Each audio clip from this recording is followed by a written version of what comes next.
Chapter 101, We're all alone in this desolate dungeon, it's just the three of us, the axe-wielding lightning user yells out while arcs of electricity begin flowing off of his body. You two are really asking for it.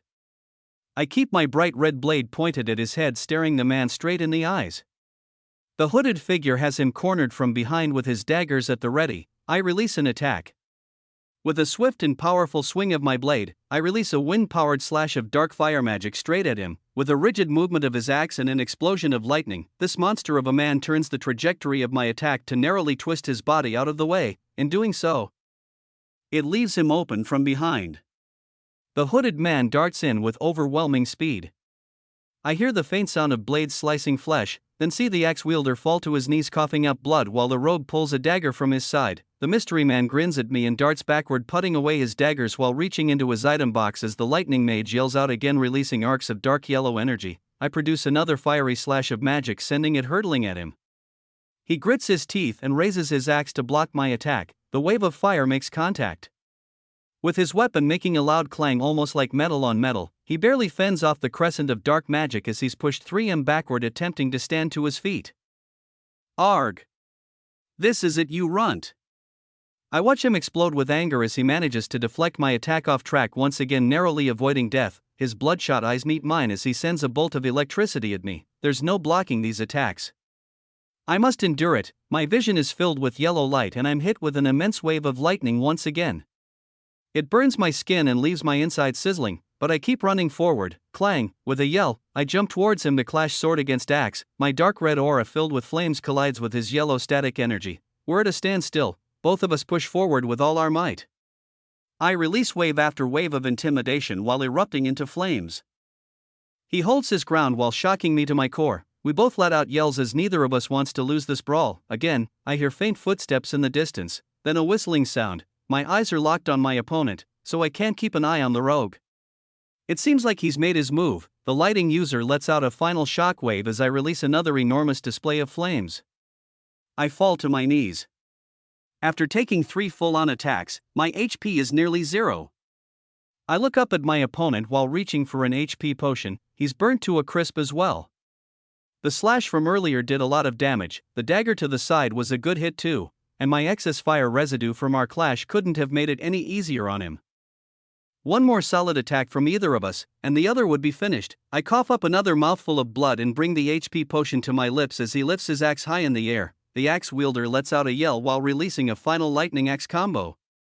Then, moments before his blade comes down on me, I watch a glowing white arrow pierce through the side of his head. The lightning mage's eyes widen as a white light flashes and he disappears into nothingness before the arrow can even make it through to the other side. I'm left half kneeling on the ground in shock. I gulp down the rest of my HP potion to twist my head toward the direction that glowing arrow came from. The rogue's low and clear voice rings out again.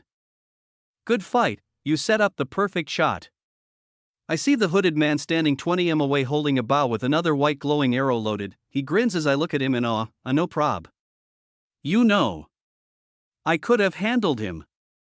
He laughs. You know what, I think you could have. I just wanted in on the fun too. I grit my teeth and walk over to him, still covered in a dark red aura of flames. I point my glowing blade at his head. What do you want? Why'd you even help me in the first place? The cloaked man puts his bow down and the arrow disappears. He puts one hand up in the air to pull the hood off his head. It reveals him to be a young tan-skinned man with short silver hair. His eyes are very light blue, and he wears a pair of thin black dangling earrings. He smiles at me again while placing both hands in the air. Whoa there. I just watched you sacrifice yourself for your teammates, so I came to enjoy the show. It's not that deep. My eyes and lips tighten for a moment, then he continues, my name is Ari. Nice to meet you. I stare into his light blue eyes for a moment, then lower my sword. I'm Jay. He puts out his right hand. I stare at it for a moment, then take a step forward to shake it. Nice to meet you too. That's a neat bow, by the way, and the arrows are interesting as well. I've never seen anything quite like it. We both let out a light sigh of relief as the tension lessens. He picks up the bow and summons an arrow, pointing it off into the distance, then lets it soar. Yeah, it's a unique skill actually. And well, it's a legendary grade. He winks. I raise an eyebrow. then use Inspect and Appraisal, LV 300, active items, Cloak of Swiftness, 60% speed, 60% agility, Lesser Demon's Dagger Set, 40% strength, 40% agility, Enchanted Ring of Defense, 55% defense, Enchanted Ring of Magic, 55% mental strength, Enchanted Ranger's Bow, 400 strength, 400 speed, Earrings of Alignment, Rodrigo's Silver Bracelet, active skills, Dagger Mastery, Spirit Archer, legendary grade. I reply, a unique skill, huh? And a legendary grade? That means what exactly? He smirks, then crosses his arms. Let me join your party. Hey! Wait a minute, I asked you a question. You have a unique skill too, right? Or at least a special grade of some sort. I know for a fact that wasn't regular fire magic. I eye him carefully. It's mostly my blade. It has a fire aspect buff. I lift up my sword, hoping he'll believe my bluff. The real reason my flames are so special is because they're powered by half a dozen skills at once. He examines it carefully, then rolls his eyes. Figures, I got my hopes up for nothing. Anyways, let me join your party. Hey, you need a ranged hunter. I've seen you all fight. I gulp, you've got a point. Hey, when did you see us all fight? He grins, see? I'm great at stealth missions too. What do you say? Add me as a temporary member, come on. I pause for a moment to think, fine. There's only 2 more floors anyways. He smiles and turns towards the back of the dungeon. Great. Let's get going. His entire demeanor has drastically changed. Moments ago he was a dark and dreadful stealth rogue, now he's grinning cheerfully with heavy footsteps. I don't fully trust the guy. But he's strong. It's better to ally with him now than to be pointless enemies, I guess. Yeah, let's get going. We walk side by side deeper into the dungeon. I use enemy detection to locate my team. They're roughly 600 m away, straight ahead. Ari speaks up as we pick up the pace. Did you guys find any monsters in this dungeon? I shake my head, unfortunately, no. Odd, right? He nods, very. We continue onward. I keep a distance between us and continue gripping my sword to be ready for battle at any moment, but the tan-skinned bow wielder just continues to merrily half-skip alongside me. I don't sense any hostility, and he did kind of save my life. I would have been fine, but he definitely helped me out. I let out a sigh as the faint sight of 4 hunters comes into view in the distance. They stop moving and draw their weapons. I reply by pointing my sword in the air and shooting off a ball of flames to show them it's me. I watch the swords drop, then a flash of blue light comes running at me. It stops 30 m away. Maria stands before us covered head to toe in a thin layer of ice with squinted eyes. Who is this guy? I grin and point to the bow-carrying rogue with an open palm. Maria, meet Ari. Ari, this is Maria. He grins, it's a pleasure to meet you. Maria lifts her sword, okay, and? Again. Who is this guy? We slowly walk over to her as I speak up again. He helped me out with the battle earlier. He's just tagging along for now. You sure about this, Jay? I'm sure. Oomph, okay. Maria lets her sword down as we walked past. She lets out a sigh, then looks me in the eyes. I'm glad you're okay, Jay. I mean I knew you would be, but you know. I let out a chuckle and smile as she turns to walk with us. Good to see you again too. The rest of our team members arrive soon after. The 3 of them stand in a line sharing similar confused expressions while eyeing the tan rogue up and down. I nod to all of them, then look over to the hooded man. This is Bruce, Nessa, and Abby. He nods. Guys, this is Ari. He'll be our temporary ranged fighter. He may turn out to be a solid ally, so keep an open mind. They all nod hesitantly, but Bruce breaks the awkward silence with a thud from his hammer hitting the ground. Jay, if you think he's a good fit. It works for me. I smile, great. It's settled. Ari, welcome to the team. The 6 of us head off to the dungeon's boss room. As we travel forward, the small talk continues. The others begin to lighten up to Ari a bit. He's an interesting character.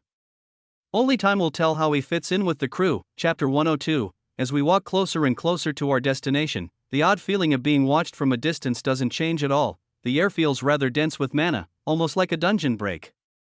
But not quite. The peculiar dark floating particles become much more visible in the air. I hear Abby's high-pitched voice call out from the front of our formation while watching her green ponytails bob up and down as she jumps in the air. Look! It's right there! We made it! My eyes perk up as I see the faint glow of a boss room portal twisting and fluctuating on the horizon. There's only one hunter beside it, the exam monitor. Maria replies to her in an optimistic tone, exciting. Then scrounges her nose and clicks her tongue lightly, but...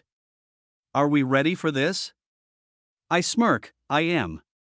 I've been itching for a fight. Ari chuckles, you just had a pretty intense battle.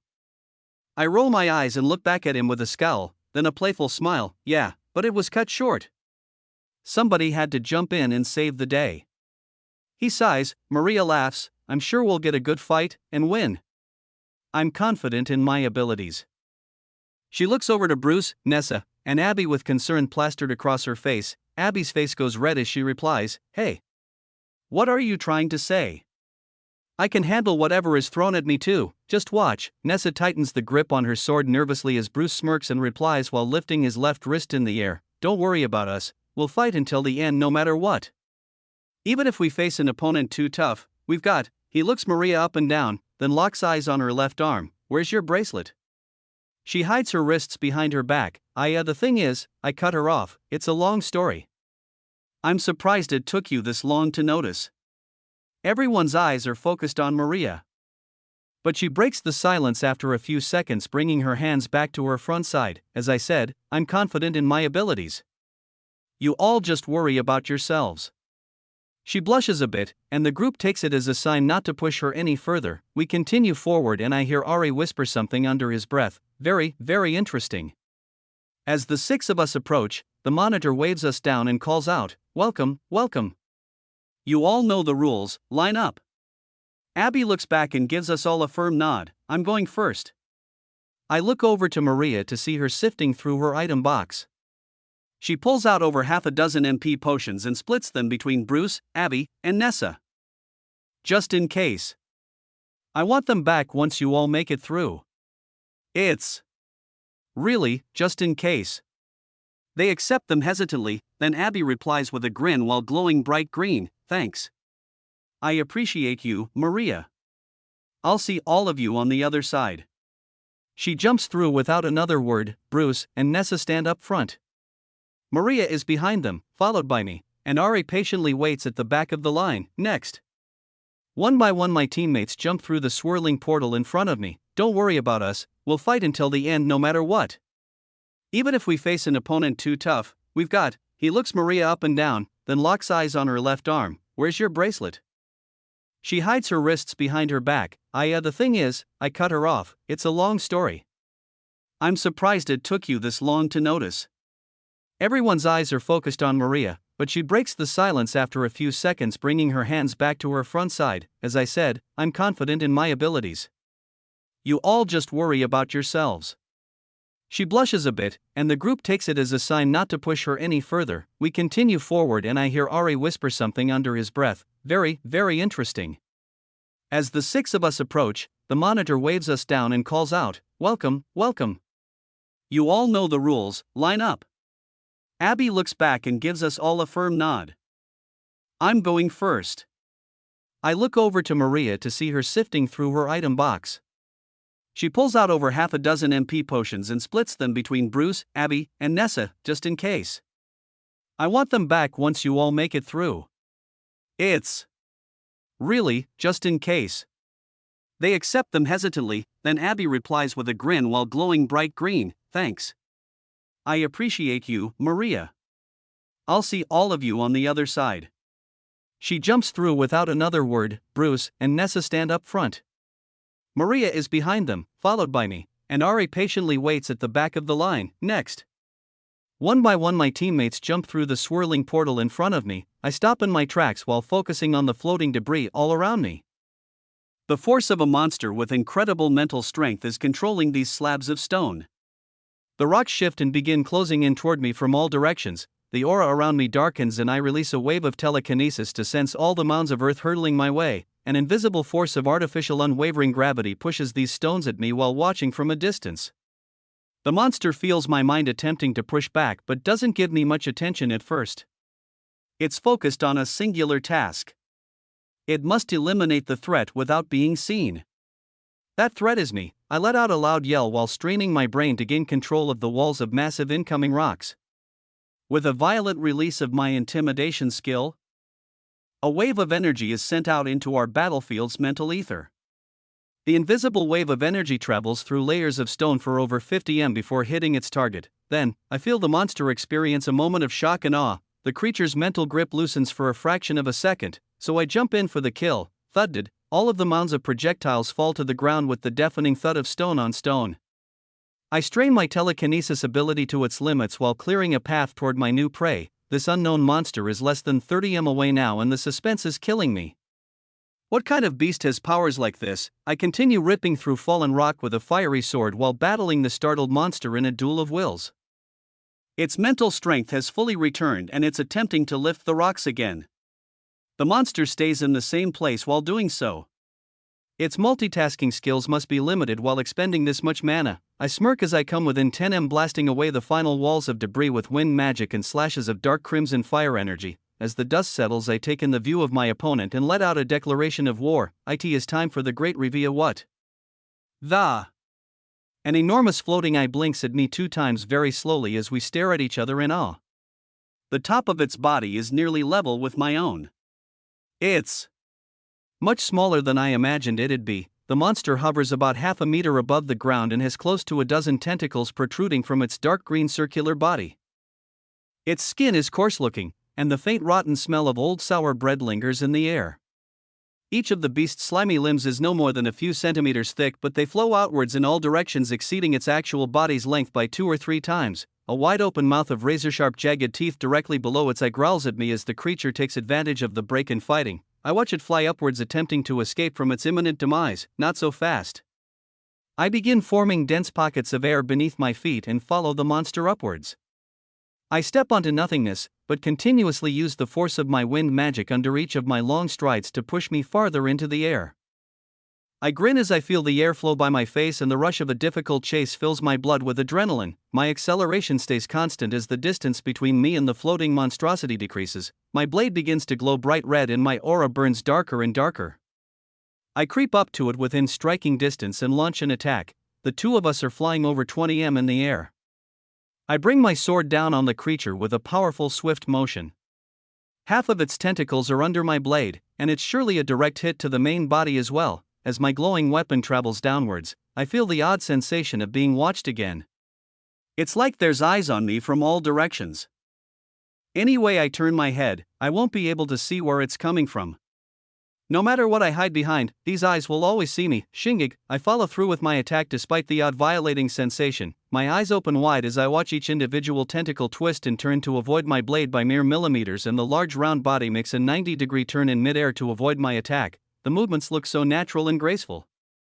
I grit my teeth and kick off an invisible pocket of my wind magic to mimic its sudden turn and follow close behind. The feeling of being watched from every single fathomable angle does not stop. This must be a result of its all-seeing eye ability.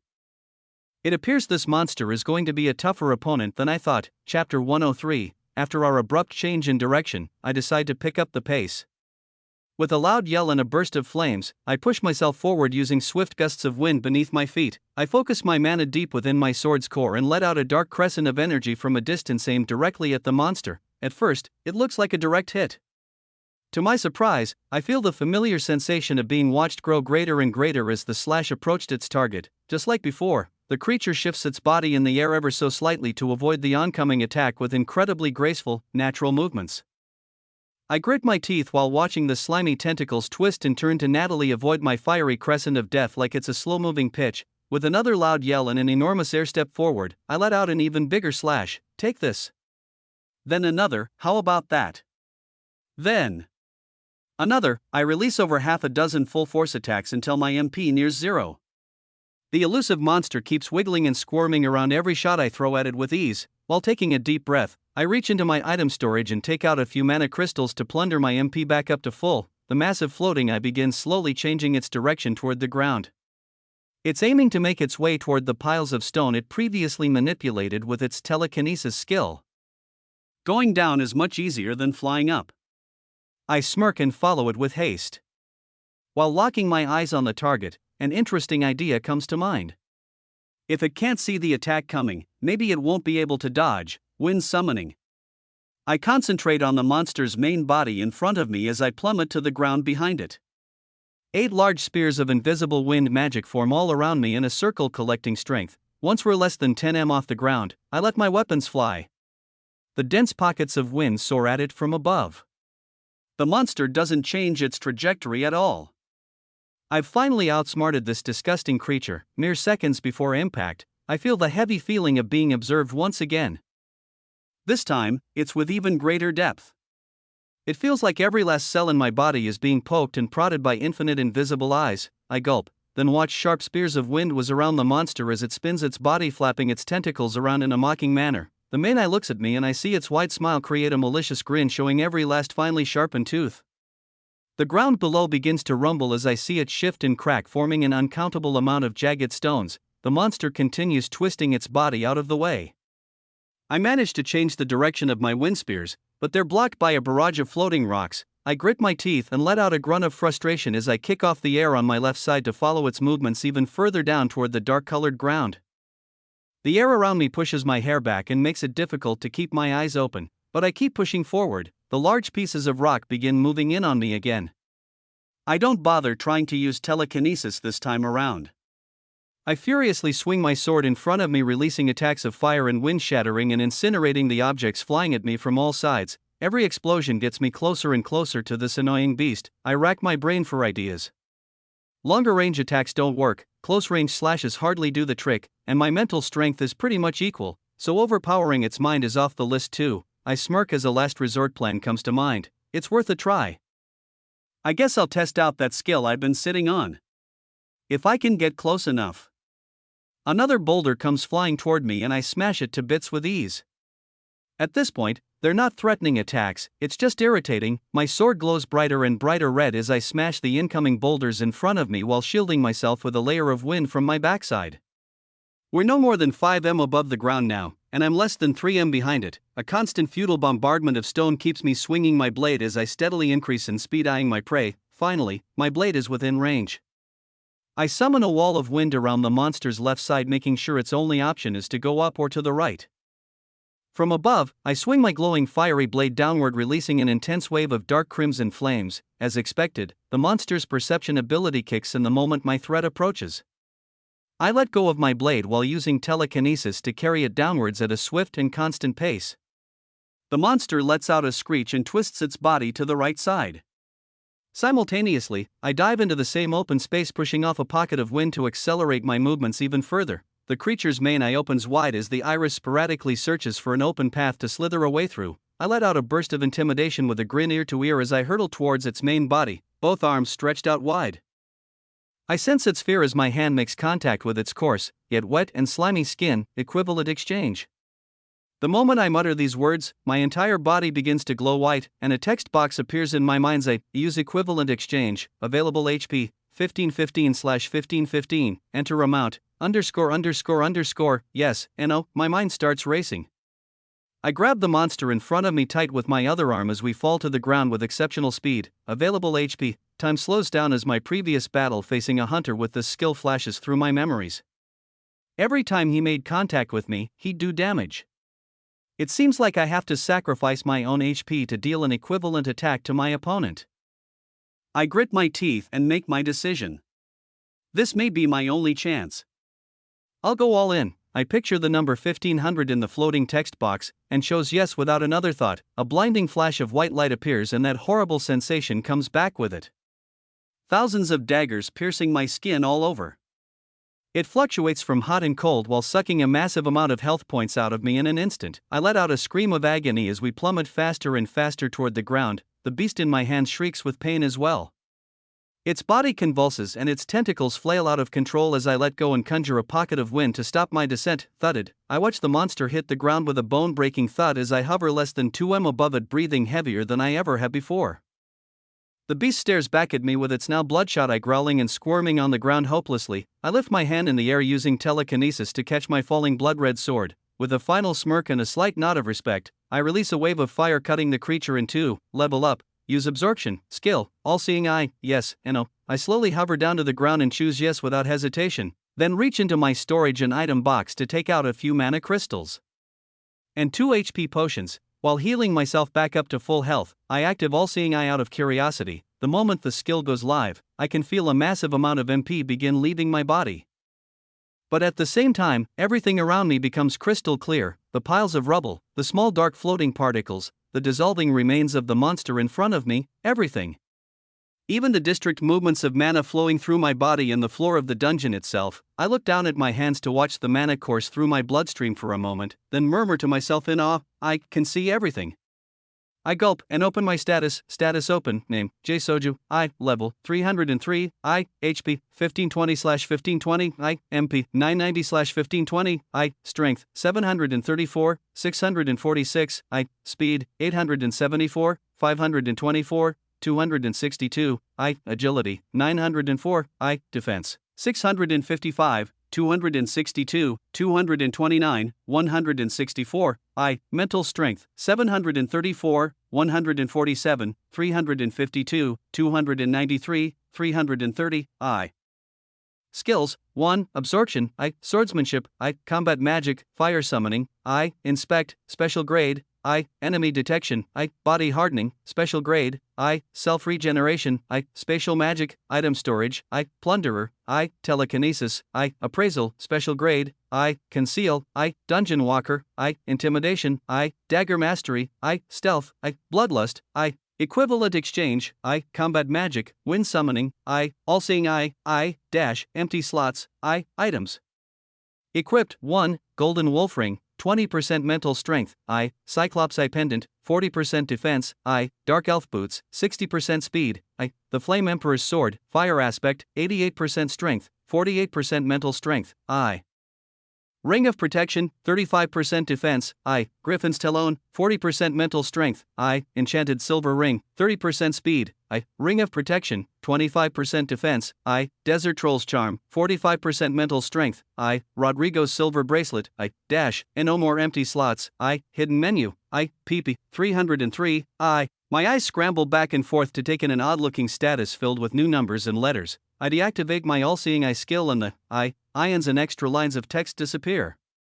From my mind's eye, I gulp, then reactivate my skill, taking in the information in front of me again. I start by clicking the icon next to my sword.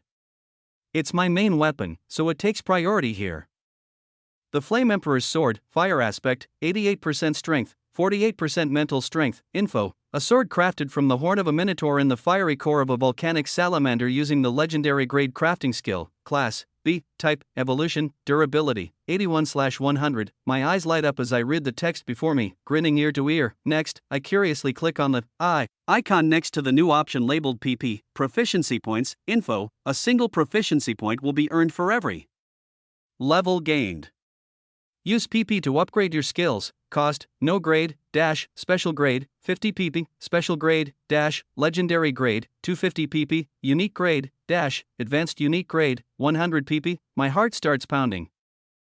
And the grin across my face just keeps growing wider and wider. I look at one of the most peculiar items in my status next, Rodrigo's silver bracelet, info. A bracelet crafted by 2 magic users by combining the unique respawn skill and the legendary grade crafting skill.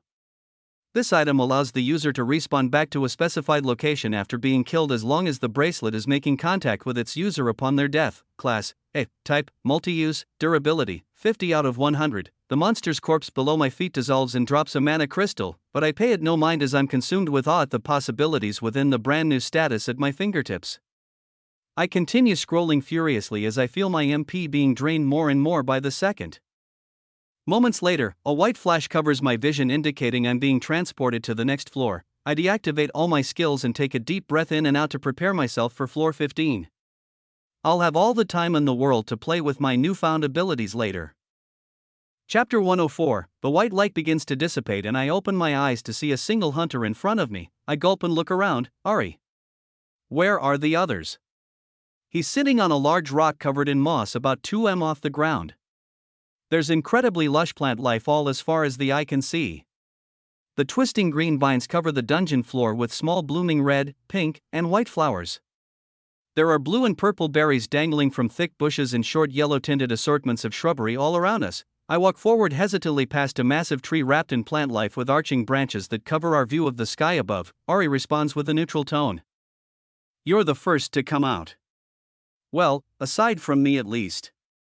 He shows me a light smile, then looks up at the jungle's canopy to take in the view. As I begin to respond, a white light flashes behind us. Maria's voice rings out and I let out a sigh of relief as I turn to see her wide grin. Now that was an annoying little creature. It wasn't that strong. It just took forever to wear it down. I nod. Yeah, tricky one. Ari lets out a small chuckle and a sigh of his own. It was like all the others, one shot, and the boss is dead. He bends one leg upwards to rest his arm on his knee while continuing to sit atop the boulder. The cloaked figure stares at both of us curiously while placing his chin down into the bent arm covering the lower half of his face. The only visible features are his light blue eyes and short silver hair. A flash of light appears once again, and the green-haired healer comes flying out. Maria is the first to greet her. Abby. You made it. She glows bright while healing the massive cuts and blunt force wounds covering her body. She grins and looks up at us. What a great fight. That thing was creepy, but it could manipulate rock too, so I finally got to go all out with my combat magic. She scratches her head, then continues, Oh Maria, about those MP potions. I kind of used them all. Maria laughs and lightly slaps her on the back. Hey, we're on the last floor, who cares? I had a feeling you'd use them anyways. They both walk off over to a small flowing creek about 10 m away chuckling about something. Not all the details are clear to me. I take a deep breath in and out while staring at the swirling portal at the dungeon's entrance. Ari does the same with his fierce, yet concerned unmoving eyes. We sit and stand in silence for another 2 minutes straight. My heart pounds faster and faster the longer our wait goes on. I'm not particularly worried about anything bad happening. Both Bruce and Nessa have their bracelets on. If they lose this battle, they'll just be sent back to the respawn point. It's just. This is the first time I've worked together with a group of people as a team and actually enjoyed it. I'd really like to at least see it through to the end of this exam. I gulp and continue to stare at the portal in front of me as the seconds pass by ever so slowly. The tree branches sway in the artificial dungeon breeze. Maria and Abby laugh off in the distance by the stream, and the vines around the jungle floor twist and grow in my imagination as an eternity seems to go by. Finally, I see a flash of light. My eyes widen as the short red-haired mage comes stumbling out of the portal with a manic grin plastered across her face, dripping blood from head to toe. She looks me in the eyes and murmurs a few words. I beat it. THUDDD. Nessa falls to the floor moments later. Both Maria and Abby come running over. I nod slowly and whisper under my breath, just one more. Abby immediately begins glowing bright green surrounding Nessa's body in an orb of warm light. I become a bit more relieved as the life creeps back into the redhead's face, but my eyes keep wandering back to the portal behind them, with Maria and Abby kneeling over Nessa as she eventually stands to her feet. My vision tunnels on the twisting energy before my eyes. Nothing else matters right now. The branches in the great trees above creak and shift to reveal a small ray of light pouring down from the beautiful blue sky. Time slows down for me even more as I wait patiently. Then a flash of light finally occurs and a battle-ridden tank carrying a crimson-stained warhammer appears before my eyes. A weight is lifted off my back. Nessa slowly sits up as Bruce lets out a bellowing laugh. A small trickle of blood rolls down the side of his forehead. Now that one gave me a run for my money. What a boss! What a boss indeed! He looks at me with a toothy grin and nods firmly. I nod back. Good to see we all made it. Ari lifts his chin from his knee, then swiftly jumps down from the boulder above us. Nessa stands to her feet and drinks an HP potion to finish up her healing process. Then I point my sword off into the wilderness. This is our last floor. Everyone stay sharp. Let's all make it through this in one piece. Bruce heals up with an HP potion of his own and we get back into a similar formation to begin the trek through the dungeon. Bruce stays up front with his shield held steady. Abby and Nessa take the lead with him on either side. Maria stays about 5 m behind Bruce while Ari and I cover the rear about 5 more meters behind her. The jungle is silent, aside from the swaying leaves and crackle of branches underneath our footsteps. There are no bugs and no sign of life in sight. 5 minutes of ducking and weaving through the thick shrubbery goes by before I strike up a conversation with Ari. I really hope this dungeon isn't like our last one.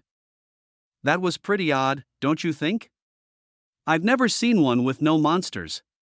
Ari nods while swiftly ducking under a low-hanging vine covered in pink and white blossoming flowers. I've seen some like it before. He stares forward as I jump over a log covered in dense green moss growing an assortment of mushrooms across its backside. Oh yeah? Which one? There's a dungeon here in the capital with no monsters? Just a boss?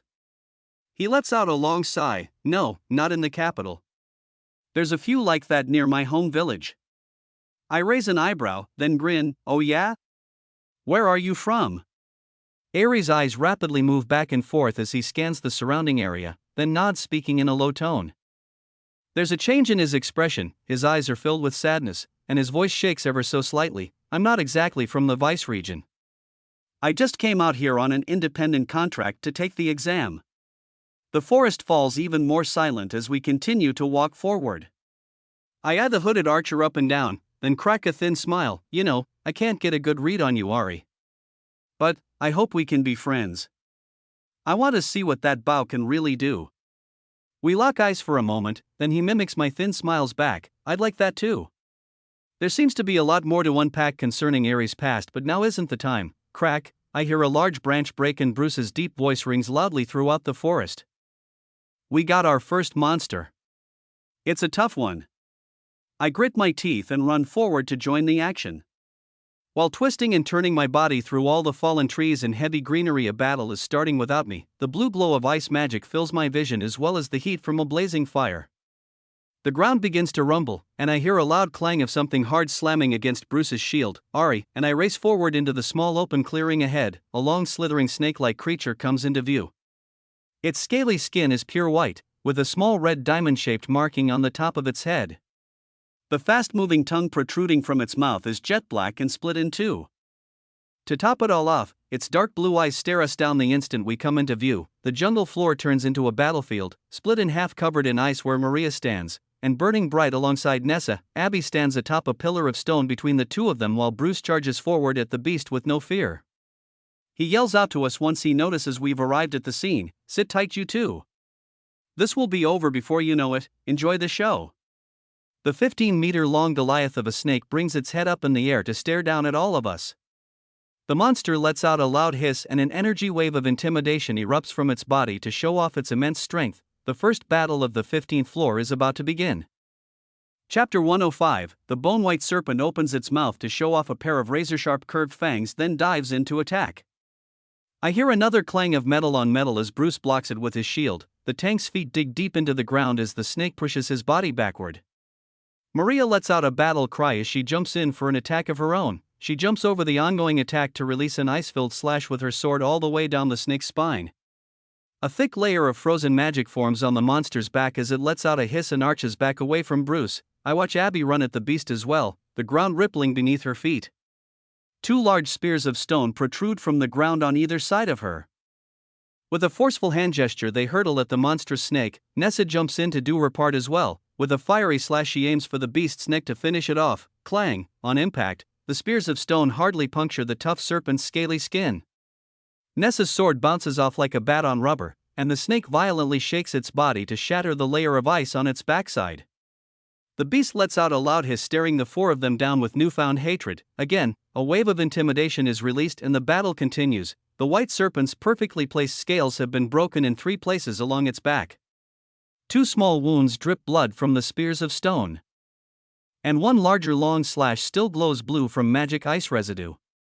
Overall, its HP couldn't have dropped more than 10 to 15% in total, but it's a start. I use Inspect and Appraisal, LV 312, active items, Serpent's Scale, 40% mental strength, 40% magic resistance, active skills, Intimidation. Bruce charges forward with his shield out front and the massive warhammer at the ready. With a loud clash, the battle continues. Bruce fends off the beast as it angrily bites at his shield while Abby, Nessa, and Maria chip away at its health. The only one doing any real damage seems to be Maria, but she is still having a semi-difficult time piercing its thick magic-resistant armored scales. The 4 of them attack and dodge in perfect synchronicity 6 more times in total.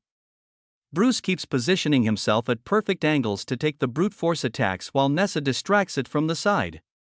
Abby and Maria are the quickest and their attacks do the most damage. With a final icy swing of her sword, Maria finally freezes the serpent's neck solid. The beast hisses loudly as Abby keeps it pinned to the ground. The blue wave of magic covers its head moments later and the monster stops moving once completely encased in ice. The four of them grin with excitement and open their statuses moments later. I walk over to them as the snake dissolves. Did you all gain a good amount of levels? To face one of those alone, you'll need quite a bit more. They all nod in agreement as a large pink mana crystal drops to the floor. Bruce picks it up and tosses it to Maria, then turns to me. Yeah. As a team, that snake was easy to figure out. Alone is a whole different story. We're all going to need to learn how they fight, and grow a bit ourselves too. Crack, the sound of a huge branch breaking makes me whip my head around. See an identical predator slithering our way. It's breaking down small trees and moving boulders with ease as it charges at us in a fit of rage. It's another serpent from our backside. I yell out to the group, get back. This one's OU. I don't even get to finish my sentence. Ari lifts his bow and conjures a glowing white arrow. The moment it leaves his quiver, my eyes track the glowing energy soar through the air. Fractions of a second later, it makes contact directly in the center of the red diamond atop the new serpent's head. My eyes widen, and I cross my arms, giving the archer a slow head nod of respect as the arrow pierces through its target all the way through. A perfect circle 5 centimeters wide is left on the snake's forehead as it falls to the ground with lifeless eyes. Thudded, I let out a chuckle. Then a laugh. Then hit Ari playfully on the back as the others stare at the remains of this one-shot kill. That is the same beast that took all four of them an entire battle to defeat. Nice one. Let me in on the action next time. He turns to me with a thin smile. Fine with me. We all walk over to the fallen beast moments later and Ari collects his mana crystal. Abby interjects, hey. You're like really strong. Nessa continues to stare wide-eyed at him. Maria eyes his bow with a jealous red face. Bruce nods, I agree. That was impressive. As we turn to continue walking through the dense green forest, Ari replies, appreciate it, but we'll all have to get much stronger sooner or later. A few mouths opened attempting to reply, but there wasn't much to say at that. He's right. But it's just an odd response considering he defeated that monster with zero difficulties. We all nod in silence. I break up the awkwardness and point my sword in the air towards the direction we were headed. Let's continue.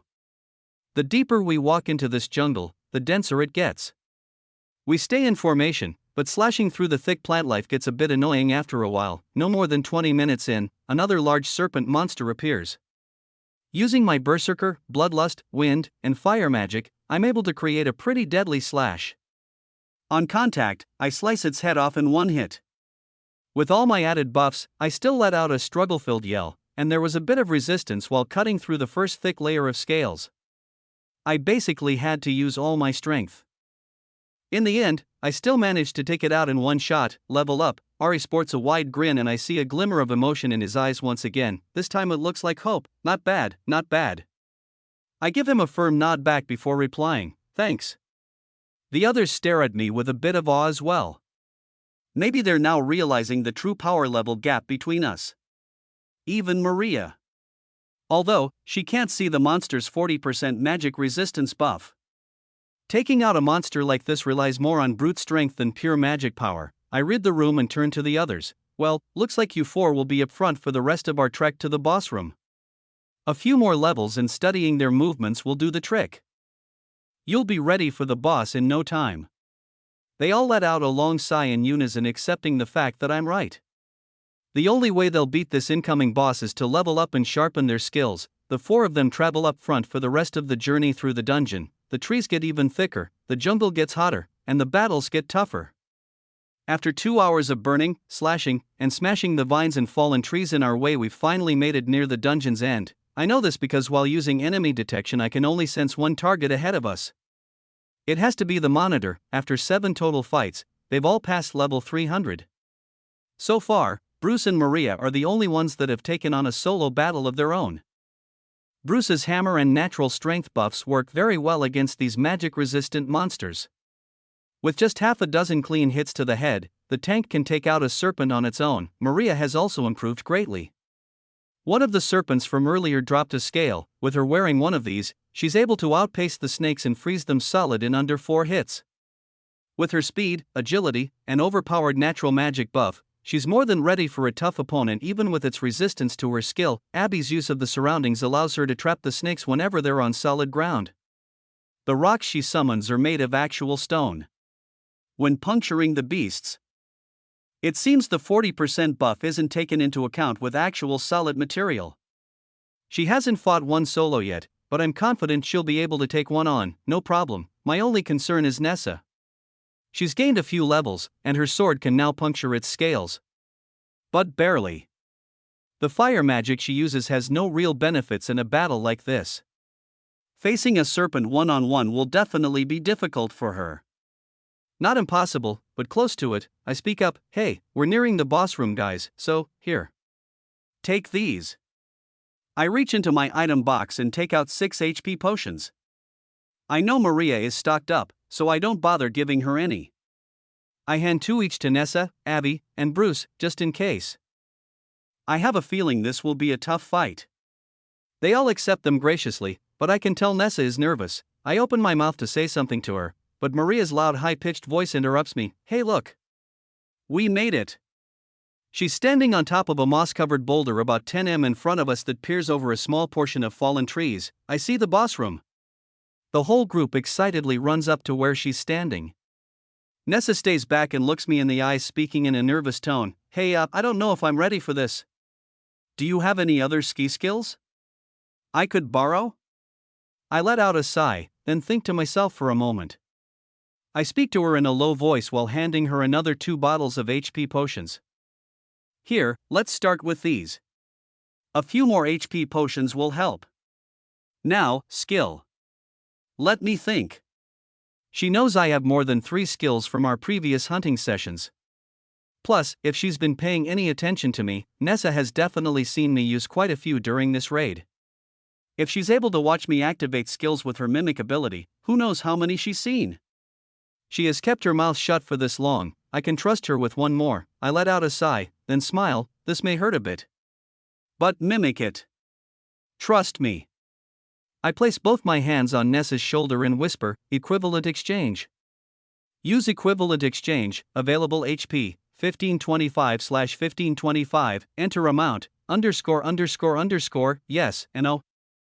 I enter 5 and choose yes. White light flashes and I feel a familiar but dull down sharp pain. It subsides very quickly. Nessa's eyes open wide, then I hear Maria's voice yell out, "Are you two coming or what?"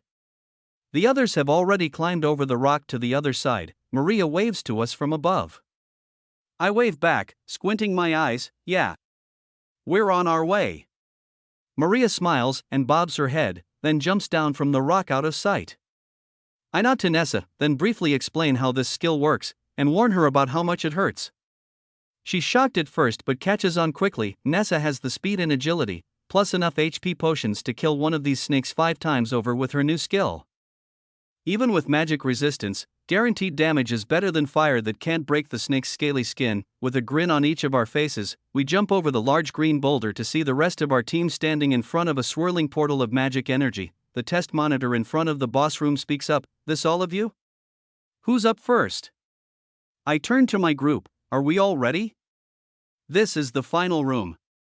It's not going to be easy. Bruce grins ear to ear and steps up to the portal with his hammer over his shoulder. I'll go first. I'm as ready as I'll ever be. Abby stretches her arms and cracks her knuckles. I'm next. This will be a fun one. Maria smirks, nods, and gets in line behind her without saying another word. I turn to Nessa. She looks a lot more confident now. The red-haired girl walks over and gets in line behind Maria while drawing her sword, ready. I turn to Ari. He just motions for me to go first with a serious look across his face. I step in line behind Nessa and the archer follows. It's time to face the final boss of our second test, Chapter 106. The line slowly moves forward as my teammates jump through the boss room portal one by one. Next. The friendly-looking monitor gives me a firm nod as I walk up to the oval-shaped swirling mass of energy and take a step through. I keep my sword ready by my side as my future battlefield comes into view. Surprisingly, I see a semi-open grass field in front of me. There are enormous trees lining the back walls of the boss room dungeon all around me, creating an open circle about 100 m in diameter. The lush green leaves curl out over the flat land to create shade on the edges, but near the center, there's a large portion of open blue sky above. Large boulders and small trees are scattered around the open area, but there's no sign of a boss monster in sight. I scan my surroundings using enemy detection and inspect, but still, there's nothing. I walk forward with my sword out in front of me, looking around cautiously as I go. Crunch! I hear the sound of something hard breaking under immense pressure and turn to face the noise. Nothing. I squint, hold my breath, and keep walking slowly and steadily toward the center of the jungle's natural arena. Crack! There it is again. I turn my head to watch a small tree collapse and splinter under an invisible heavy pressure. The ground around it creaks as some unknown force approaches. I grit my teeth and ready my blade while glowing with the dark red aura of my berserker and bloodlust skills.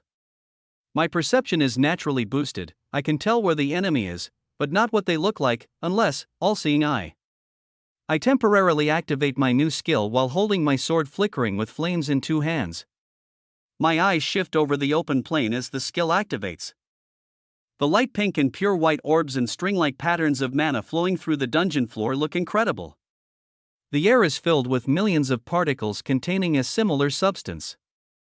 My eyes shift back and forth to take in the immaculate view until the creature making all that noise comes into my line of sight. Less than 30 m away from me, the clear outline of an enormous creature becomes clear to me. I can't see its actual body, but the perfect outline of its flowing mana makes it visible enough to fight. A 20 m long serpent is slowly slithering my way. The inside of its body glows brightly with mana, but its outer shell seems to be partly invisible still even to my all-seeing eye.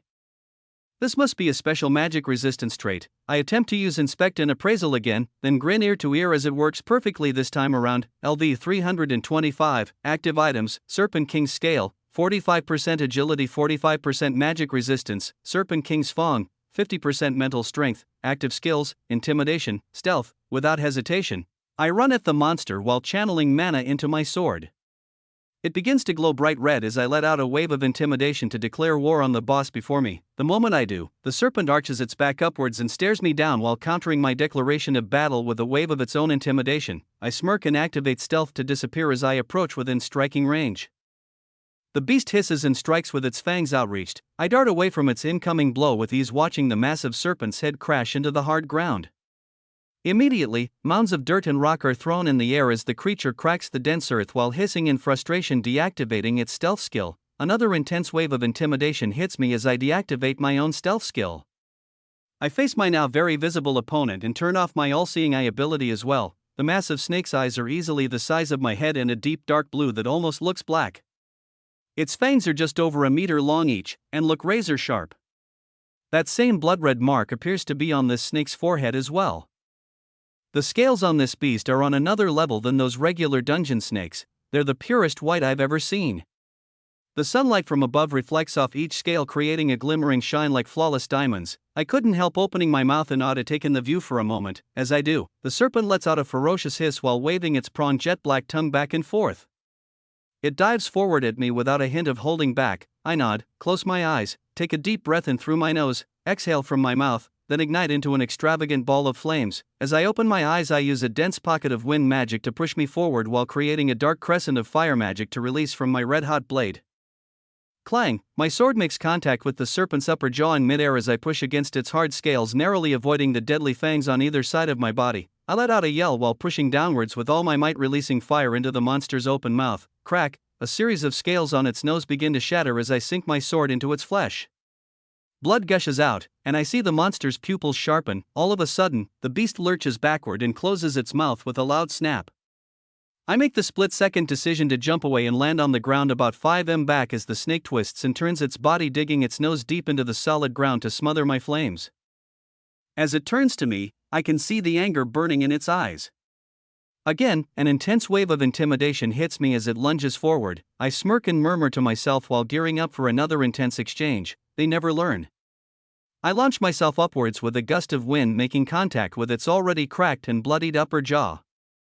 With an incredible release of fire magic and a whole lot of pure brute strength, The remaining layer of scales breaks as I slice its head in two. The beast attempts to close its open mouth and roll to the side like before, but I airstep to follow its movements, continuing my deadly slash. Once its magic-resistant scales were punctured, the snake cuts like butter and I let out waves of fire into its exposed flesh. THUDDD, the two halves of the well-done Serpent King fall to the dungeon floor. Level up. I deactivate my skills with a grin and wait patiently for the boss to disappear. 2 hits. It should have been 1. I let out a chuckle. Moments later, after thoroughly admiring my work, the loot drops. There's a heavy mana crystal that I put in my item storage, but also a shimmering white scale with a jet black string attached to it, making the item into a wearable necklace. I use appraisal, Serpent King scale, 45% agility, 45% magic resistance, not bad. I put it around my neck, but don't feel the added buffs at all. I open my status and activate my all-seeing eye. The new item doesn't show up. The only data under where it should be says, no more empty slots. It's self-explanatory, I guess. Now that I think about it, there have been a few people that have mentioned the equipped item limit. It really is 10. I hit the limit. With a sigh, I decide to take off my weaker ring of protection with a 25% defense boost. Immediately, I feel the new buffs activate, and Serpent King scale appears on my list of equipped items. I toss my ring up and down in my hand a few times, then throw it in my item box. The white light of transfer magic fills my field of view as I deactivate all of my skills. Moments later, I open my eyes to a brand new world, floor 16. I look around to see an eerily dark black sky, with no sign of even an artificial sun in sight. The floor is blood red, and it feels as hard as stone. My eyes wander around to see oddly shaped towers of jagged dark crimson rocks and valleys that fall deep into the darkness of what I could only guess is an endless abyss. The air feels dry, but the temperature is so hot my forehead immediately begins to drip with a thin layer of sweat. I gulp, then hear a familiar voice as I turn to see Rodrigo walking towards me. The tall man in a bright red suit with a short black cleanly shaven beard speaks up. Congratulations, number 34. You've made it to the third and final test of your exam. He shows me a thin grin as I put my hand out, assuming he has something to give me. There will be no tags or special gifts this time around. I applaud you for making it this far though. It seems you have passed the first test of luck and perseverance with flying colors. The second test of self-induced growth producing a high enough skill level in such a short time seems to have been a breeze for you as well. The third and final test will be all about teamwork, so make sure to find yourself a good group of trusted allies. More information will become available soon. I nod slowly, then look up at the man's emotionless white eyes. Hey, why are you even here? He raises an eyebrow. Excuse me? I gulp again, then wipe my forehead to clear the accumulated sweat before it rolls into my eyes.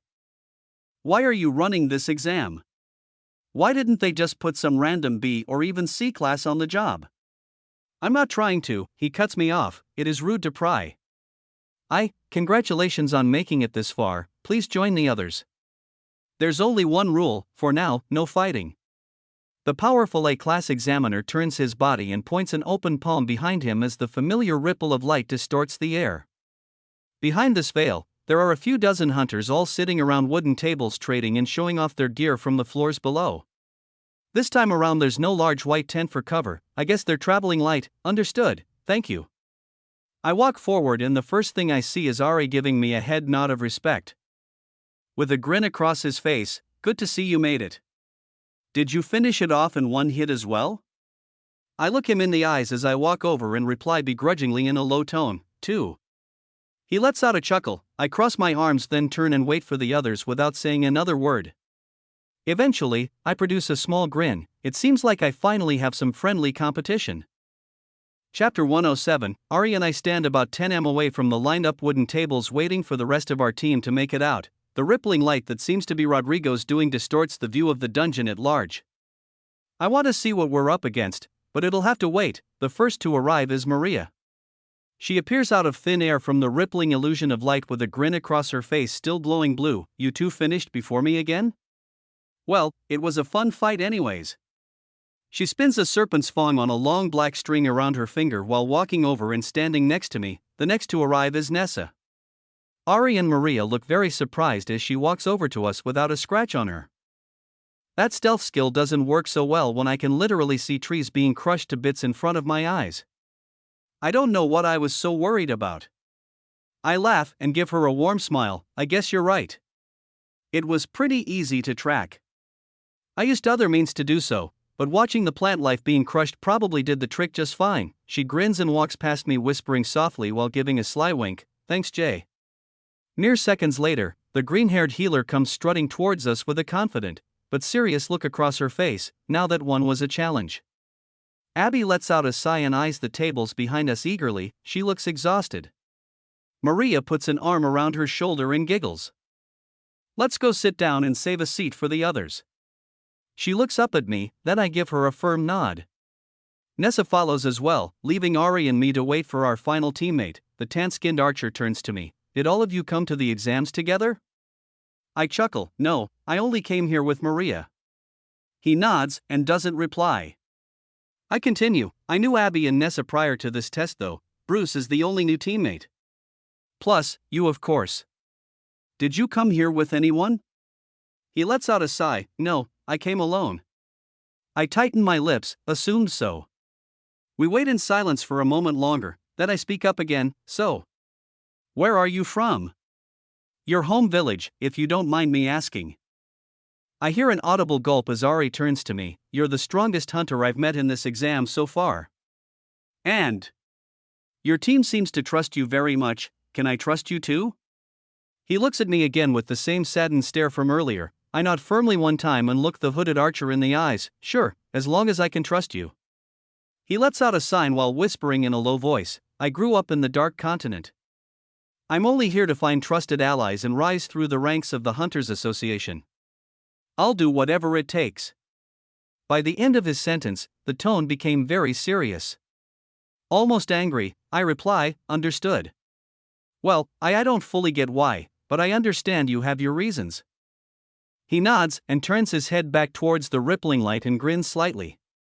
It feels like a small weight has been lifted off his shoulders. I smile back and turn to wait for Bruce as well. Internally, my mind is moving rapidly trying to piece this new puzzle together. The Dark Continent is a lawless country that's mostly closed off to the rest of the world. It's known for having monsters roam free and is home to a variety of crime syndicates. That's what I've read in the newspaper at least. It is literally blocked off from all civilized society. About a decade ago, several of the A-class hunters teamed up to surround the quarantined area with what is now known as the Great Ravine. It's a massive kilometer-wide, endlessly deep hole in the ground that stretches hundreds of kilometers around the entire continent. This is used to keep dangerous monsters from escaping to any protected countries. This keeps many humans trapped there too. It's very uncommon to find anyone entering or leaving that place. Apparently, Ari grew up there. While deep in thought, the wall of rippling light in front of me starts to move and a grinning tank walks out with a shield by his side and a bloodied war hammer over his shoulder. Hey! Hey! I made it to the final round.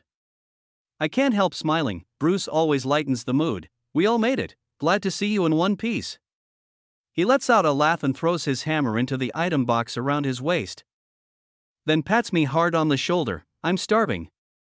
Let's sit down and get some grub. Haha, sounds good. I turn to Ari to give him a reassuring nod. Let's take a well-deserved break. The three of us walk over to the table that the girls prepared. They already have mountains of dried food and water bottles at the ready.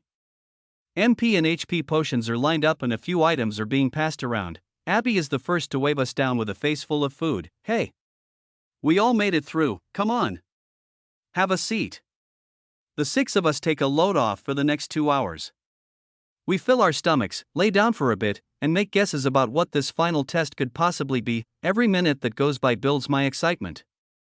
This is the final test. It has to be hard. Right? Everyone that's made it this far is much stronger than any regular C-class hunter would ever have to be. Most of the C-classes I've met were well under level 300. This exam is different from the others. Rodrigo even said so. That the Hunters Association is testing for something specifically this time around. As I digest my food, as well as my wildly scattered thoughts, more and more hunters appear from the dungeon's entrance to sit at the various tables all around us. I hear the A-class examiner's voice wake me up from my daydreams. He's standing on top of one of the tables and attempting to get everyone's attention. Everyone. Please, listen up. Only 73 of you have arrived so far, and according to my monitors, there are some stragglers, but they may take hours to arrive. If they do, great, we have 27 more slots. If they don't, that's unfortunate. There's no time limit for this final test, so if we begin now, there's no huge advantage for all of you. The hunters begin gathering around and chattering softly to each other as Rodrigo continues. This is your final test and happens to be the final dungeon in this labyrinth. Well, there is the boss floor above us, but none of you are ready for that. A small grin appears across Rodrigo's face, and I see a glimmer of excitement in his eyes. This is the first time I've seen him show any signs of genuine emotion. He continues, you may group up into teams of as many hunters as you wish, there is no hard limit. Your only objective is to clear the boss room. Together. The crowd of hunters erupts in confusion. Rodrigo slowly nods and continues, as I said, this is the last dungeon floor. It will be a tough challenge, but not impossible. Plus, there will be a twist at the end.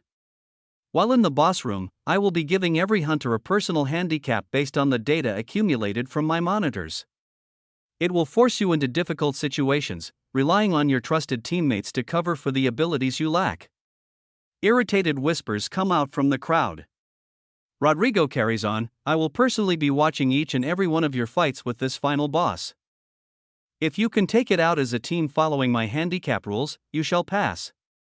If even one team member dies or breaks the rules, your whole team will be disqualified. Understood?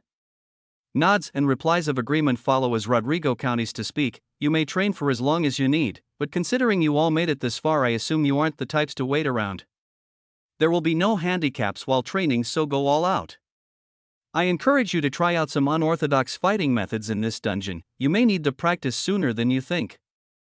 I will be waiting at the boss room portal to run down the rules with you one last time and watch your final fight. He lets out a sigh. I would appreciate it if you didn't kill each other on this floor, but I guess it's still not against the rules. Anyways, good luck. I'll see you at the boss room for your final test. With a smile, a flash of light blinds me and the bearded man disappears. The rippling light surrounding us dissipates and the full glory of the dungeon becomes very clear. Those tall red towering mountains of rock from before look like ant hills compared to the monstrous peak before my eyes. The jagged mountain of endless dark red stone pierces through the sky higher than my eyes can even see. Rivers of red-hot molten rock slowly gush down the sides of the towering structure as it gets thinner and thinner the higher it rises up into the jet-black sky. A few winding trails lead up the mountain. My eyes follow them upwards in awe, so this is the final dungeon. Chapter 108, hunters all around us are separating into groups, readying their gear to climb the towering peak before us. I turn to my team and draw my sword. It crackles and flickers with flames waiting patiently for battle. Ready to do this? Bruce and Nessa lead the way. Abby and Maria follow close behind. Ari and I take the rear. About 24 hunters make the trek upwards before us in groups ranging from 3 to 6. I don't see any larger or smaller. A good amount of the exam participants stay back at the lined-up wooden tables to continue readying their weapons and potions, while others seem to be watching the entrance nervously waiting for their fellow hunters to arrive. I point my sword in the air and let a wide grin appear across my face. Let's face this final dungeon. With that, we begin trekking forward. There's a flat trail about 5 m wide that twists and turns up the mountain. It's lined with a dark red jagged rock wall on both sides. There are occasional gaps every 50 m or so falling off into either massive pools of lava flowing in from above, or an endless ravine leading into an abyss further than I can even see. As soon as we leave the resting area, the temperature rises immediately, beads of sweat start rolling down my forehead, but I'm more concentrated on examining the bizarre dungeon around me. The air gets thicker the higher we climb, and the sweat starts flowing more and more down the sides of my face. Now, it is starting to get annoying, but I'll manage. It's been about 20 minutes, and there's still no sign of any threats. I hear a yell from the front of the group. It's Nessa. Hey! Which way should we go? The 6 of us come to a standstill lined up in a row. I cross my arms and look at the path in front of us split into 3 separate trails. I place my hand on my chin and think while activating enemy detection. I let the radius of my search stretch all the way to the end of the dungeon. It seems like the teams ahead of us all pick separate paths, and there are also enemies to fight on every one of them. I don't think there's a wrong decision here. I grin as a team of 4 high-level targets pops onto my radar closest to us on the right side. The teams ahead of us have been picking off all the monsters. These are new spawns. I think turning right would be our best bet for now. I point my sword down the twisting trail to the right. Ari shrugs while Abby and Maria nod in unison. Nessa turns to lead the way as Bruce lets out a laugh. Sounds good to me. We continue onward right toward the danger. I give them a warning. Keep your weapons at the ready. Our first fight could be around any corner. Plumes of steam and smoke rose from our left side, indicating a lava pool must have shifted or burned up some type of organic matter. Other than the crackle of fire from my sword, the only noise stimulating our senses are our own footsteps. We march forward for another 5 minutes or so. The trail in front of us begins to widen and turns slightly to the right side, then makes a sharp left, twisting around the backside of the mountain. This is the exact location of those high-level monsters I was sensing earlier. I let the dark red flames grow hotter and hotter on my sword as we begin to round the corner. I yell out to Bruce and Nessa up front, "Get ready. There's something up ahead." Nessa points her sword forward, while Bruce positions his shield to block any surprise attacks. Maria and Abby glow blue and green.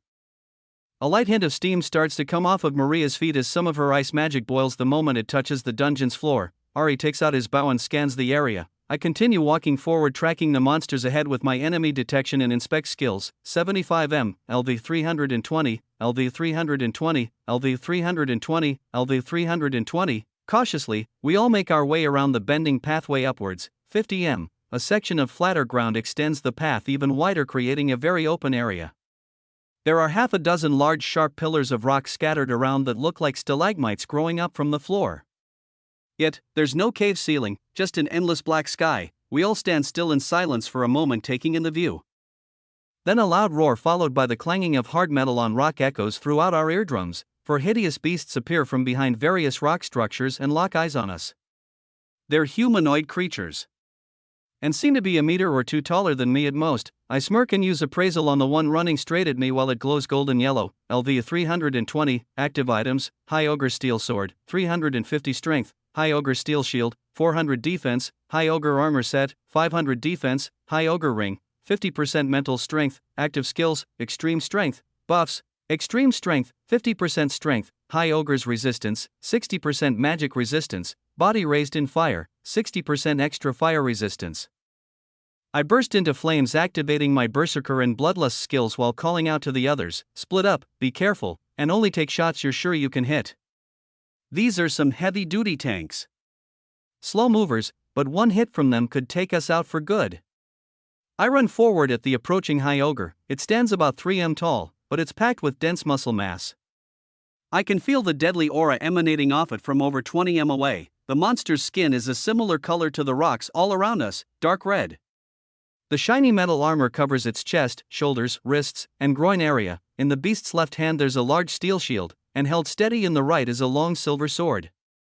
The High Ogre's eyes burn red with anger and its sharp yellow-white teeth stick out from its bottom jaw. The monster's frame is much slimmer than that of a hulking tank, but its gear suggests it's a defense type.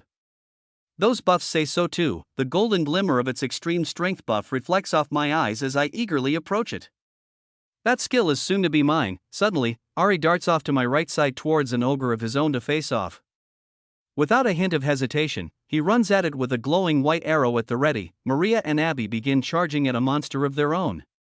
The blonde-haired mage leaves a trail of ice behind her that erupts into steam, melting seconds later. The green-haired healer shakes the ground as she summons 2 large spears of stone by her side. Lastly, Bruce and Nessa sprint off to the far left to take on the final High Ogre. It lets out a roar glowing bright golden yellow. I watch Bruce ready his shield and swing the massive hammer around in the air.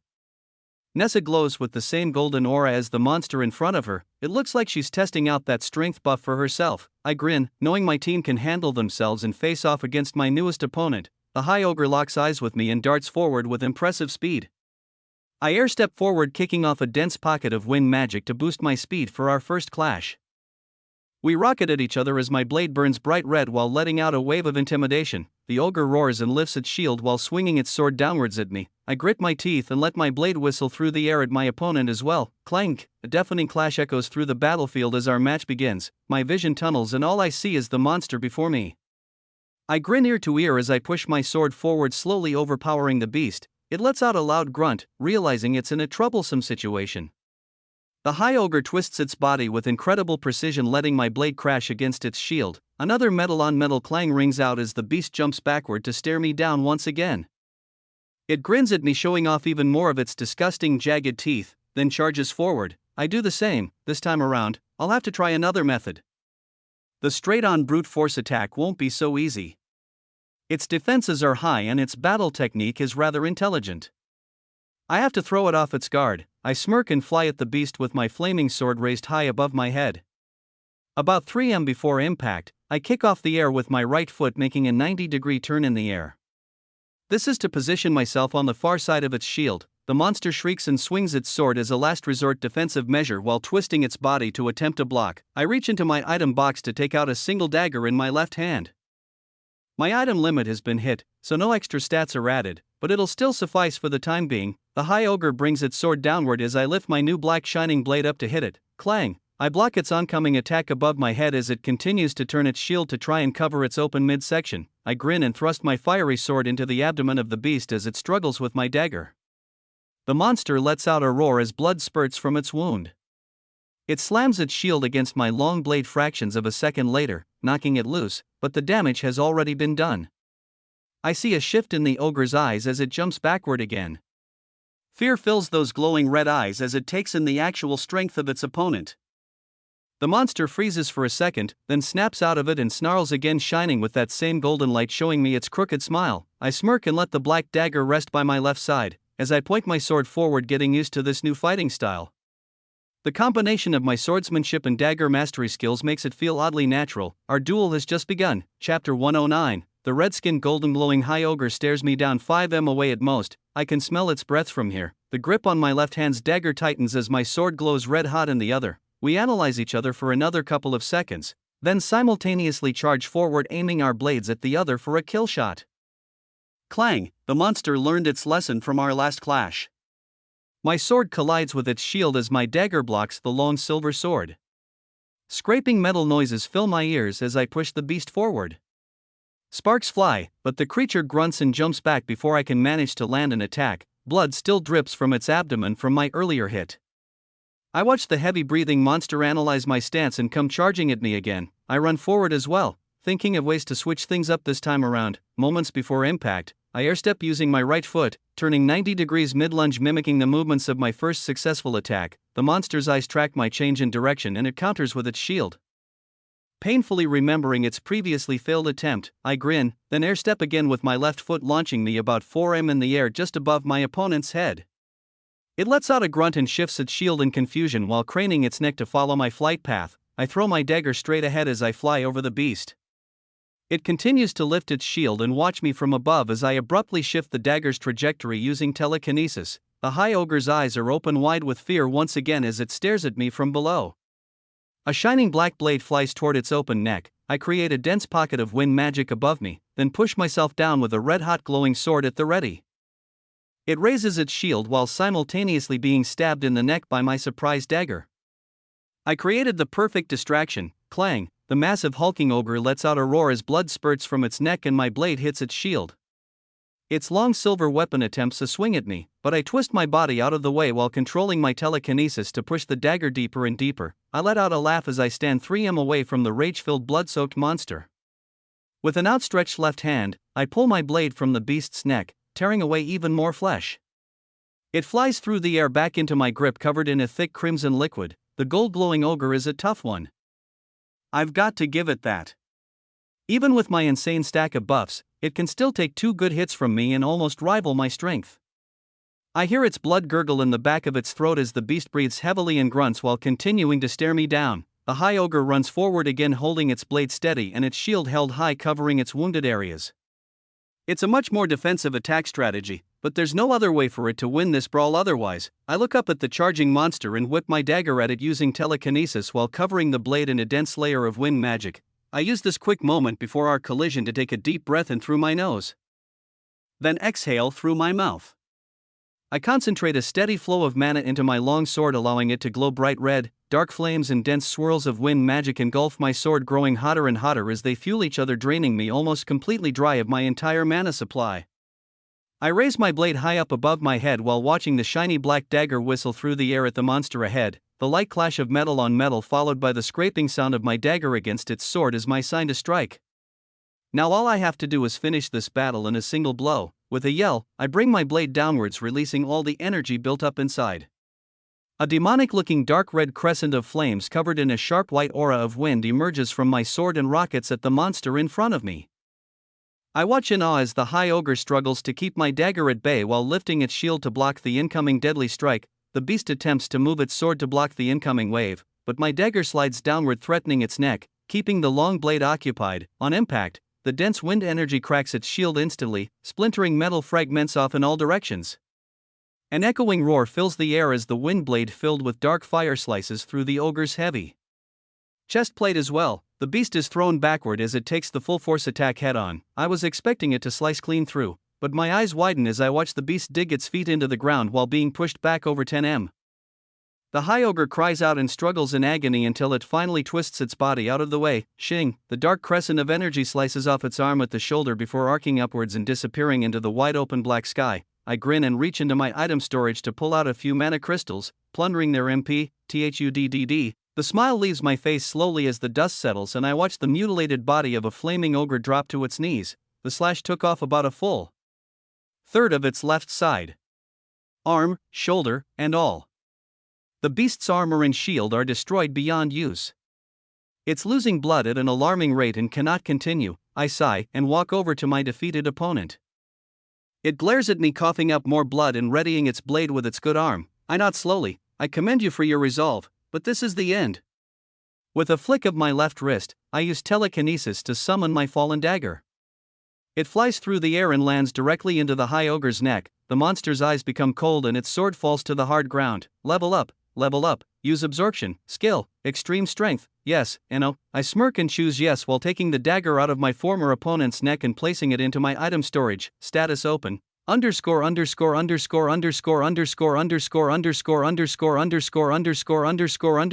Name, J Soju, level, 307, HP, 1540/1540, MP, 1535/1540, strength, 744, 662, speed, 886, 532, 260.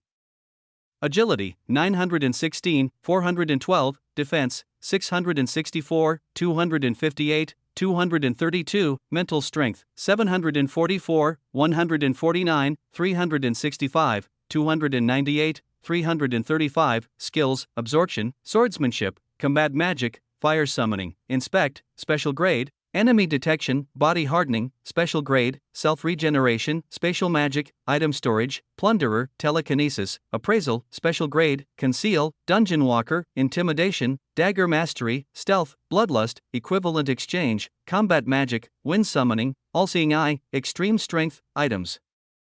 Equipped, golden wolf ring, 20% mental strength, cyclops eye pendant, 40% defense, dark elf boots, 60% speed, the flame emperor's sword, fire aspect, 89% strength, 49% mental strength.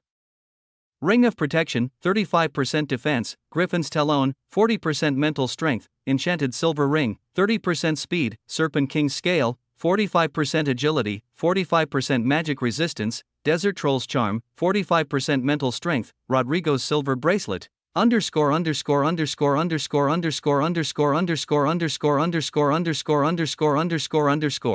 around as the adrenaline from my battle begins to wear off. To my right side, Ari stands about 20 m away with his arms crossed, examining the corpse of his fallen creature with 3 white glowing arrows sticking out of its forehead. I grin, then turn to my left. Abby and Maria are about 30 m ahead, still battling with their high ogre. Steam fills the air as Maria creates walls of ice to block while making smoke screens for Abby to attack it blind. Abby does the same once the steam cloud clears. She creates half a dozen spears of stone to keep the creature occupied while Maria attacks head-on. They're both much quicker than the ogre. Each attack slices away at the monster's thick flesh. In time, they will win. I nod slowly while turning to see Bruce and Nessa handling a beast of their own. Bruce is holding off the ogre's shield to shield and sword to hammer. They both grit their teeth and let out battle cries. This is a battle of the tanks. I like it. Nessa darts around in circles, landing cheap shots while glowing with the same golden light as her opponent.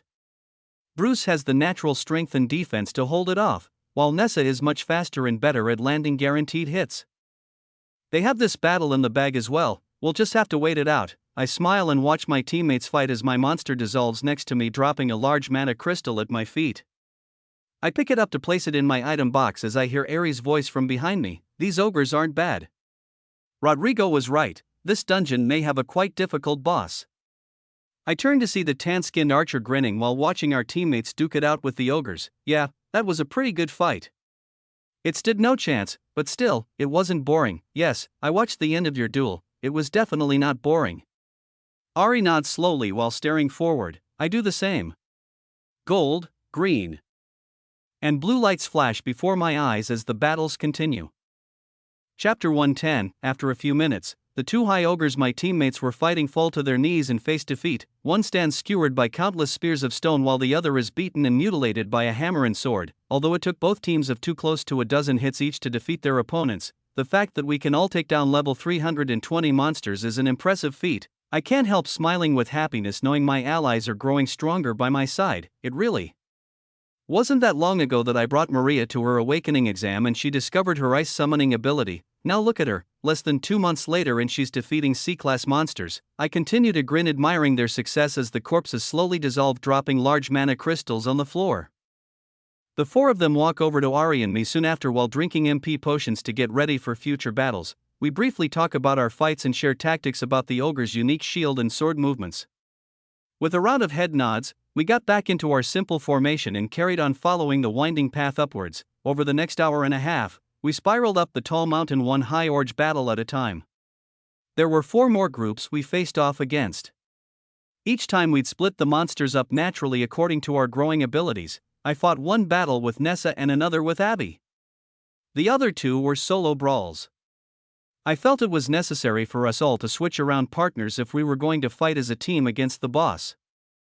So, Ari fought with Maria and Bruce one time each as well. Our chemistry is okay, but it could be better.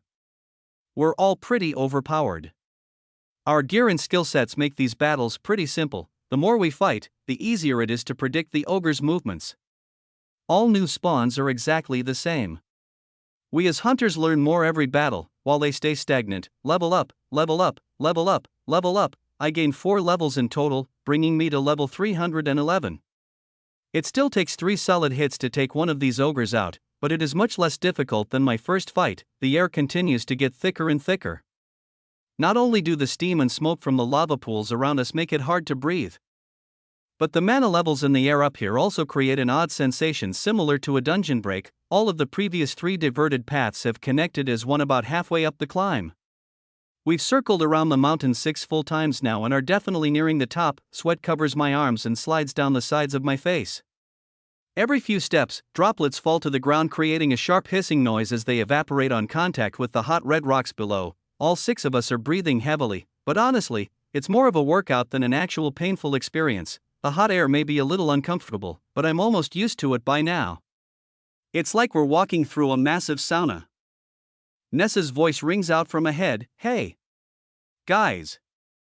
I think I see it. I think we made it to the top. Our orderly rhythmic footsteps come to a halt as we round the final bend. A crowd of hunters waits patiently in a line directly in front of the large light gray circle of energy. I count 3 teams in total. None of them look too familiar, but they're all stacked with impressive gear and have made it this far as well. They must be excellent hunters. A flash of white light appears in front of the portal as we get in line behind another group. Rodrigo returns with a team of 3 other hunters. He nods to them with a thin smile. They exchange a few words that I can't make out from here. Then another flash of light blinds me. The 3 of them are gone. Did they pass the exam? Or not? Ari speaks up from behind me. That's what I'm wondering. Maria turns around and smiles at me eagerly. We're so close. I'm excited, Jay. I'm really excited. She's jumping up and down, grinning ear to ear. I smile and nod while looking forward to see what exactly is happening at the front of the line. Me too, me too. Rodrigo begins pointing to each of the team members in the next group, telling them something that visibly surprises each member. Then, they all jumps through the portal together to face the boss. The line moves forward and we wait in silence. Another 10 minutes pass and the same white light appears. This time, only one hunter comes out with Rodrigo. The remaining team member is covered in near-fatal wounds. Rodrigo speaks a few inaudible words, Then that light flashes and the hunter disappears. I gulp while watching the next team go through the exact same process while entering the portal. We all step forward in line, then wait another 10 minutes or so before the full team returns with the examiner. A flash of light later and the final group in front of us enters the portal. During all of this, 2 other groups got into line behind us. It seems like pretty much everyone that made it to this floor is very capable. Moments later, the white light flashes, and only Rodrigo comes out of the portal. He shakes his head back and forth slowly. Well, that was unfortunate. He walks over to us with a long sigh. You 6 are up next? Let's see here. He sticks his hand into the left pocket of his suit and pulls out a small white piece of paper. All right. First things first, do you all remember the rules? You must defeat this final boss together as a team. I will be giving each of you a handicap, and if even one of you fails this trial, all of you fail as well. We all look at each other and nod without saying a word. Rodrigo continues while looking down at the small sheet of paper. So, first we'll start with Nessa. Apparently, you can mimic skills, and you're an impressive sword wielder. So, you're only allowed to mimic the boss skill. She smirks. This will be easy, and you can't use your sword either. She stops to think for a moment, then nods firmly one time while putting her sword into her item box. If that's your rule, I'll comply. Rodrigo turns to Bruce, the tank of the group. Bruce, am I correct? He nods. No shield for you during this battle. You'll have to either rely on an offensive fighting style or find other ways to block. Bruce grins, putting away his shield and swinging his hammer up onto his shoulder. Sound good to me. The examiner faces Abby. Hello Abby, I've heard good things about you. I wouldn't have expected a member from the association to team with a group of randoms. Abby rolls her eyes. Nice to meet you too. Rodrigo grins, then continues, you'll have to change up your style. No earth magic is allowed. You must become your team's healer, or finding another weapon to wield if you'd like to deal any damage. Abby gulps, then nods. I'll make do. He nods back. Maria, you have some incredibly impressive ice magic. It is not allowed during this battle. Her eyes widen. I'm sure she saw this coming, but I guess it would still be a shock. Maria's magic is her only overpowered quality. Taking that away will make for a pretty difficult fight. She nods slowly. Understood. Rodrigo eyes Ari and me. You two are an interesting couple. He looks down at the small sheet of paper, then back up at us. You know, both of you are in the top 10 for most hunters killed during this exam. We both look at each other, then back at Rodrigo as he continues. And I mean killed. Not just sent back to the spawn point, literally killed. We both face forward and give simultaneous shrugs. Then I speak up. You did say that wasn't against the rules. The tall man toughens his lips, sighs, then speaks up again. Anyways, Ari, you can't use your bow or archer skill. Jay, any use of fire is not allowed. Ari nods, placing his bow into his item box while taking out a pair of daggers. I pause for a moment, then look down at my sword. I lift it in the air to show Rodrigo. It flickers with fire residue, so this is a sword fused with a firestone. If I concentrate any amount of mana into the blade, it produces flames. Technically they're not mine. Could I dash? No.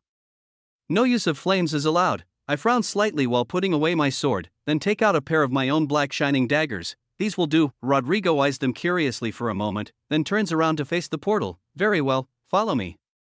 Your final test begins now. The tall man wearing a well-fitted red suit walks forward through the fluctuating mass of energy in front of us. I grin and speak up. Let's do this. It's time to finally become C-class hunters.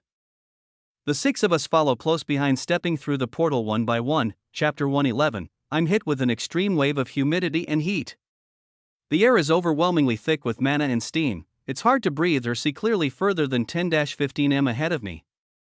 I grit my teeth and attempt to take a deep breath in through my nose. The dank stench of sulfur fills my lungs as I look around to take in the view with squinted eyes while gripping both of my daggers tightly. This is the boss room. Hard red rock stretches out underneath us in all directions for about 100 m on every side.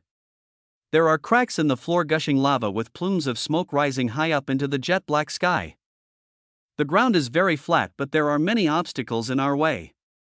Complementing the occasional pools of lava, there are pillars of jagged stone and massive boulders strewn about. I immediately activate enemy detection and inspect to locate any incoming threats. The low hissing sound of the slow-flowing lava fills my ears as I focus on the numbers popping up in my mind's eye. 100 m, LV 356, 50 m, LV 334, LV 332, 20 m, LV 320, LV 320, LV 320, LV 320. The ground starts to rumble and I yell out to my team, everyone, We've got 4 monsters incoming.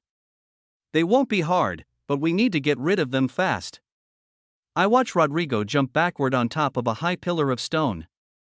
It appears he'll be surveying us from above. Bruce springs into action the moment words leave my mouth. Nessa and Maria, I'll defend with my hammer. You two concentrate on landing hits. Abby, be our support from behind. He gives me a firm nod, then the girls follow him close behind. I reply, you take out 2 of them, Ari and I can handle the others. With that, we were off. The 6 of us sprint forward into the white cloud of smoke, griping our weapons and getting ready for war. The faint sounds of grunts and shrieks slowly become louder and louder until 4 3-meter-tall red-skinned ogres come into view. They charge at us with their shields steady and swords held high. I grit my teeth and look over to Ari. Then turn to the 2 ogres nearest to us. We both jump into action, readying our blades and sprinting off to the right side to face our opponents. I use my wind magic to give myself a boost, kicking off the air every step of the way. As I approach my selected charging redskin beast, I go to activate my stat boosting skills but hesitate for a moment. I take a look at the monster I'm about to fight, then weigh the pros and cons of using my previously hidden abilities. Most people in this boss room already know I'm a multi-skill user. When it comes to Maria, Nessa, Abby, or even Bruce, I'd be happy to let them in on my secret if they asked. I don't mind Ari knowing I have a few extra tricks up my sleeve either. But I'd still like to get to know him better. The only one I'm truly worried about is Rodrigo, and well, the association as a whole. I let out a frustrated grunt as I come within 5 m of the charging high ogre in front of me. I can smell its breath and see the monstrous range built up in its eyes. My frustration grows into a yell as we collide. Clang! My left dagger meets its long blade, and my right bounces off its shield. I struggle against the beast in front of me. It totally catches me off guard. My heart drops for a moment, fully realizing my old sword's buff added 89% strength. My daggers only add 300 strength, that may not be enough. I'm used to fighting with much more. Plus my berserker skill gives me an additional 50% on top of everything else. The long silver sword pushing down on my dagger begins to inch closer and closer to me as the beast overpowers me in my weakened state. The scraping sound of metal on metal fills my ears as I watch my grip begin to slip on its sword, creating sparks. The beast lets out a roar, and I copy it, letting out a yell of my own. There's no way I'll be able to defeat any stronger opponents ahead of me without going all out. I've made my decision. I'll use all my skills. I stare the high ogre in the eyes and activate my berserker, bloodlust, and newly acquired extreme strength skills. A dark red aura emanates from my body, followed by a golden glow. The 3 abilities begin to mix as I'm filled with immense strength and other various magic buffs. The red-skinned beast's eyes widen as I lift my dagger, throwing its blade backward, instantly overpowering the vile creature. In this moment, it attempts to dart away, but I lock eyes on my prey and follow it ruthlessly, aiming to kill. I concentrate and cover both my blades with an invisible layer of dense wind magic, then let out a wave of intimidation to stop it in its tracks. The monster before me is helpless. The confident, angry stare in its eyes disappears as I run circles around it. A shining black blade pierces its neck as well as one in the abdomen through a gap in its armor. I jump back using telekinesis to ensure deep cuts, then retrieve my blades by summoning them back to me from over 4 m away. Blood gushes from its vital areas, but it still stands tall. Breathing heavily, with a look of defeat plastered across its face, the monster charges in again. I have to give it to these high ogres, they don't give up easily. I smirk and air step above the now rugged-looking beast.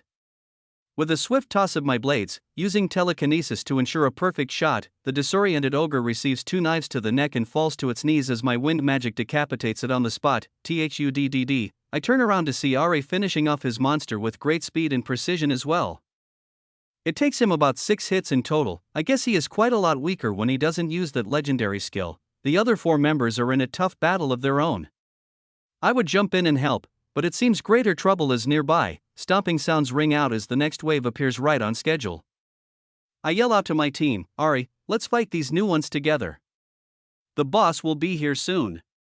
We lock eyes, then turn to the large clouds of steam as 2 towering high ogres emerge. They have much darker skin, stand close to 4 m tall, and seem to have slightly upgraded swords and shields. I grit my teeth. Mutants. The dark red monster to our right side begins charging at Ari.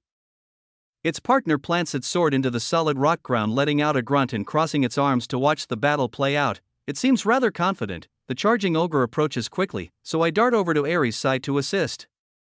I take the beast's left, while Ari takes the right. Metal on metal rings throughout the boss room as the mutant surprisingly blocks both of our attacks with abnormally agile movements.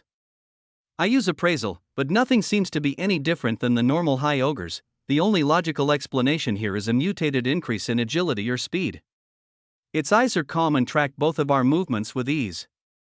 This monster seems to be highly intelligent as well. My blades slide down the monster's sword. I air step and spin around its backside at neck level while Ari drops to the floor, distracting it from the front. With a swift double overhand throw, I release both my daggers with wind magic and telekinesis, increasing their velocity as they travel toward the back of the creature's neck. Clang! My blades hit the flat side of this monster's blade. It managed to toss its own sword from an underhanded position upwards, spinning perfectly in the air to deflect my attack. I stare wide-eyed in surprise, then smirk and let out a laugh while bringing my blades back to my hands. Now that was a neat trick, not bad for a. It cuts me off with a roar. Turning to me, showing eyes filled with fury, it seems it's time to get serious. I land on the ground on both feet with a thud. Ari and I stand on opposite sides of the mutant, searching for an opening. The monster catches its sword by the handle and begins sprinting forward to get us away from its blind spots. Ari darts in, and I do the same. It got lucky at first, but I won't be caught off guard so easily this time around. With a few air steps, I manage to make it up to eye level with the beast once again. With another swift double overhand throw, I toss my two blades at the monster's neck from two separate directions. The sharp black daggers curve through the air on both sides of the monster as Ari attacks from below. It lets out an overwhelming roar while lowering its shield to block Ari's incoming lunge and raising its sword to deflect one of my blades. That's right. One of them, the massive red-skinned beast, lets out another ear-piercing fit of rage as one of my wind-covered blades slides through its neck, leaving a nasty wound. Blood spurts out as it turns to me, showing all of its sharp, jagged teeth. I air step back with a grin as it mindlessly follows me with rage-filled eyes. I guess the previous guess that these mutants were highly intelligent wasn't wrong, but definitely an overestimation on my part. They succumb to their emotions very easily. They are tough though. My daggers fly back into my hands and I stare at the wound I just dealt. Maybe 15% of its health at best. This beast is going to take at least 6 or 7 hits to fully subjugate. The monster lets out another roar as Ari leaves 2 deep cuts across its left leg with both daggers. Red crimson liquid pours out of the deep wounds and he darts off to let me go in for another attack. I grip both my blades and air step forward to face the mutant again. Its sword collides with both my daggers and we stand perfectly still as sparks fly up in the air. Bruce, Abby, Nessa, and Maria finish handling their 2 high ogres and begin running over to help. The mutant that was standing by before lifts its sword in the air and points it at the 4 of them. I concentrate on my battle. But I believe in my team, they can handle it. Thudded, thudded, thudded. I stare forward at the mutant clashing metal with me, but can't help but notice the fog change color behind it. The white steam turns blood red, plus the approaching heavy, ominous footsteps. That's never a good sign. I grit my teeth and use a dense pocket of wind beneath my feet and around my blades to push the monster's sword upwards with immense force. In doing so, this leaves an opening for Ari to land a double dagger strike to its right leg. I fall back to the ground as the mutant steadies itself as well while roaring in pain. Thudded, thudded, thudded. I look up at my opponent with Ari no more than 5 to my side. The thudding footsteps keep approaching, and the plumes of steam shine redder and redder. I gulp. The outline of an enormous towering ogre appears directly behind the one we're fighting. It's easily 6 tall. Thudded, thudded, thudded. It emerges from the back of the dungeon and announces its arrival with a roar that could shatter eardrums. The giant monster before us has dark red skin that almost appears to be black. 2 massive white horns emerge from the sides of its head, and 2 more even longer curl out of its back upwards to create natural armor. It wears a golden chestplate, wrist guards, codpiece, and boots that match. To top it all off, this monster wields 2 long swords.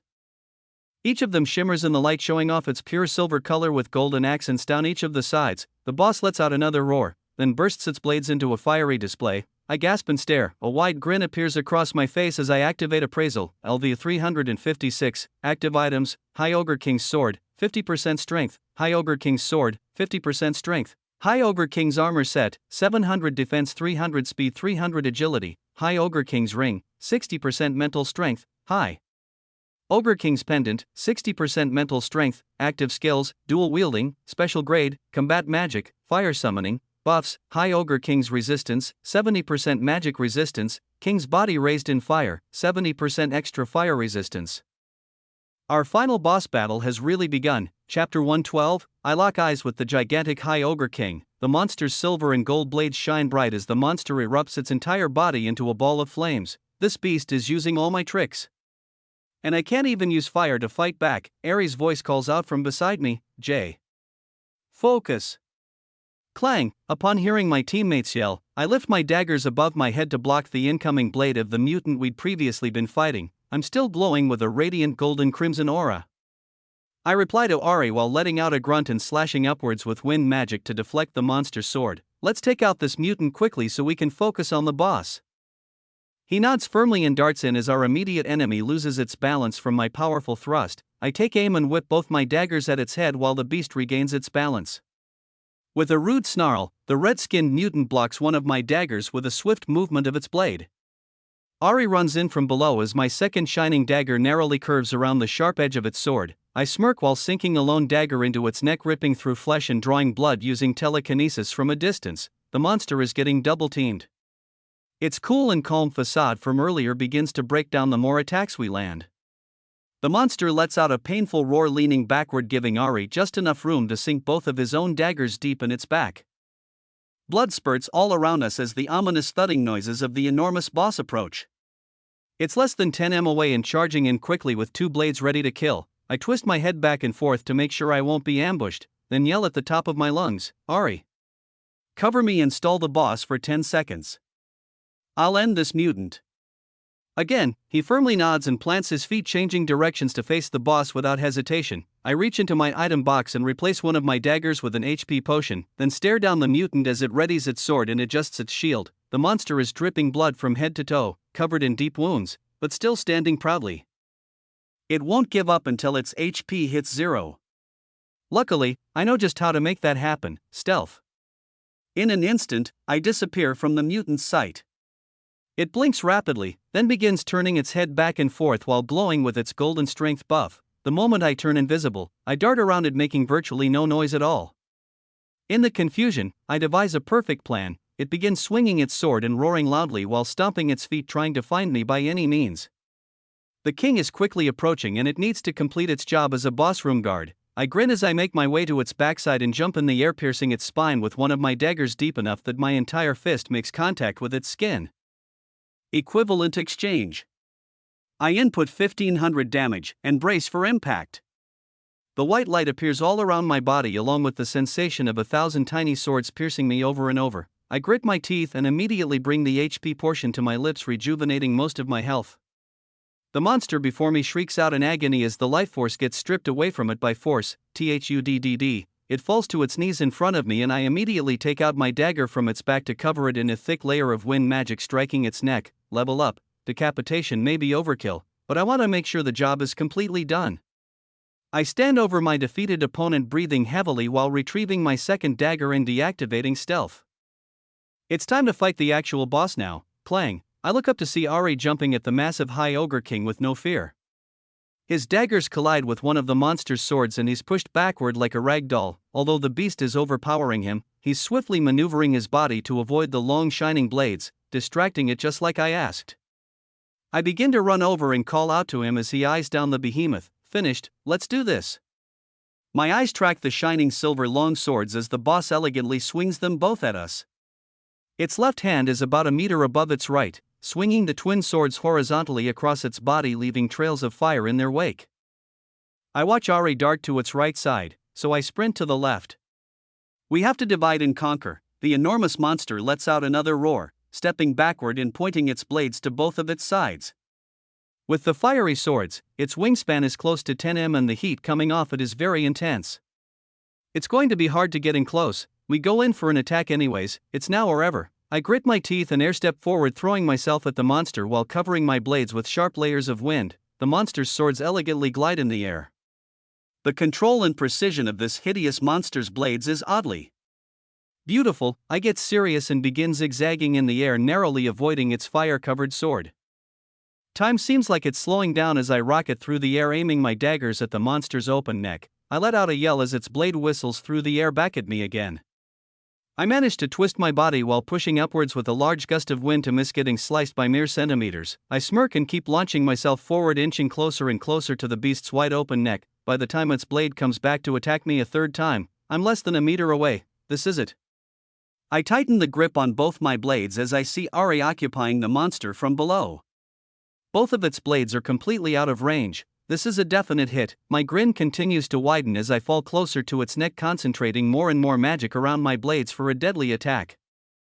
I see its right eye turn to me, then its entire body bursts into much hotter flames. I'm used to the heat, a few burns don't bother me. I continue falling in without hesitation. The monster makes a sharp turn, twisting the bone-white meter-long horns protruding from its back straight at me. As soon as I realize what's happening, I activate a layer of body hardening, but too late, and my defenses are too weak. My eyes open wide and I cough out a mouthful of blood while black crystals fragments shatter into the air. One of the sharp bones on its back pierces the right side of my chest, ripping through flesh and sending me flying towards the ground at a ridiculous speed. I let out an angry yell. Watching my HP drop close to 1,000 points in a single blow, moments before hitting the ground I create a pocket of wind to soften my fall, but still hit the hard red rock with a thud. I look up at the beast with a furious stare, letting out a wave of intimidation. It doesn't do much. The boss continues toying with Ari, sending him flying back with a swing of its left hand's blade. Ari's only advantage is speed and agility. That's how he's able to avoid its sword swings from a distance. I wonder if he'd be as helpless as I was up close. I dart around the monster's backside for a moment, looking at the bloodstained mass of bone sticking out from right below its neck. It was way too reckless of me to jump in without accounting for those. A monster this strong wouldn't leave itself wide open like that on the first attack. While reaching into my item box to drink an HP potion, I use self-regeneration to heal my chest and rethink my entire battle plan. Stealth. I shake my head and get back into battle mode while completely disappearing from the monster's view. I'm able to sense stealth users at lower levels than myself, so I'll have to assume it can sense me a little bit too. I take a deep breath in and out, then charge forward again. Once in range, I jump up, simulating my last attack. Ari clashes daggers with its long blade as I soar in at its neck with an identical trajectory to my last failure of an attack. The High Ogre King naturally thrusts its blade upwards, but I avoid it with ease. With another subtle air step to get back on course, I throw myself at the beast's open neck once again. The monster's right eye shifts to meet my exact flight path as it ignites its body into flames. I continue falling into its trap. But it doesn't realize it's falling into mine. I grin watching its shoulder begin to twist, then activate my skill, Dungeon Walker. A dark portal appears in front of me as the beast spins its body, attempting to skewer me straight through. With milliseconds to spare, I fall through my warp portal, and its sharp mass of bone whistles through the air without making contact.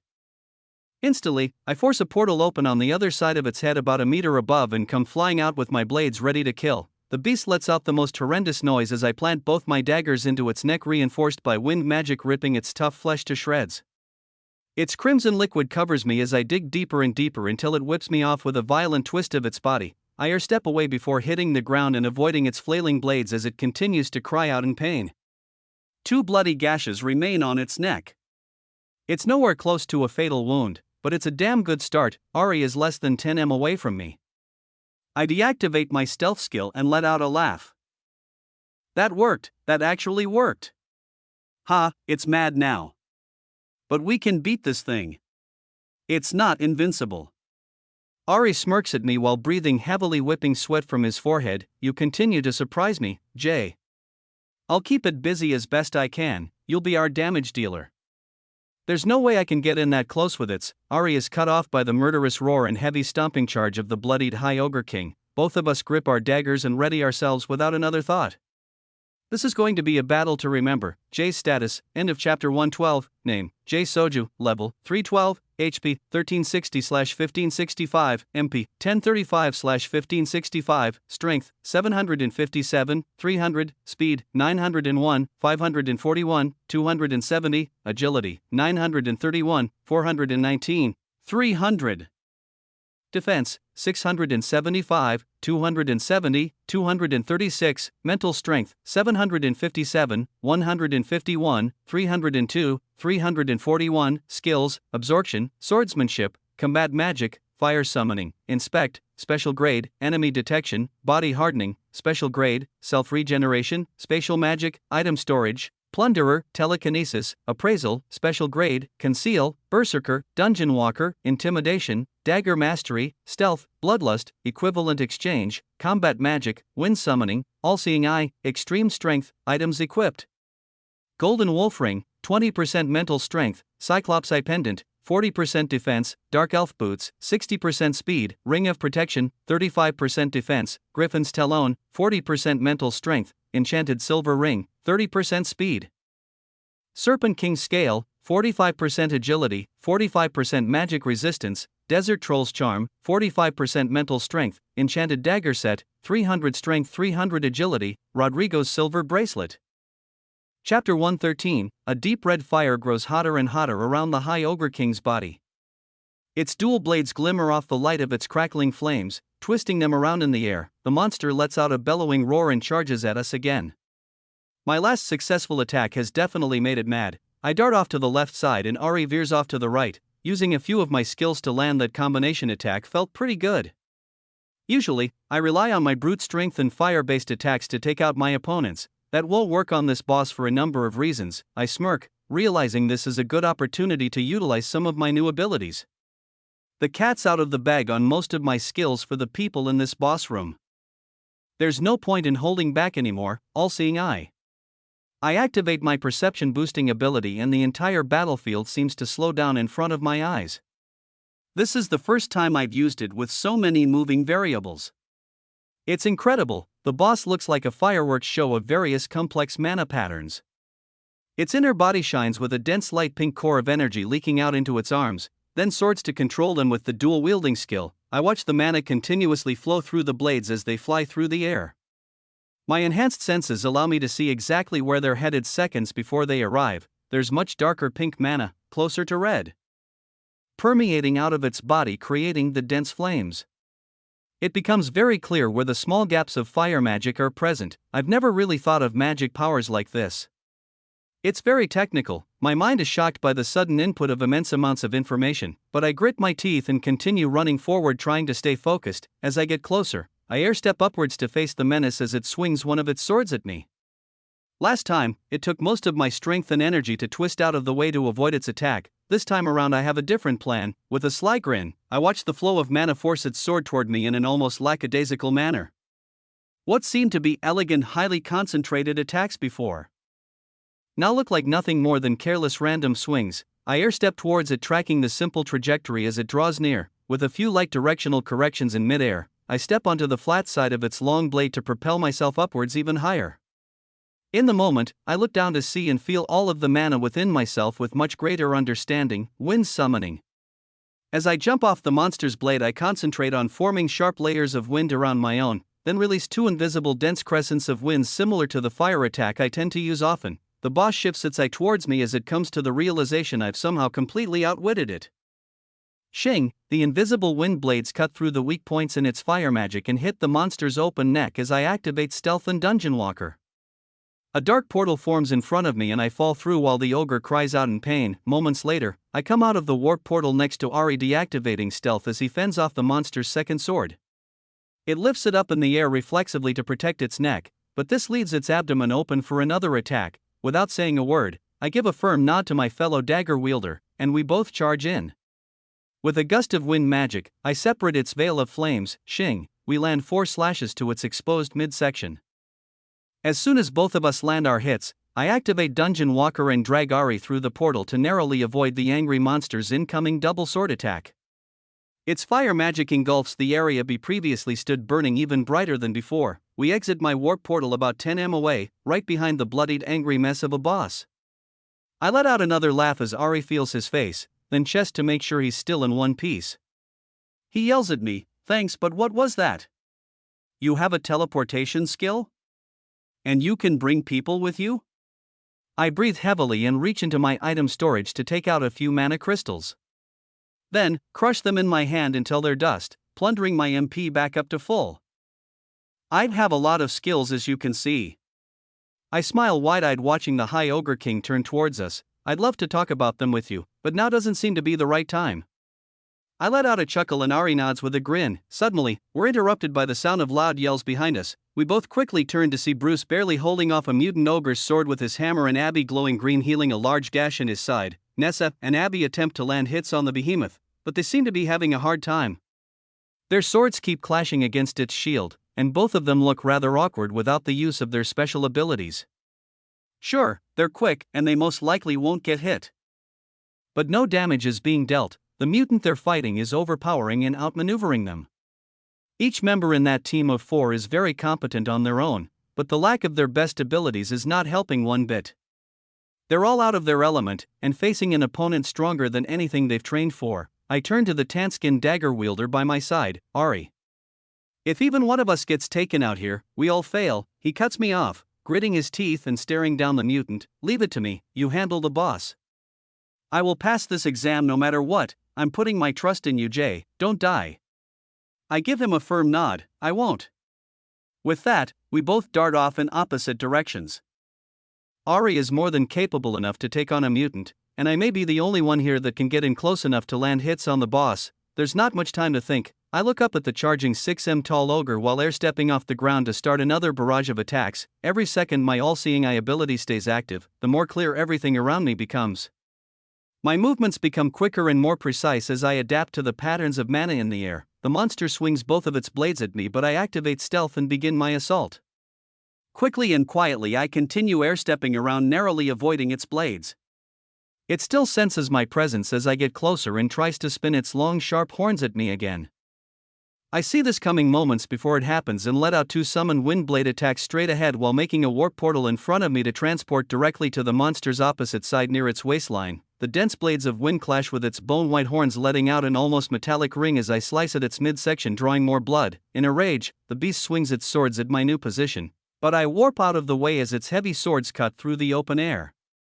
Underneath my stealth skill, I continue to glow with a dark crimson aura, tinted with gold and white. The grin across my face widens more and more as I become increasingly in tune with my new enhanced perception ability. It's allowing me to confidently warp around the battlefield, letting out attacks of wind magic at a safe distance. After 3 double hits to the abdomen and 1 brutal slash to its neck, I warp away to assess the damage I've dealt and plunder MP from a few mana crystals. I'm not making direct contact with the boss, so every moment I'm fighting, I lose a considerable amount of mana. It's bleeding all over, but even with the array of attacks it's taken, it must still have over 50% of its HP left. One wrong move and I'm a goner. I take a deep breath and run back in. I instantly spawn a dark portal in front of me to get a perfect position to attack. Shing. I continue to gain speed and accuracy while shifting my weight in the air to narrowly but gracefully avoid its incoming swords and release mid-range air slashes at its exposed parts. I start letting out loud laughs as I let the dagger mastery skill take control of my blades. Watching the mana flow through my arms and hands allows me to sync their movements with my wind summoning skill much more efficiently. Each attack I let out becomes even more precise, drawing more blood from the High Ogre King. It erupts with a bellowing rage-filled battle cry, struggling to get into a good defensive stance. I land another 5 or so consecutive hits, then warp away temporarily to restore my mana. It raises its blades, spinning around and turning its head back and forth, trying to guess where my next attack will come from. By now, its legs, neck, and midsection are covered in deep wounds. The monster is breathing heavily and I can sense its swings are slowing down.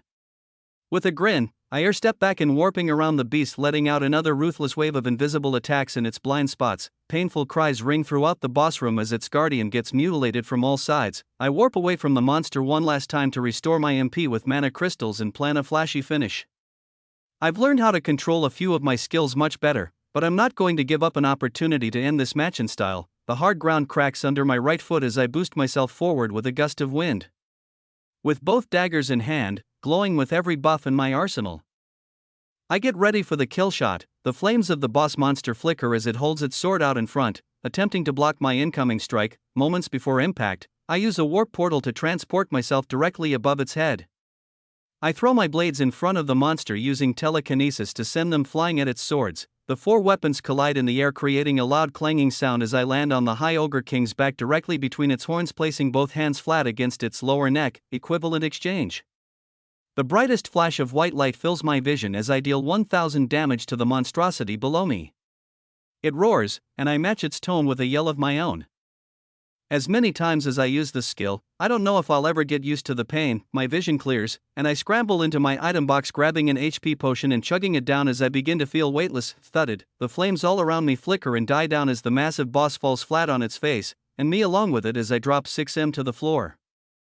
My daggers and its swords clang against the hard rock and I let out a sigh of relief. Then I feel the back muscles begin to twitch and a faint grunt slips out of its mouth. I immediately summon a sharp blade of wind and concentrate all of my remaining mana into a single strike. Without hesitation, I release my attack on the beast's open neck.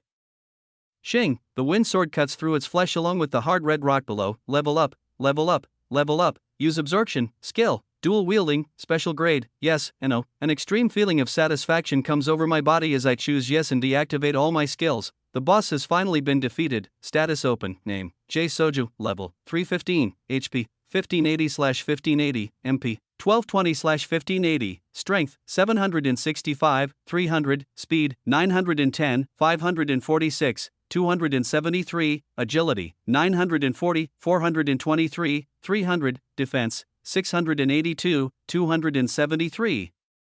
239, Mental Strength, 765, 153, 306, 344, Skills, Absorption, Swordsmanship, Combat Magic, Fire Summoning, Inspect, Special Grade, Enemy Detection, Body Hardening, Special Grade, Self-Regeneration.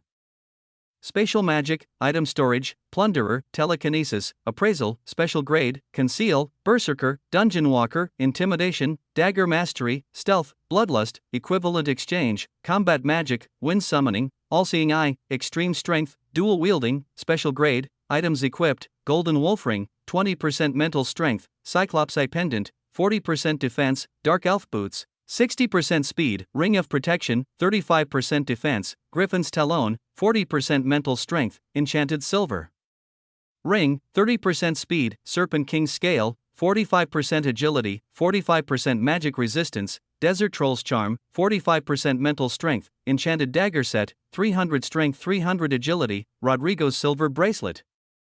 Chapter 114. I look around the boss room until my teammates come into view. Ari is running circles around the mutant, slashing its weak points as the others work in perfect unison to distract the beast. Abby continues to heal Bruce as he takes hits from the monster's sword. Most are blocked by his hammer, but the occasional stray hit slips through. Maria and Nessa look much more comfortable working as a team with a direct goal in mind. They keep its shield busy while Ari gets to work. I smile and cross my arms watching the tan-skinned dagger wielder zip across the battlefield. Now that I think about it, I should ask him for a few tips later. I'm sure my blade skills would get significantly better if he helped me train. About 6 precise dagger slashes later, the final mutant falls to its knees at Ares' mercy. It's over. The massive king's corpse begins to dissolve and I hear the faint sound of metal hitting the hard rock floor. I turn to see a massive pink mana crystal beside a golden ring with a dark red jewel embedded in its face. I use Appraisal, High Ogre King's Ring, 60% Mental Strength. I pick up both the loot items and spin them around in my right hand as I hold both my daggers in the left. All yours, you earned it. I look up to see Ari wiping his blades clean on his cloak while the other 4 team members follow close behind, smiling wide. With a sigh, I take off the first ring I ever got from a boss battle. The Mutant Werewolf's Ring. It only has a 20% Mental Strength boost, arguably my worst percent boosting item. All my slots are full for now, so I have to make a switch if I want to try out this new drop. I throw it in my item storage along with the mana crystal and place the new High Ogre King's ring on my finger. The difference is instantly noticeable. As I admire my new jewelry, a flash of white light appears between my group and me. Maria was about to call out but was rudely interrupted by a red-suited examiner. Rodrigo appears and looks me in the eyes with a crooked grin, then his gaze slowly moves to the others. Congratulations, it looks like all 6 of you have passed the exam. He turns back to me, staring intently with his dull white eyes. I'd like to offer you a position at the Hunters Association. I gulp. He turns to the others. This goes for all of you. You've passed one of the hardest C-class exams ever given. The association is looking for hunters with abilities just like yours. Rodrigo turns back to me. This offer is optional for everyone here, except you. I clench my jaw and stare back at him without saying another word. Aries' voice rings out from behind the examiner. I accept. I'd like to join the association. Rodrigo slowly nods. Very well. The white light of the dungeon's transfer magic begins to activate and my vision goes blank. Moments later, we're all stood close together in a rather narrow tunnel. It's very dark. The floor, walls, and ceiling are all made of hard black stone, and about 20 m in front of us is another light gray spinning mass of energy. There's the normal return portal behind, but there's two in such close vicinity. I whisper to myself, is that another portal? Again, I hear Rodrigo's voice, it is. That portal leads to the final labyrinth boss. I'll get to that in a moment. I'd like to get to the point I was making before being cut off by the transfer magic. I stare down the hallway and take a deep breath while feeling the dense mana in the air. It's much more intense than any dungeon break I've ever experienced. Whatever is behind that portal must be incredibly strong. Rodrigo takes out his small white note of paper from earlier and scribbles something down. To collect your new C-Class licenses, please stop by the Hunters Association building tomorrow morning. Each of you is on the list and has an open contract deal available if you desire to work with us. The room goes silent. Jay, I'm busy early tomorrow morning, but I'll set up a meeting with you and an association higher up. This will be mandatory if you'd like to receive your C-Class license. Let's meet around noon. My eyes open wide. I knew it would be risky to show off my skills during this exam, but I had no idea it'd be to this extent. A mandatory meeting with an association higher up, what will they do to me? There's no known multi-skill user with capabilities like mine. I just showed them all off to one of 4 rankers in the entire country. My stomach drops like a rock. The adrenaline pumping through my veins from my battle earlier exits my system as I'm filled with dread and regret. How could I be so stupid? I blew it. From the start, I was going to train secretly until my abilities knew no limits. I needed to have no equal before exposing my powers to the world. I got cocky and exposed myself for a good time. I'm an adrenaline junkie with a power fantasy that jumped in too deep and got way out of my league. Is that really what I've come to? Will they turn me into a weapon for the government? Do experiments on me to extract my powers? I gulp and shiver as a million thoughts begin racing through my head. I grit my teeth and stare at him with frustration. Why you can't do? He grins and nods. Yes I can, and I will. The association has asked me to scout promising individuals, and I will provide them with what they demand. They've given me a gift in return. In a state of shock, my mouth hangs wide open as the reality of my crumbling future begins to set in. Rodrigo continues, anyways, this is the final boss room. If you'd like to challenge it, be my guest. It's impossible for any of you to defeat it at your current skill levels.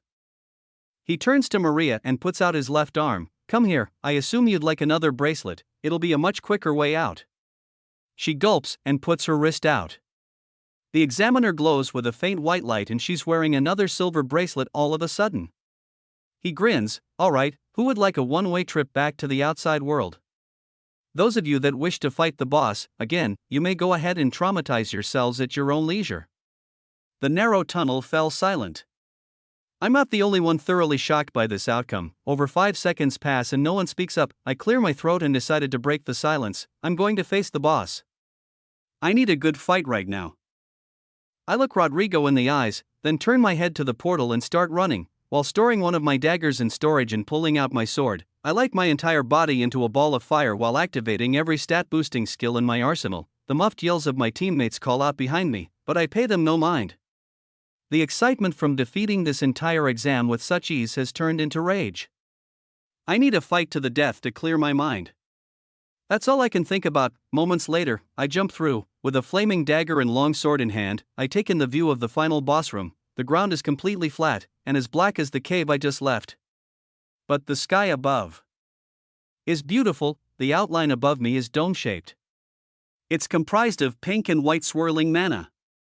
The feeling is both eerie and empowering. I stare at the slow-moving clouds above in awe, activating my all-seeing eye for an even better view. The moment I do so, my heart skips a beat.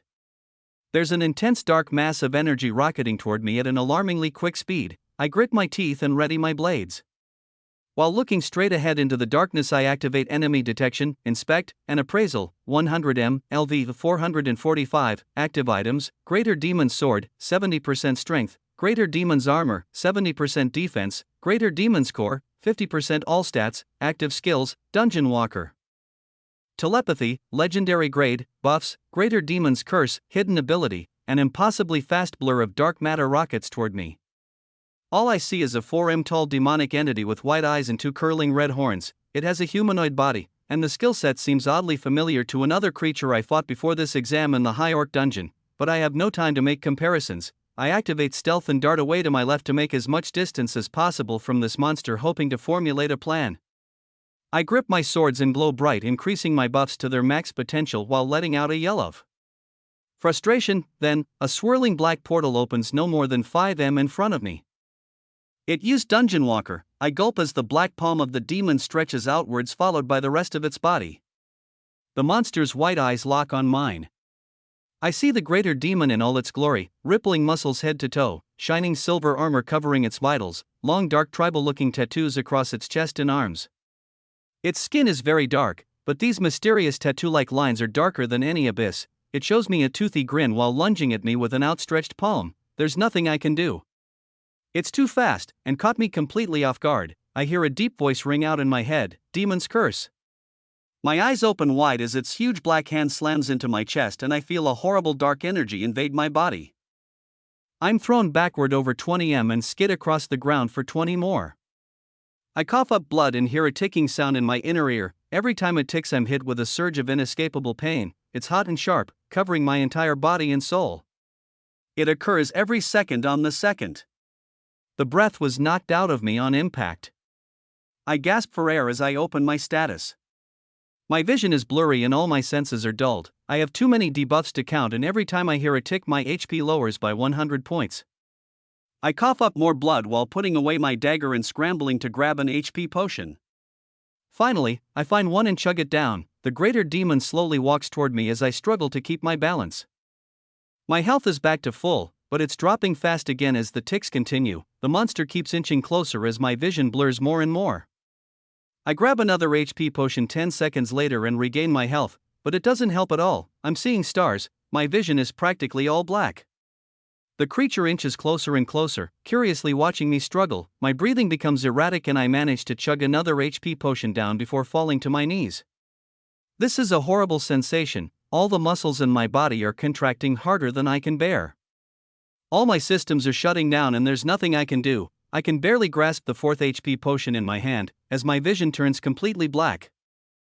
The potion falls through my fingers down to the floor. My HP hits 0 with a final tick as it breaks into shards of glass. Chapter 115, the veil of darkness in my vision slowly fades to white, then reality comes into view. The horrible pain that took over my body is gone. I'm sitting on the hard ground with my sword by my side and both hands in my lap. The silver bracelet is gone. I died. I let out a long sigh, realizing I've been transported to the labyrinth's entrance. You're I look up to see Maria standing over me with Bruce, Abby, and Nessa behind her. The sky is dark and there aren't many hunters standing around anymore. With a nod, I put my sword away while slowly getting up to my feet. I'm fine. I stare at the floor for a moment, shake my head, then put a fake smile on my face before looking back at the lot of them. What are we waiting for? Let's celebrate, we made it. We're all C-class hunters now. Maria stares me in the eyes for a few seconds, then a grin widens across her face. You're right. With a skip and a hop, she grabs me by the arm, linking our elbows together. Simultaneously, a flash of white light appears right next to me and Ari appears breathing heavily with eyes open wide.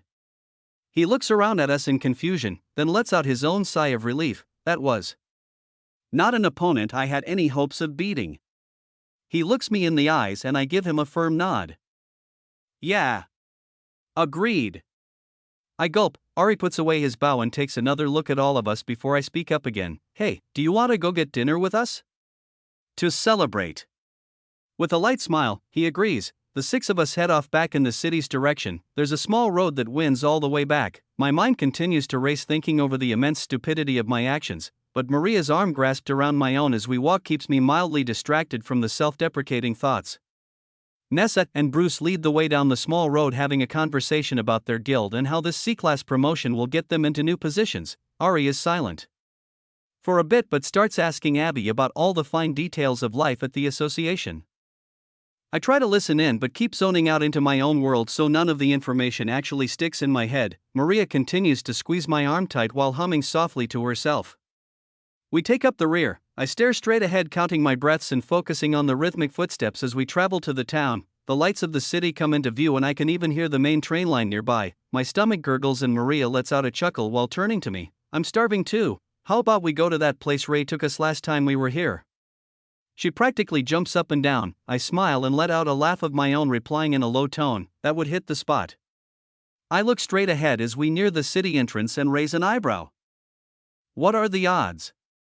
Both Ray and Jack are standing by the arching city gate. It's not a main city entrance, but it's the only one that connects to this path from the mountains. They must have heard the news that hunters were finishing up and came to meet us. 2 other groups of hunters and businessmen from the Association and Terra Guild wave down the rest of our team. It looks like no one came to greet Ari though. He follows Maria and me as we get closer. Ray waves us down and is the first to speak up. Jay. Maria. Congrats. While I assume you, Maria unlatches her arm from my own and cuts her off while jumping forward. Yup. We did it. Ray catches Maria midair to receive her flying hug as Jack approaches with a hand lifted up by his side. I firmly shake it and he grins. Congratulations. You're a C-class now, huh? It seems I am. Abby comes running over to us after talking to her group. Apparently, they're having a special celebration tomorrow for the association's successful applicants, so she's available to go out with us tonight without a problem. Bruce and Nessa walk over to us moments later. It seems like their guild master is away, so they're free to celebrate too. I turn to Ari and nudge my head toward Jack and Ray. All 4 of them introduce themselves and we begin laughing and retelling a few interesting stories from the exam as we walk into town. Our final battle and the events that followed didn't come up in conversation. The 8 of us get a large circular booth at a restaurant that lets us cook our own meat and vegetables on individual open grills. Each of us orders multiple entrees and enough bottles of drinks to drown a whale. With a clink of all our glasses, the night begins. Smiles fill the room, and I slowly fade into peaceful bliss. All my worries turn into nothing but fuzzy nothingness and uncontrollable laughter. We eat great food and celebrate a huge milestone in every great hunter's journey. We've really become C-class hunters. A few hours pass and the restaurant begins to die down as parties leave. Our food and drinks diminish and Jack gracefully pays the bill. It's on me tonight. I've booked you all a few hotel rooms too. Rest up and we'll take the train home tomorrow. I squint, trying to concentrate on the room key he's handing me. My vision is a bit blurry. The walls, floor, and people around me are bending and distorting at random. Maybe I drank too much. With a sloppy hand, I grab the key from Jack and thank him with a goofy grin. He puts his arm around my shoulder and Ray helps Maria up out of her seat. Ari laughs and finishes the bottle in his hand before standing up. Jay, I had no idea you were such a lightweight. He slaps me on the back and I hiccup. My tan-skinned teammate gives me a toothy grin. Hope I see you tomorrow at the association. I look forward to working with you in the future. You're a good guy. With that, he gets up and leaves. I'm left in a daze. His words definitely went in my right ear. But half of them basically fell out the other side. I mumble to myself as Bruce, Nessa, and Abby say their goodbyes and walk out the door. Working together? With Ari? Why would I? My heart skips a beat as my facade of happiness crumbles. The drunk bliss I'd been indulging myself in spirals into quite the opposite. My breathing gets heavier and faster. I concentrate on my echoing footsteps as Jack helps me to the hotel. My mind is spinning and it's even harder to form clear thoughts with these toxins running through my system. It feels like hours have gone by. But I've counted my footsteps to stay calm. We've walked 3 blocks at most. Jack's voice rings out in my ear. Hey, take this. I hope you feel better by the morning. Great nights tend to end like this anyways, right, Jay? He hands me a bottle of water and gives me a concerned smile as we enter a building. He speaks again. You're on the 4th floor, room 407. I nod and lean against the hotel lobby's wall. I give me a minute. I think I'm going to take a walk before I sleep. Jack lets out a sigh. Alright, don't wander too far. I won't. Ray, Maria, and Jack all get in an elevator to their rooms as I stand with one arm holding me up against the wall, drinking as much of the bottled water as I can manage. I take a few deep breaths, then walk out the front door, wobbling back and forth. I take a stroll. The water did help a bit, but my mind is far from straight right now. Being out here is better than a small closed-off room, I sigh, thinking back to that final boss fight. I never even stood a chance. It was faster than me, stronger than me, and even had a dungeon walker ability just like mine. It's the same as that odd monster I fought before the exam too, a demon. Are they the ones that run the dungeons? Demons? Do they feed off the power of mana absorbed in labyrinths? That would make sense, as labyrinths are left without being defeated, their guardians would only grow stronger. They would add floors and gain levels. And my mind races with paranoia and creativity as the walls of reality and fantasy twist in my head. I hear a ringing sound, and my head begins to ache pretty badly. With a grunt of pain, I sit down on a bus stop bench and chug the last of my water. It helps, but it's far from solving all my current issues. I open my status for the fun of it and let out a drunken laugh. All these skills and I still can't fend for myself. I scroll, then decide to activate my all-seeing eye and do some leisurely intoxicated reading. Let's see here. How about my fire magic? What's the description on this one? Combat magic, fire summoning, info, a powerful combat magic skill with an aptitude for fire. The caster is able to summon flames from their body and even imbue them into weapons. Residue may be left behind to deal extra damage to an opponent even after the initial attack. Grade, fire summoning, upgrade. My eyes open wide and a goofy grin comes across my face as I click upgrade without hesitation. Another screen pops up, upgrade, 100 pp, fire summoning, advanced fire summoning. All fire magic attacks will increase in proficiency by 100%. Magic residue will burn indefinitely until put out by a magic spell of equivalent or greater proficiency. Woohoo! Look at that! Without another thought crossing my mind, my fire magic is upgraded on the spot. I continue scrolling. Thinking about that demon I had no chance of defeating. I grit my teeth and click on Dungeon Walker, info, an ability solely found in demonic entities. It allows the caster to form warp portals within dungeons they have traveled to in the past.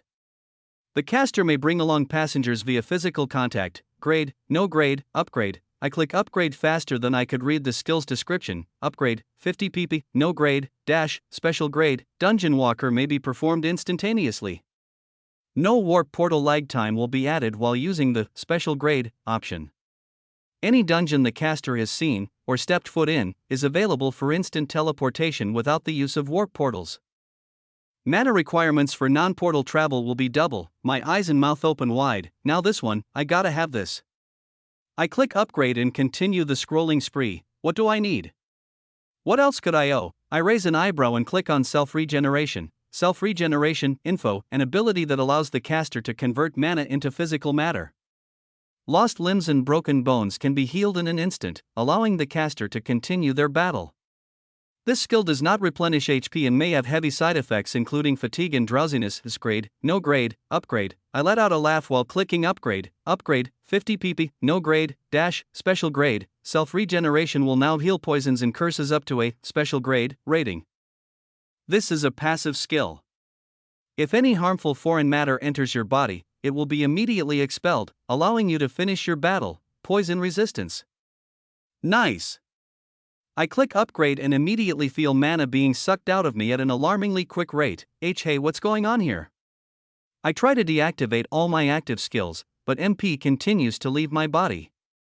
I grab a few mana crystals from my storage and plunder the energy to bring myself back to full, but my bar keeps falling. What is?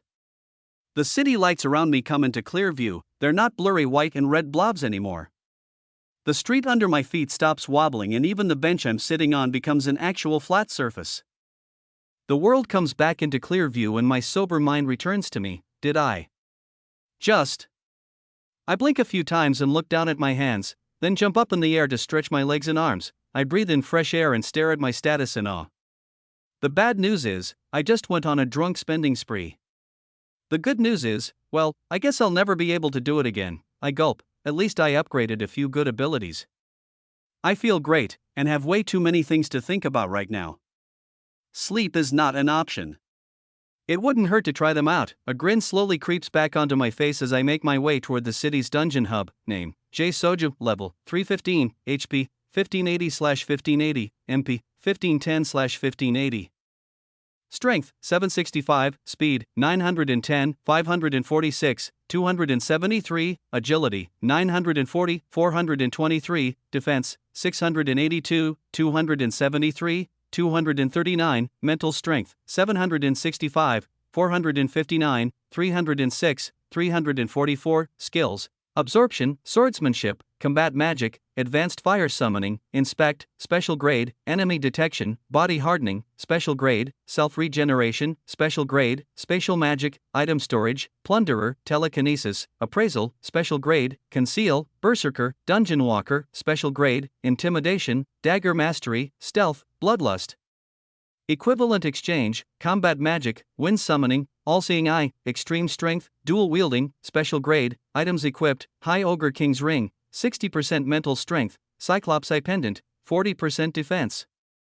Dark elf boots, 60% speed, ring of protection, 35% defense, griffin's talon, 40% mental strength, enchanted silver ring, 30% speed, serpent king's scale, 45% agility, 45% magic resistance, desert troll's charm, 45% mental strength.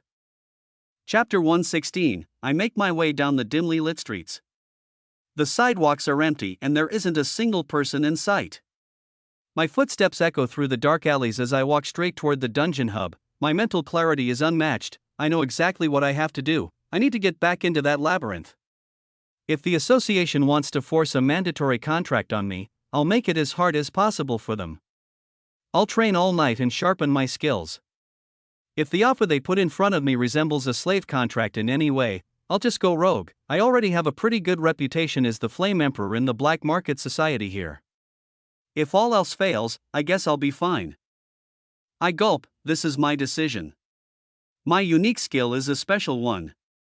Possibly the most powerful skill there is. I need my freedom to use it to its full potential. My footsteps cease to echo into the night as I realize my error and wasted potential. I just spent 200 PP. I could have upgraded my absorption skill to legendary grade. With a sigh, I open my status and activate my all-seeing eye to check out my most important attribute, absorption, info. This is a unique skill. Upon dealing the final killing blow to any creature, the caster has the capability to absorb its skills. Absorbed skills will be adapted to fit the caster's biology, grade, no grade, upgrade. I click upgrade without hesitation. Upgrade, 50 PP, no grade, dash, special grade. Skills acquired using absorption will increase in grade class up to special grade upon casting. Special grade, hidden ability. After defeating opponents of considerable strength, there is a chance the caster will be able to absorb 5% of their open highest stat points. This will permanently increase the caster's status. For every 5 levels that the opponent surpasses the caster's own, the probability of triggering this passive ability increases by 1%. I click upgrade and smile with satisfaction. I have 65 PP left. I'll keep the rest stockpiled for now. Legendary grade absorption probably would have been incredibly good, but special grade will be a neat increase for the time being. These things happen for a reason, right? I begin walking again and make it to the dungeon hub less than 15 minutes later. This is a much more populated portion of the city. Late-night hunting isn't too popular, but some still do it. Everyone has their own schedules after all. A dungeon's environment doesn't revolve around our 24-hour clock, they're always the same inside, so it's the same diving experience. I walk to the gates and show the night shift guard my D-class license to travel down into the hub. There's less than half a dozen hunters down here. I get on the first train and get off at the first stop. It's some random low-grade D-class dungeon. I don't even take the time to read what monsters spawn here. The moment I'm inside, I draw my sword and activate Dungeon Walker. The instant I do, my body becomes very light. A portal doesn't even form. All I see are potential destinations in my mind's eye. My physical body isn't part of the equation. I lock onto an overlook in the mountains on floor 11 of the labyrinth and transport there without another thought. With a grin, I look down at my sword, then up at the beautiful view of the mountains as a griffin flies overhead. So that's how special grade Dungeon Walker works. Nice. I activate enemy detection and begin teleporting around all 5 floors, 11 through 16. Without being noticed, I count just under 30 stragglers remaining. Most of them are on the 16th floor. Continuing to train for their final test, I have plenty of time. I find myself a desolate area on the 16th floor with a group of high ogres and take out a dagger to hold with my sword. Using all my stat boosting skills along with my newest advanced fire summoning skill. My body glows dark red with a hint of gold, my flames crackle and twist as my sword begins to glow. In an instant, I begin zipping around the battlefield. My strength and speed outdo these measly level 320s. Seconds later, 4 corpses fall to the floor in pieces, still burning bright with flames that show no sign of flickering out. I smirk, then activate Dungeon Walker again, without bothering to collect the loot. I find myself another group of monsters. This continues on for about an hour. I get a feel for my new dual-wielding ability. The movements of my dagger and sword together feel much more natural. I can block with one and attack with the other. I've been using wind magic with the dagger, and fire with my sword. The flames from my new advanced skill seem to actually not go out until the object they're burning turns to ash. After roughly 20 high ogres, I gain 6 more levels. I'm level 321 now. There's only 2 opponents in this labyrinth that are worth fighting now, the floor 16 high ogre king, and the greater demon up above. The only problem is Rodrigo. He's standing right outside the boss room.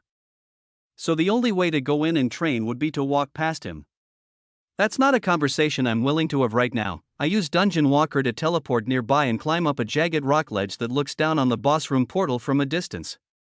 While sitting up against the large hard flat rock, I wait. My breathing is slow, heart rate is steady, and mind completely clear. There's only one mission to complete: get into that boss room without the A-class examiner noticing. About 30 minutes go by. The heat up here is getting very uncomfortable, but I take the pain and keep staring ahead. A team of 4 finally arrives. My eyes perk up as I see Rodrigo giving them the usual entrance speech. A few seconds later, they all enter the spinning mass of energy. Now's my chance. Quickly and quietly, I get down from the ledge and run over to the unsupervised portal. I look over my shoulder a few times while waiting for the necessary 30 seconds to pass so I can fight my own boss battle. Just like that, I make it in.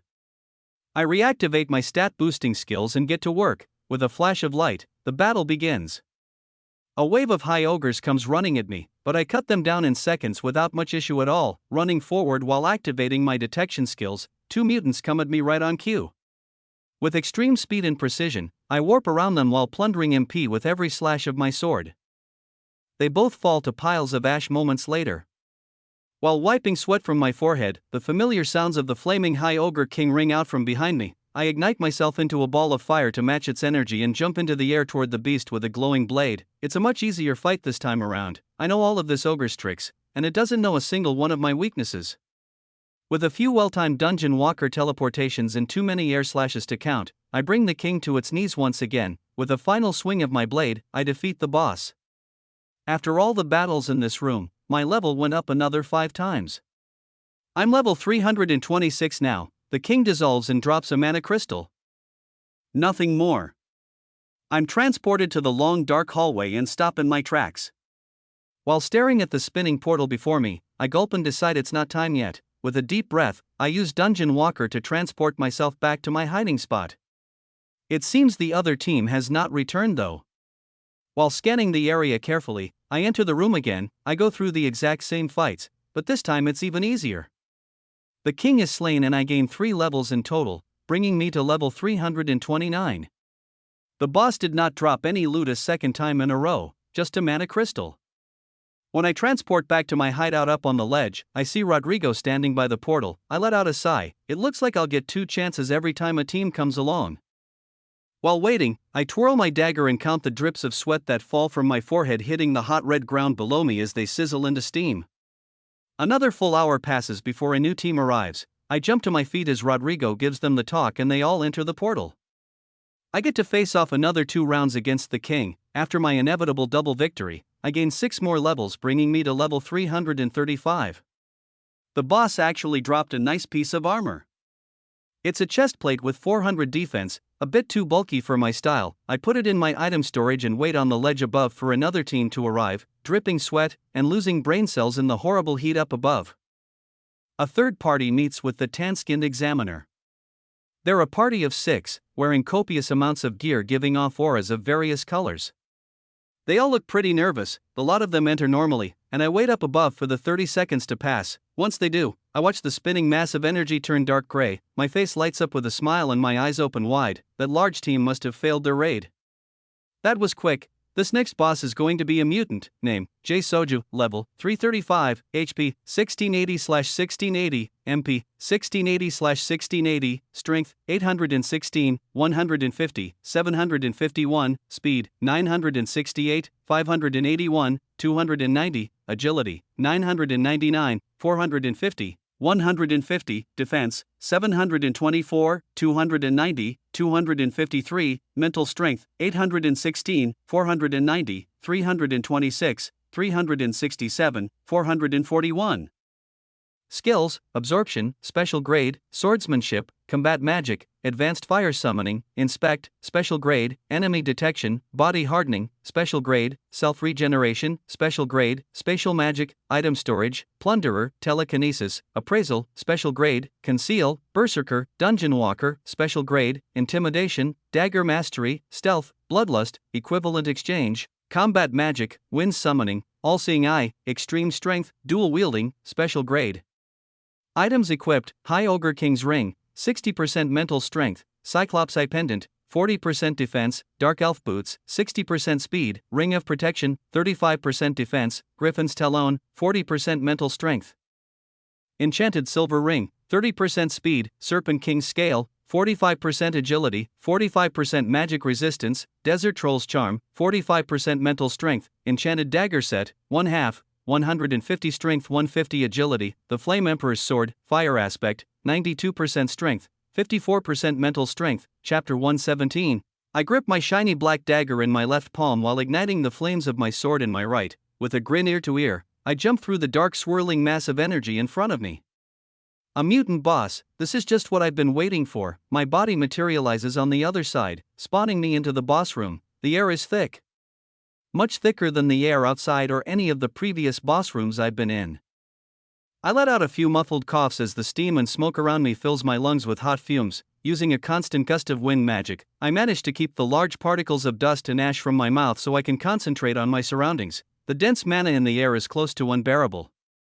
It almost feels like it's about to materialize from the sky and fall to the floor. Activating enemy detection, I sense the usual 2 waves of monsters approaching and take care of business. With a few swift air steps and the occasional use of teleportation for better positioning, the high ogres and their mutant counterparts burn to piles of ash. They're definitely a little stronger, but nowhere near what I expected. It's kind of a letdown. Have I already outgrown this labyrinth? Is it? My mumbling gets cut off by heavy footsteps approaching. THUDDD, THUDDD, THUDDD. I see the familiar sight of large steam clouds instantly turning blood red as a beast emerges. It has similar proportions to the previous boss, but the wave of even denser mana that fills the air as it approaches is rather off-putting.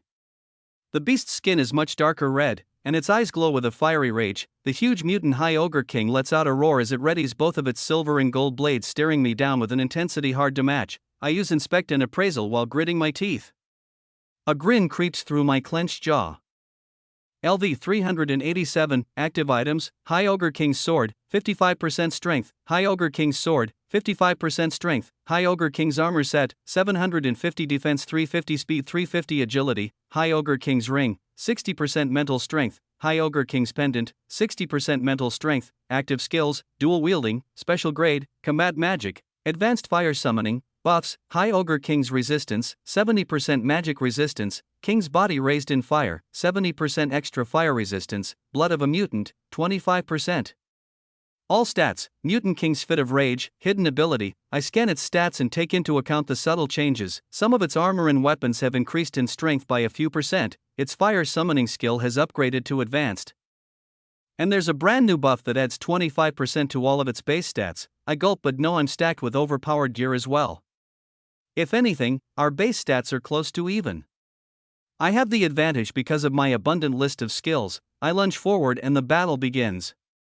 I glow with dark gold and crimson flames, and the boss burns dark red, swinging its swords with cool, calculated precision. We clash blades as I airstep and teleport around the battlefield. My all-seeing eye picks up on its fine movements, and I stay one step ahead at all times. Hit after hit, the mutant's flames grow hotter as I cut away at its thick flesh with wind slashes and occasional hits from my sword. The monster stays calm and does not make this battle easy on me. I only land 1 out of every 6 or so hits. Even with my perception boost, it's quick on its feet and skilled with those shining blades. I take a page out of its book and stay cool and collected myself. The sound of clanging metal rings out in the boss room as both of our fire burns bright and the mutant defends its throne. About 5 minutes pass and I've landed a number of hits on the beast. It's not slowing down, and for some reason, doesn't seem worried in the slightest. For now, I take advantage of every perk I can get and carry on filing down its defenses. Clash after clash, blood drips from the beast and sparks fly in the air as our battle continues. Finally, I can sense its movements slowing down as my successful attacks grow in numbers. Gashes pile on up its arms, legs, and gaps in its armor. The beast begins to breathe heavily, and I do not slow down. I drip with sweat, counting to slash away at my opponent. With a final barrage of attacks, I let out a yell, and the beast falls to its knees with a loud grunt. Clang! It dropped its swords? I pause for a moment mid-stride in a state of confusion. The boss breathes heavily and stares me in the eyes as I cautiously inch closer to it with my weapons in hand. It doesn't move, or even try to grab the swords by its knees. The monster just grunts and sways side to side while staring into my soul. Such an odd battle. I gulp and continue inching toward the behemoth in front of me. This monster fought long and hard, but my abilities were too overpowered in the end. It never stood a chance. So, you admit defeat? I'll end it here. With a smirk, I concentrate my mana into my sword, storing up wind and fire magic more powerful than anything I've ever attempted. I have to make it flashy after all. With my right foot, I launch myself forward and ready myself to release my new all-powerful attack. I soar forward at the beast while it stays still, presumably frozen in fear, or dumbfounded in defeat. Then, less than 5 before impact, I see a shift in its eyes. A deep crimson fire burns deep within them, especially with my all-seeing eye active. The depths of its mana pools are beyond my wildest imagination. The monster's HP can't be more than 10% right now, and it still has this much power. How could it? I mutter a few words, while reflexively shielding myself with body-hardening crystals and bracing for impact as I watch its mana stores triple in size before my eyes. I let out a gasp as its entire body begins to glow bright red, erupting into a magnificent display of fire. I'm struck with a burning hot wave of dark red flames that are even hotter than my own.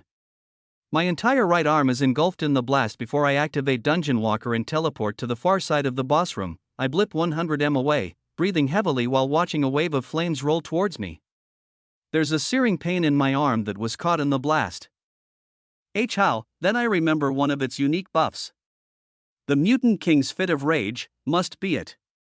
A failsafe when it's on its last breath, a self-destruct skill. I grit my teeth while using my blade to break apart the rock floor below me. After I dig down 3 or so, I jump in and take cover, holding the rocks above my head with all the telekinesis I can muster. The earth around me rumbles as the wave of flames passes over me. Fire seeps in, but I hold strong and keep the bulk of it out. About 3 seconds go by before the extreme heat clears, then a familiar ringing sounds in my head. Level up, level up, level up, level up, level up. I let out a sigh, relaxing for a moment.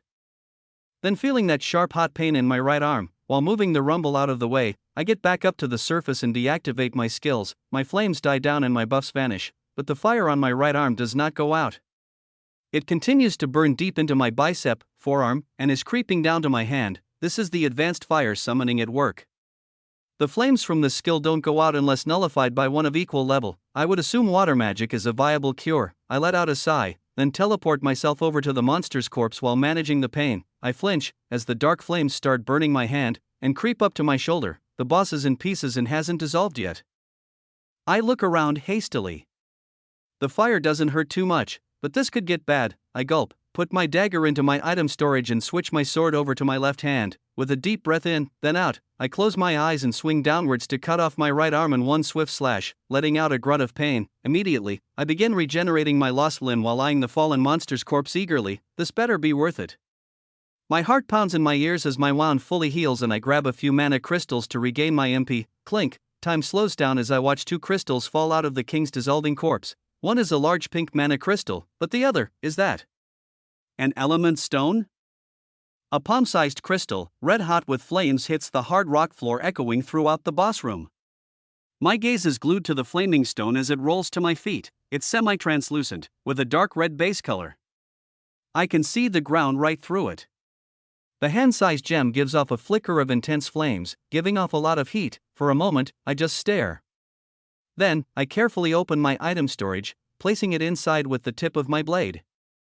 I'm not taking any chances, there's no way I'm touching those flames again. I take the mana crystal and throw it in my storage as well. This is not what I expected when I thought I'd fight a mutant, but with a reward like this, I can't complain.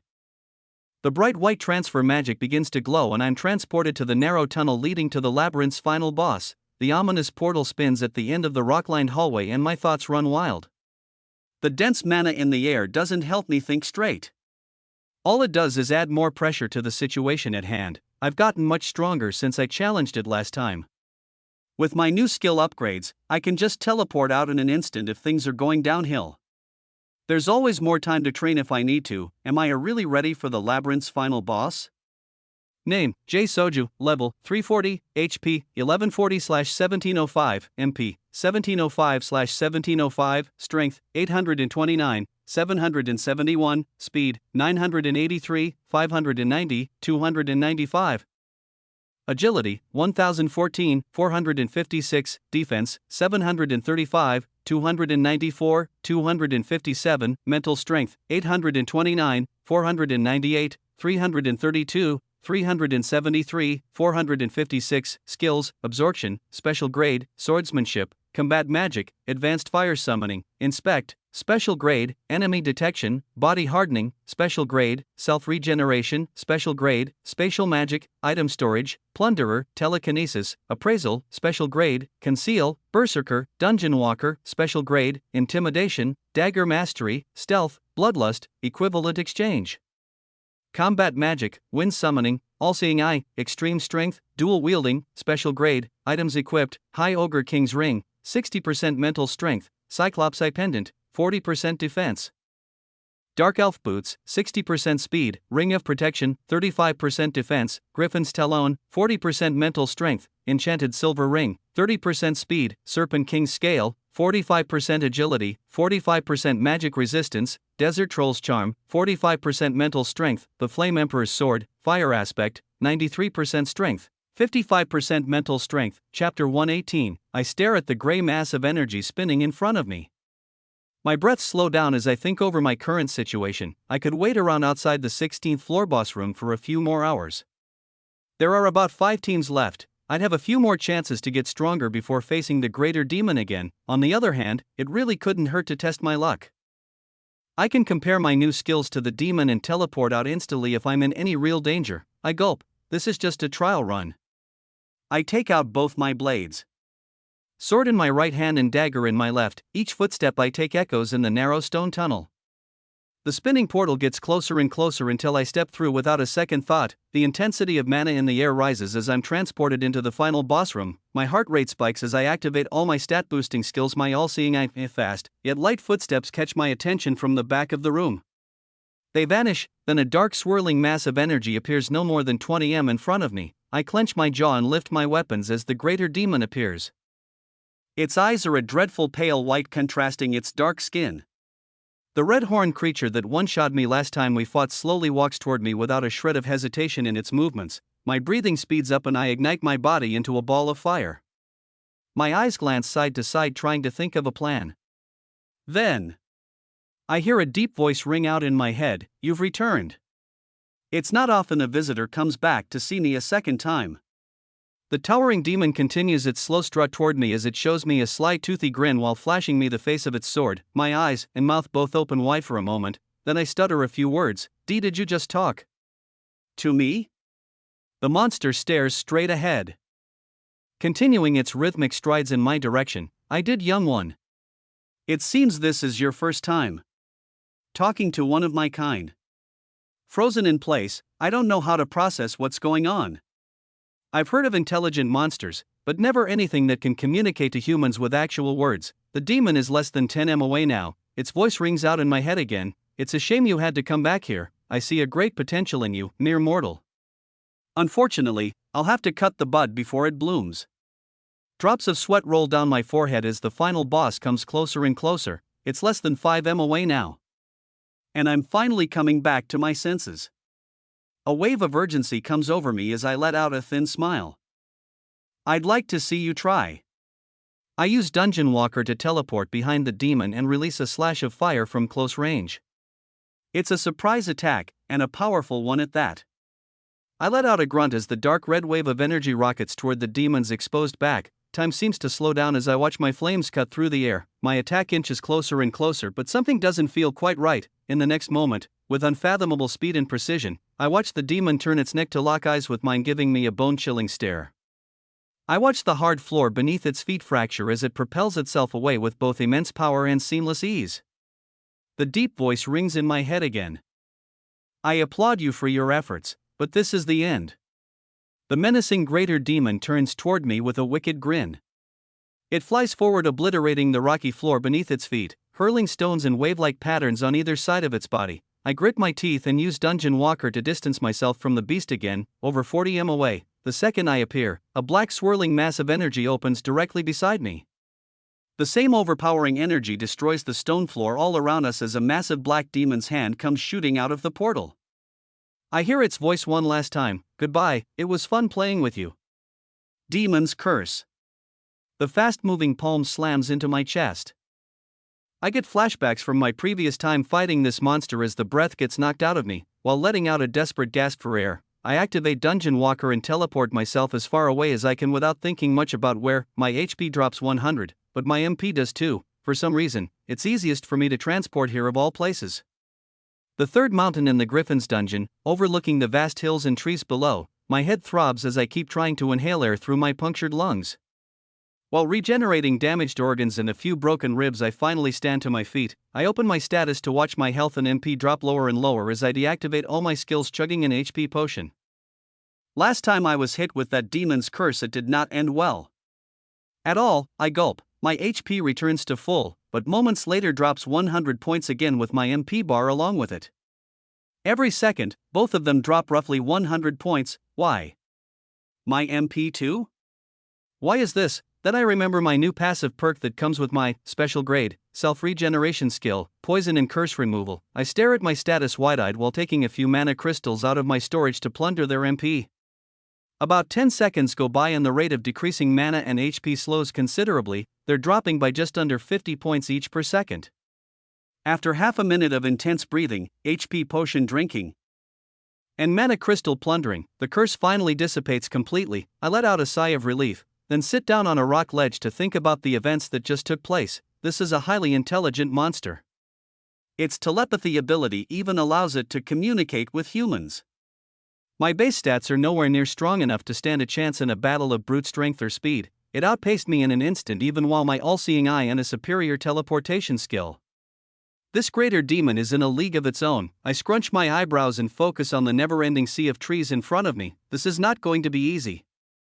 Not one bit. I sit and stare for a while, trying to formulate a plan. Then one thing the monster said to me starts to poke at the back of my mind. The moment I entered, it said, "You've returned." It's not often a visitor comes back to see me a second time. That must mean it remembers me. The final boss domain has to act like a normal dungeon floor for that to be the case. It's not like the boss rooms that reset every time a hunter defeats or leaves them, so that's its weakness. A small grin starts to form at the corners of my mouth. Griffins fly high in the sky as my brain starts piecing together the perfect plan. This labyrinth has taught me a lot. Watching my teammates grow, defeating higher-level monsters with their limited abilities is pretty neat to see. Now it's my turn. Sometimes, being stronger than your opponent is a weakness if you can't guess their next move. It's time for me to put away the checkerboard and start playing chess. I grip my blades and double-check my status to make sure my HP and MP are at full before activating Dungeon Walker and surveying my potential warp points. Moments later, I prepare to throw myself back into battle. I have one objective. With the element of surprise, my plan will go off without a hitch. I teleport in as close as possible to the resting demon. This is the first time I've seen it not in full battle mode. The monster sits on a large flat stone slab at the backside of its lair overlooking the dome-shaped boss room. A meter-tall egg-shaped red object catches my eye as I'm portaling in. The demon seems to be eyeing it, guarding it even. I pay it no mind and stick to the plan. My sword glows red and I pre-charge it to the brim with advanced fire magic. I release my attack at point blank without hesitation. The red-hot flames ripple through the air toward the unsuspecting demon. I assume it will dodge, so I charge up another attack to ready a countermove. As expected, it immediately realizes the danger, but a series of unexpected events unfold. Rather than using its own dungeon walker ability, the monster throws its body in front of the red odd-shaped orb on the ground. I still can't see it clearly from this distance, but the object seems to be of great value to this creature. My fiery slash makes contact with the greater demon, exploding into a crimson ball of flames as it hits the monster's right shoulder.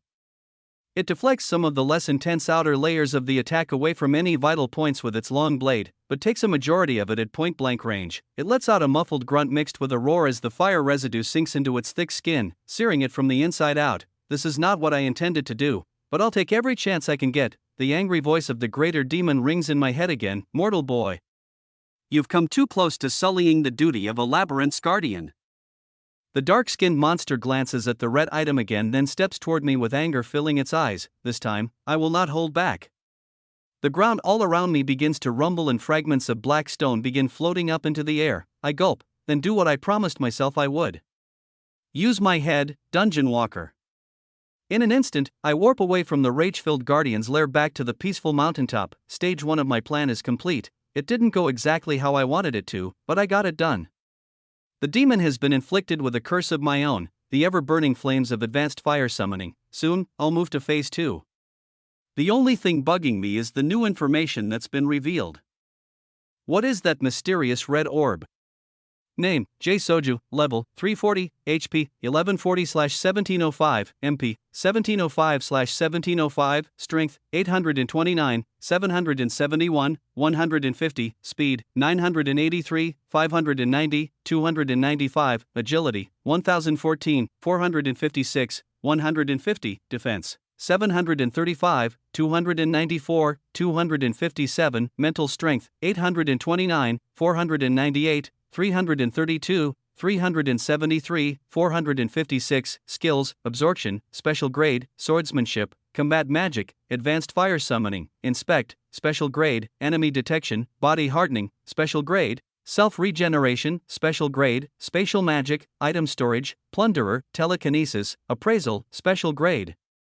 Conceal, Berserker, Dungeon Walker, Special Grade, Intimidation, Dagger Mastery, Stealth, Bloodlust, Equivalent Exchange, Combat Magic, Wind Summoning, All-Seeing Eye.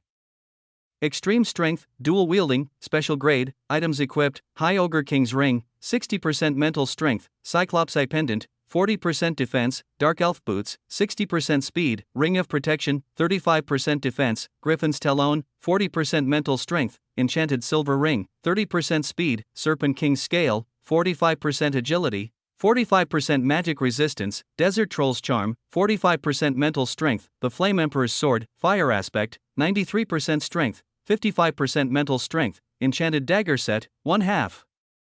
150 Strength, 150 Agility.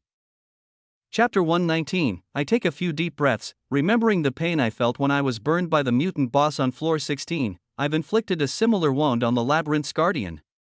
To my knowledge, it doesn't have any way of healing. It never would have allowed itself to be hit by my attack, but threw itself in harm's way to protect that egg-shaped orb. While twirling a dagger around in my left hand, I tighten my lips and rack my brain for an answer. I have no idea. It's a puzzling situation. I guess I'll just have to defeat this monster and find out on my own. In the meantime, it'll be a very valuable resource in my battle. If that red rock is something the greater demon is willing to sacrifice itself to protect, then I'll take full advantage of its weakness. My foot begins to tap against the hard rock below me. It's been about 30 seconds, but I need to wait longer to make sure its right arm is fully incapacitated. If I couldn't put out the fire from a skill I own myself, there's no way it'll be able to easily snuff those same flames. These are my hopes at least. Griffins continue to fly by as my foot tapping becomes faster and louder until I can't take it anymore. It's time. I inhale deeply, preparing myself for the battle ahead. It's time to stay cool and calculated. No wrong moves can be made here. I activate Dungeon Walker and scout out a good place to teleport in. The greater demon is still atop that long stone slab. Protecting the red orb, a smirk of satisfaction creeps onto my face as I take in the sight of its mangled right arm. The demon now holds its long sword in its left hand while its right upper limb hangs from the shoulder joint with claw marks all over its flesh. Blood drips to the floor next to large chunks of still burning demon flesh. The monster's white eyes are sharp and its breathing is heavy. It cut off all of the burning sections of its own body. I've really pissed it off. While finding the perfect positioning, putting the demon between its precious rock and myself, I reappear while releasing an attack at full power without a second of hesitation, the dark crescent of advanced fire magic rockets toward the greater demon. But it seems to be a bit more prepared this time around. Instantly, as my fire approaches, the monster grabs its ruby-colored egg, and Dungeon walks away. Over 100 m away. The labyrinth's guardian is running from me now, my premature excitement vanishes in an instant as the deep voice of the greater demon rings out in my head, I will make you pay. For even thinking of attacking the true labyrinth's ruler, you shall pay. The hard stone floor begins to rumble again as I see rock flying through the air and the monster rocketing toward me. It is a terrifying sight, but I can't help but be a little amused by its dangling right arm. I dart off to its unguarded side, making things as difficult as possible for the demon. It swerves mid-charge, and I process all the moving parts in front of me to make a logical decision, Dungeon Walker. I teleport out of its way. Again, there's no point in facing this menace face to face. I materialize 50 m away on the other side of the dungeon. A black spinning portal appears by my side, but I teleport away again before any part of the monster can come out of it. Over and over, we play a game of cat and mouse. I continuously charge my sword with fire and blip all over the boss room trying to position myself for another clear shot. Even with an inferior skill, the greater demon follows me close behind with scary precision. There's a fraction of a second of lag time between its portal and my instant transmissions. I use this to my full advantage. I won't be able to hit it straight on because its base speed and agility are too quick. I'll just have to force its hand. Yet again, my teleportations become more frequent and seemingly random as I move quickly back and forth to opposite sides of the dungeon. I keep my eyes locked on the shiny red egg-shaped orb while the demon makes sure to always stay between me and its object. The ground shakes and the mana in the air gets denser and denser as the two of us nearly phase out of existence, teleporting around the room at rapid speeds. I hear the monster's deep voice penetrate my mind mid-blip, "You cannot run forever, child." I snarl while teleporting far from the creature again as it emerges from a portal nearby with anger-filled eyes. It's right. I'll have to change things up. I grit my teeth and layer myself with body-hardening crystals while teleporting straight into the danger zone.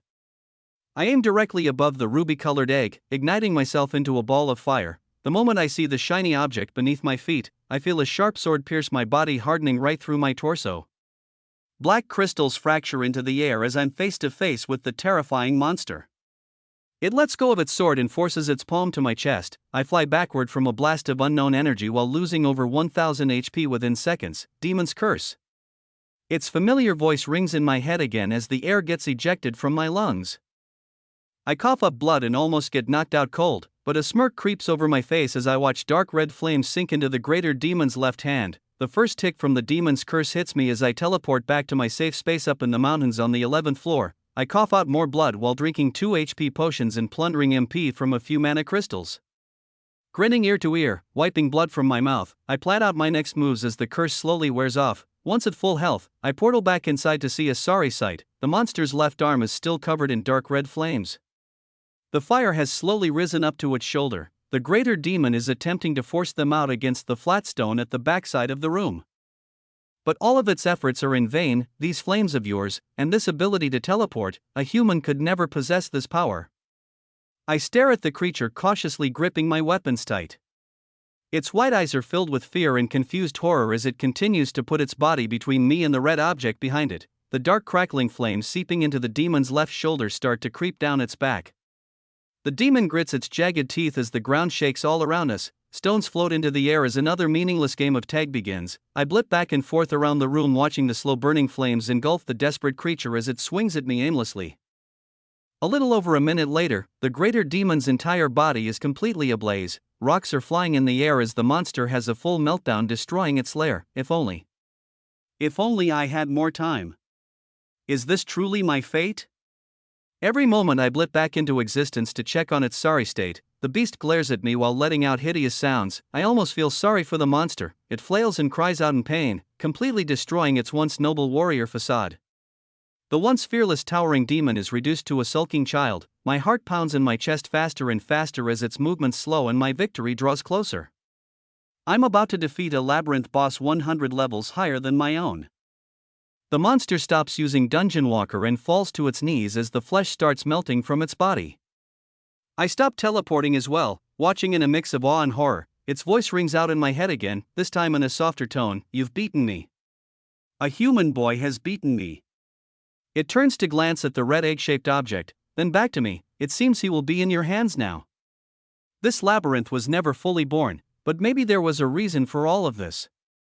The fire crackles as the monster's chest and face begin to fall apart, exposing white bone. It falls forward to hit the hard stone floor with a loud thud. Level up, level up, level up, level up, level up.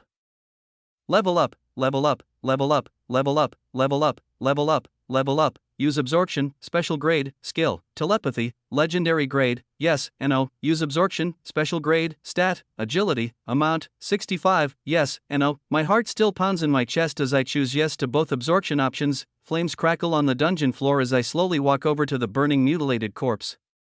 With a gulp, my stat boosting skills slowly deactivate. Breathing heavily, I tiptoe around the monster's body over to the precious ruby egg it sacrificed its life to protect. Well, try to protect at least. The closer I get, the more questions I have. Clink clink, I tap it with my sword 2 times.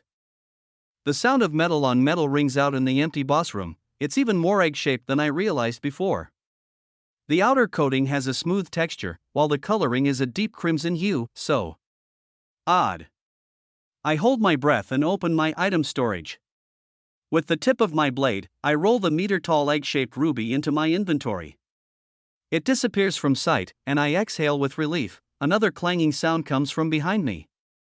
I turn around in full battle mode, activating my skills, but soon realize it's a false alarm. The oddity of this whole situation is putting me on high alert. I clench my jaw and walk over to the dissolving remains of the greater demon to see 3 item drops in its place.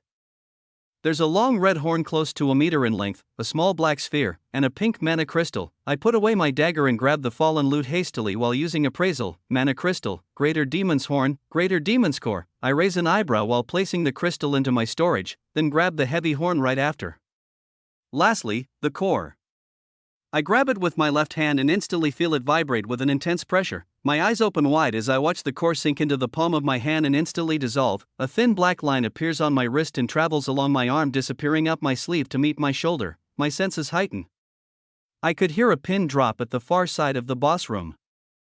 My eyes twitch back and forth, zooming in and out with newfound long-range perception. I swallow hard and open my status. Status open. Name, J Soju. Level, 352. HP, 1765/1765. MP, 1525/1765. Strength, 861, 809, 431. Speed, 1017. 610, 305, 509, agility, 1115, 502, 558, defense, 762, 305, 267, 381, mental strength, 861, 517, 344, 387, 491, 431, skills, absorption, special grade, swordsmanship, combat magic, advanced fire summoning, inspect, special grade, enemy. Detection, body hardening, special grade, self-regeneration, special grade, spatial magic, item storage, plunderer, telekinesis, appraisal, special grade, conceal, berserker, dungeon walker, special grade. Intimidation, dagger mastery, stealth, bloodlust, equivalent exchange, combat magic, wind summoning, all-seeing eye, extreme strength, dual wielding, special grade, telepathy, legendary grade, items equipped, high ogre king's ring, 60% mental strength, cyclops eye pendant, 40% defense, dark elf boots, 60% speed, ring of protection, 35% defense, griffin's talon, 40% mental strength, enchanted silver ring, 30% speed, serpent king's scale, 45% agility, 45% magic resistance. Desert Troll's Charm, 45% mental strength, the Flame Emperor's Sword, fire aspect, 94% strength, 57% mental strength, Greater Demon's Core, 50% all stats, Chapter 120. I stare down at my left arm for a moment, taking in the reality of my situation.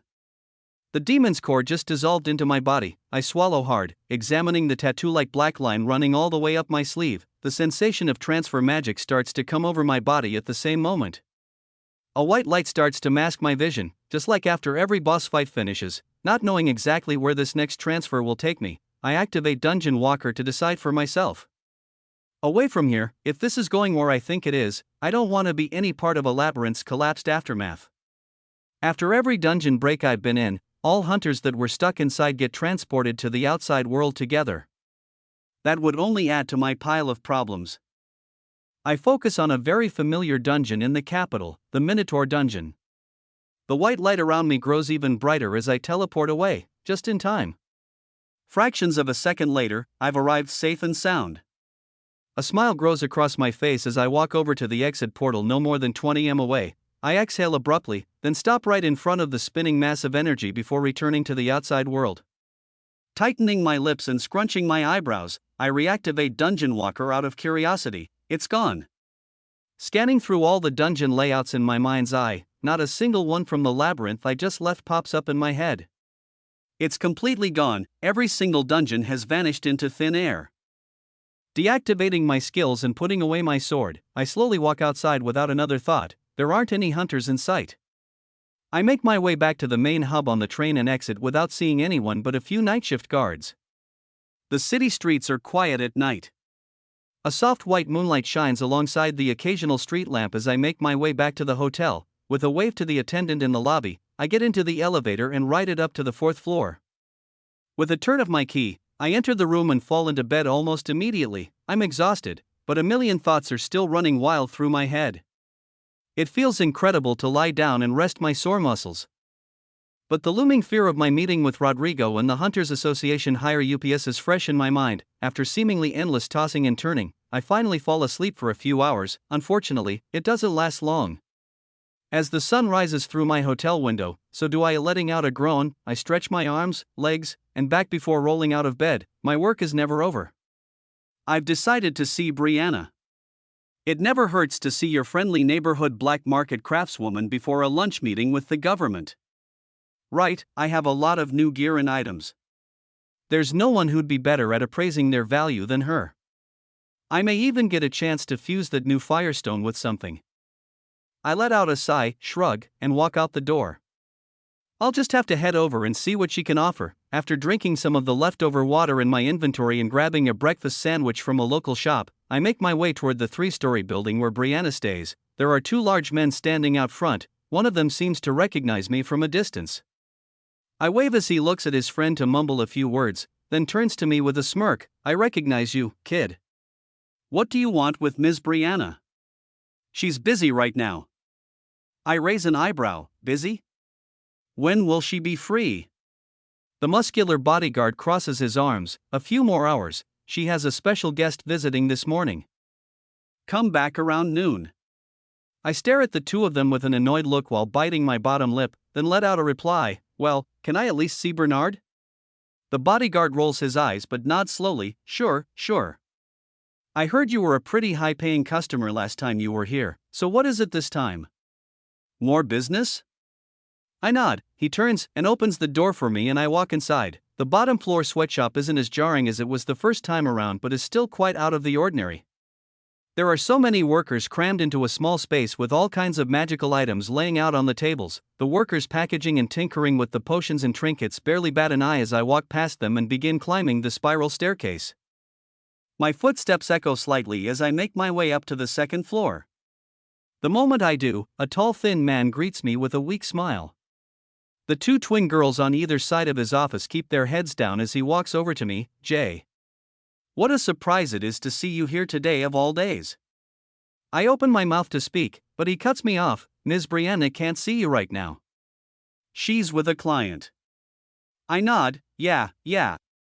I know, one of the guards downstairs already told me. I took my C-class exams this past weekend, so I have all kinds of items I'd like to have properly appraised. Bernard raises an eyebrow and shows me to his desk. I have a good eye for these kinds of things too, you know. Let's see what you have. Do you have one of those containment cases? For element stones. His eyes open wide. You managed to get another one? I smile, realizing this may be my chance.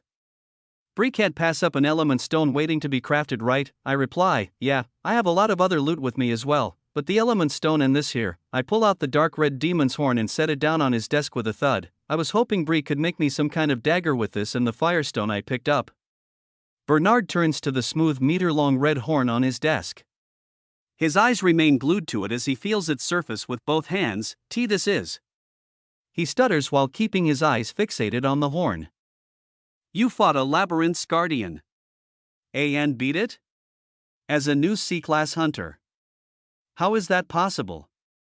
The thin man in glasses turns to me wide-eyed with his eyebrows scrunched tightly together.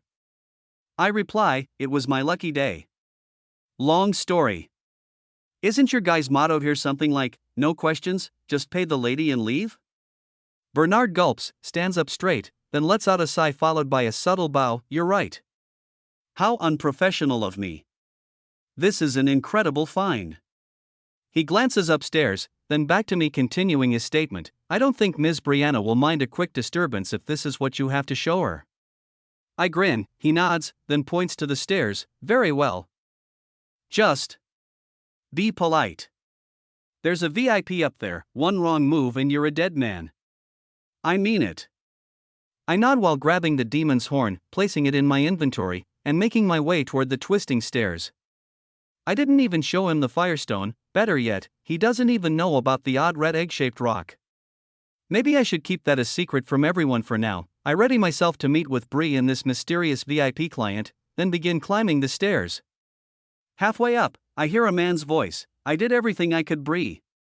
After almost 3 full days of farming, 2 windstones may not sound like much, but it's nothing to laugh at. That's good money, even after I pay the team. Plus, look at all this other loot we got from the raid. Bree's voice responds after an audible sigh, brother dearest. One of my clients up north is relying on me to provide them with a firestone-imbued blade by the end of the week. You assured me it would be possible to obtain one. The man grunts and the sound of feet getting kicked up onto a table echo down the stairs. I'm already more than halfway up. The two of them seem to be in a pretty heated business deal, but... Did I hear Bree just say, brother? The man's low, and oddly familiar voice continues. I was certain I could get you one, there were just a few complications last night. Someone snuck into the final boss room and took out the guardian before my team and I had a chance to farm the top floors. He lets out a sigh, slamming his arm against something hard. The only reason I ever agreed to come out to this region was to get my hands on another core. That's gone too. This whole trip has just been a damn waste of time. I near the top of the stairs as the man's voice gets louder and angrier. Plus, I have this stupid meeting with this multi-skill brat later today. The association's probably going to turn him into their personal lab rat, but it's better him than me. I can't wait to get it over with and go home. This plaque, mid-tantrum, I step up the final stair and can't believe my eyes. Bree stands at the back of the room with her hands on her hips, wearing a tight black dress with much of her olive skin exposed. She looks half worried and half amused at the situation in front of her. I stare at the man by her side with my mouth wide open. Surprisingly, he does the same. The tall man with tan skin, black hair, white eyes, and a bright red suit looks deep into my soul as I enter the room. I gulp. Then stutter out a few words. Rodrigo is. That you? Chapter 121, the examiner from the C-class exams is right in front of me. The slim black-bearded man is sitting on a small couch striking a business deal with Bree. My face goes pale and droplets of sweat start to form on my forehead as my eyes scan the room. I swallow hard as the tension only gets worse. Rodrigo stares at me, not moving a muscle. He seems to be on guard as well. This isn't exactly the reaction I expected. Bree slowly walks in between the two of us, smiling and waving her hips back and forth as she struts forward. She looks me in the eyes and speaks in a soft yet powerful tone. Jay. It's a pleasure to see you again so soon.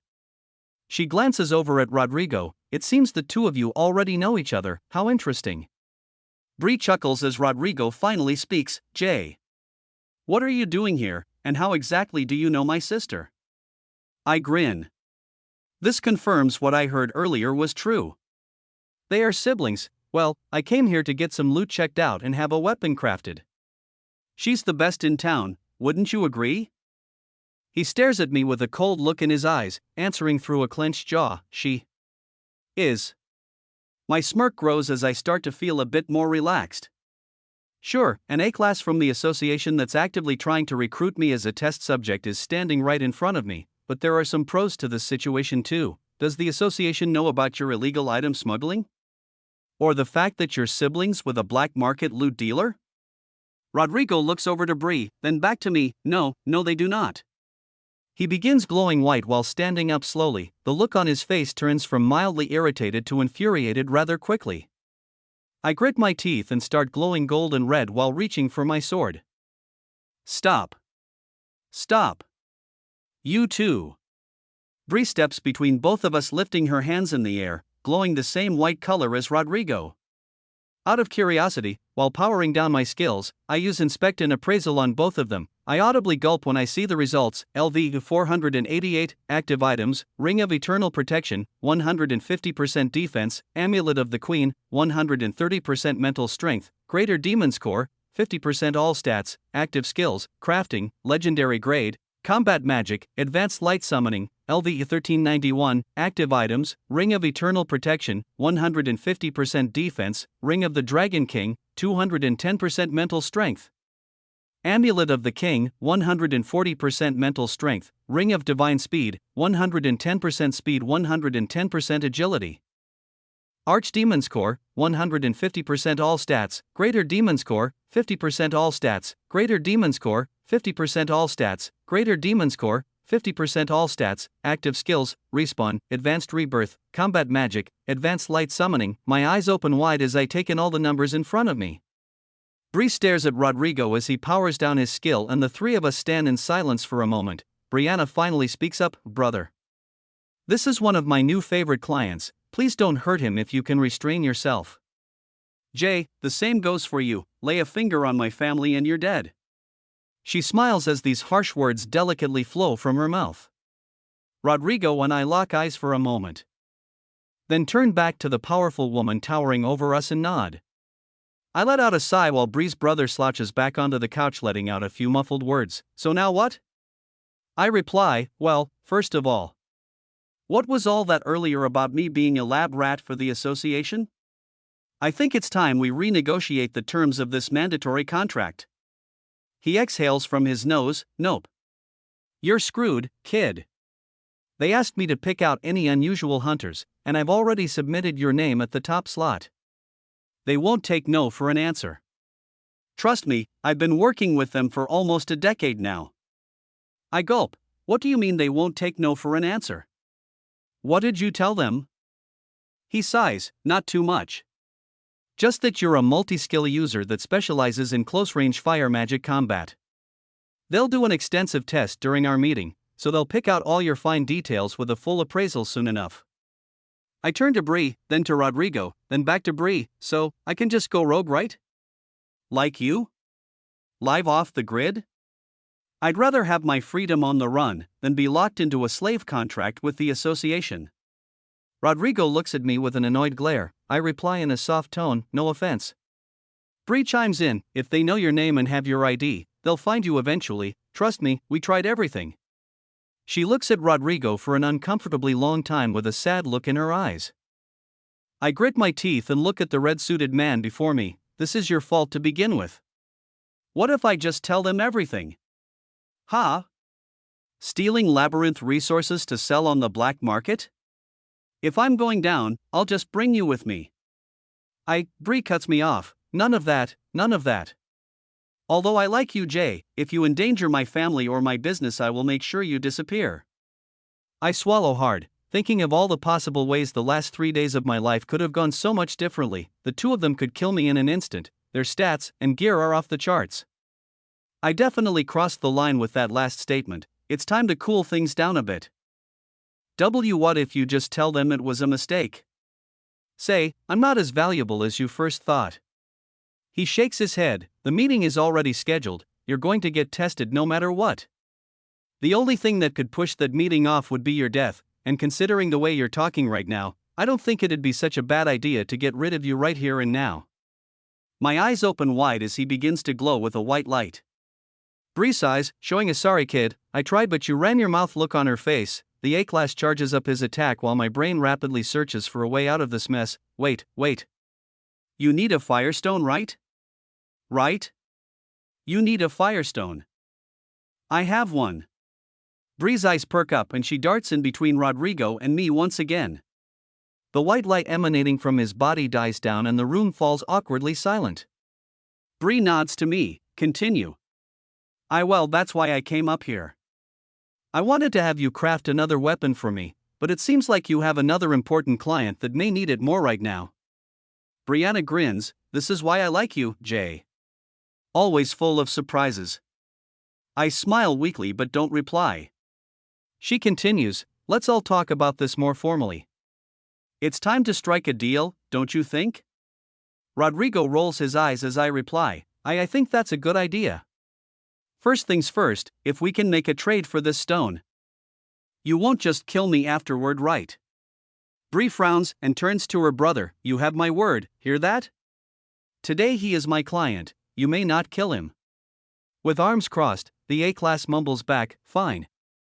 One more word about snitching and he's toast, I'm not letting that slide again. He gets to his feet and starts walking to the door, my day just keeps getting worse. I'm going for some fresh air, see you later big sis, and… Jay, I guess I'll see you again soon too. Ugh, I can't be asked to stay here any longer. With loud annoyed footsteps, Rodrigo disappears down the spiral staircase. Moments later, Bree lets out a chuckle, I haven't seen him this riled up in a while. Please don't mind him too much. Roddy is a good guy. He's just a bit stressed out from the exams. The association promised him the labyrinth's loot in exchange for collapsing it, but it seems like someone got to it first. She eyes my left arm, then looks me in the eyes. Bree takes a small clear tray out from under her desk and places it on a coffee table near the couch. Show me what you've got. I nod and reach into my item storage without another word. I carefully pull out the flickering firestone and place it in the containment tray. Next, the meter-long demon's horn hits the small wooden table with a thud. Bree grins ear to ear. Now look at this. You definitely were the one who ruined my brother's weekend, weren't you? I gulp, waiting for her to continue as she feels the surface of the smooth horn with both hands. What are you trying to have made here? It's a bit short for a long sword, but fairly long for a dagger. Maybe I could make a set out of it, but, a set, that would be perfect. A set of daggers. You're a dagger user all of a sudden? I nod, thinking about her earlier conversations with Rodrigo as I climbed the stairs. You have 2 windstones, right? Make me a dagger set with this horn and those 2 stones. In exchange, the firestone is all yours. She grins while going through a few drawers in her desk to pull out a containment tray and an empty glass bottle. My eyes open wide as I realize what's coming next. Give me your wrist. I need 16 ounces of blood in total to bond the stones to both knives. I flinch and look away as I reach out my left arm. Without hesitation, she rips into an artery and blood gushes out into the large glass bottle in her hand. I clench my jaw and whisper under my breath, there has to be an easier way to do this. She smiles as the glass fills to the brim. I pull my arm away and use self-regeneration on my wound, mumbling to myself. Bree flashes me the containment case. Inside, there are 2 palm-sized stones that look as clear as quartz. They both have small white streaks in them and let out a low hum. Even with a blood bond, these windstones may be difficult to control without a wind summoning skill. I'm sure you'll figure out how to use them eventually, it just may take some time. Yes. I'll manage. Bree takes all of the items on the wooden table and brings them over to her desk. She places the firestone in a bottom drawer and opens the windstone's containment case while continuing to examine the large horn. You can stay and watch if you'd like, this may take a while. I nod, then make my way over to the couch.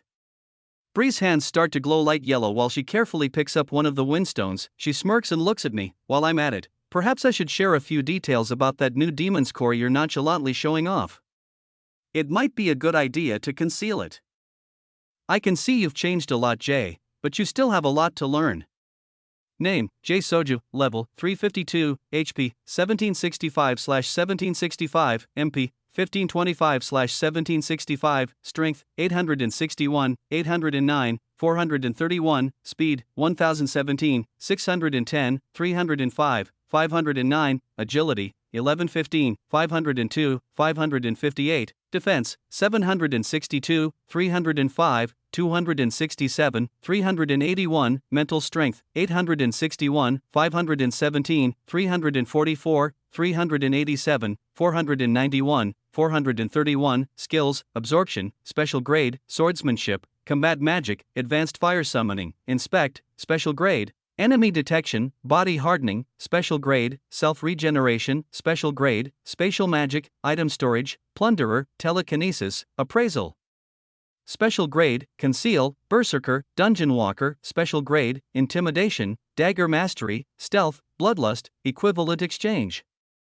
Combat magic, wind summoning, all-seeing eye, extreme strength, dual wielding, special grade, telepathy, legendary grade, items equipped, high ogre king's ring, 60% mental strength, cyclops eye pendant, 40% defense, dark elf boots, 60% speed, ring of protection, 35% defense, griffin's talon, 40% mental strength, enchanted silver ring, 30% speed, serpent king's scale, 45% agility, 45% magic resistance, desert troll's charm, 45% mental strength, the flame emperor's sword. Fire aspect, 94% strength, 57% mental strength, greater demon's core, 50% all stats. Chapter 122, Bree throws me a handheld mirror from under her desk and I catch it clumsily. Hey, what do you mean I'm showing off my demon's core? How'd you even know in the first place? Is it this line? The black line on my arm? You don't have. I stop speaking as I bring the square-shaped mirror up to my face. After a few quick blinks, swallowing hard, and turning my head side to side, my mouth opens again to squeeze out a few words. My eyes. There, Bree finishes my sentence for me, they're almost white. Not as bad as my brother's, but to anyone that knows about the cores, it's clear as day you absorbed one. She eyes me with a devious grin while I keep staring at myself in the mirror. My brother has quite a few, no one will mess with an A-class, so he can do what he wants with them. You on the other hand, you're a nobody. I'm sure it'd be best to cover up before going to that meeting today. Better yet, cover up before Rodrigo gets back. I think he was too mad to notice earlier. After he cools off, he'll be much more perceptive. She giggles to herself again while looking back down at the demon's horn and two-element stones on her desk. I reply, still staring at my light-colored eyes in the mirror. Well, tell me then. How can I get rid of these? These eyes? Get rid of them? Impossible.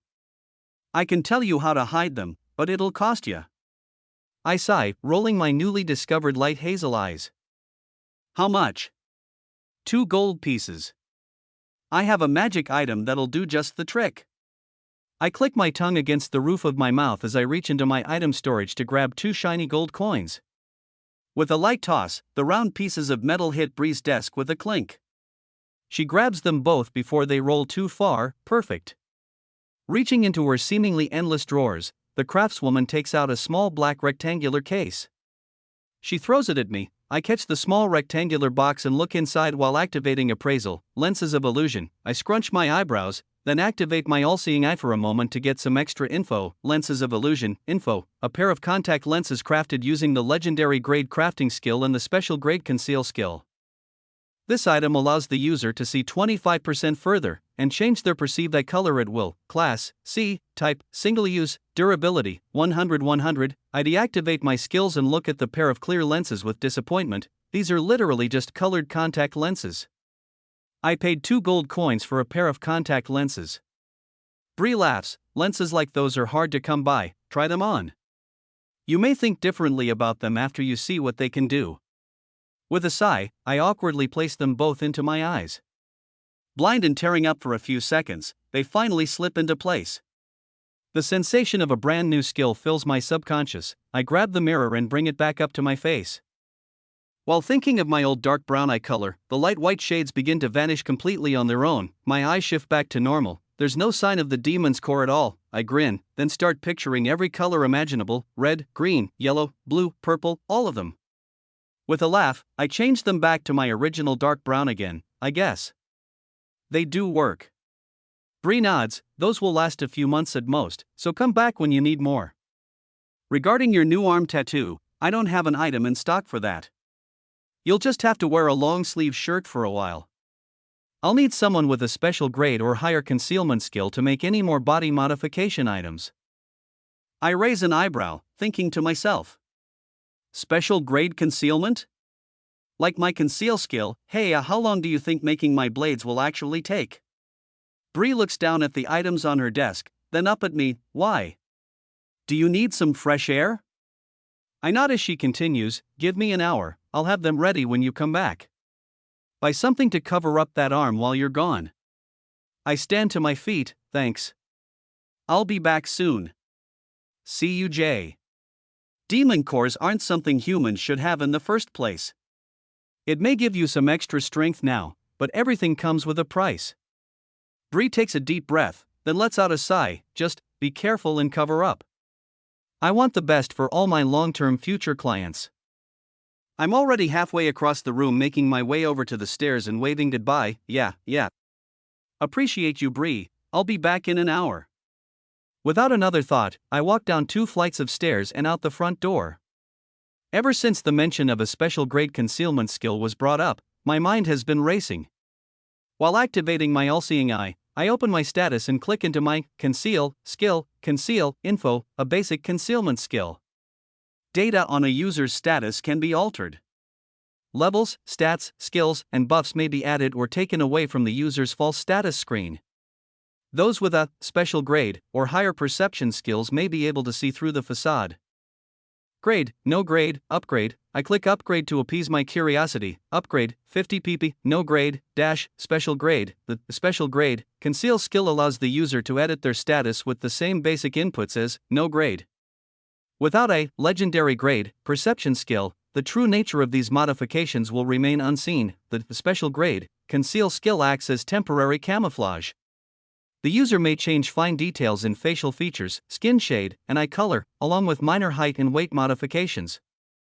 Without a legendary grade, perception skill, the illusion magic being used will go unnoticed by onlookers. Reading the upgrade details makes the corners of my mouth curl upwards.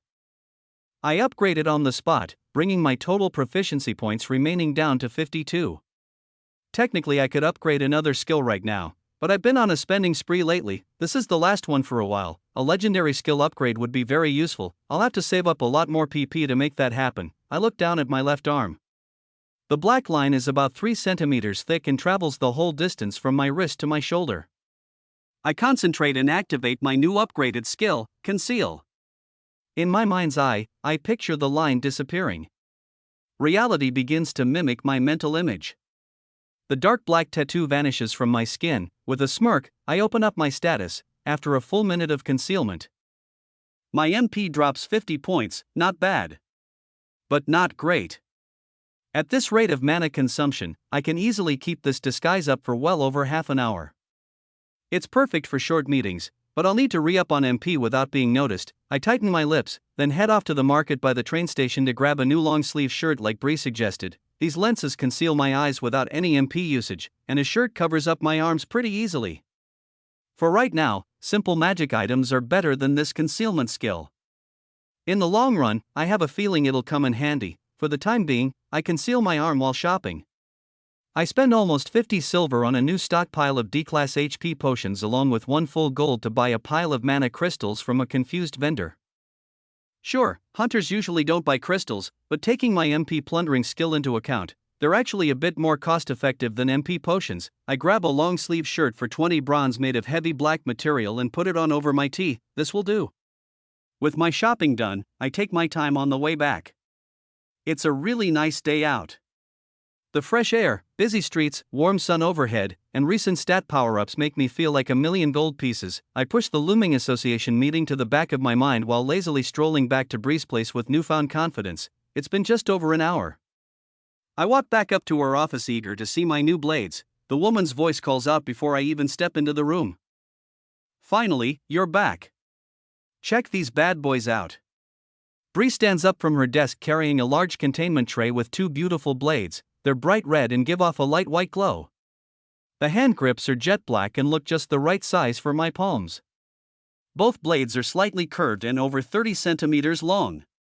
They look razor sharp and give off a very loud hum as I walk closer. I use appraisal along with my all-seeing eye. The Wind Tyrant's dagger set, wind aspect, 60% strength, 60% agility, 40% mental strength. Info: a dagger set crafted from the horn of a greater demon and 2 cores from wind summoning griffins using the legendary grade crafting skill. Class B. Type: fusion/evolution. Durability: 100/100. Bree smirks, moving the concealment case closer to me. Go ahead, try them out. With both hands outreached, I grip the vibrating daggers. A cool rush of mana enters the palms of my hands, flowing through my arms and into my torso through the rest of my body. I let out a satisfying grunt while flexing my core and bracing myself as my new weapon greets me. In a muffled tone, I reply, "Nice to meet you too." Bree chuckles to herself as I struggle to stay on my feet. After a few seconds, the sensation of heavy wind magic entering my body becomes bearable and I relax a bit.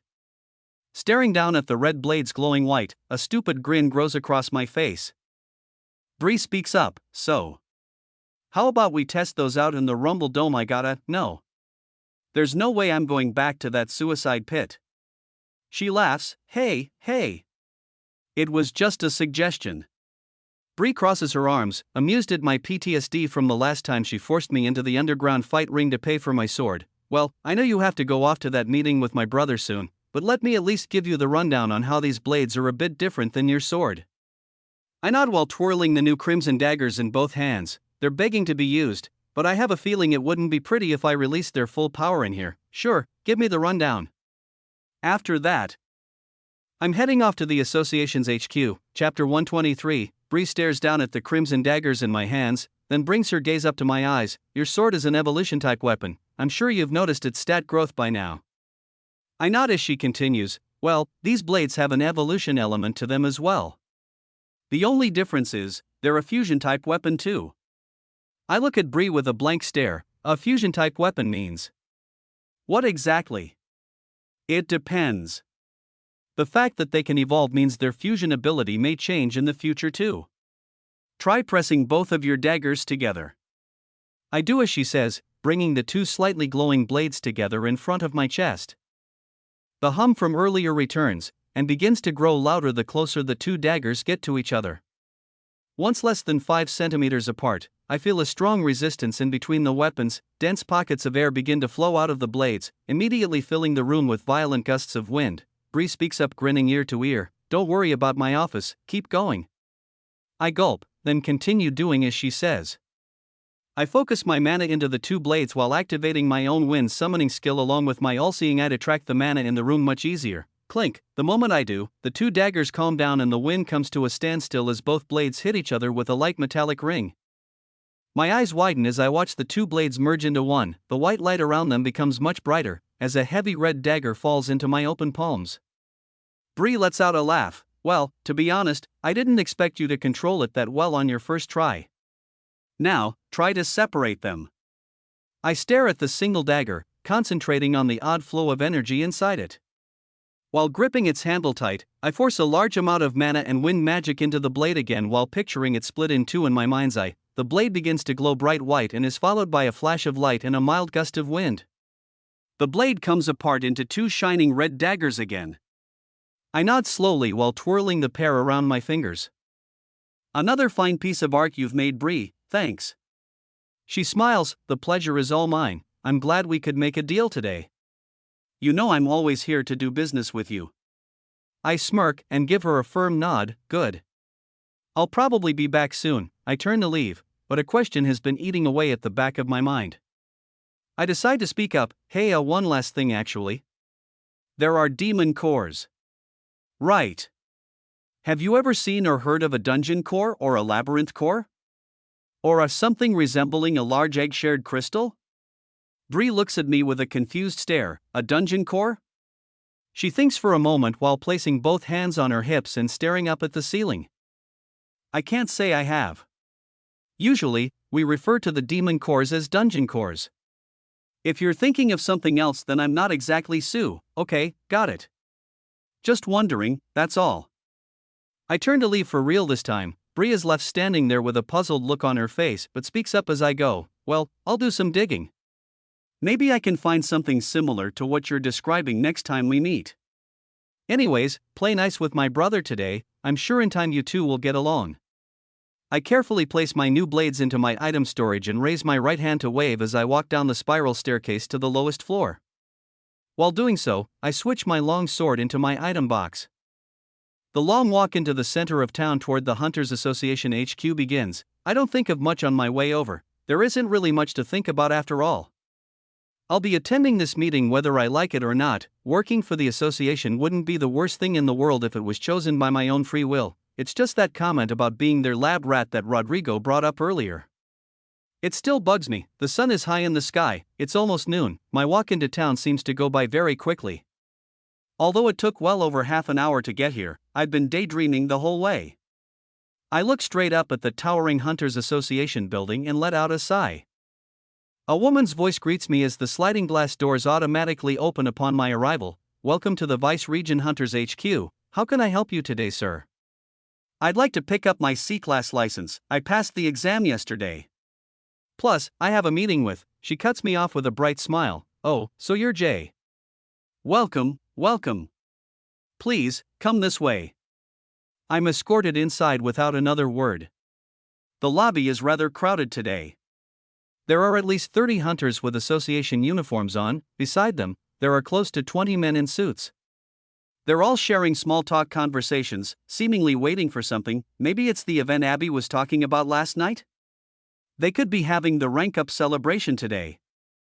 That would make sense. The woman at the door leads me through the crowded lobby and over to the front desk where I see Rodrigo in a fresh new red suit. This one has a few black accents on the pockets and collar. The moment he sees me, the A-class waves. I'll take him from here. Thank you very much, Ms. She bows and turns to leave the moment he opens his mouth. Certainly, he's all yours, sir. With that, she turns to make her way back to the front doors. I open my mouth to speak, but Rodrigo is already walking toward the elevator at the back of the room. Come on, let's get this over with. I swallow hard and follow without saying a word. The elevator doors open moments later and we both walk inside. The red-suited man clicks the penthouse button at the top of the mana-powered selection menu and we wait for the doors to close. Rodrigo speaks as it clicks closed. You know, I had a similar meeting to this when I was 18. The day the association found out I had a respawn skill. That's the day my contract started. I nod slowly, but still keep my eyes on the floor as the elevator begins to move upwards. He continues, I didn't have much of a choice. I've been working for the association for 11 years now. Recently, things have been pretty different around here. Not in the Vice region specifically, I usually only come back here to check on Bree. But I assumed it's been pretty bad all over. I look up at him. What do you mean things have been different? Plus, why are you telling me all of this? He sighs. All over the country, there's been more surges this year than I've ever seen in my life. They keep occurring with less time in between. Their origins seem to be the Dark Continent, but no one wants to admit it. I nod as he continues. The only reason I'm telling you this is because they're most likely recruiting you to farm resources. Either outside the country or maybe in the city's labyrinth. There's no telling what exactly the higher-ups are thinking sometimes. All I know is they've been scouting unique combat types more and more recently, giving high rewards to any association members that can give them leads. That's why I put your name on the list. And, well, it seems like I may have overreacted earlier. If my sister has grown a liking to you, then you're an ally to me as well. My advice for this meeting is: stand out as little as possible. The less they see you as an asset, the less strict your contract will be. Don't come off as special, and you'll be offered the best deal. Trust me. I stare at the floor, taking in his advice as the doors to the elevator open and we arrive at the top floor of the association's tower. The hum of mana shields fills all my senses as I'm almost blinded by the overwhelmingly white walls of the room in front of me. A deep, wise voice rings out as my eyes adjust. I see an old man with long gray hair tied back in a man bun. His hands are clasped together with too many gold rings to count on top of the wooden desk he sits behind. Wrinkles fill the elder's face, but he shows off his pearly whites with a professional smile. Welcome, welcome. Nice to see you again, Rodrigo. As we both walk forward, the old man speaks up again. This must be Jay, nice to meet you. He closes his eyes, smiling with a closed mouth, nodding, and motioning for us to sit in the two comfortable-looking chairs in front of him. The room around us is bare. The white walls connect with the white ceiling above, and there isn't even a single painting or shelf to give my poor eyes a rest. The only break from the blinding white light is the full wall of glass behind the old man at his desk. It may be an odd setup, but it really is an incredible view of the entire city. As the two of us sit down, I activate Conceal to prepare my status along with Inspect and Appraisal to check out the man running this get-together. LV is 731, active items, Ring of Eternal Protection, 150% defense, Ring of Eternal Protection, 150% defense, Ring of Eternal Protection, 150% defense, Ring of Eternal Protection, 150% defense, Ring of Eternal Protection, 150% defense, Ring of Eternal Protection, 150% defense, Scale of the Elder Dragon, 180% magic resistance, active skills.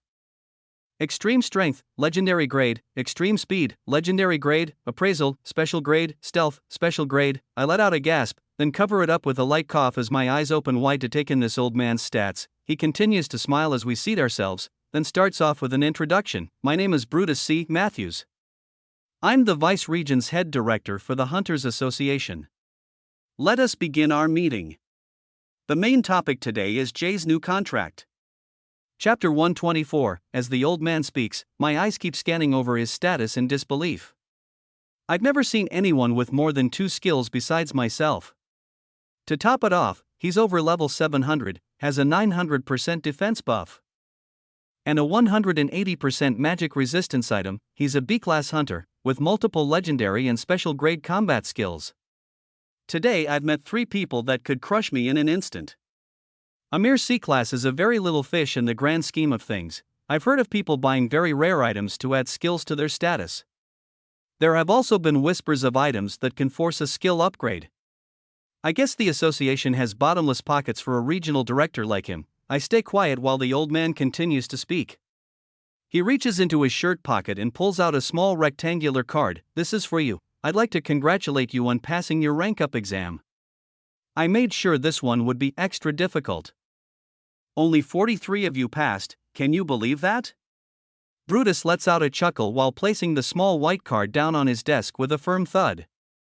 I shift my eyes to see my face and a large letter C along with the association's logo on my new hunter's license. I nod and go to take the card, but the director speaks up before my hand gets anywhere near his desk. Please, open your status for me, Jay. I'd like to see what we're working with before moving forward. I tighten my lips and bring my hand back to my lap before opening my status. I've been using Conceal this whole time, so no more changes are necessary.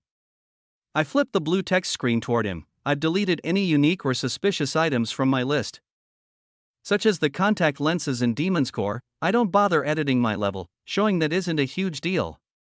My skills, on the other hand, I only leave 3 visible: combat magic, advanced fire summoning, swordsmanship, dagger mastery. Rodrigo already told the association I'm a fire user, along with being a multi-skill user. I have to make it somewhat believable that he would pick me of all people to show to the association, but also not too unique. I gulp as the director eyes my status. He grins, then presses a small white button on the side of his desk. Very good. 3 combat skills and one of them is advanced fire summoning.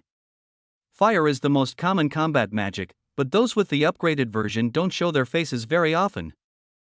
I knew a few hunters with that perk back in my day. Those flames don't go out easily, do they? I shake my head as he laughs a bit and keeps babbling on. Well, according to your status and my full appraisal, you have very naturally boosted speed and agility. A close combat fighter, an advanced magic user, you'll definitely be a great asset to the association. I tighten my gaze and frown a bit at his last statement, but before I can speak up, the elevator dings behind me. The director grins, pointing an open palm toward the back of the room. This is my assistant, Samantha. She'll be helping us sign your contract today. Rodrigo gives me a side eye, then nods firmly. I'm not exactly sure what that means, but it can't be good. A tall blonde woman with pale skin and a shimmering white dress walks over to us, making light clicking sounds as her heels tap against the hard floor. Good afternoon, director. How can I be of assistance? He nods, pointing his head down toward me ever so slightly. I'll begin the questioning. I'd like you to stand by and assist me as usual. She smiles while making her way behind the large desk to look me in the eyes. Very well, I'm ready to begin when you are.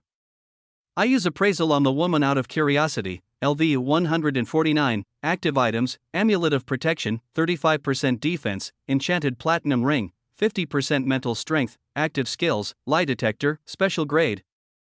My eyes shift back and forth while the seriousness of this meeting begins to sink in. She's a walking lie detector. I can only imagine what that skill does exactly, but I have a pretty good idea. I'll have to choose my words very carefully from this point forward. The director begins. Well, first of all, I don't think an in-depth physical exam is necessary. Your skills and stats are very straightforward, there isn't much left up to chance with you. I like it. He shifts his gaze to Rodrigo. I was hoping you could bring me in a unique skill user today, so much for getting my hopes up. Sorry, director, I thought an advanced fire user would suit your taste. Rodrigo's face looks visibly confused. It makes sense. He saw me use over half a dozen skills back in the exam, yet the director believes I only have 3. Brutus continues. Also, it's very unfortunate the labyrinth collapsed before you could reap its rewards. If there are any pop-ups in the Vice region during the next surge, the core is all yours, you have my word. The A-class nods. Appreciate it, director. The old man turns back to me. You'll be joining the association today, and I hope you understand why. I stare forward but don't respond. He continues, as I'm sure you're quite aware, there was a pretty large surge recently. The increase in activity is rather troubling. Most private guilds have been ignoring the problem and leaving this mess in the hands of the association. From seeing the look on your face, I can tell this may be a difficult conversation for us to have moving forward. I finally speak up. Yeah. I think it might be. What's any of this have to do with me? Why is this my problem? He nods and lifts my C-class ID in the air. This is why it's your problem. What takes most people a lifetime, took you just a few months to achieve. Plus, our very own A-class examiner picked you out as the hunter with the most potential out of all the exam candidates. I even spoke to your friend Ari this morning, he was high on the list too. He spoke very fondly of you. I raise an eyebrow. Ari must have joined this morning like he said he would. Good for him, he's taking on his own path to glory. On the other hand, I don't exactly get to choose for myself, do I? This whole meeting feels totally off. If there's any good way out of this, I'm taking it the first chance I can get, the director continues, and my heart skips a beat at the next line that comes out of his mouth. Now your sword. I'd like to see it. I gulp. My sword. Why? The old man puts both of his hands out on his desk. Don't worry, I can handle it. Rodrigo filled me in on the details. Apparently, you had it made over at Apollo's in the Vice City Mall? My mind starts racing. I look at the fair-skinned woman, then back to the director. He continues. Element stones are regulated by the association. We haven't farmed any firestones in quite a while. I was surprised to hear about your sword. Please, let me take a look at it. I gulp, reaching into my item box to take out the long dark firestone-imbued sword. The director's eyes light up as I place it into his open hands. Flames begin erupting from the blade, but the old man just grins as the fire attempts to burn his hands. This is quite a sword. Who made it for you? Sweat rolls down my forehead as I think very carefully about the next words that come out of my mouth. I talked to a craftsman at Apollo's like you said. I asked a short bald worker there to make my sword. Forgive me, I don't remember his name. Still holding my burning blade without flinching one bit, the director turns to his assistant. She nods, a rush of relief comes over me. That must mean I've deceived her skill. I didn't lie, just tiptoed around the truth. He continues, do you have any other weapons or items that may be as unique as this one? Maybe you picked up a few things at the exam? I gulp, pause for a few seconds, then reply, I'm wearing most of my gear. Everything I own is on me right now. I don't have anything unique or valuable from the exam in my item box. The woman nods again and the director hands me my sword back with a smile. Very well. This meeting was not as exciting as I thought it'd be. I think I'll just assign you to the newly created Close Combat Extraction Squad.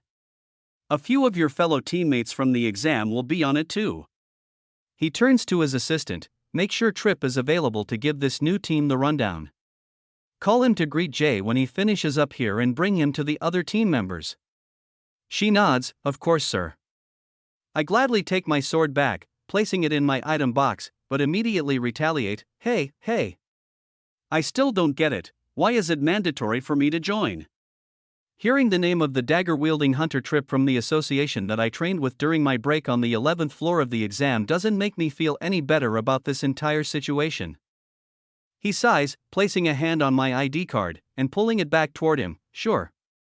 It's not mandatory, it'd just be in your best interest to sign with us. I'm sure we could come up with a very reasonable contract. You understand how the dungeon system past C-class works, right? I guess I don't. Well, there's a reason most hunters don't level much further than the high 200s or low 300s these days.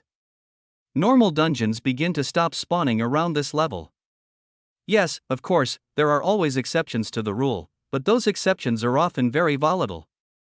Rodrigo looks over to me and nods slowly as the old man continues to talk. The only way for hunters to get stronger would be leveling in the labyrinths. All of the 8 major labyrinths in this country are highly regulated by the Hunters Association. He lifts my ID up in the air at my eye level. With that being said, we keep a close eye on hunters with accelerated growth. They're known for either being very beneficial assets, or rogues that must be eliminated. He looks over at Rodrigo. He replies, that's right.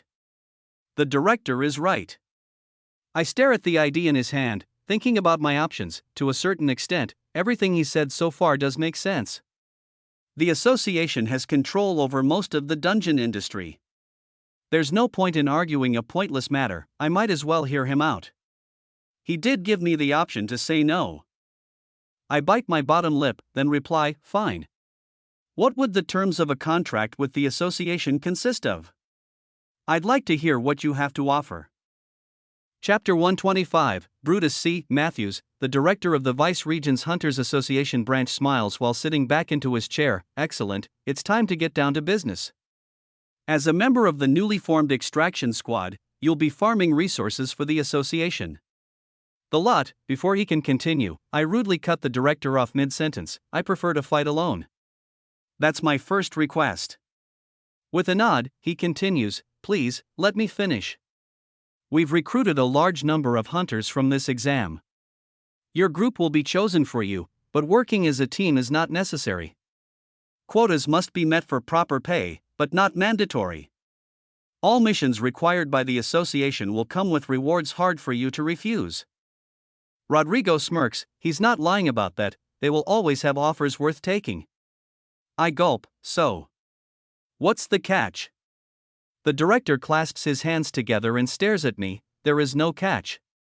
I believe you'll be exclusively working for us and get exclusive rewards. I've been around 4 times longer than you've been alive, kid. I know your type.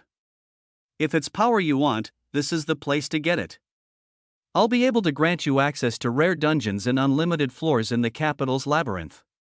The resources the association can provide will be beyond your wildest dreams. I clench my jaw while looking into the old man's eyes. Everything he says seems reasonable. This all just sounds too good to be true. Was it all just a sick delusional fantasy that they'd be slave drivers here? I'm not even sure where I got that idea in the first place. Was it Rodrigo? Was he just trying to scare me for the fun of it? No, it's just because he doesn't see my true value. That must be it. I fooled him. I followed the A-class advice, not to make myself too desirable. I stood out just enough to make it seem like I'm not hiding a thing. Maybe joining up with the government wouldn't be such a bad idea. The only hard part is, I'll have to keep my powers even more hidden the higher up the ranks I climb. Without them, I'd be stuck in D-class or lower dungeons for the rest of my life. There's no possible chance of trying any use of force here. That would be beyond dumb on so many levels. Using words is my best option. After a long sigh, I reply, okay. I'm interested. Let's make a deal. With a grin, the old man reaches under his desk and takes out a pile of paperwork. He turns to his assistant, then to the A-class sitting next to me. Samantha, thank you very much. It seems your skill wasn't very necessary today, but it's always a pleasure. Better safe than sorry. Rodrigo, this was your last task for our current deal. You're free to leave or stay for the rank-up celebration if you please. I'll send over notes to the main HQ to get your reward reprocessed. You know we'll take good care of you. Rodrigo gets up, shakes the director's hand, and turns to leave. It was nice meeting you, Jay. Welcome to the association. Careful out there. As much as I hate to say it, I have a hunch we'll be seeing each other again soon. He waves goodbye, and I muster out a see ya. As both him and Samantha get on the elevator and head downstairs, I turn to the director. He slides me a few different piles of paperwork along with my C-Class ID. I begin reading. The low hum of the white mana shields all around fills my ears as we sit in silence. I slowly flip through the pages in front of me. Over 40 minutes go by. I've examined each section thoroughly and signed every page, but the last one so far, honestly. This isn't the kind of offer I expected at all. In a good way. These papers outline a 6-month non-exclusive contract. The only downside is, without association's approval I won't be allowed into any dungeons above D-class rated. For anything lower, I'll be able to freely farm resources for myself or other guilds without restrictions. The only mention of consistent pay is if I opt into weekly or monthly missions within an exclusive contract offer. This is a part of the contract I decided not to sign. It's not mandatory for my non-exclusive deal, it's just recommended for longer-term success within the organization. My pay will be based on quotas. That's it. Apparently, there are resource farming quotas that need to be filled by teams as well as individual offers. Performance-based reward-style pay is more up my alley. I'll meet my team and get my first instructions after this meeting. With a satisfied look on my face, I sign the final line at the bottom of the last page. The director smiles as I look up at him, then we shake hands. Welcome to the association, Jay. I can already tell we'll be doing great business together in the future. I think you're right. Maybe I had the wrong idea about you all when I first stepped into this office. After the fact, I couldn't have come up with a better offer myself. I look forward to working with you, Director. With that out of the way and a few more formal goodbyes, I take my new C-Class license and get into the elevator to head downstairs. The rank-up celebration is starting within an hour. I press the button to the bottom floor, basically holding my breath the whole way down. I made it into the association without exposing my secret. Maybe I can just live an ordinary life as a high-ranking hunter. I'll have to be a lot more careful from now on. I let out a sigh, then a light grin forms on my face. Things are looking up. Today will be the start of my new life at the association. Ding, the elevator hits the bottom floor. My stomach drops, and the thin smile completely leaves my face as I see who was waiting to greet me. It's a tall and slim young man with slightly blonde hair. I remember him very well, and it seems he remembers me. Hey. Could it be? Jay? It's me, Trip. I knew I recognized the name, but never thought it'd be the same hunter. Who would have thought so many dagger wielders would join the association today? Welcome aboard. I blink a few times, staring at the excited man dressed in an association get-up. He continues, come on, follow me, the celebration is about to begin. I have to get you and your team situated before the event starts. He turns and starts walking. I let out an audible gulp and follow close behind. Does he not remember that we fought together while the exams were going on? No, he said he recognized my name. Is he just that dense? Does he not see any red flags here? A million questions race through my head as Trip leads me through the crowd of hunters and businessmen. Sweat begins to form on my forehead and my stomach still feels like it's about to come out of my mouth. The last few hours have been one crazy emotional roller coaster. I can't seem to catch a break. The moment I've been dreading for the last 15 seconds finally comes. The blonde-haired C-Class turns his head, giving me a sly grin, while speaking in a low tone. It seems I know something the higher-ups don't. How exactly did you manage to meet me in the dungeon hub this weekend while simultaneously taking the exam? I swallow a mouthful of non-existent saliva, then begin to answer. I have a good reason for this. It's just best we don't go into detail. Here of all places. I shift my eyes back and forth, making sure no one is paying any particularly close attention to us. Trip rolls his eyes and smiles. Fine. Keep your secrets for now, but I will find out eventually. I'm no snitch, but I always get what I want. Anyways, I'll be your team's guide for the first few days to make sure you're all headed in the right direction. Double overtime pay, baby. He makes quick eye contact with me, clearly excited about his extra pay, then turns to keep walking through the crowd. I let out an exhale, feeling a little bit better. Trip is not hostile, but definitely a bit annoying. He leads me over to a door at the back of the lobby and opens it after scanning his ID on a pad above the handle. As I follow him inside, he starts giving me a lecture. So, first things first, this is the entrance to the Hunter's Trade Center. There are 5 doors at the back of the lobby, they all lead to the same place, so don't overthink that part too much. I look around as we walk through a narrow hallway with a black tiled floor and white walls humming with mana. Another door appears about 10 m inside. Trip scans his ID again, and we walk through. Here we are. This is where you'll be getting your quota assignments, registering farmed materials, and buying or renting gear. As we walk in, my eyes open wide to see a large open room with tall ceilings. The floor is still covered in black tiles, and the walls still remain white, but there are neon signs and lights filling my vision from all directions. To my left, right, and center I see multiple rooms remodeled to look like open storefronts. They have signs with pink, blue, and green moving text that give general prices for buying and selling loot. There are clear walls and floating shelves that hold shiny swords and various potions.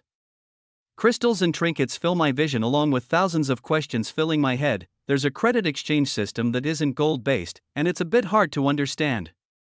I open my mouth while turning to Trip, but he cuts me off before I can even get a word out. I know. It's a lot to take in. We'll go through everything with your team very soon. It'll make much more sense. Trust me. I just nod, wide-eyed taking in the view as I continue to follow Trip through the mini shopping center. We make it to the other side and he scans his ID on yet another door. We walk through. This here is our final stop of the tour. We call it the lounge. The 2 of us enter the last room, and I quietly take in the view. The name definitely suits it well. The black tile floor is a common trend now, it stays the same. Surprisingly, the walls in this room are not mana reinforced. Or at least they don't seem to be. There are 2 small-looking merchant stands built into both sides of the room.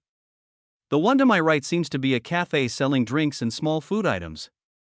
The larger setup to my left is a medium-scale restaurant. It looks like they sell a variety of foods. The center of the room is filled with tables, couches, odd-looking beanbag-shaped chairs, and about 3 dozen hunters to go with it. Everyone here is reading, sharing casual conversation, and well, for a lack of better words, lounging around. Trip grins as I scan over the private resting area for association workers, then speaks up as a group of 3 starts walking toward us. Looks like the rest of your team has come to greet you.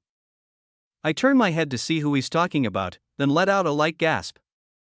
Ari, Maria, and Abby come walking toward me in full Hunters Association uniforms. This day just keeps getting weirder. Chapter 126. Maria is the first to run at me with arms outstretched. Jay, where have you been?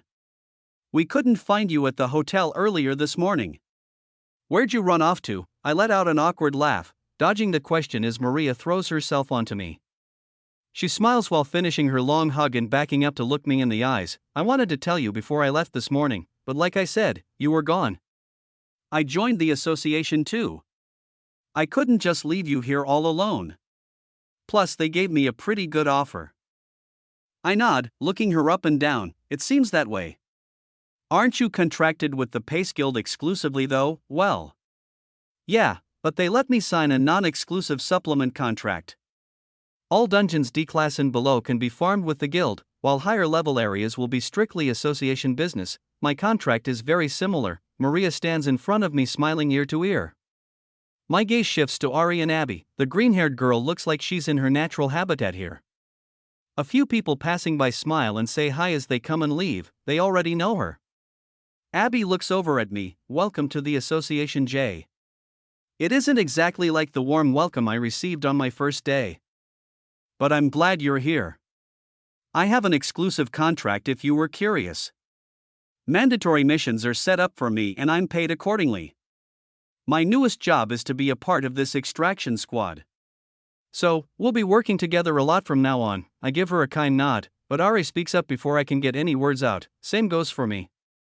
I signed an exclusive contract too. Different terms, but the same style of agreement. I'll be on this extraction squad.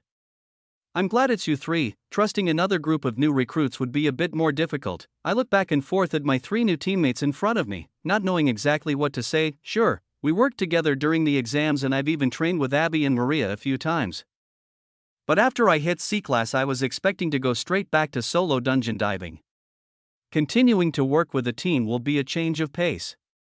Ari is right about one thing. I'm glad it's them and not a group of randoms thrown together by the association. I let out a long exhale, then speak up. Well, I'm glad we'll all be working together too. After this line, Trip steps in and has a word. Alright, I'll be showing the four of you around for a little while. I'm part of a similar group. We do weekly missions and fill certain quotas. The higher-ups told me your squad will most likely be a bit more aggressive for the harder missions. More power to ya, I guess. He grins. Follow me. Let's get you all situated with your duties, then we'll join the party upstairs. The second floor banquet hall will be filled with hunters and executives within the hour. It's tradition, rather boring, but there's always good food and drinks, so we'll have to check it out. Light on his feet, the blonde dagger wielder turns and starts walking toward the door that we just entered. He motions for the rest of us to follow, so we do without another word. There are no locks on the doors from the inside, they just click open with a slight push. All five of us make our way through into the bright-colored mini-market. Immediately, my eyes are drawn to all the moving lights again. Trip points to a smaller storefront at the back of the room. Come on, this way. As we get closer, a short middle-aged woman with white hair and bright blue eyes begins waving to us with an overly energetic smile on her face. Trip, how you doing? Are these another new group of recruits? He replies with a greeting, then steps out of the way to let us all introduce ourselves one by one. Afterward, the woman eagerly replies, well, it's nice to meet the lot of you. It seems we'll be doing a whole lot of business in the future. My name is Sophia Greenday, but you can just call me Sophie. Got it. The four of us nod as the short white-haired woman starts sifting through a bunch of small shimmering tablets. They glow with silver and white light and are about the size of an ID card. Finally, she looks up. Here, each of you, take your quota counters. You'll track your progress there and hand them back in at the end of every weekly or monthly cycle.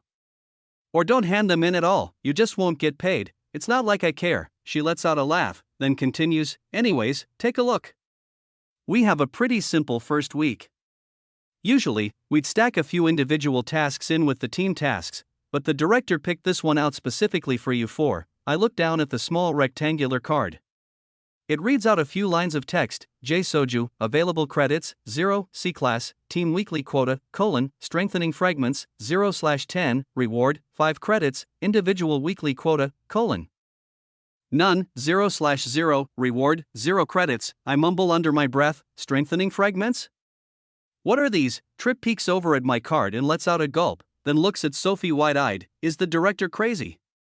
I know he said this squad would be on the lookout for some aggressive missions, but strengthening fragments?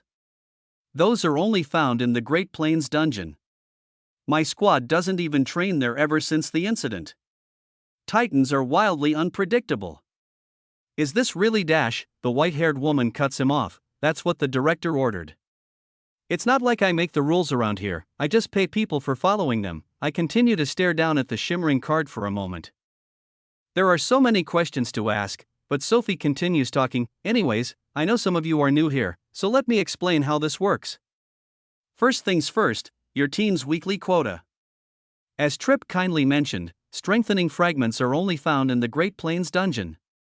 Just flash your C-class cards at the dungeon hub and you'll be able to get in with no problem. We all stand in a line, watching her wave her short arms as she speaks. Strengthening fragments look like this. Sophie rummages around in a few drawers until finally lifting up a small black gem in front of her face. The coin-sized crystal gives off a small shimmer, reflecting the neon lights around us a little. But overall it's a pretty dull-looking rock. In the Great Plains, most of the normal mobs will drop one of these once every 1,000 kills or so. Abby jumps in immediately after hearing this statement. 1,000? So you're telling me we have to kill over 10,000 C-class monsters? Sophie laughs and places the gem down in front of her. Well, there are some stronger monsters the further in you travel.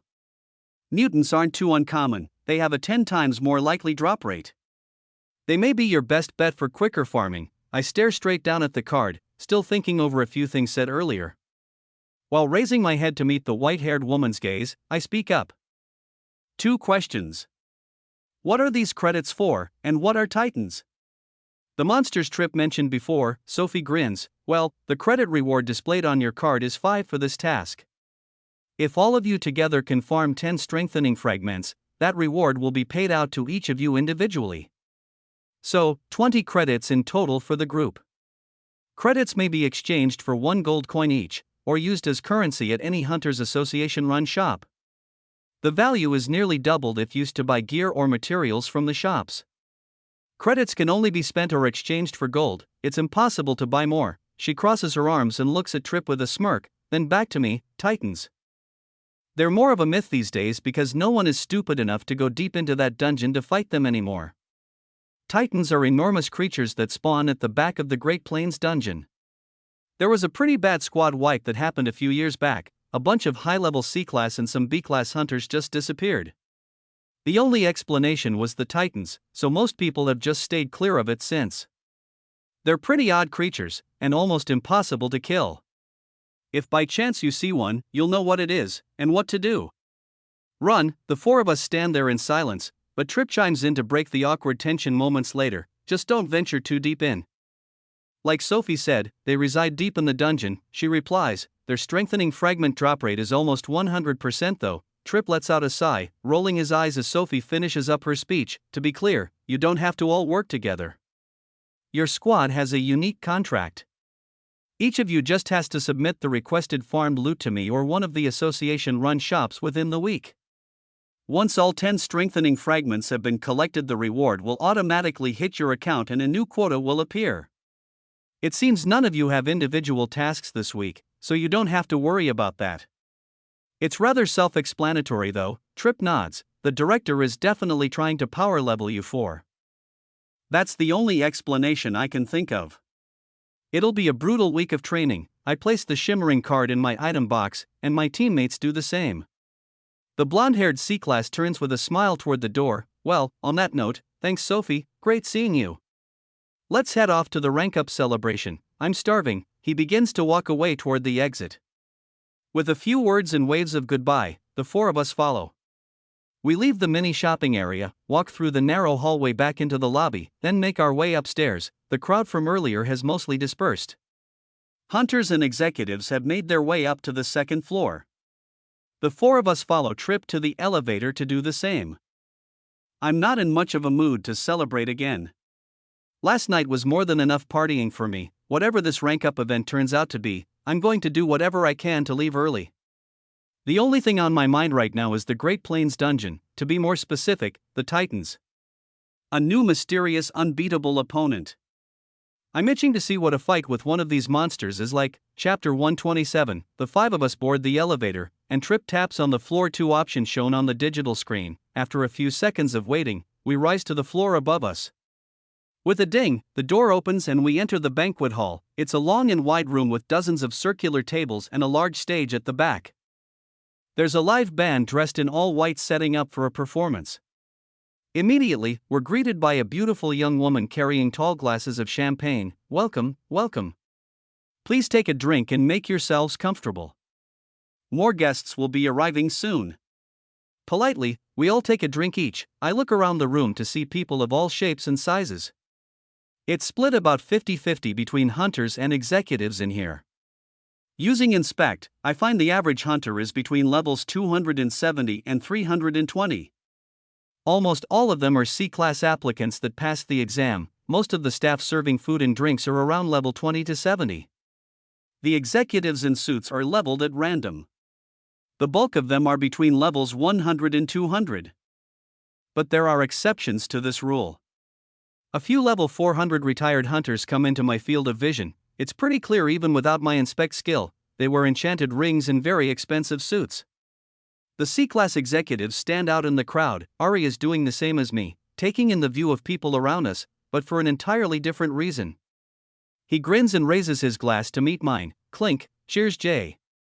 Congrats on ranking up. It's time for me to get busy.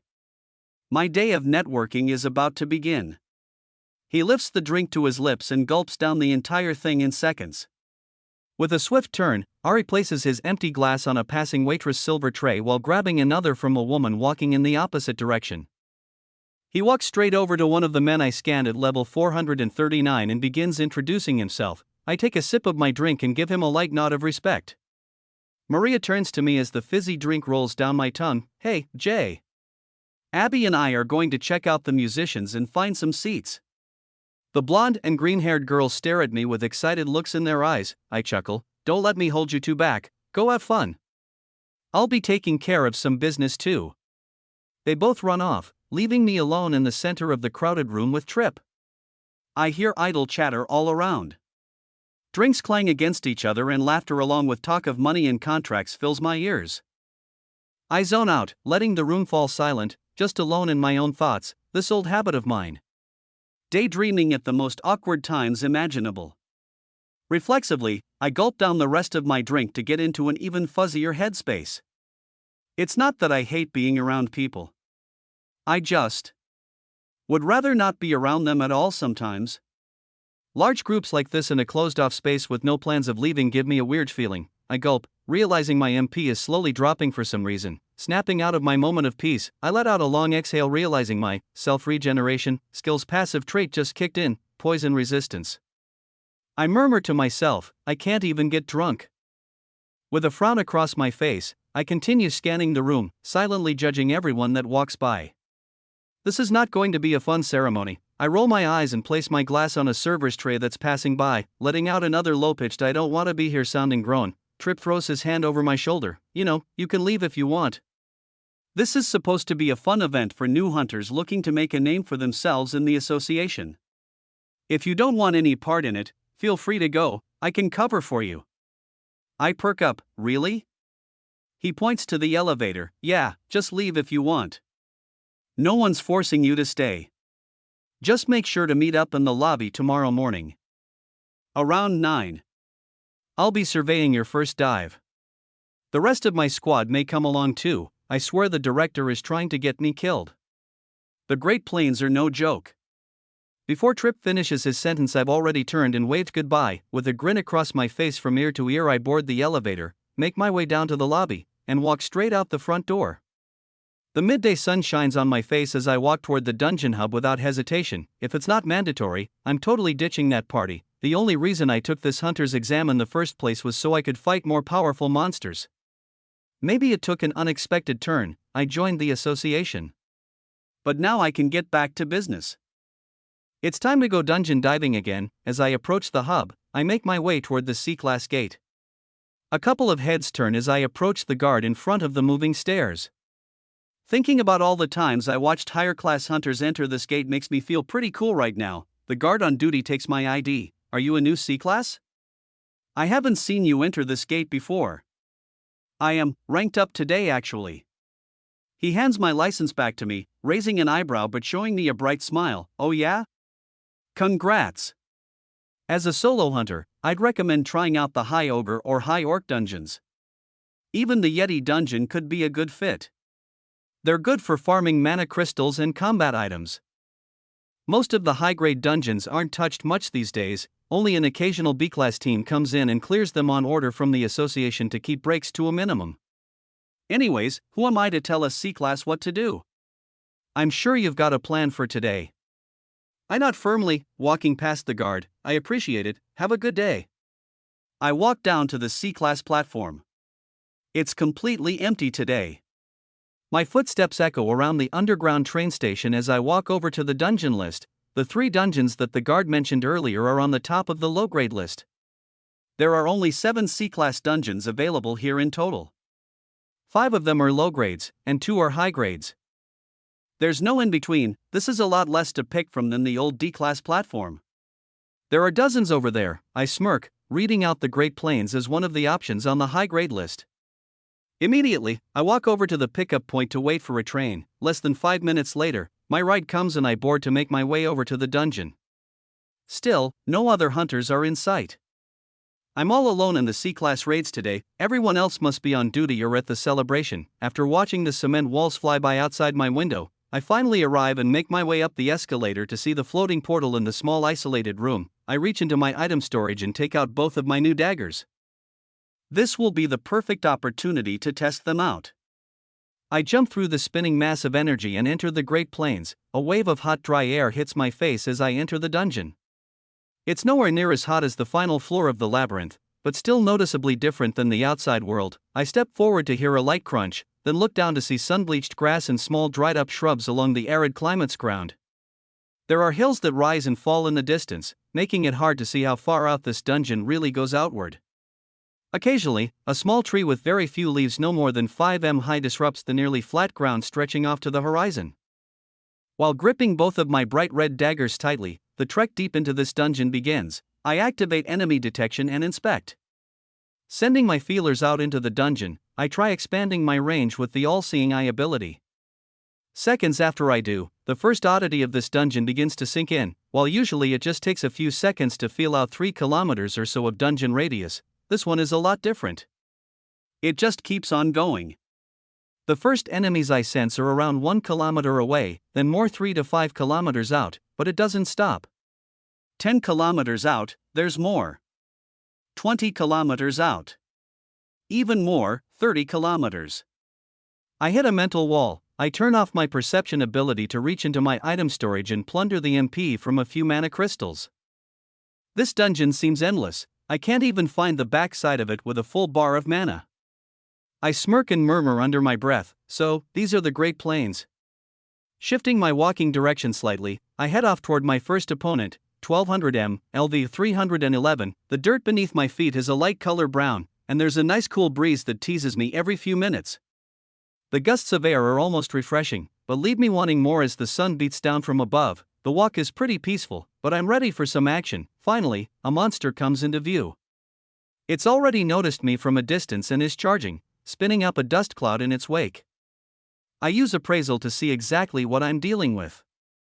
Active items: Ironclad armor set, 1000 defense, Rhino's crushing horn, 700 strength. Active skills: Berserker, body hardening, special grade. A large creature, over 6 m long and 4 m tall, comes barreling toward me in shining black armor, glowing red with angry eyes locked on me, radiating intent to kill. It looks like an oversized rhinoceros, with a huge white horn sticking out of its nose pointing straight ahead.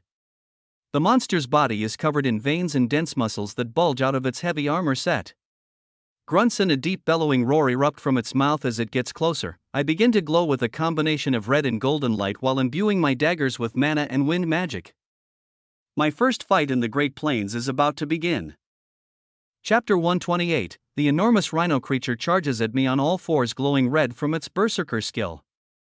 It's covered in black armor along with shining body hardening crystals from its second skill. I grit my teeth and grip my wind-imbued daggers to match its energy. It's time to finally test these blades out. I take a deep breath while focusing my mana deep within the dual daggers. It's much easier to control mana with my all-seeing eye active, plus all the practice I've gotten from charging up my fire-imbued sword helps a lot. The mana mixed with dense wind energy begins to swirl around inside blades as they glow with white light. Just like my long sword, these weapons have an ego of their own as well. They want to fly. Their natural instinct is to release the immense winds within them. The twin blades erupt with energy. I thrust them downwards to the sides of my body, forcing the wind magic to slice into the ground on either side of me. The brutal force of the attack blows dirt and stone in all directions as I fly up into the air. With minor corrections from my own wind summoning, I use this boost of speed to hurtle myself toward the approaching monster. The beast grunts, raising its massive horn in the air as I fall down at it with blinding speed. Layers of dense wind cover my body, along with both my blades. Focusing straight ahead, aiming my attack directly at the creature before me. I let out a yell and release a dazzling wave of silver light. A crescent of shimmering wind energy leaves both my daggers to form a single attack. It glistens and shines, making the dense pocket of wind magic look like a shining silver sword flying through the air. Shing, my laser focus doesn't budge for even a second. With both eyes locked on the charging beast, I watch my new blade's first attack slice the monster in two like a hot wire melting through foam. I land on the ground with a loud thud, cracking the ground in front of the fallen beast. It didn't stand a chance. Grinning while twirling my still glowing blades, I admire my work as the two halves of a massive monster settle and its blood soaks into the dry ground. The red glow of its berserker skill dissipates as I watch its mass disappear over the next minute or so. It drops a heavy mana crystal, but nothing else. I toss it into my item storage and begin wandering deeper into the dungeon. Well, that was a disappointment. At least I have a better feel for my new blades now. Sophie said there were 3 tiers of monsters in this dungeon. The regular mobs, the mutants, and the titans. Using enemy detection, I begin to locate and obliterate every stray monster in my path. The rhinos mostly travel alone, but the deeper I venture in, the more likely they are to travel in groups. In just under 2 hours I travel 10 kilometers into the dungeon and defeat 14 monsters. So far, all they drop are mana crystals, nothing else. I continue onward until a much higher level pops up on my enemy detection radar: 800M, LV 377, LV 313, LV 312, LV 310. Looks like I found my first mutant. With an eager grin plastered across my face, I start airstepping in the direction of the 4 newly spotted monsters. I'll finally get some real action. A few minutes later, the groups of creatures come into full view as I climb over a small desolate hill. I see 3 similar monsters to the ones I've been fighting. The lower level beasts are the first to charge. Immediately, they begin sprinting toward me. A dust cloud forms and the ground shakes, but I match their attack and lunge in to begin our battle. The 3 disposable pawns are taken out in an instant. As the dust clears, I see a pair of glowing red eyes approach. I use appraisal on the level 377 mutant in front of me to gauge the strength of my opponent. Active items: Rhino Commander's Ironclad Armor Set, 1100 defense, Rhino Commander's Crushing Horn, 900 strength, Rhino Commander's Battle Axe, 500 strength, Rhino Commander's Battle Axe, 500 strength. Active skills: Berserker, Body Hardening, Special Grade, Extreme Strength, THUDDD, THUDDD, THUDDD. A 5M tall humanoid creature glows a red and golden light, similar to my own. It has a body just like a high ogre, quick and agile looking, but still bulky and strong. Its tough hide is that of a rhinoceros and its head matches the theme. A massive horn juts out right below its eyes. It carries 2 silver axes, 1 in each hand. They're both larger than my entire body and the monster swings them around with ease. The beast lets out a roar, releasing a murderous aura while glaring down at me. This mutant half-man half-rhino is ready to battle. Luckily, so am I. Without hesitation, I make my move. Charging up my daggers, I let out an attack powerful enough to slice its minions in 2. The shimmering crescent of energy flies through the air toward the monster's open neck. It raises both axes and deflects my attack with a loud grunt and a roar as the wave of wind spirals up into the air. It turns to me and launches an attack of its own, with axes held steady, and body-hardening crystals covering its vital points. The monster makes its move, clang. I catch its 2 shining twin axes with my own in midair. I grit my teeth and use all the strength and wind magic in my arsenal to push the monster's attack away, but it's no use. The 2 massive blades slowly sink down toward me as the beast overpowers my defense with brute strength, erupting into flames. I try to push back using every buff and skill I have. The silver axes come closer and closer. I let out a sigh and a grunt, realizing I'll have to fight with my head, Dungeon Walker. Instantly, I vanish from beneath the monster's weapons and appear behind it, releasing a full-powered wind attack from my daggers. Completely caught off guard, the mutant creature takes an unexpected wind slash to the back. It lets out an angry and confused roar as black fragments of body-hardening crystals shatter into the air and a bloody gash opens up between a gap in its armor. I smirk while teleporting to its opposite side as it angrily turns around with axes ready to strike at me again. Another shimmering crest of wind magic comes flying out of my twin daggers, hitting the clueless monster in another armor gap. It lets out a roar as black crystals shatter into the air and red blood trickles down its sides. The beast turns again, immediately spotting me after the attack. I teleport to its blind spot to release another brutal strike. Over and over, I let out powerful attacks with my new blades. This monster isn't dumb, and it's the furthest thing from weak. I'm just a lot faster and much more agile. It doesn't stand a chance against my quickness and teleportation skill. Over half a dozen wind slashes later, the monster begins to slow down even more. It begins having trouble holding its axes steady and its breaths become audible between grunts of pain. Another half dozen wind slashes later and it falls to its knees. I stand 10m in front of the mutant humanoid rhino and point both my blades at the thoroughly defeated monster. Concentrating mana and wind magic into the center of both blades, I slowly bring them toward each other until they meet with a light metallic clink. The blades merge into one heavy dagger, and I charge up the final attack, glowing bright white. I take a deep breath in and out before bringing the blade across my body to release a ripple of glimmering silver energy. In the blink of an eye, the attack soars through the air and slices through the bloodied mutant's neck with ease. THUDDD. Its head falls to the floor as I power down my skills and twirl my dagger around my right hand. Level up. I patiently wait for the monster to dissolve, but it drops nothing but a mana crystal behind. I pick up the stone with a bit of disappointment and throw it in my item storage. While activating enemy detection again, I continue my trek deeper into this never-ending dungeon. That gave me a little rush, but still, there's been no opponents worth my time. Just over 2 more hours go by. I travel another 15 kilometers in and fight 6 more mutants along with their underlings. I've gained 4 more levels, bringing me to 357, but the only loot drops so far have been mana crystals. The further in I travel, the tougher these mutants get, but they're still no match at all for me.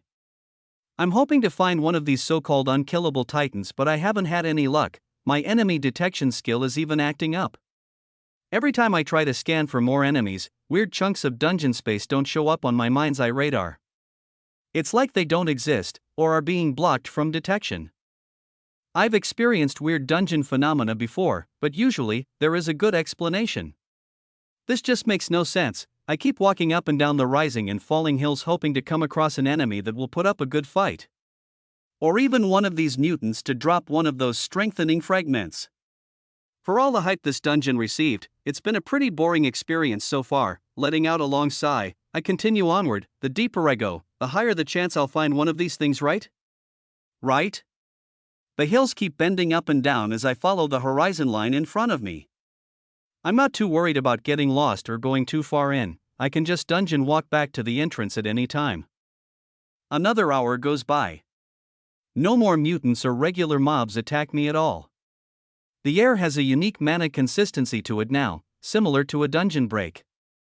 If I concentrate hard enough, it almost sounds like the dungeon around me is humming. The eerie sensation of being watched comes over me suddenly. Even with my all-seeing eye activated, I can't sense the presence of anything nearby. This is odd. I look around, but there's nothing in sight. I clench my jaw and reach into my item box to grab my sword. Switching my dagger to my left hand, I grip both weapons tightly and get ready for a fight. Something is definitely nearby, erupting into flames and scanning every bit of dungeon space around me. I prepare for the worst. Maybe it's like one of those giant cyclops? Or a minotaur creature? It could even be an even more mutated form of the rhino monsters I've been facing. All I know is they're apparently really big and really scary.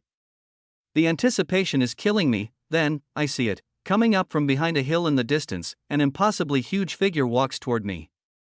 It appears out of nowhere. My enemy detection skill didn't see it coming at all, but it's definitely here now. I crane my neck up to the sky as the shadow of a humanoid monster casts its presence over me. It's easily 30 m tall, and completely void of any defining feature. A black mass of energy in the shape of human approaches without making a sound. Looking into any part of its body feels like I'm staring into the abyss.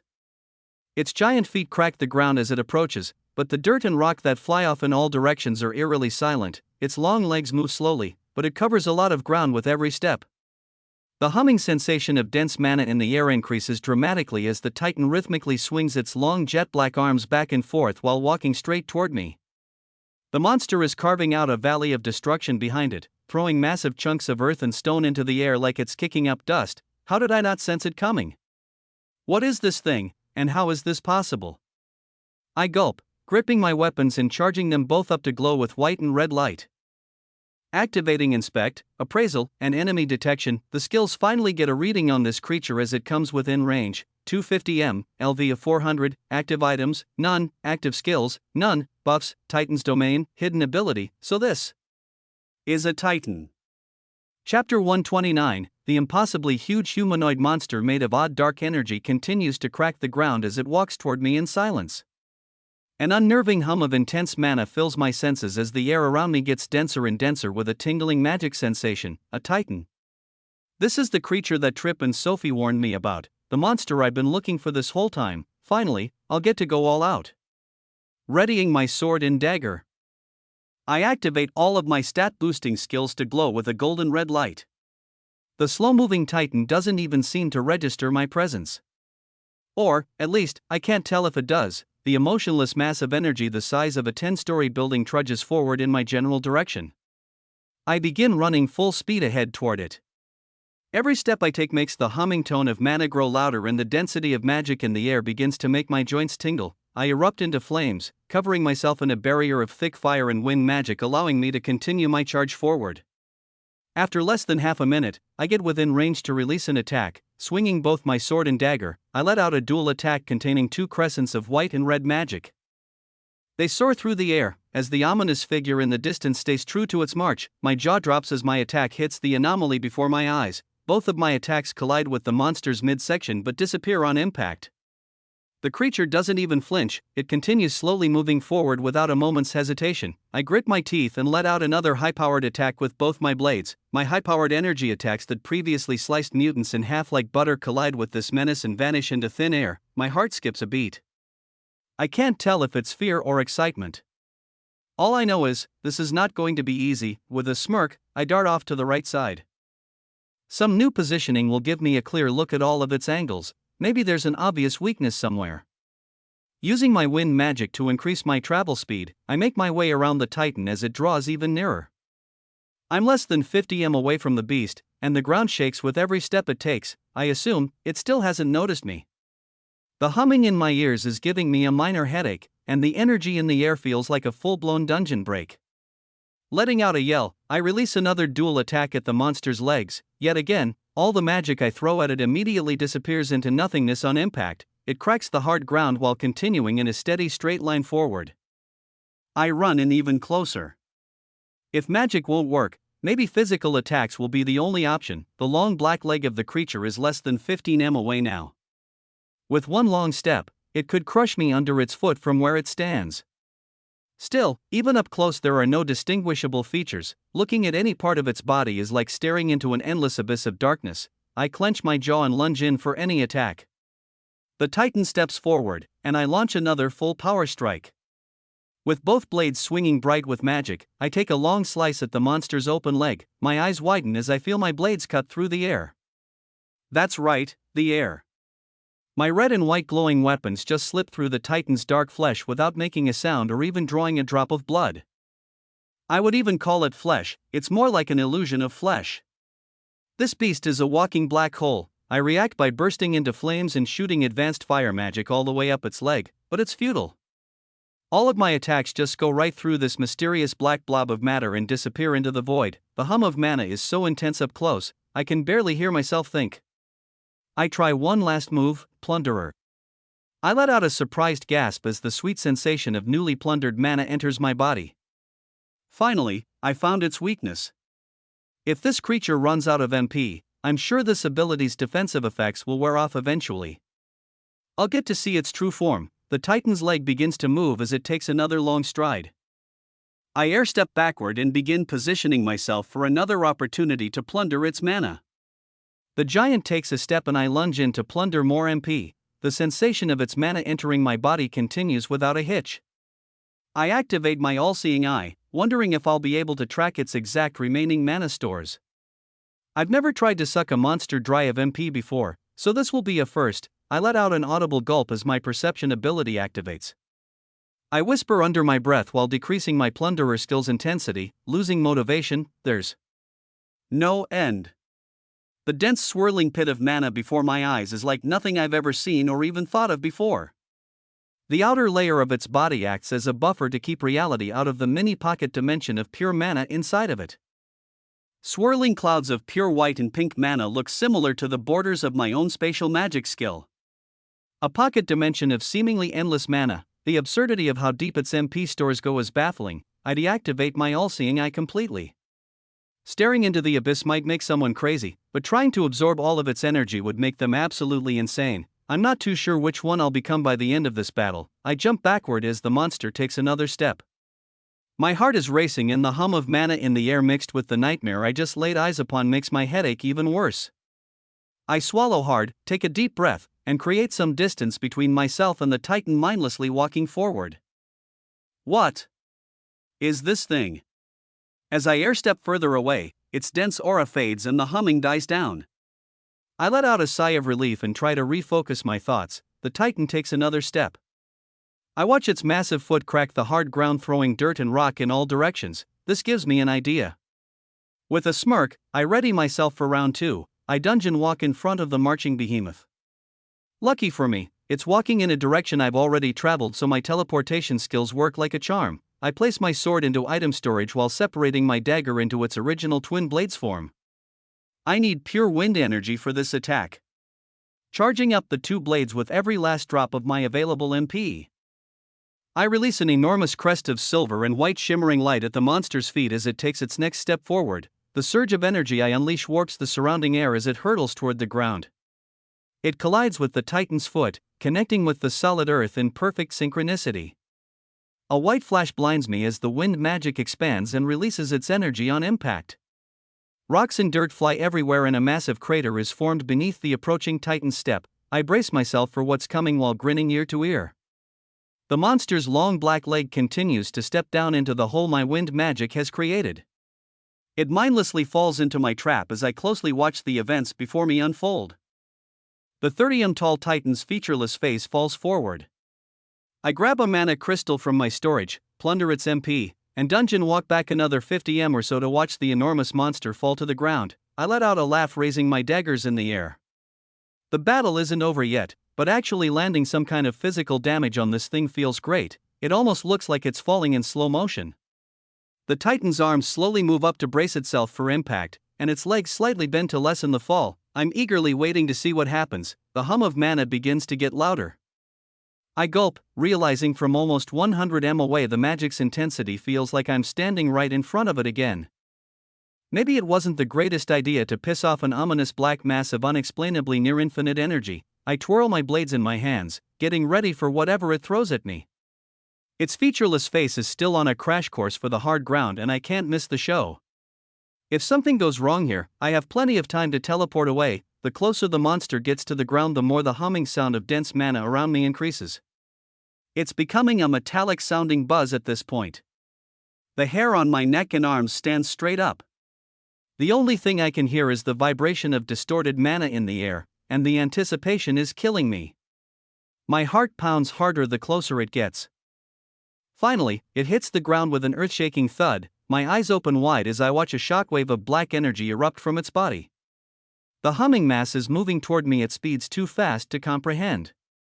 It ruptures the ground, throwing mountain-sized chunks of rocks bigger than the Titan in all directions. For hundreds of meters, the ground is covered in a veil of black energy. I hardly let out a yell before it fully engulfs me. Gripping my blades and yelling into a silent void of darkness, the sensation of falling comes over me. I try to use Dungeon Walker, but every pathway is blocked in my mind's eye. I'm in an isolated void of darkness with no way out. All it took was fractions of a second to trap me when I thought I trapped it. I'm way out of my league here, and there is nothing I can do. My stomach churns as it slowly gets used to the feeling of weightlessness. I yell, but I can't hear a thing. My breathing is heavy, but it slows down as I calm down and assess the situation. Twisting my body around in midair as I fall, there's nothing but darkness. The overwhelming smell here is metallic, like high-voltage electricity, activating my all-seeing eye. A few things start to become a bit more clear. I'm surrounded by the same energy the Titan is made of. I was so far away from the monster, yet it still trapped me. How is this possible? Did I fall into a random dungeon anomaly? Is this all just a hallucination? No. The most likely scenario is that I've fallen into its hidden ability. The Titan's domain. A small white light appears below me as I continue to fall. Chapter 130. The white light below me continues to grow as I fall further down into the endless void. I try activating Dungeon Walker over and over, but it's no use. This prison of darkness is inescapable. It's the same sensation of nothingness all around me as when I tried to sense way too deep into the dungeon using my enemy detection skill. Now that I'm inside this energy, I can get a better grasp on its vastness. It wasn't that there was nothing to sense, it was that there was way too much of it. According to all my perception skills, the outside world doesn't even exist anymore. I'm trapped within the Titan's domain. The vast realm of energy surrounding me is way too immense for me to comprehend. Almost a full 3 minutes pass as I continue to fall. At this point, I've given up on trying to slow my descent or escape my fate whatsoever. The only thing on my mind is bracing for impact. That white light below me is getting larger and larger, meaning whatever is down there is getting closer and closer. My skills still work, they're just isolated in this odd pocket of space. I activate my body-hardened crystals, try to slow my fall with wind magic, and to top it all off, constantly plunder MP from my surroundings. The air is rich with mana. I can absorb it indefinitely, but that can't exactly help me in my current predicament. Gritting my teeth, I continue to fall. The tiny pinhole-sized beam of light below me has grown to look more like a handheld sports ball now. It's growing faster than before, but my frame of reference is skewed. There's not exactly much for me to compare it to in this pitch-black abyss. Another minute passes of constant MP plundering and futile attempts to slow my fall. The gravity in this pocket is not normal. No matter what I do, I'm pulled downward with an eerily overpowering force. The bright white light below me is about the size of a kid's pool now, and I can tell its shape more clearly.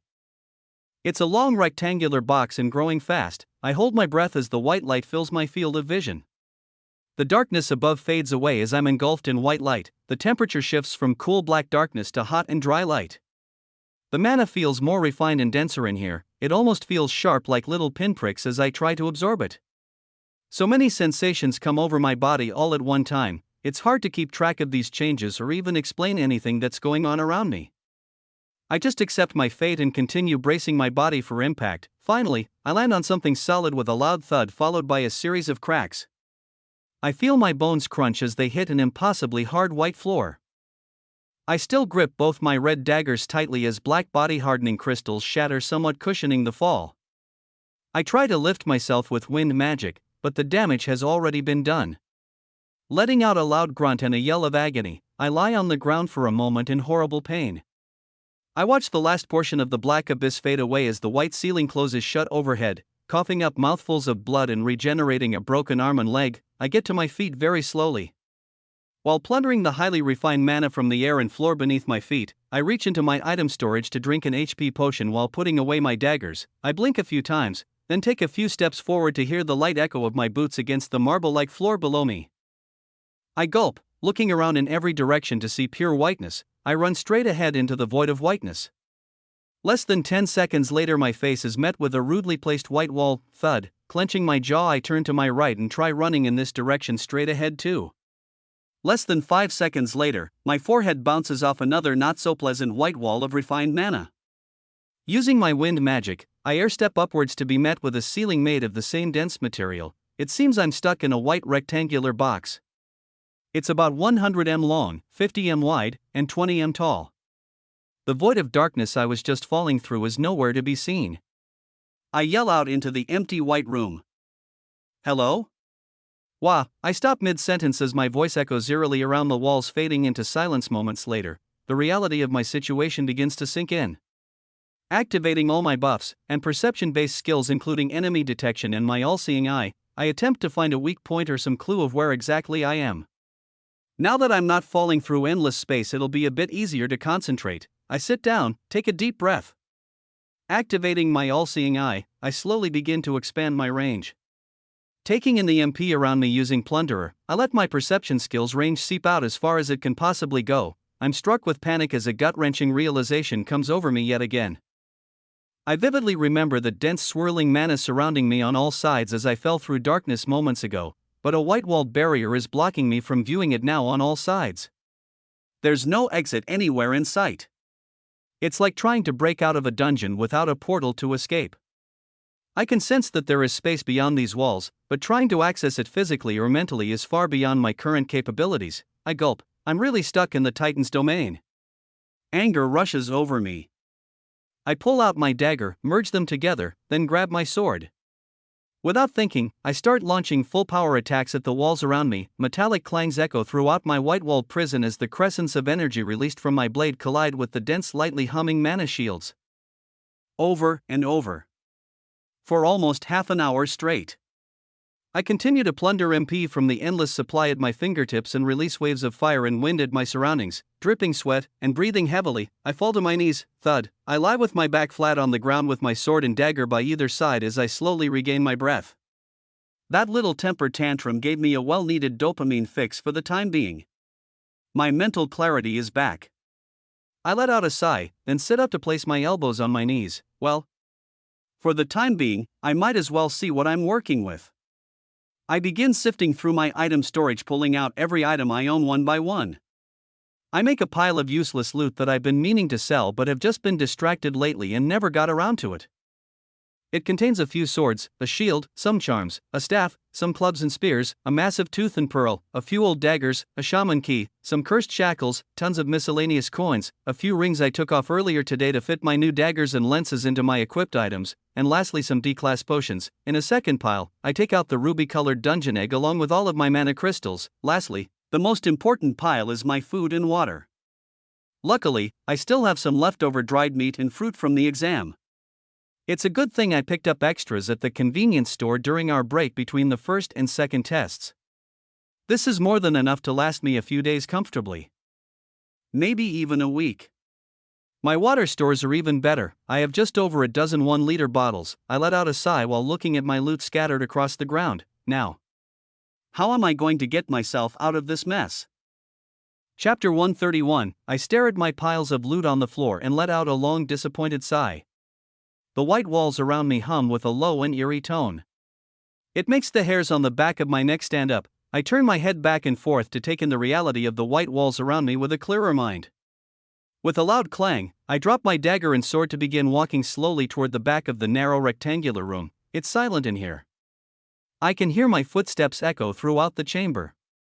The small creaks and crunches of my old boots crawl in my ears as I walk. My heavy breaths and consistent heartbeats pound, making me feel queasy. I make it to the end of the hall, activating my all-seeing eye. Then turn and begin walking to the other side. There has to be a way out of here. I need to find some kind of weak point. My pacing begins. Back and forth, extending the range of my exceptional perception to its limits. Mana is coursing through my body. It's being burned through almost as quickly as I plunder it. I try with all my might, but the range of my inner vision won't leave this confined space. I can tell there's something out there and have witnessed it for myself firsthand. For some odd reason, I can't peer into the void. Over 2 hours go by. Well, I think it's been 2 hours or so. It's impossible to accurately tell how long I've actually been walking. Using up so much mana on a perception-based skill is very mentally draining. I collapse to my knees beside my 3 piles of loot after confirming there are in fact no weak points to this white-walled prison. It's been a long day. Honestly, it's been a long couple of days. Ever since I came to the capital for the exams, it's been non-stop hunting and getting into trouble. It's all of my own doing though. No one has forced me into anything. I'm just a battle junkie that can't seem to get his fix. My eyes begin to shut as I lie down on the hard marble-like floor and begin to let all my worries drift away. I deserve a break. Right, Chapter 131. I stare at my piles of loot on the floor and let out a long disappointed sigh. The white walls around me hum with a low and eerie tone. It makes the hairs on the back of my neck stand up. I turn my head back and forth to take in the reality of the white walls around me with a clearer mind. With a loud clang, I drop my dagger and sword to begin walking slowly toward the back of the narrow rectangular room. It's silent in here. I can hear my footsteps echo throughout the chamber. The small creaks and crunches of my old boots crawl in my ears as I walk. My heavy breaths and consistent heartbeats pound, making me feel queasy. I make it to the end of the hall, activating my all-seeing eye, then turn and begin walking to the other side. There has to be a way out of here. I need to find some kind of weak point. My pacing begins. Back and forth, extending the range of my exceptional perception to its limits. Mana is coursing through my body. It's being burned through almost as quickly as I plunder it. I try with all my might, but the range of my inner vision won't leave this confined space. I can tell there's something out there and have witnessed it for myself firsthand. For some odd reason, I can't peer into the void. Over 2 hours go by. Well, I think it's been 2 hours or so. It's impossible to accurately tell how long I've actually been walking.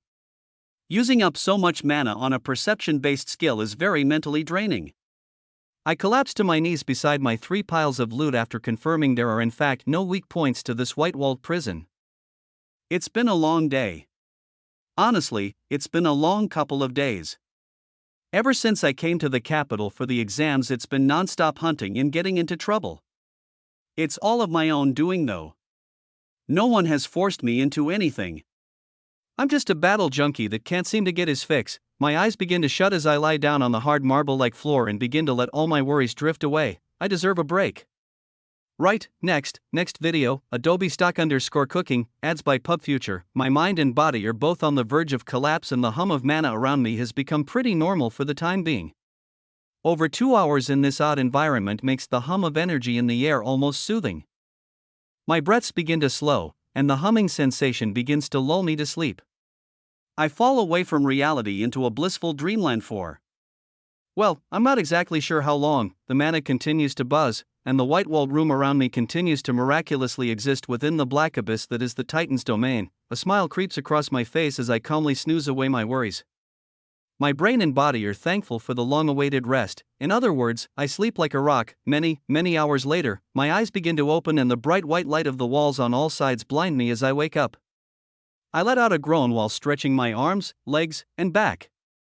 Lifting a hand above my face, I cover my eyes to adjust to the brightness while standing to my feet. Another groan leaves my mouth as I reach over to my item stash and start to chug a bottle of water.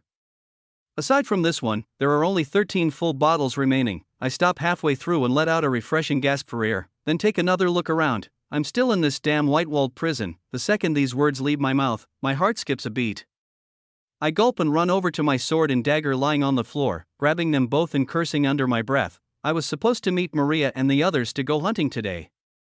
This is not good. I twist my head around in all directions, snarling at the inanimate humming marble walls that keep me captive. I stretch my back and arms one more time while holding both my weapons tight.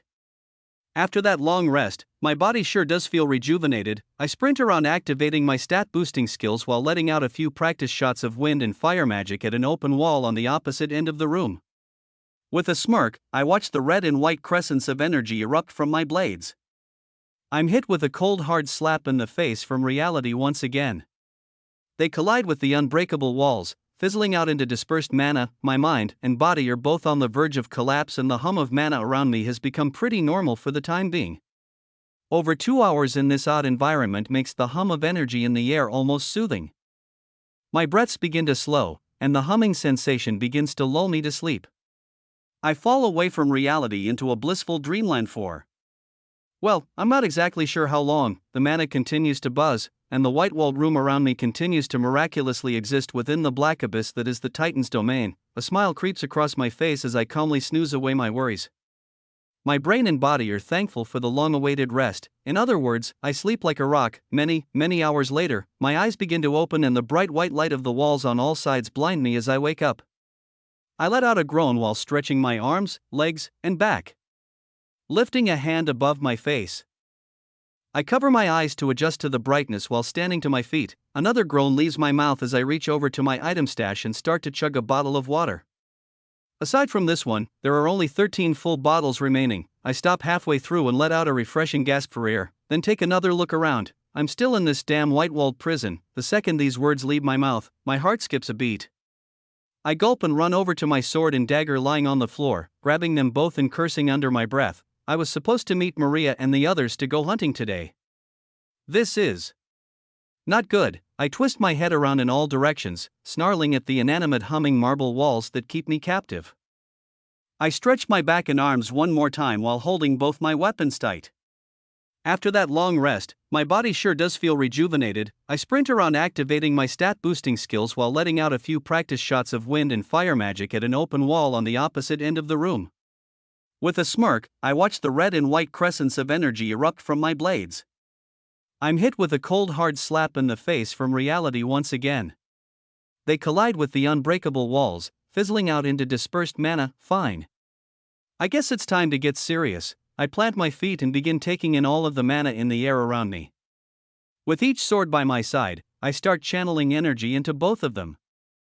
Activating all my buffs, glowing with crimson golden light, the ultimate charge-up begins. For the first few seconds, the charge-up process is pretty normal. I've done it this way dozens of times. Within 3 to 5 seconds I can usually charge an entire bar worth of MP in my blades.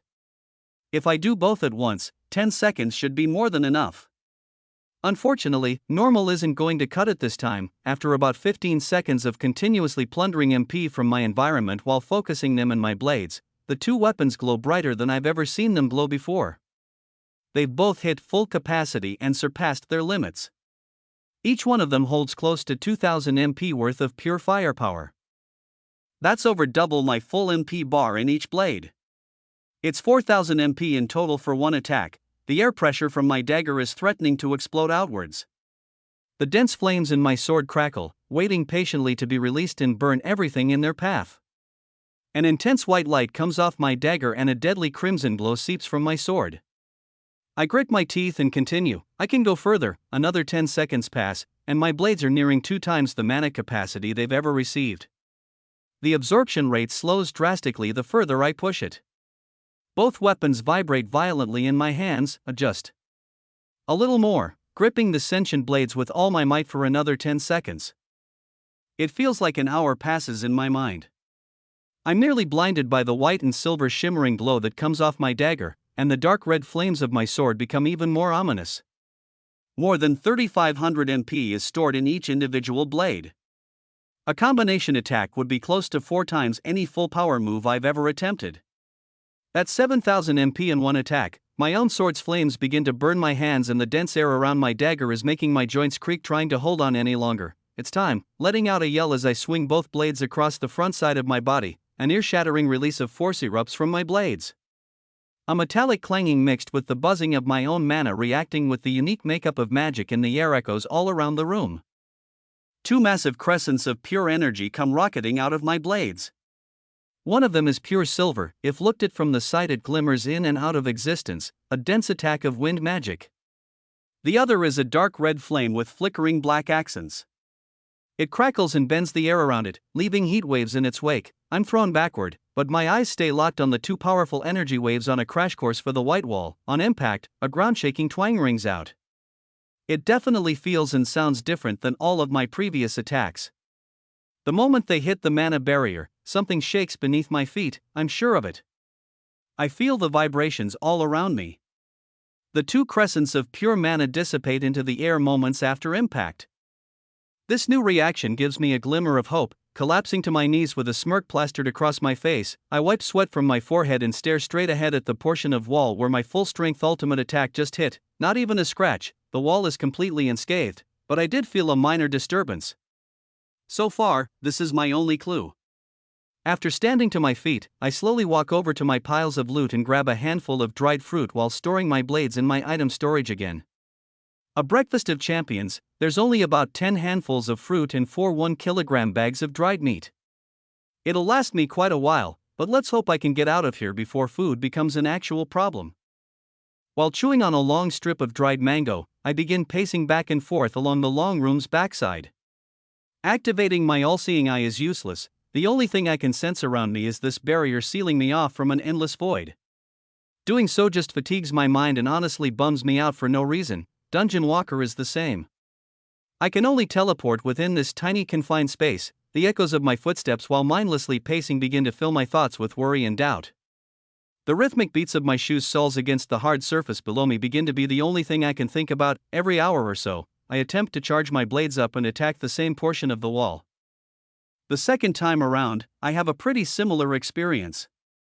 Hands aching, blades shaking, and wall rattling as the attack hits it with nearly 7000 MP in total. The whole charge-up process takes about 35 seconds. My third attempt is a bit easier. The blades still shake and my hands still ache with pain as they grip the overly charged weapons, but to get up to the 7000 MP threshold it takes just over 30 seconds.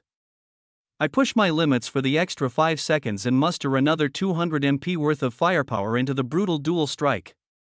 The wall vibrates on impact, but yet again, remains completely unharmed. As the day goes by, I manage to charge up 6 more attacks. Each time it gets a little easier to charge up to the previous limit and a tiny bit more MP can be squeezed into each weapon. By my final attack, I'm able to store just under 8000 MP in both blades combined. That's almost 4000 MP each and charged to full in just 30 seconds. The metallic twangs of fire and wind-imbued mana attacks on white-walled mana shields are getting louder, and the room-shaking sensation continues to grow slightly as well. I've raised the attack's proficiency just by practicing. There's been no leveling up necessary. I guess training really does work. The mana released from each blade feels a little bit tighter and more refined. I've had more mana flow through my body today than I have in weeks' worth of intense dungeon training. I collapsed to the floor next to my piles of loot, grabbing a handful of jerky and chugging the rest of my bottled water from this morning. The immense physical output and meticulous mana control have taken a huge toll on my body and mind. This is good progress. I have nearly unlimited mana to work with in here. I'll train my way out of this madness. I'll escape the Titan's domain. Chapter 132. After my first long day of training, the next morning is not pretty. I groan while stretching my arms and back out on the floor. My muscles feel sore and my skin feels tingly like mini pins and needles all over. My eyes adjust to the blinding white light around and I slowly sit up to let out a long exhale. All attempts at self-regeneration fail to fix much. It must be overuse of my abilities. I haven't ever processed this much mana in one sitting. I felt a similar way after a long hunting session, but never to this extent. I grab another bottle of water, then a handful of fruit, and go for my morning stroll. The mind-numbing pacing begins again. I have to pee pretty badly after a long night's sleep. At first, I panic but decide it's really the least of my worries. Bodily waste can be easily burned to nothing but ash and water vapor. After about half an hour of procrastinating and fully waking myself up, I get to work on my new training regime. At first, it's a bit of a tough start. My bones and joints feel sore and my muscles ache while holding onto my blades. I push through. Many tens of thousands of mana points surge through my body today. After 10 total charge-up sessions over the next 8 hours, it feels like every millimeter of my body has been ripped apart with a dull knife and taped back together by a toddler.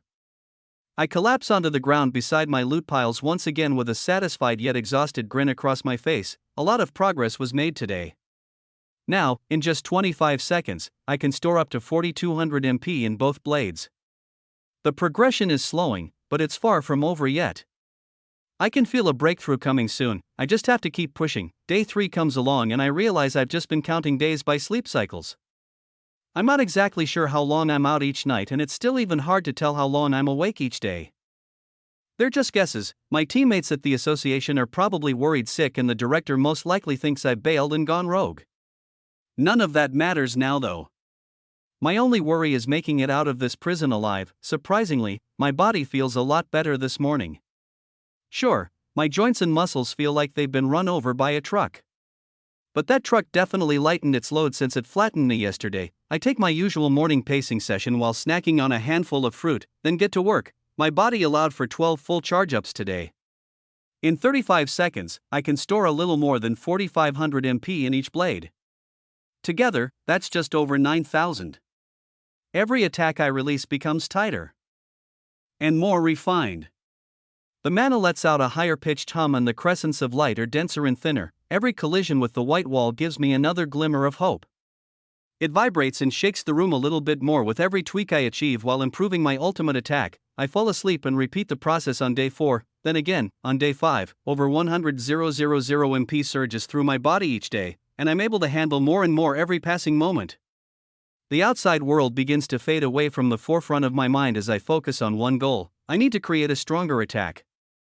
On day 6, I start to get a bit frustrated. My progression is slowing down drastically. And my body's fatigue is building up again. After 16 full charges, I can manage just under 10,000 MP in total. This is pushing to my absolute limits. While hands cramp and flesh burns holding on for almost 40 seconds, this is the best I can manage. Along with my nearing plateau, the slowly diminishing food and water supplies are nerve-wracking. I've started eating less and conserving more water as well. There's only 3 kilograms of jerky, 5 handfuls of fruit, and 10 bottles of water remaining. I either strengthen this attack, or I die a slow and painful death. Another 4 sleep cycles go by. My progress is just getting slower and slower. I've managed to break the 10,000 MP mark, but it still takes me just over 35 seconds to fully charge the attack. It's been 10 days in here, now I can manage 18 full charges. On the bright side, the glistening waves of mana that come out of my blades are revolving in their own right. My wind has taken an even sleeker form. The more I concentrate and refine my mana, the more transparent the shimmering silver airblade becomes. My fire burns hotter and condenses into a deadly-looking black blade of flames. It shows almost no signs of red leaking fire as it rips through the air. On impact, the wind expands into a dazzling silver and white explosion of light. The dense black blade now erupts into a mountain of bright red flames. Every hit shakes the floor beneath me more and more, but I'm increasingly discouraged when the energy disperses to reveal an undamaged white wall every time. At the end of my long 10-day training marathon, I collapse to the floor in mental, physical, and spiritual exhaustion. Whispering to myself as I drift off into a long slumber, am I ever going to make it out of here? As I wake up the next day, my pacing ritual lasts a little longer than usual. Close to an hour, the days start to all blend together as I ration out my food into tiny little portions, and separate my water into the empty bottles so I don't accidentally drink too much at once. For the average human, I have enough for 10 more days. Long and painful days. Maybe, I feel like I'm starving to death, and symptoms of dehydration are starting to kick in too. Luckily, with my self-regeneration skill mixed with the natural life energy properties of mana, an awakened person like myself can survive up to 2x longer without proper sustenance than a normal human. I still need to eat food and drink water, but this fact still buys me some time. Possibly 10 more days of time. By then, my attack needs to be strong enough. I need a breakthrough. The lack of nutrition and enough liquids over the next 4 days really begins to take a toll on my body and mind. I sleep longer through the night and begin to train less throughout the day. The silent white walls around me begin to eat away at my sanity, and the lack of progression does not help one bit. It's been 14 days, I can charge up to 10,000 MP in just over 30 seconds, and my attacks keep becoming more and more refined. There's no numerical way to track the purity and density of the mana in each strike, so it's hard to know how much progress I've really achieved in that regard. Due to mind and muscle fatigue, my full daily charges have dropped to about 12 to 14 over the last 2 weeks. Well over 1 million mana points have surged through my body and have come rocketing out of my blades. I've gotten to know my new dagger very well, and have an even better understanding of my sword. We become much closer, but at what cost? What does any of this matter if I never escape from here? This must be what happened to those C and B class hunters a while back. The event Trip referred to as the incident. He said they all just disappeared. At the end of day 14, with my eyes gazing upon the white floor and feet dragging behind me, I fall asleep dreading waking up tomorrow. Another day mindlessly throwing full force attacks at an unbreakable wall. I'm thoroughly exhausted and disappointed in the turn of events that followed my greed for more power.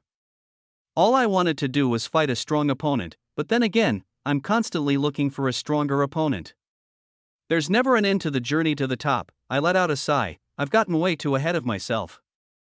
It's just been lucky break after lucky break over and over. Every time I defeat an unbeatable opponent, there's always a loophole. Is there no loophole today?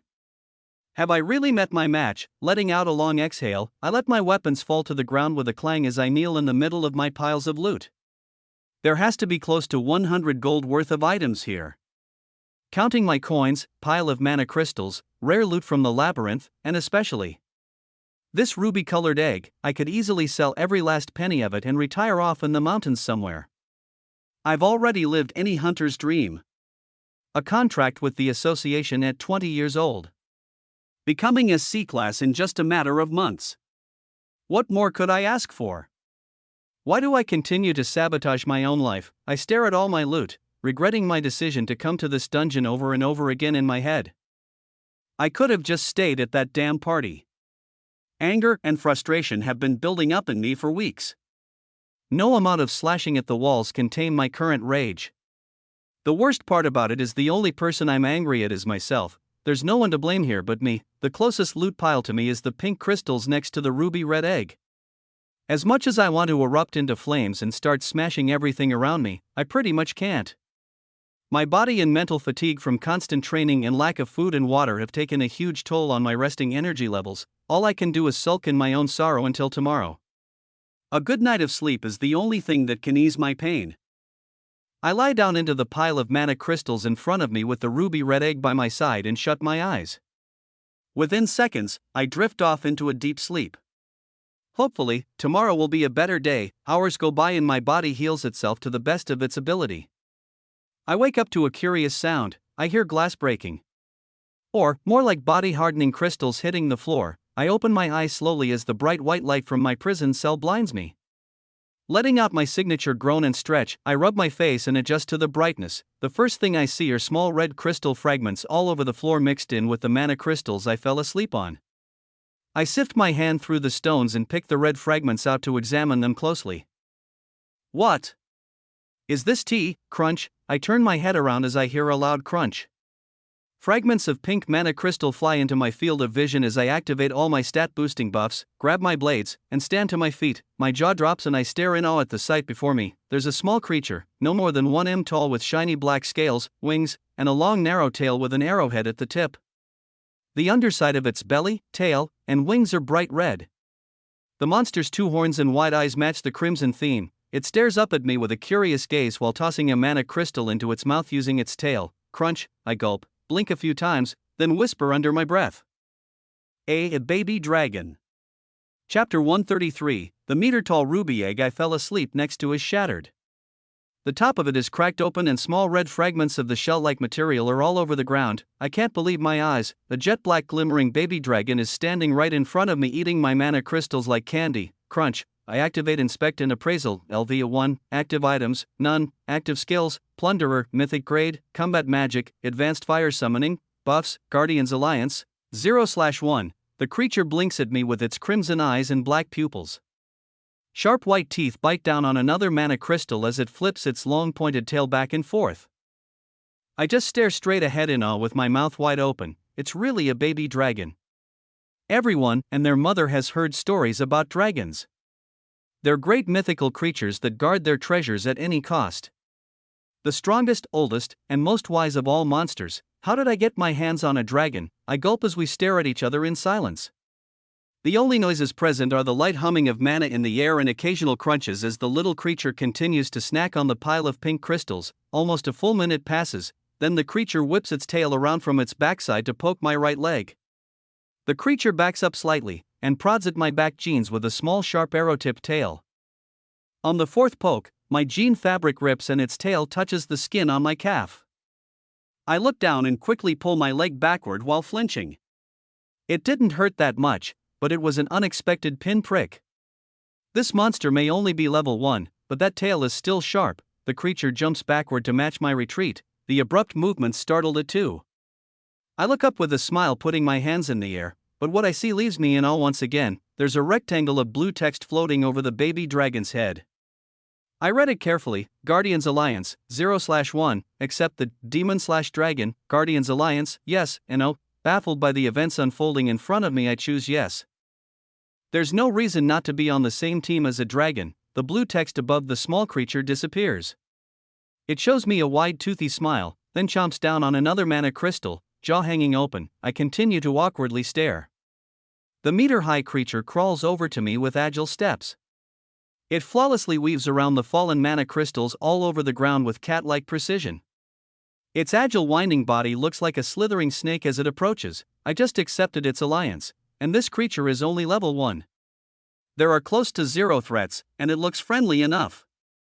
I watch it approach. While I let down my guard, the dragon dives between my legs and starts running around in a figure-8 pattern as it rubs its 2 crimson horns against my shins. It grins ear to ear, letting out a light purring noise. The tiny creature stops after about 20 seconds and looks into my eyes again, then promptly sits on my right foot, waving its long black and red tail around in the air. Crunch, it bites down on another mana crystal and chews it to bits. I activate my Inspect and Appraisal skills again out of curiosity. The Alliance buff must show up differently now, right? As LV2, active items, none, active skills, Plunderer, Mythic Grade, Combat Magic, Advanced Fire Summoning, Buffs, Guardians Alliance, 1/1, Greater Demon Contract. I scrunch my eyebrow trying to process the new subtle changes in information. This doesn't make sense. 2 things seem very odd. The first thing out of whack is its level. Somehow, this monster leveled up. Within the last few minutes, all it's done is eat mana crystals and rub its head against my legs. There's no possible way for it to level up in this environment. I look down at the blissfully unaware scaled creature. It's trapped in this prison too. I feel the sensation of mana leaving my body all of a sudden. A lot of it too. The little black dragon sitting on my foot begins to glow a faint red color from its underbelly. I plunder mana from the environment around me, but the constant drain continues. This little monster is plundering my MP, I grin, then let out a chuckle while I carefully slip my foot out of the boot it's sitting on. The creature lets out a light chirping sound of confusion as it twists its head around and crawls toward me to get another sweet hit of my mana. Mythic grade, Plunderer must have some kind of mana to EXP conversion attribute. If that's the case, it must have a very low conversion factor. It only grew from level 1 to 2 with half a dozen high-grade mana crystals and almost a full bar of my MP. Still, if my hypothesis is right, that's a really neat skill. I've never seen or heard of a mythic grade skill before. Maybe this is unique to dragons? Or maybe this is the next rank after legendary grade. Now for the second change, the Guardians Alliance has been updated from 0/1 to 1/1, but Greater Demon Contract has also been added. The last time I checked, I was definitely not a Greater Demon. Letting out a long exhale, I look down at the mini dragon as it looks back up at me. I raise one finger in the air and light it on fire. The little creature perks up and shows me another one of its toothy grins. It twists its tail in the air and mimics my fire, lighting the tip of its tail with a dark red flame. I smile and put my fire out. It bobs its head back and forth, then does the same. Well, we're going to be spending a lot of time together, little guy. I might as well give you a name. I scratch my chin, then tap my foot a few times. The dragon just stares at me, blinking and waiting patiently. I stare back for a moment, trying to come up with something cool. Ember. That's a good one, Ember the Eternal Dragon. How do you like it? The little creature still just stares straight ahead. I roll my eyes. What was I thinking? Like it could actually understand me, and less telepathy. I activate one of my newest skills from the labyrinth, my legendary grade telepathy skill. The moment I do, a soft, wise voice enters my mind. Hello, Master, nice to finally meet you. Shocked, I reply, sending my voice directly into its mind. Master? I'm your master? You can just call me Jay, and I'll call you Ember. The tiny creature waves its tail with excitement. Yes, yes, Jay. If you say so. So this is our labyrinth's top floor? I will protect it with my life. Ember grins while spinning around to take a look at all four white walls. Then walking over to my loot piles and lying down directly in the center of my mana crystal stash. Crunch, I'm grateful for the mana crystals. It is a great awakening gift. Crunch, I watch the little creature chomp down on half a dozen more crystals. It doesn't bother me much, to be honest. There's an unlimited supply of mana around us. This dragon can eat all the crystals at once. Ember speaks using the telepathic link again. You're an unusual demon, Jay. Most demons don't look like humans. Crunch, I reply, most demons? What do you mean by that exactly? Your core shows me that you're a greater demon. I just haven't seen any that look like humans as far back as I can remember. I stare straight ahead as my mana crystals disappear into Ember's mouth one by one. It continues, what are the maximum MP allowances here? How much mana are we working with to start? These crystals are nice and all, but I'll need to plunder some of the mana from our surroundings if I'm going to gain any serious levels. Well, is this a new labyrinth? Or has my egg been dormant for a while? This seems to be an odd one, but a labyrinth is a labyrinth. It's our duty to protect it after all. Right? My heart starts to beat out of my chest. Everything is starting to become very clear to me now, and I'm really not sure how to handle all this newfound information. If my guess here is correct, demons and dragons create some kind of special contract to defend labyrinths. A demon fends off intruders while the dragon absorbs mana from the growing labyrinth. The growing labyrinth attracts greedy hunters that inevitably try to challenge the top floor's defenders. If the demon and dragon can successfully defend their territory, the fallen hunter's MP is added to their stash and the domain grows in power. The more power that is gained, the greater the labyrinth grows. The bigger the labyrinth grows, the more hunters arrive to gain riches.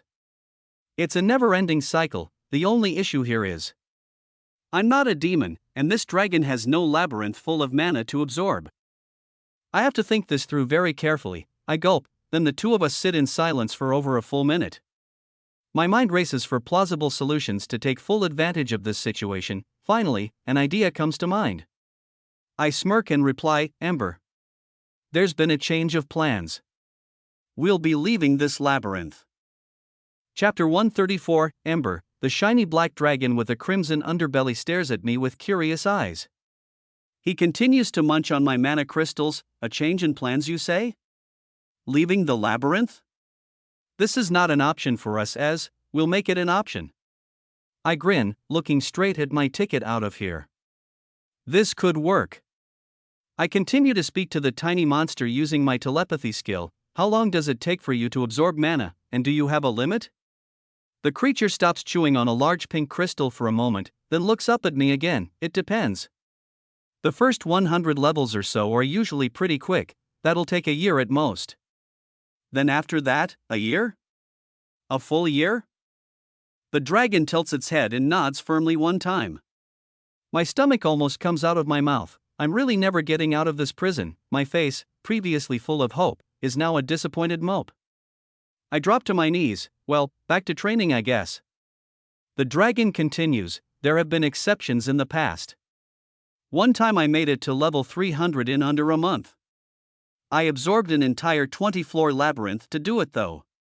My demon was killed in the process and there was a full collapse, but it sure was fun. The higher-ups didn't like that one bit. Over 50 years in a dormant state. I still can't tell if it was worth it. I blankly stare at the dragon, trying to piece together more of its random babbling into coherent thoughts. Did it just say, higher-ups? It was punished for killing a demon and destroying a labyrinth for fun? 50 years ago, so, you're saying you could level up faster if you had an enormous mana supply? I raise my hands in the air to point out the obvious nearly infinite mana supply we're stuck in. Again, the confused dragon tilts its head. Ember seems to really think this is just some messed up labyrinth, sure. I can tell there's a large supply up here, but what about the lower floors? You still haven't given me any of the MP allowances.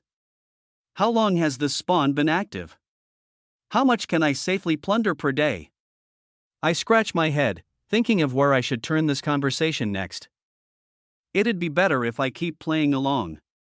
If it really thinks we're protecting a labyrinth, for the time being, that's what we'll do. I'll explain how we're breaking out of this place once I have a better idea of its capabilities. 100,000.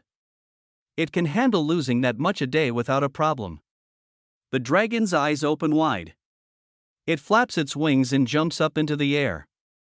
With a shocking amount of speed, the miniature monster starts doing flips in the air. I really did it this time.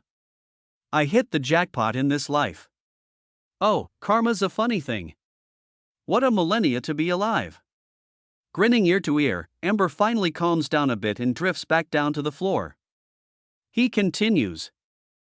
In that case, I'll still have to take it slow at first. To achieve my first rank up, I'll have to hit level 100. This should be achievable within 5 days. I nod while biting my bottom lip, so it'll take 5 days. The higher level you climb, the faster you can plunder mana? Or, yeah and no. I'll be able to absorb mana much quicker, but as my levels grow it takes much more mana to continue my steady progression. Hopefully, no hunters challenge us before I've matured. You've done a fine job growing this labyrinth without me. It's time we make a name for ourselves, Jay. With this starting mana allowance, we'll break records. Oh, we'll break them all. Ember's eyes look determined. And that toothy grin is plastered across its face. I let out a sigh of relief. This is an exciting new development. After 2 weeks of brutal training, I've finally hit another breakthrough. It just happens to be a pet dragon.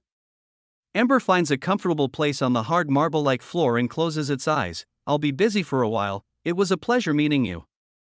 Now we must get to work. The miniature dragon's underbelly begins glowing red as it activates its mythic grade plunderer skill.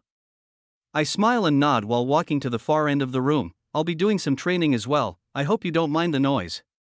Not a problem at all. The two of us go to separate corners of the long white room and begin a long day of work. I take my usual small ration of food and water but have a lot more energy today. The appearance of my new mana plundering friend has boosted my sprints a lot. After 10 hours straight of charging, releasing, and resting, I managed to pull off 19 full attacks and hit a new personal best. With roughly 5350 MP in each blade, it takes about 40 seconds to achieve a full charge. It's not as time efficient as any of my previous attempts, but it's a huge step in the right direction. The large amounts of mana flowing through my system every day is beginning to seem much more natural. At first, it strained my joints and muscles a lot to continuously put them under such pressure. Now, it feels like my body is asking for more. A successful day has come to an end. Although I've improved, I'm still dead tired after training all day. I sluggishly walk over to my pile of loot, passing the tiny glowing dragon while it plunders mana from the surrounding area. I use inspect before falling asleep, LV9, I ponder the number in my head as I drift off. Ember has reached level 9. It did say the start would be slow, I guess I'll just have to wait the full 5 days to find out. The 4 remaining days pass pretty quickly. I'm starting to lose a lot of weight. It's beginning to become noticeable. If I had to guess, since I stepped into this death trap, I'm down almost 5 kilograms, not thinking much about the things I can't control. My training continues. After 4 more long sessions, I managed to complete 83 full charges in total. The most successful attack has been a 10900 MP release. I managed it in under 40 seconds too. In between full charges, I've been testing out smaller attacks. My speed and control of finer mana movements have dramatically risen. I can charge my blades up to 800 MP each in less than a second. That's using nearly a full bar of my base MP. Just 3 weeks ago, a move like this would take me 3 to 5 seconds to pull off. Even though I'm training a specific attack to break this wall down, the high volumes of mana surging through my body on the daily have boosted my overall mana control to levels I didn't even know were possible. I've burned through over 2 million MP so far. This is more than most C-class hunters use in their full careers. I've been concentrating on one objective and training to succeed for just under 3 weeks now. I'm sure there's a better way to learn this mana control technique, but there isn't exactly anyone to teach me their ways in here. So, my brute force methods will have to do. My wind blade attack is nearly transparent now. The only way for me to catch a glimpse of its aura is by using a perception skill. Also, when it makes contact with the wall, it detonates into a silver and white mana-rich display. My fire has also become much darker and even more refined. The blackened flames rip through the mana-dense environment, leaving a trail of wavering air behind it. Every time it hits the white wall, bright red flames seep out looking for prey to burn. My attacks have evolved with my training. I can tell they're getting more and more deadly with every strike I throw, but I still haven't managed to make even a mark on the white walls surrounding me. My hope sits in the corner of the room giving off a faint red glow. I sleep well tonight, knowing Ember will wake up soon. I've been making a mental note of his progression at the end of each day. Day 1, LV9, Day 2, LV23, Day 3, LV40, Day 4, LV61, Day 5, LV94. By the time I wake up tomorrow, Ember's first rank up process will be complete. I close my eyes and sleep peacefully. Although this has been hard, there is still a light at the end of the tunnel. I will find a way to leave the Titan's domain. Many hours pass as I dream of the outside world. At first, I dream of fun adventurers and running free. Sadly, they slowly twist into the skewed reality my subconscious weaves into my conscious mind. The people in my dreams are actually in the outside world. I am not. Maria and the others must be worried sick. Or maybe it's even worse, maybe they've given up trying to find me altogether. What if I'm a wanted man by the association once I make it out? What if my restless sleep goes on for the entire night? I twist and turn as my sore bones and muscles desperately try to heal themselves. My stomach growls and my mouth is dry. Even sleeping is starting to get really uncomfortable. Nevertheless, I make it through the night, managing a few hours of decent sleep. I'm awoken by a light pin prick on my leg. Startled, I take a sudden leap backward, my head shaking and my hands instinctively rubbing my eyes. As my vision clears, I see a long, dark tail with hues of red, slowly slithering away from my lower body. Letting out a sigh, I smile and reply while activating telepathy and letting my eyes adjust to the light. Good morning to you too. In front of me stands a level 100 dragon just over 2.5 meters tall. Stretching nearly 4 meters from nose to tail, its glossy black scales appear even darker, contrasting against its vibrant crimson underbelly. 2 long red horns jut out from its forehead, mirroring the luster of its captivating eyes. Through our telepathic connection, the creature speaks, its voice resonating with more power and wisdom than before. Master, my rank up is complete. Are there any updates on the state of our labyrinth? Chapter 135. I stare straight ahead at the newly ranked up dragon in front of me. Just yesterday it was no more than half my size, now it's easily double. I grin and reply, Ember, I'm glad your rank up went as planned. There have not been any changes. Our labyrinth is running smoothly. The jet black glimmering dragon begins to move around. The creature's speed has undergone a dramatic increase, while its finely honed cat-like agility remains as graceful and fluid as ever. The large monster glides through my piles of loot, circling me 2 times, then flapping its wings and lifting off into the air. It hovers 10 m above me for a moment, then glides back to the ground. Very well. If there is nothing new to report, I will begin my next rank up. This shouldn't take more than 6 months. Please take care of the place while I'm under. I almost choke on my own tongue as I audibly gulp before replying through our telepathic link. Did you say 6 months? Half a year? It's going to take that long? The medium-sized dragon smiles at me, showing off its razor-sharp bone-white set-up teeth. It's great, isn't it? Only 6 months and I'll already be at level 250. Having such a mana-dense labyrinth is a lucky find. With readings like these, it's almost like we're in a void creeper's domain. I haven't seen one of those disgusting creatures in a while. The last one I saw was before we even found this human realm. Those were the good old days, weren't they? With a puzzled stare, I try to piece together this monster's babbling. There's one thing I'm certain of, 6 months is not going to cut it. With my current food and water supplies, I'll be lucky if I last another week, I reply. Actually, there's been a change of plans, I completely forgot. The humans sent a series of raids into the labyrinth while you were out. I didn't bother mentioning it earlier because they were far too weak to pay any mind. Ember's eyes perk up. I continue, with that being said, your MP plundering allowance has risen. How much will you need to hit level 250? Is it considerably more than your first? I'll need close to 10 million MP to rank up again. I nod, noting this very large increase. I'll need to make reasonable, but also take into account my own urgency for time. I swallow hard, then reply, 1 week. Try to get your next rank up done within a week. Master, I mean Jay. Please consider your own safety. Plundering this much MP from even the largest of labyrinths would surely lead to a catastrophic collapse if done so abruptly. Sure, more monsters would invade the human realm, but it would be at the expense of another demon. That demon, being you. I let out an exhale. I understand. This is an order. You will plunder 1.5 million MP per day. Rank up within the week. A sly grin comes across the dragon's face again. As you wish. It's your funeral. I give the black-scaled crimson-glowing creature a firm nod. Ember folds itself up into a ball once again and starts to harvest the mana all around it. With this, I get back to work as well. My next long week of training begins. The words said by the dragon before its slumber stuck in my head though. Something about void creepers. Could they have some correlation with the Titans? Also, Ember mentioned the good old days before we found the human realm. The more I think about it, the more my mind races to connect with this newfound information. It all makes sense. I just don't want it to. Gates appeared about 80 years ago. The Great War was roughly 50 years ago. It said that there were massive breaks and monsters roaming free, terrorizing humans on both of these occasions. Other known terms for these two events are the Arrival and the Great Subjugation. This is how the Hunters Association became the unspoken world rulers. Only when strong hunters formed teams under a unified law did the world become peaceful again. We have the Hunters Association to thank for that. From an outsider's perspective, it seems like the association leaders are just money-hungry nobles that seized power at an opportune time.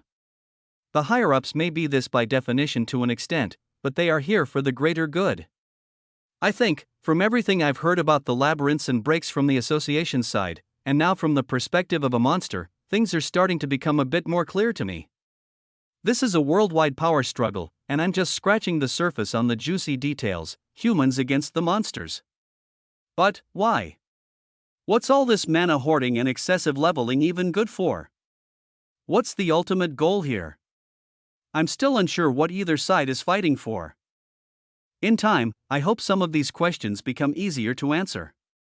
It seems I've stumbled upon an interesting new path of potential knowledge. I'm going to see how far it takes me one step at a time. Deep in thought, over the next 7 days, I continue to train, my attacks get more and more refined, and my ability to absorb mana gets faster and faster. Although it seems I've hit my limit on the amount of mana my blades can handle, roughly 11,000 MP in just under 40 seconds, I've discovered an even better way to train. The more mana that runs through my body, the faster and more efficiently I can filter and control it. At the beginning of this new training cycle, charging up to about 2000 MP per blade for a 4000 MP total takes me roughly 2 seconds. My weapons hardly shake, and the backlash on my hands, muscles, and joints is minimal compared to my previous extreme sessions. I'm able to repeat this process many more times. Doing an attack at 1/3 full power is much easier on my body than going all out. This is just common sense. For every 2 seconds used for charging and releasing attacks, I only need a few minutes to regain my full composure. Using 8-hour training windows, I'm able to charge and release up to 20 attacks per hour. That's 160 per day. On average, I'm running through 640,000 MP. My daily output has grown significantly. By the end of the week, I've nearly added 4.5 million points to my total mana usage. This is twice as much as all 3 previous weeks combined. By the end of these 7 days, I'm able to charge up these 2000 MP attacks in just under 1 second. My plundering efficiency and speed have increased too. The density and pureness of each attack get closer and closer to a perfect strike every time I throw one at the wall. The metallic twang of a 4000 MP attack at the end of these 7 days is comparable to the vibrations of a full-powered 11,000 MP attack at the beginning of the week. I'm making so much progress, yet the wall still hasn't shown any signs of weakness, that is. Until the last day, using my newfound mana density and purity control, I decided to try for one more ultimate attack on a whim. I've been practicing all week with 4000 MP. So I'm sure an 11,000 MP strike will feel great as a final attack for the day. I charge up like normal, bringing both blades up to 5500 MP each. They vibrate and blow, but I'm able to handle them with much greater ease. It takes less than 30 seconds, and I can tell this will be an enormous strike. The mana itself isn't becoming more powerful. It's the density of the energy released that adds to its efficiency. The high amounts of mana running through my bloodstream over the last few weeks have given me much greater control over their movements within my body and within my blades. After taking a deep breath and aiming for the solid white wall, I let out a yell and released 2 crescents of highly refined mana. They slice through the air with astonishing precision. The air blade is completely invisible, and the fire is so dark it looks like a shadow flying through the air. With a resounding twang that echoes throughout the room, the 2 crescents of energy collide with the wall, producing a deafening noise and causing the ground to tremble. I grit my teeth and brace myself as the massive explosion of white and red magic expands and covers the back wall of this white room. When the residue clears, the first genuine smile of this entire month grows across my face. The blank white wall in front of me is cracked, a way out. I stand firmly, arms by my sides, gripping my blades tightly, and gaze in awe at the magnificent sight unfolding before me. A 1m long crack in the white wall starts to leak with black energy. It hums violently like the void I was sucked into at the start of all this madness. I activate my all-seeing eye to confirm my theory, and it's immediately confirmed. I feel the seemingly endless twisting void connect with this small white-walled pocket dimension through the tiny tear in space. Using Plunderer and my newfound aptitude for increased mana consumption, I push the limits of my perception ability. Burning through thousands of MP in an instant, I extend my range deep into the void for 10 seconds straight, until my fatigue begins to bring me to my knees. I push myself as far as I can go. This is the moment I've been training for. I have to find something useful. Deep within the void, I see another tiny white light. I clench my jaw and keep pushing my range. There's something out there. Something is in this void other than me. There's really a way out of the Titan's domain. The moment I make this connection is the moment I lose it as well. The meter-long crack running along the white wall in front of me begins to shrink. The black swirling void begins to disappear from my mind's eye as the wall somehow heals itself entirely. Seconds later, my all-seeing eye is useless. The white wall looks completely unscathed, and I can no longer sense the void at all. I slump over and let out a sigh. It's a little disheartening to see the wall heal itself in front of my eyes, but at least I've made some progress. My training may just be useless in the end, but at least it's keeping my mind busy. Without a goal or challenge in this white-walled prison, I'd surely have gone insane by now. My food and water supply lessens with each day that passes. I only have 1.5 kilograms of jerky left and I've eaten my last ration of dried fruit. There are only 6 bottles of water left and it's starting to really worry me. I could finish all of this in one sitting, but I have to continue rationing it out indefinitely. I've lost nearly 7 kilograms. My cheeks are starting to show signs of caving in and my abs are visible. At this rate, my ribs are next. Ember glows brighter and brighter as he continues to level up. I make a mental log of his constant progression at the end of each day. Day 1, LV 133, Day 2, LV 174, Day 3, LV 207, Day 4, LV 224, Day 5, LV 236, Day 6, LV 242, Day 7, LV 247. The monster's leveling speed decreases as it rises higher and higher. This is much different from its last rank up. For its first 5 days of mana consumption to rise from level 2 to 100, it took no more than 500 kmp in total. I gave it an allowance of 1.5 million MP per day this time around, and on its final day, Ember only rose 5 levels. That's an average of 300 kmp per level on the final day. And it's only becoming more and more costly. I fall asleep on the 7th night satisfied with my week's worth of training. I'm eager to see what Ember's new form will look like after this rank up. Many hours pass. My dreams of the outside world seem to just drift by as well. I've embraced the fact that whatever happens here, just happens. All I can do is continue what I started. I'm trying my hardest every day, training to exhaustion, and staying alive. If I make it out to see everyone again, I'll deal with those consequences when the time comes. A sudden jab in my side wakes me from my slumber. I don't flinch, nor do I immediately open my eyes. This kind of wake-up call was anticipated. I activate my telepathic link while stretching and slowly adjusting to the blinding morning light of the white walls. Good morning, Ember. How was your O? As soon as my vision clears up, I see a majestic form in front of me. At over 4 m tall while sitting down, and easily 7 m from head to the tip of his long twisting tail, Ember spreads his wings and replies, "It seems our labyrinth has not collapsed." You were right, I shouldn't have doubted your judgment. The radiant black-scaled dragon lowers its head, directing attention toward its long crimson horns. Upon closer inspection, I notice that they're made of a material similar to a demon's horn. The dragon's deep red eyes are the size of my open palms. It blinks at me a few times, then continues to speak through our link. Are there any updates? Or shall I begin my next rank up? Chapter 136, there are no major updates. You'll be able to rank up again soon if you wish. After my reply, I'm left wide-eyed staring at the huge creature before me. I thought the dragon's last form was impressive, but this one is on another level. If my predictions are correct, my ticket out of this Titan's domain is about to show itself. The rate of Ember's mana plundering is only increasing in speed. If anyone can absorb and collapse an endless void of energy, it'd be him. I grin to myself, then look up at the majestic black dragon. A few questions have been lingering in my head this whole week. And a few more ever since my breakthrough in training last night. Now would be the time to ask them before Ember goes back to sleep. I have a few questions, of course, please ask as many as you'd like, Master. Ember makes himself comfortable, laying in a neat ball resting against a white wall. I nod firmly, ignoring the fact that he called me Master again, and begin my questioning. First of all, how much mana will you need to achieve your next rank up? Usually, the third one is the toughest. Even with a medium-sized labyrinth, a dragon with mythic-grade proficiency like me would still take decades to achieve this feat. I've only hit the third evolution a couple of times in my many lives. It's a level 500 threshold, roughly 25 billion MP is needed. My eyes open wide as I try to do the mental calculations. He'll need to plunder billions of MP a day to achieve this. That's thousands of times more than the previous week. If I want to get out of here before my food supply runs out, I have two options. I'll either need to make a lot more progress on my mana control to open up this white box myself, or Ember is going to have to rank up again. Both are a gamble, and neither has any guarantees to help me one bit. I guess my odds will be better if I try to achieve both. I ask my next question. You mentioned void creepers.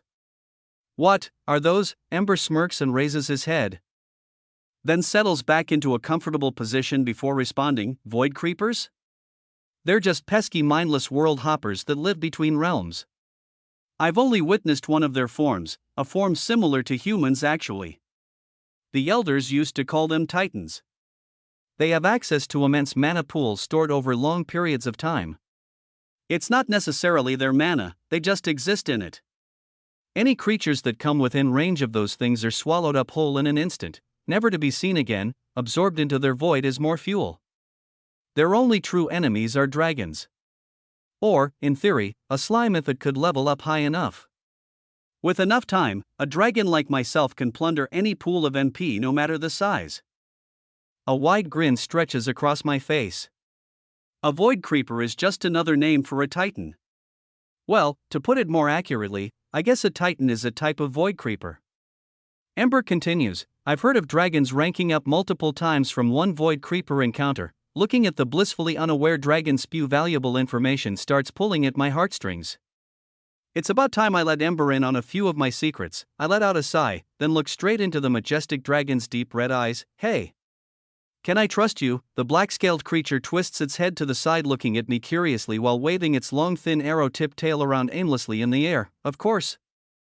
We're contracted, that's the highest form of trust a demon and dragon can share. I gulp, is that right? Could you explain to me exactly how this contract works? I'm pretty new to all of this, certainly.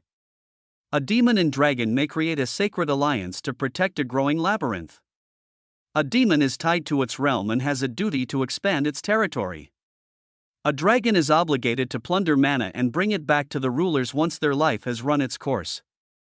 A contract between the two links their lives in many ways. If one dies, the other does too. If one gains EXP, so does their counterpart. It is a perfect partnership for any two like-minded monsters, wouldn't you say so? I would say so. Is that all? Have you ever left a labyrinth? Of course not. It is a dragon's duty to protect their domain. If I were to do so, that would put my demon at great risk. I nod slowly while staring down at the ground. I'm contracted to a dragon. It must be the demon's core I absorbed. That's why I'm able to fulfill its alliance contract. I'm bonded to a dragon until death. After a long pause, I look back up at Ember and decide to tell him the truth. If this is going to work out long term, I'll have to tell him everything. There's no easy way to say this, but I guess I'll have to start somewhere. I'm actually a human. The room falls completely silent. The dragon's tail stops waving back and forth, and its crimson eyes lock on me with a stare that pierces my soul. At first, it's skeptical. Then, Ember's gaze grows intense as his eyelids tighten. Finally, curiosity wins the battle of emotions. The dragon replies, now, this is new. A wide grin grows across the monster's face as I continue. I've absorbed a demon's core, and well, stole the egg from a labyrinth's boss room. I thought it was a gemstone or energy-rich core. Apparently, I was wrong. It was a dragon's egg. The grin across Ember's face widens even more as he lets out a bellowing laugh through our telepathy link. You have got to kidding me. No wonder this labyrinth felt so weird. There are always different variations depending on the demon's preferences. But I guess this is what happens when a human takes over. Ha! Oh, this life just keeps getting better. With my luck, we're not even in a labyrinth at all. This is just a void creeper's endless mana pool. Now wouldn't that be something? The bellowing dragon continues to laugh and even begins flapping its wings, hovering a few meters off the ground while looking down at me. I whisper in a low tone through the telepathy link, I think it is. This is a titan's domain, if I'm not mistaken. Ember stops hovering instantly and hits the hard white ground with a thud while staring at me wide-eyed. He looks around the white room and begins feeling the walls with its tail and sharp claws. How? Did I get so lucky? I knew you were a special one, Jay. This is my favorite contract yet, and it hasn't even been 100 years. I might actually hit the 3rd rank in a matter of weeks. Now wouldn't that be something? Letting out laughs of joy, the dragon spreads its jet black wings to show off the glowing red underside, then jumps up high into the air. This small room is rather limiting for the massive beast, but it still manages to do a few laps while erupting into flames. Its fire is dark red just like mine. The point where it leaves Ember's mouth, it is almost pure black, a very similar color to the dense energy that comes out of my sword. It is a dragon. After all, its mana control is probably even better than mine. I still have so many questions to ask, but I should let the majestic creature enjoy itself. This reaction is much better than him getting mad and eating me alive. I cross my arms and watch the flames dance and the dragon soar. After a solid 20 minutes of celebration, the 7-meter-long fire-breathing monster finally settles down and comes back to greet me. Well, I've gotten that out of my system. Now let's get down to business. I smirk and nod firmly. So, now that we're on the same page, how do we get out of this prison? We'll have to weaken it, then tear a hole right through. A Void Creeper's realm is one of the weakest because technically it's not a realm at all. It's just between two others. Ember claws at a white wall, then lets out a dense ball of flames. It bounces off without leaving a scratch. The dragon nods slowly while looking back over to me. In this form, and this level, I have no way of breaking through. I'll need to rank up again. That's the only way I'll be able to absorb enough mana to weaken this prison and have a fighting chance at denting this barrier at all. I think back to my final attack last night. I managed to make a small tear in the white wall when I condensed enough mana and released it all at once. If the realm is weakened, and I can increase my attack strength even more, this could work. How much MP can you absorb without a day allowance limiter? The dragon begins curling up into a ball. I'll have to start where I left off. A few million a day will be my limit in the beginning, but without fear of a labyrinth collapsing, I can go all out. My rate of absorption will increase as my levels rise. I believe a rank up is possible in just a few weeks. I take a deep breath while accounting for my food supplies and past training progression. It'll be brutal, but 1 or 2 more weeks in here is possible. I just have to make my 1.5 kilograms of jerky and 6 bottles of water last. I'll be in critical condition, but with my self-regeneration skill and a few HP potions, I can keep myself alive as long as I have mana. It just won't be pretty. I'm down about 7 kilograms in total and still dropping fast. I reply with a thin smile, perfect. Rank up as fast as you can. I'll have a plan ready when you awake. Understood. Ember closes his eyes and begins to glow with a faint red light. I turn to the opposite side of the room and grab my blades. My final training session is about to begin. Chapter 137. In my last training session, lowering the amount of MP per charge increased my progress to a surprising degree. Handling lower amounts of mana is much easier to control and is more realistic in the long run after all. To raise my mana control proficiency, the total amount of consumed mana over time seems to be more of a determining factor than the amount I can muster per attack. As levels increase, they bring forth improved overall stats in all categories. However, I'm finding that the refinement of mana requires a higher level of control and experience to master. While raw power may grow with leveling up, the true potential of this new power is becoming more clear to me with every passing day. I wonder if B and A class hunters normally practice their mana control. Doing so without a plundering ability would cost a fortune. I'm burning through hundreds of gold worth of MP. Even for an elite hunter, this would be impossible to train consistently. Right, I decide to create the 1-second rule. Every day I train for 8 hours. I charge up for 1 full second with as much MP as physically possible, then release it all and rest for 2 to 4 full minutes. On day 1, I'm able to charge 2000 MP into each blade in just under 1 second. The progression is slow, but the results pay off in the end. It's a brutal process, but I managed to average over 750k MP usage per day by the end of the week. My rate of control increases quite a bit. In just 1 second, I'm able to hold 2750 MP in each blade. Anything under 1000 MP per blade can be charged while I swing. The attacks are deadly projectiles charged almost instantaneously. At the end of each day, I test my progress with a fully charged attack. I still cap out at around 11,000 MP in total, but getting there is a lot faster. In just over 20 seconds, I can release this ultimate attack. After each strike, the tear in the pristine white wall grows, a testament to the progression of my attack. Despite the damage inflicted, the wall heals itself in an instant each time, leaving no trace of my assaults. Its smooth surface remains unscathed. Taunting my efforts, at the end of day 7, the final tear looks wide enough for me to squeeze through if I tried. It's just over 2 m high and a little under half a meter across. I'm getting dangerously low on food and water. My jerky is at 0.5 kilograms and my water is down to 3 bottles. Ember has been progressing slowly. I've made a mental note of his progress at the end of each passing day. Day 1, LV 253, Day 2, LV 260, Day 3, LV 269, Day 4, LV 281, Day 5, LV 293, Day 6, LV 306, Day 7, LV 322. His levels are going up faster every day. It seems the rate of absorption is slowly rising. I just have to hang on a little longer. I've gotten to the point where I'm not even hungry anymore.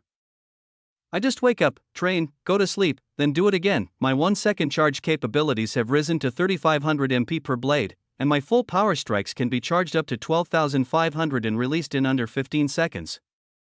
This may seem like a dramatic jump in just 3 days, but there's an interesting explanation as to why. The crimson glow around Ember has become much stronger. The air, ground, walls, and ceiling around the resting dragon hum loudly as it continues to absorb MP and level up. End of day 8, LV 339. Anytime I get within a 10m radius of the slumbering beast, my own mana begins to be sucked into the growing red aura. End of day 9, LV 357. My stash of mana crystals gets accidentally absorbed in its large plundering radius today. I throw all my loot into my item storage for safekeeping. This is the day I eat my last bite of food. I've completely run out. I have a bottle and a half of water remaining, but it's not looking good. Beginning of day 10, today is the day when everything changes. I wake up to a familiar ringing sound in my head. Level up, level up, level up, level up, level up. While rubbing my eyes and standing to my feet, I open my status to realize I've leveled up 3 times overnight. Somehow, I'm level 362 now. It's odd, but with my tired mind, starving body, and singular goal, I decide not to think much of it and get back to work. Walking past Ember, the aura around its body is nearly 20 m in diameter. It emanates a deep crimson hue, pulsating with intensity and filling the air with a loud hum. The floor beneath us quakes with a violent rumble. I use Inspect to check on its progress. LV 362, odd, it's exactly the same level as me. During my training today, I hear the level up sound go off in my head over and over again. Level up, level up, level up, level up, level up, level up, level up, level up, level up, level up, level up, level up, level up, level up, level up. It goes off 15 more times in fact. My maximum mana reserves have risen because of the pure stat-based boosts and my swords have leveled up a good amount too. I check my status. I can hardly believe the number that floats at the top of the blue screen. LV 377. I'm exhausted from my long day of training without a single but to eat. I'm on my last 1-liter bottle of water, and dreading the day it runs out. My final test of strength goes very well. The 12500 MP strike rips a 5m long and 2m wide tear in the white wall. It stays open for almost 30 seconds before sealing completely. My mind is fuzzy and my body is weak. As I fall asleep, a few words the dragon said about our contract repeat in my head as I drift off into a peaceful slumber. If one dies, the other does too. If one gains EXP, so does their counterpart. It is a perfect partnership for any two like-minded monsters, wouldn't you say so? The connection in my foggy nutrient-deprived brain finally clicks. The reason for my accelerated level growth becomes clear. I am actually sharing Ember's experience gains. As I drift off, a faint smile tugs at the corners of my lips. Even though I'm on the opposite side of the white-walled prison, the rumbling and intense humming of the black-scaled dragon's mythic grade plundering skill reaches my ears. It's a reassuring reminder of the strong companion that now stands by my side. My dehydration and mental exhaustion are pushing me to my absolute limits. My lips are cracked, my joints aching, and my hair starting to fall out. No amount of self-regeneration is helping at this point. The hard ground is getting comfortable, the hot dry air is oddly soothing, and the lack of food and water hardly bothers me. All I'm focused on is finishing my mission. Hours later, I'm woken up by more level up ringing noises. Level up, level up, level up, level up, level up, level up, level up. I gained another 7 levels in my sleep. I'm at 384 now. Status open. Name J Soju. Level 384. HP 1925/1925. MP 320/1925. Strength 945. 954. 652. 473, speed 1112, 667, 556, agility 1211, 545, 836, 606, defense 835, 334, 418, mental strength, 945, 567, 378, 425, 662, 491, 473, skills, absorption, special grade, swordsmanship, combat magic, advanced fire summoning. Inspect, special grade, enemy detection, body hardening, special grade, self-regeneration, special grade, spatial magic, item storage, plunderer, telekinesis, appraisal, special grade, conceal, special grade, berserker, dungeon walker, special grade, intimidation, dagger mastery, stealth, bloodlust, equivalent exchange, combat magic, wind summoning, all-seeing eye, extreme strength, dual wielding, special grade, telepathy, legendary grade, items equipped, high ogre king's ring, 60%. Mental strength, Cyclops eye pendant, 40% defense, dark elf boots, 60% speed, griffin's talon, 40% mental strength, serpent king's scale, 45% agility, 45% magic resistance, desert troll's charm, 45% mental strength. The Flame Emperor's sword, fire aspect, 101% strength, 70% mental strength. The Wind Tyrant's dagger set, wind aspect, 69% strength, 69% agility, 52% mental strength. Greater Demon's Core, 50% all stats, lenses of illusion. At this rate, I'll be a B class in just a few more days. I gained 20 levels yesterday and 7 while sleeping. If I can survive this trial, I'll be a B class just mere weeks after my C class exams. Today, as I do my morning ritual of rubbing my dry eyes, stretching my poor arms and back, then slowly standing to my feet, I realize my MP bar is nearly at 0. A red tint fills my vision and the ground beneath my feet reverberates with a powerful hum. I look over to the far side of the rectangular white-walled room to see Ember bathed in an aura of intense, dark red energy. The surroundings seem to bend and warp under the sheer pressure of the dragon's skill. I step closer and the hum gets louder. Every echoing footstep I take toward the rapidly leveling dragon sucks more and more MP from my body. I'm easily able to plunder my way back up to full, but it's still an odd sensation. At 50 m away, the ground isn't just humming anymore, it's rattling, making it hard to stand up straight without concentrating on my balance. At 20 m away, it's a whole different story. The crimson veil around the creature is so dense that if I didn't have an MP plundering skill myself, along with the intense training these past few weeks, I'd be sucked dry of mana in an instant. The floor shakes and moves violently at this distance. It's very difficult to stay upright. Determined, I tighten my jaw and decide not to go in any further. I understand that by keeping my distance and focusing on my training, this ordeal will be over soon. Based on my foggy-brained calculations, Ember has the potential to achieve a rank up within the next 5 days, given his current rate of progress. My primary goal here is to endure and survive, just a little longer. Chapter 138, I make my way back over to the more peaceful, less ground-shaking side of the white-walled rectangular prison. My training for today begins but ends shortly after. I only managed to get 3 hours in.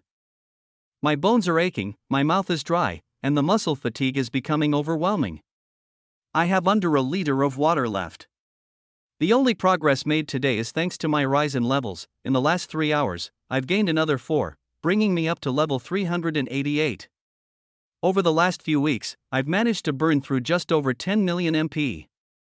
This is multiple times the amount most D or C class hunters will ever use in their entire lives. The risk-to-reward ratio of training my mana control any further is not worth it. Before I entered this void prison, I didn't even know refining one's mana was possible. My attacks have become close to 5 times as dense, hence 5 times as deadly with the same MP output.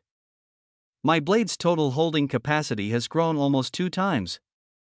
With the near unlimited stores along with my sentient weapons, I'm able to charge and release attacks up to 6 times my full MP bar. Taking all the factors into consideration, a full strength attack within these walls is up to 30 times as effective as it was just a few weeks ago. My rising levels are continuously adding to that number as well. I test out an ultimate attack to end the 11th day of this training cycle, focusing my mana and gripping my rattling blades. I unleash 2 magnificent attacks. The first is a thin shining black blade and the second is a transparent crescent of wind. The combined power of these strikes amounts to nearly 13,000 refined MP. My energy collides with the white man barrier, letting out a metallic twang, then ripping through my prison's wall. A massive 10 m high, 3 m wide tear in space opens as the 2 crescents of expanding white wind and crimson flames continue to soar through the black void behind the wall. I grin while dropping to my knees. preparing to sleep after my short yet effective day of training. While my eyes shut, I activate my all-seeing eye to monitor the progress like usual. I would typically gasp in shock at the astounding results, but my weary body and mind are too fatigued to muster a reaction. Drifting off to sleep, I witness the two powerful energy waves tearing through the outer wall of the apparently not-so-endless black void. A small portion of my attack manages to break free from the confines of the Titan's domain, escaping into the outside world. I've managed to find the outer edge. I close my eyes and sleep for hours, but am rudely awakened by the sensation of a vibrating floor and my MP bar nearing zero again. Standing to my feet while plundering my mana points back to full without much issue, I check my status. I've gained another 5 levels. I'm at 393 now, with the rumbling floor below me glowing a faint tint of red. I look over to see how Ember is doing. My jaw nearly drops to the floor as I take in the sight before my eyes. The crimson aura has doubled in size since I last examined it. I can barely make out an outline of the slumbering dragon. The walls around it look very distorted. Almost as if the white-walled barrier around us is being completely absorbed. I gulp. If this box collapses in on itself, the only logical explanation I have would be that we would be floating through that endless black void outside. The unpleasant memory of falling through nothingness flashes through my head for a moment before I snap back to reality. Activating my all-seeing eye, I confirm my prior hypothesis to be correct almost immediately. The white-walled barrier between us and the outside void is slowly beginning to dissolve. The area nearest to the dragon is the weakest. It feels just like the tear in space that I create every time I release an ultimate attack. Ember is creating millions of microtears as he absorbs more and more mana from the surrounding area. Over the last day or so, the rate of absorption has grown to become slightly higher than the rate of this barrier's recovery. Slowly and steadily, these white walls will be torn away. Then, we'll have to face the void. I shudder, staring down at my 500 milliliters of water remaining. If I were to fly out into the endless void, what would happen? How long would it take for Ember to plunder every last drop of MP in this realm between realms? Would this be enough to sustain me? I let out a sigh while deactivating my perception skill. It's probably a better idea for me to think of a quicker way out than to sit and ponder questions I have no way of finding the answer to. Gritting my teeth and nodding with a motivated grunt, I've decided to attempt an ultimate strike with all of my available MP once per hour. My body is too weak to continue intense spurts of mana control training. The fastest and most efficient way for me to get stronger is to just sit in place and level up with the help of Ember's EXP link every hour. For 4 more hours, I do exactly as I've planned. I release waves of energy at the white wall and they cut through the empty void, slicing the back wall each time. I've gained 5 more levels, bringing me to level 398. But the progress has slowed. I'm able to penetrate the back wall of the black void, but the white walls heal completely before I have a chance to ever send a second attack through. The rise in levels has increased my MP output slightly as well. Every little bit counts. I close my eyes and sleep for hours, but am rudely awakened by the sensation of a vibrating floor and my MP bar nearing zero again. Standing to my feet while plundering my mana points back to full without much issue, I check my status. I've gained another 5 levels. I'm at 393 now, with the rumbling floor below me glowing a faint tint of red. I look over to see how Ember is doing. My jaw nearly drops to the floor as I take in the sight before my eyes. The crimson aura has doubled in size since I last examined it. I can barely make out an outline of the slumbering dragon. The walls around it look very distorted. Almost as if the white-walled barrier around us is being completely absorbed. I gulp. If this box collapses in on itself, the only logical explanation I have would be that we would be floating through that endless black void outside. The unpleasant memory of falling through nothingness flashes through my head for a moment before I snap back to reality. Activating my all-seeing eye, I confirm my prior hypothesis to be correct almost immediately. The white-walled barrier between us and the outside void is slowly beginning to dissolve. The area nearest to the dragon is the weakest. It feels just like the tear in space that I create every time I release an ultimate attack. Ember is creating millions of microtears as he absorbs more and more mana from the surrounding area. Over the last day or so, the rate of absorption has grown to become slightly higher than the rate of this barrier's recovery. Slowly and steadily, these white walls will be torn away.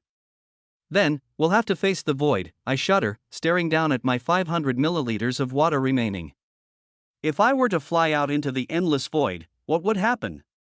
How long would it take for Ember to plunder every last drop of MP in this realm between realms? Would this be enough to sustain me? I let out a sigh while deactivating my perception skill. It's probably a better idea for me to think of a quicker way out than to sit and ponder questions I have no way of finding the answer to, gritting my teeth and nodding with a motivated grunt. I've decided to attempt an ultimate strike with all of my available MP once per hour. My body is too weak to continue intense spurts of mana control training. The fastest and most efficient way for me to get stronger is to just sit in place and level up with the help of Ember's EXP link every hour. For 4 more hours, I do exactly as I've planned. I release waves of energy at the white wall and they cut through the empty void, slicing the back wall each time. I've gained 5 more levels, bringing me to level 398, but the progress has slowed. I'm able to penetrate the back wall of the black void, but the white walls heal completely before I have a chance to ever send a second attack through. The rise in levels has increased my MP output slightly as well. Every little bit counts. I aim my blades at the wide open void in front of me. It's all or nothing this time around. I'll give one more strike every last bit of strength I have left in me. Closing my eyes and taking a deep break, I grip my blades tightly and begin plundering MP all around me. Every drop of mana that enters my body is refined, condensed, and imbued into my 2 weapons. After 15 seconds, I've already achieved a new record. In total, my blades have 14,000 MP stored between them, and I continue to push on. They glow with dark red and bright white light. The excess wind and fire magic around my 2 weapons rips away at the frail skin on my hands and arms. Just 10 more seconds pass and I manage to squeeze in another 2,000 MP. The joints in my fingers and wrists threaten to snap as I hold on with all my willpower remaining. Another 5 seconds go by, and I'm on my last leg. It feels like every cell in my body is screaming at me to stop as I continue to hold on and stand strong. A final 1,000 MP is stored in my blades, bringing the total to 17,000 MP, with a final yell of agony. I swing both blades across my body to let a reality-tearing attack. As each wave of energy emanates from my blades, my eyes roll back into my head, overwhelmed by instantaneous exhaustion and fatigue. Due to the repetitive tremendous strain on my body and mind, I lose consciousness and succumb to the depths of oblivion. With no limiting barrier to greatly decrease my attack power, the 2 curved blades of pure element-imbued refined mana rip through the darkness of the endless void with terrifying speed. In seconds, they collide with the outer wall of the void creeper's realm, slicing through it like a skilled surgeon's scalpel. An enormous tear opens up in the back wall, growing in size as the 2 crescents of energy detonate on impact. They collide with foreign mass outside of this realm, compounding their explosive power. This destructive force shakes the walls of the entire Titan's domain as the tear in space grows exponentially larger. The red aura of Ember's rank up seeps out deeper into the void, finding the path of least resistance. That path, being the only way back to the outside world, the tear rapidly expands as the dragon continues to absorb its surrounding. I float out into the empty void as the last remaining bits of the white walls disappear. In a brilliant flash of light, as the tear stretches to the length of the entire backside of the void, Ember's crimson aura continues to surge and expand. It overwhelms the near-infinite darkness, becoming the dominant energy in this realm between realms. Hours later, after lying unconscious on a hard surface, I open my eyes to see a small black gem about the size of a coin laying on the dry ground, peeking out from a patch of sun-bleached grass. I release the death grip on my blades, putting them into my item storage and picking up the odd shiny stone. Standing to my feet, I lick my dry lips and feel my caved-in stomach gurgle while taking in the beautiful view. A black and red dragon soars high in the sky over an endless horizon of rising and falling hills. A wide grin creeps across my face. I've made it back to the Great Plains. Chapter 139. I stand in the middle of the Great Plains dungeon, rolling the black coin-sized gem around in my right hand while watching Ember flap his wings high above me. This must be a strengthening fragment. I turn my head to see a massive crater on the dungeon's floor. It stretches nearly 50 m in diameter, and the debris is scattered even further away on all sides. This is where I knocked down that Titan, and fell into its domain almost a full month ago. It seems like in the end, I won the battle and made it back in one piece. Activating my telepathy skill, I call out to the shimmering jet black dragon in the sky. It descends gracefully through the air to greet me. Jay, you've awoken. Ember hits the ground with a light thud, sitting obediently with his head held high and long tail waving behind him. I look the creature up and down curiously for a moment. It doesn't look like he's changed at all. The third rank up must have ended with an incomplete result. It seems you haven't evolved any further. That's correct. Once the Titan's domain couldn't handle my absorption rate, along with the attack you threw to disrupt the connection between realms, I was forced awake. We were thrown back into this dungeon hours ago, right after the Void Creeper's link was severed from its pocket dimension. You've been unconscious ever since. I smile, this reunion is nice and all. But I need food, water, and rest. My dry lips and caved-in stomach can't take it much longer. I've lost almost 12 kilograms over the last month. I struggle to stay on my feet as I reply, I need to leave this dungeon and heal up from our ordeal. It may be your first time contracted to a human, but I assume you realize things are going to be a lot different this time around. We don't have a labyrinth to protect, so you'll have to serve me in a much different way than a demon. Ember bows his head as I continue, no one can know you're here. Of course, humans are quite troublesome creatures. If they were to see me in their realm, I meant troublesome I chuckle out loud, I agree. Humans are a bit troublesome, aren't they? Coughing, while activating my perception skills while preparing my dungeon walker ability, I continue, stay at the back of this dungeon and don't come out for any reason. I'll be back as soon as possible with a plan for us to leave when I have a clearer head. It shouldn't take more than a few days. No attacking monsters or hunters while I'm gone. If you die, I die. Got it? Understood. I've waited decades to come back to this realm, a few days is nothing to me. With a majestic flap of his wings, the 7M long black-scaled dragon shows off its crimson underbelly as it flies into the open sky. With a thin smile, I teleport away. I decide to go back to the Alpine starter dungeon. It's a last-second decision, but the thought of walking through the dungeon hub and all the way through the capital seems like a bad idea right now. Plus, I'd need to get a hotel room and everything. I might collapse before that happens. Going back to my hometown seems like the most logical move. I just hope my landlord isn't too mad. It's been well over a month since I've paid rent. Moments later, I find myself right next to the entrance of the blue-skied goblin dungeon I know so well. Luckily, it's the middle of the night once I step through the portal back to the outside world. The soft light of the moon shines down on me as I slowly walk toward the village market. I can see a few of the shop lights on from a distance. 1 or 2 24-hour stores will be open for sure. I was really hoping for a nice hot meal, but I guess this is just a blessing in disguise. I'll need to slowly rehydrate and feed myself at first anyways. A full plate of food would have been suicide if I tried to scarf one of those down. My mouth waters and my body shakes at the thought of real food and cold liquids after so long in that white-walled jail cell. I walk into the first convenience store I see to grab a few fresh fruits, electrolyte drinks, and assorted nuts. It may seem bland, but to me, it looks like a 9-course meal. Slowly sipping on one of the drinks, I make my way back to my apartment. My feet drag and a grunt comes out every few steps. The nutrients filling my body do make me feel slightly better, and some energy is returning for me so I can utilize my self-regeneration skill, but it's not helping much. In the dead of night, I finally make it back to my building, walk up the steps, and open the door to my apartment. Letting out a long sigh, I collapse onto my bed. Over the next few hours, I finish up a full bottle of electrolytes, and scarf down the fresh fruit and nuts. I continuously regenerate my muscles and deteriorated flesh with my self-regeneration skills slowly building back some of my body mass. I fall into a deep sleep. Right now, this is the most comfortable bed in the world. I wake up the next morning to the rising sun feeling incredible. But still starving. Looking in the mirror as I get ready for the day, I can tell that I've lost a considerable amount of weight.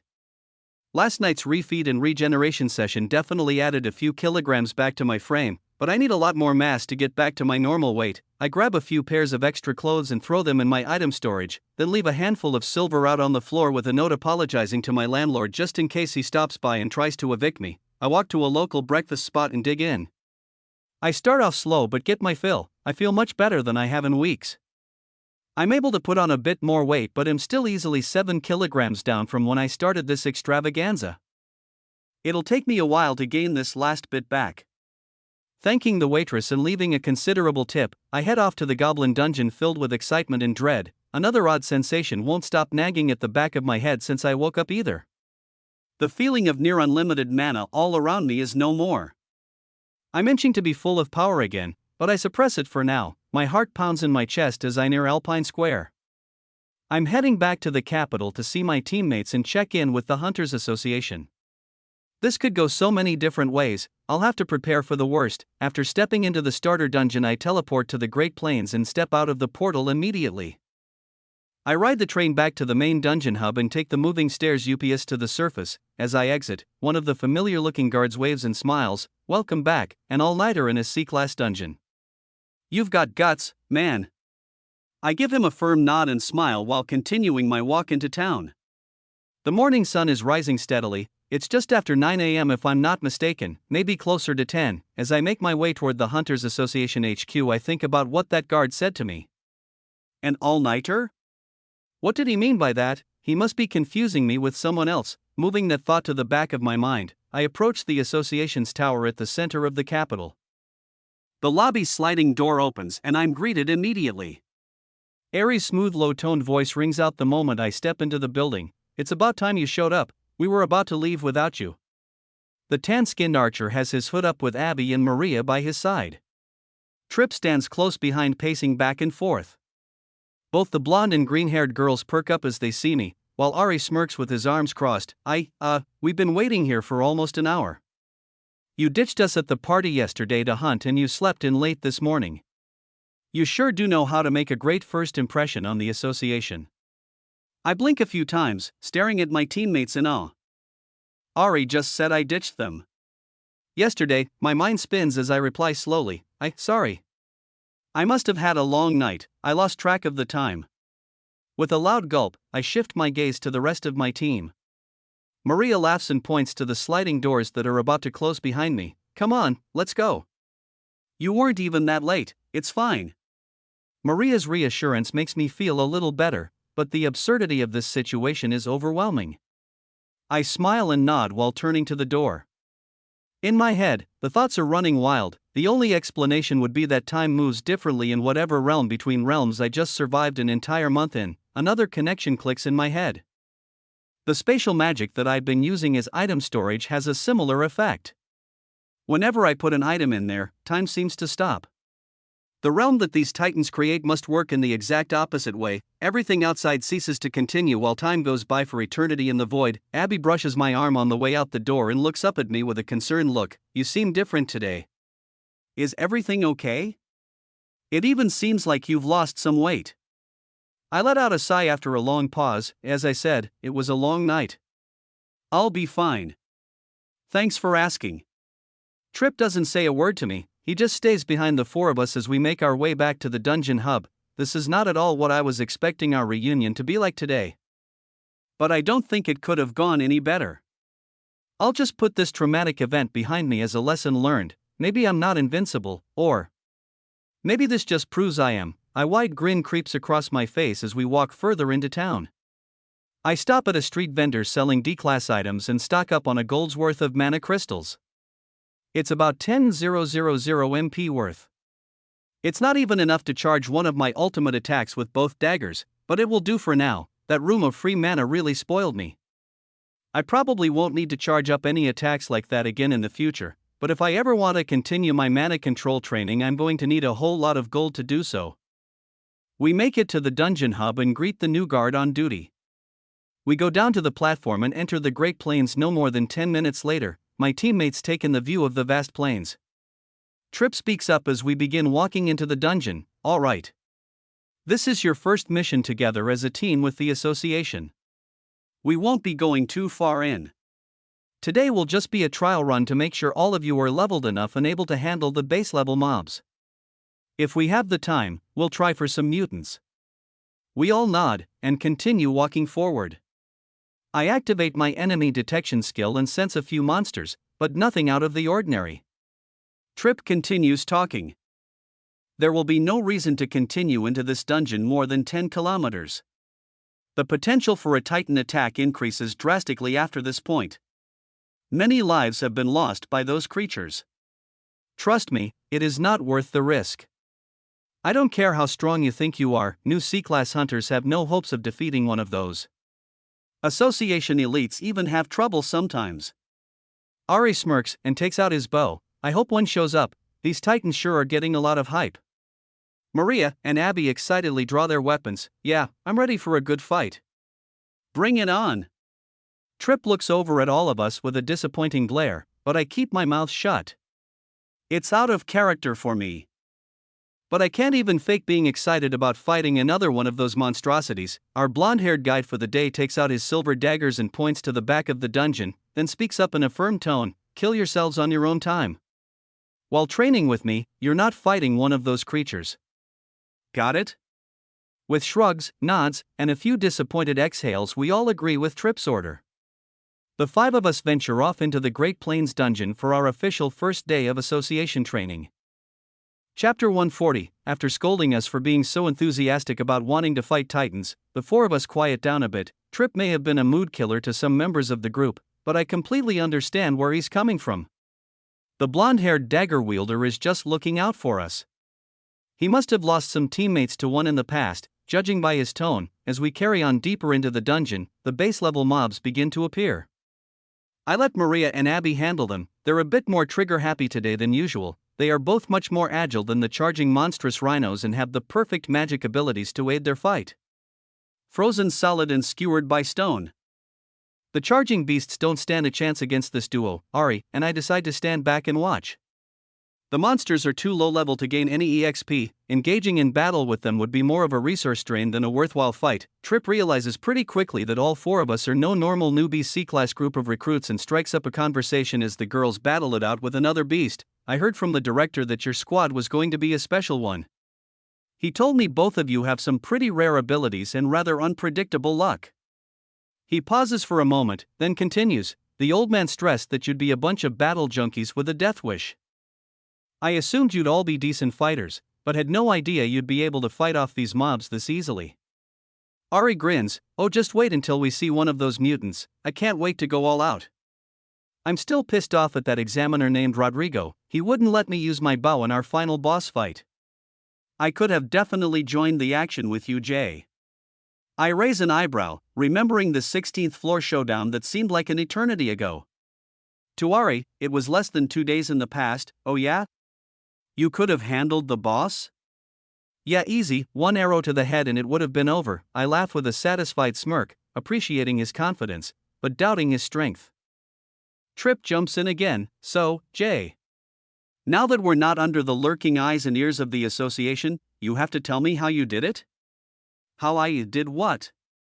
Trip's face curls into a goofy yet devious grin, like a little kid with a secret, you know. "How you trained with me during the exam. I was on guard duty during the C-class exams. I've been thinking it over and over in my head like a madman. There's no plausible explanation. How could you have possibly been in the labyrinth and at the dungeon hub at the same time? I even looked in your records. The only skills you have logged are swordsmanship, dagger mastery, and your advanced fire summoning. Come on, you said you'd tell me. Remember?" I gulp, vaguely remembering the day I signed my contract with the association. I do recall Trip asking how I did it. And I brushed it off like it was nothing. "Well, Ari lets out a laugh. "Oh, you really used that thing? I thought you were saving that teleportation item for a rainy day. Don't tell me you actually used it in the exam between tests." The tan-skinned bow wielder continues to laugh. I crack a thin smile, deciding to go along with his nonsense. "Well, I guess I just thought now or never, right? Magic items are meant to be used, aren't they?" I crack another fake grin. Trip looks at me dumbfounded. You used a teleportation item to do a few hours of extra training during an exam." I scratch the back of my head and visually cringe. Next, I throw my hands up in the air, replying defensively, "Hey, you were probably better off not knowing. Now you do. I'd appreciate it if you wouldn't tell anyone I wasted an item like that." "Alright. But how and where a teleportation? I'd rather not talk about it anymore, okay?" We continue walking in silence for a moment. I'm left wondering if Trip actually bought that excuse or if he's just playing along to our obvious lies. An awkward amount of time goes by before Ari strikes up a random conversation about the Hunters Association hierarchy structure. I begin to zone out as their boring talk of numbers fills my ears.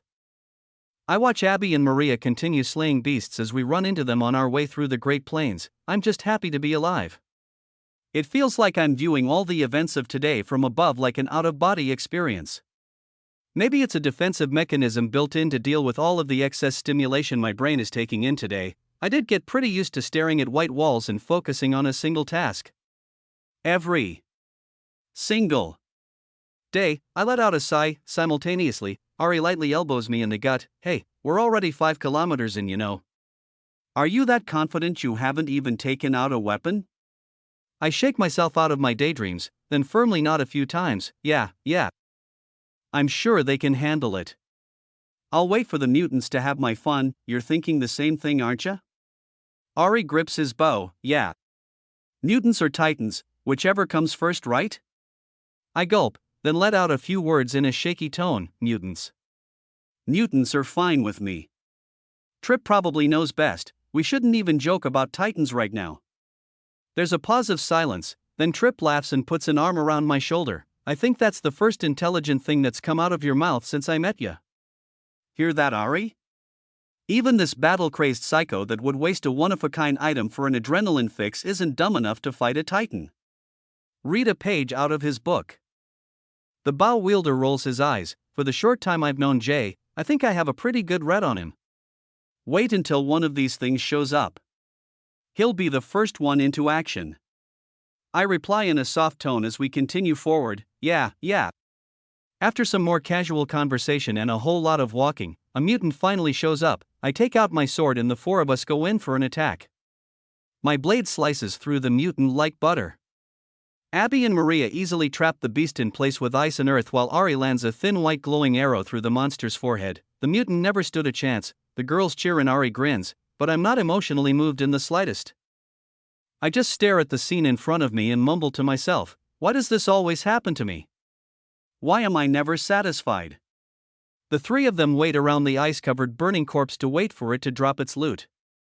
I let out a sigh and activate my enemy detection skill. My small use of MP shocked my system into wanting more all of a sudden. That release of power is making me shake. I clench my jaw, craving more. Eventually, the loot drops and I take a few deep breaths to curb my temptations. All 5 of us venture further in. We're about 7 to 10 kilometers into the dungeon now.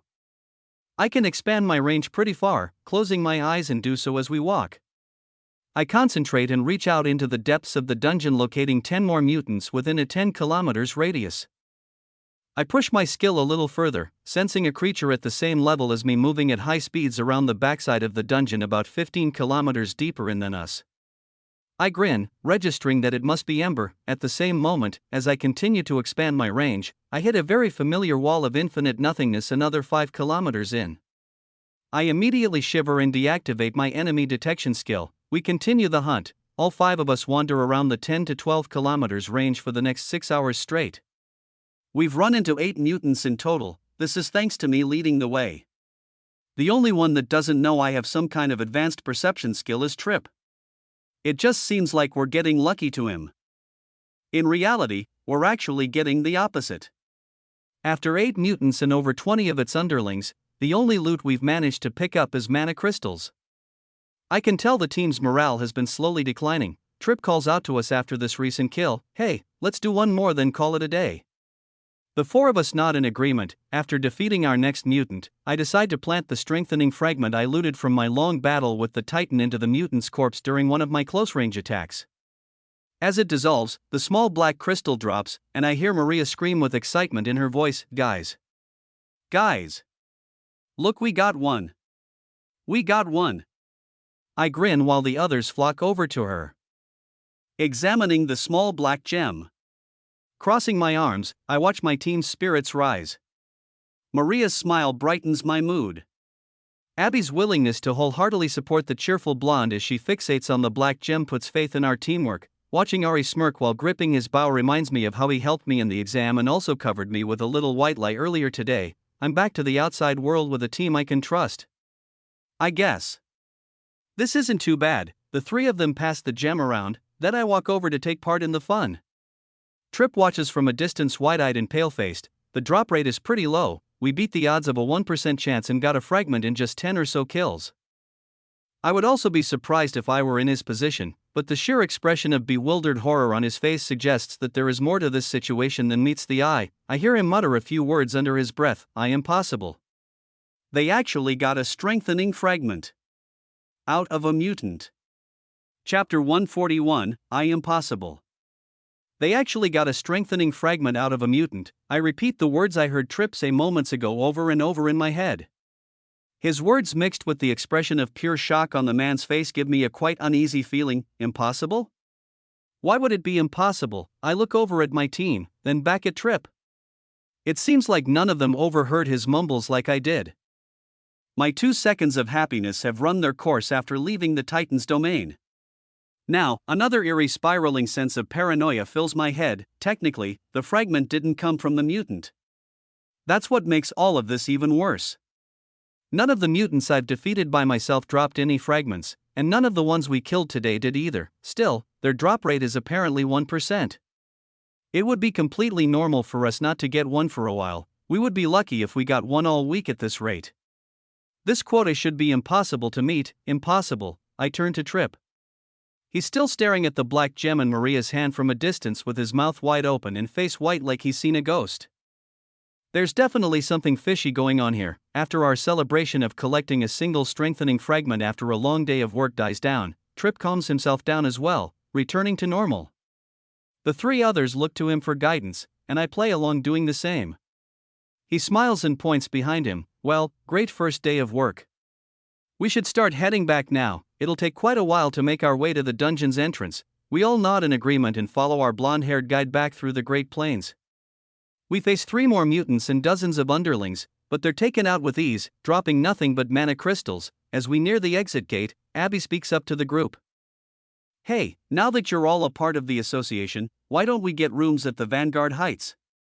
We're all going to be spending a lot of time in the city, we might as well get a nice place to stay. I look at her with a confused expression. The Vanguard Heights? What exactly is that? Trip grins and steps in. It's a residential building. Well, more of a residential tower. Only hunters from the association are allowed to stay there. It's a pretty exclusive apartment complex. I'd recommend it. My apartment there is incredible. There's always space available for people with contracts. We could go and get you 4 situated tonight. I look over to Ari and Maria. Both of them are grinning ear to ear. I nod. Sure, let's check it out right after we leave the dungeon. Maria jumps in holding up the black gem. What about this? Aren't we going to hand in our loot soon? I chuckle. Sure. We'll be meeting at the association HQ tomorrow morning anyways. We can just hand it in then. Sound like a plan? With a firm nod, she replies, okay, makes sense. The 5 of us leave the dungeon and make our way up to the surface. It's late and I'm starving. The rest of my group feels the same way. Trip leads us to the Vanguard Heights, telling us on the way that we can get food there. It's about 1 kilometer for the dungeon hub, in the opposite direction of the association's building. The dungeons are right in the middle of the 2. Once we arrive, I take a long look at the towering blue glass building. The sun is setting, and the orange beams of light reflect off the 50-story tower with an incredible dazzling glow. The front doors glide open in silence as we're greeted by a tall thin man in a black tuxedo with the Hunters Association logo in small print on his white handkerchief. Welcome to the Vanguard Heights residence. It seems we have some newcomers today. How may I help you all? Trip smiles at the tall man, nodding to him as he walks by. He waves and speaks up before disappearing into the lobby. They'll take good care of you all. I'm heading off for the night. Meet you at 9 a.m. tomorrow, got it? Especially you, Jay. Maria giggles at that last line as Ari approaches the tall man who greeted us. We'd like to rent some rooms. The 4 of us are new C-class hunters at the association. He bows. Congratulations on your promotions. Please, follow me. The old dapper-looking gentleman turns and leads us to a long white marble desk where he scans all of our cards and collects the proper payment. I look around the lobby as he does so. The floors and furniture are all completely white. There's simplistic art on the walls near the elevator doors. The tall ceiling sports a blue crystal chandelier matching the windows. For a premium suite, it'll be 1 gold a month. I fork over another shiny coin looking down at my diminishing supply. I need to go farm a lower level dungeon and build up my balance again soon. If I want to pay rent here and continue buying MP to support my future training, I'm going to need a lot more money. I take my new room key after signing all the proper documents. It's a small silver card with the number 4207 printed in thin black text on the front. My apartment is on the 42nd floor, room 7. The four of us turn to the elevator, waving to the tall man. He nods back with another slight bow. Welcome to the Vanguard Heights, I hope you enjoy your stay. There are restaurants and entertainment on the 21st floor, please feel free to indulge yourselves in the services offered. With that being said, we make our way up to the 21st floor without hesitation. The white-walled elevator glides up over 20 floors in a matter of seconds, and we arrive to see a magnificent view, neon lights, food and drink, games, and girls. They have it all. I've stumbled upon degenerate heaven. There's an entire entertainment center on the 21st floor. Half a dozen restaurants, another half a dozen bars, some small casinos and clubs, a spa, hunters trading stores run by the association, and even a few training rooms available to rent. I stare in awe as we walk over to a restaurant that suits our fancy. Let's play it cool tonight. We have a long week ahead of us. Once we complete our first mission, I say we give this place a run for its money. We each order a good meal and a few drinks. Unfortunately, my self-regeneration keeps me from feeling the alcohol, but it's the thought that counts. After a satisfying meal, the four of us break off to check out our new apartments. We all agree to meet each other in the lobby tomorrow around 8:30 a.m. I ride the elevator to the 42nd floor and scan the silver card on the small black square above my room's door. With a light click, the door slowly swings open without making a sound. Now, this is what I'm talking about. This is a view. The cool white marble floor leads forward about 10 meters, opening up into a large living room area with a clear staircase on its right side leading up to a bedroom loft. There are two large white couches on either side of the main room facing each other with a long silver table between them. The far wall of the apartment is blue-tinted glass that overlooks the city's nightlights. Off to the left is a long white and silver counter with a smooth black stove and cooking equipment. Further down the hall on the apartment's left side is a guest room, an extra bathroom, and an empty office. I sprawl out onto one of the couches and let out a satisfied sigh, staring out into the night sky with thousands of building lights flashing below. I remember my last task of the night, Ember. While out hunting today, I thought this issue over many times in my head. I have to figure out a way to have him by my side at all times without anyone noticing. There's a possibility he'll be able to fit in my pocket dimension that I use to store items. Unfortunately, I was just way too exhausted to even try that before I left last night. I could give it a try right now. With that, I hop off my comfy couch and make my way downstairs. As I walk through the lobby with a smile plastered across my face, I hear a familiar low voice. Where are you going in such a hurry? Mind if I join? I turn to see Ari sitting on one of the guest couches in the lobby. He gets up and makes his way over to me while continuing to speak. I was going to go late night hunting as well. I knew you wanted to see one of those titans for yourself too. You were just keeping your cool in front of Trip, weren't you? He lets out a laugh as we both walk toward the lobby's front door. I reply, hey, I'm by no means trying to fight a titan tonight. If Trip says they're Dan-dash, oh don't give me that. Ari smirks at me as the sliding doors open and we step out into the cool night air. I don't believe for a second you take anything that guy says to be true at face value. I give Ari a side eye, then let out a light exhale through my nose. He's right, and he knows he's right, but he has no idea what he's getting himself into. The hooded bow wielder puts his hand around my shoulder and continues talking. I was going to face those things on my own anyways. So either you come and make it easier on me, or I get to hit up all the fun for myself. Ari is really trying to get himself killed, isn't he? Is this what I seem like every time I jump into something crazy? Is this why everyone around me says I'm a lunatic? It's starting to make sense. If I go with him, at least I'll be able to guide him away from those monsters. Plus, if I lead him away from the titans all night, we can farm some mutants and see if their drop rate of 1% is actually true. That last remark that Trip made is really eating away at the back of my mind. Is it really impossible to get a strengthening fragment out of a mutant? I let out a sigh, then give Ari exactly what he wants. Fine. I'll help you find a titan. Chapter 142. Ari and I walk through the capital with the cool night's breeze at our backs. We're really going back to the Great Plains dungeon. It's only been a day or so in the real world's time since I even discovered this place even existed. I'm already thoroughly sick of it. The two of us make it to the C-class gate, down the escalator to the platform, and off to the dungeon in a matter of minutes. We enter the vast open air of the Great Plains and begin our trek. Walking all the way back to the mutant's spawn range doesn't seem like a proper use of time. Ari has seen me use my dungeon walker skill. He even covered for me to hide it from Trip earlier. I turn to him with a serious look on my face but crack a grin before letting out any words. Hey, let's make this a little faster. I watch Ari start to nod. Before he can respond, I place my hand on his shoulder and activate Dungeon Walker. Less than a second later, we're 10 kilometers into the dungeon with a mutant charging at us at full speed. Ari stretches his bow back and releases a single shot. A thin white arrow silently flies through the air. It pierces the monster's forehead and it falls to the ground, defeated in a single blow. We walk over to the dissolving corpse. I speak up as we wait for it to completely disappear. So, want to try and farm a couple of 100 mutants tonight? Maybe we can stack enough fragments to complete this week's quota. Ari looks me up and down curiously, then replies, "Do you really believe that?" I squint my eyes, looking back at him. What do you mean by that? I saw the way Trip reacted to us finding that fragment too. I just hide my emotions a lot better than a toddler. I respond, a bit embarrassed of my ignorance. WL. Hey. I'd like to farm at least 100 of them tonight, just to test if that drop is accurate. I can teleport us to the nearest ones pretty quickly, it wouldn't hurt to test it out. Ari nods slowly. Fine, but this is pointless. I'll farm 100 with you.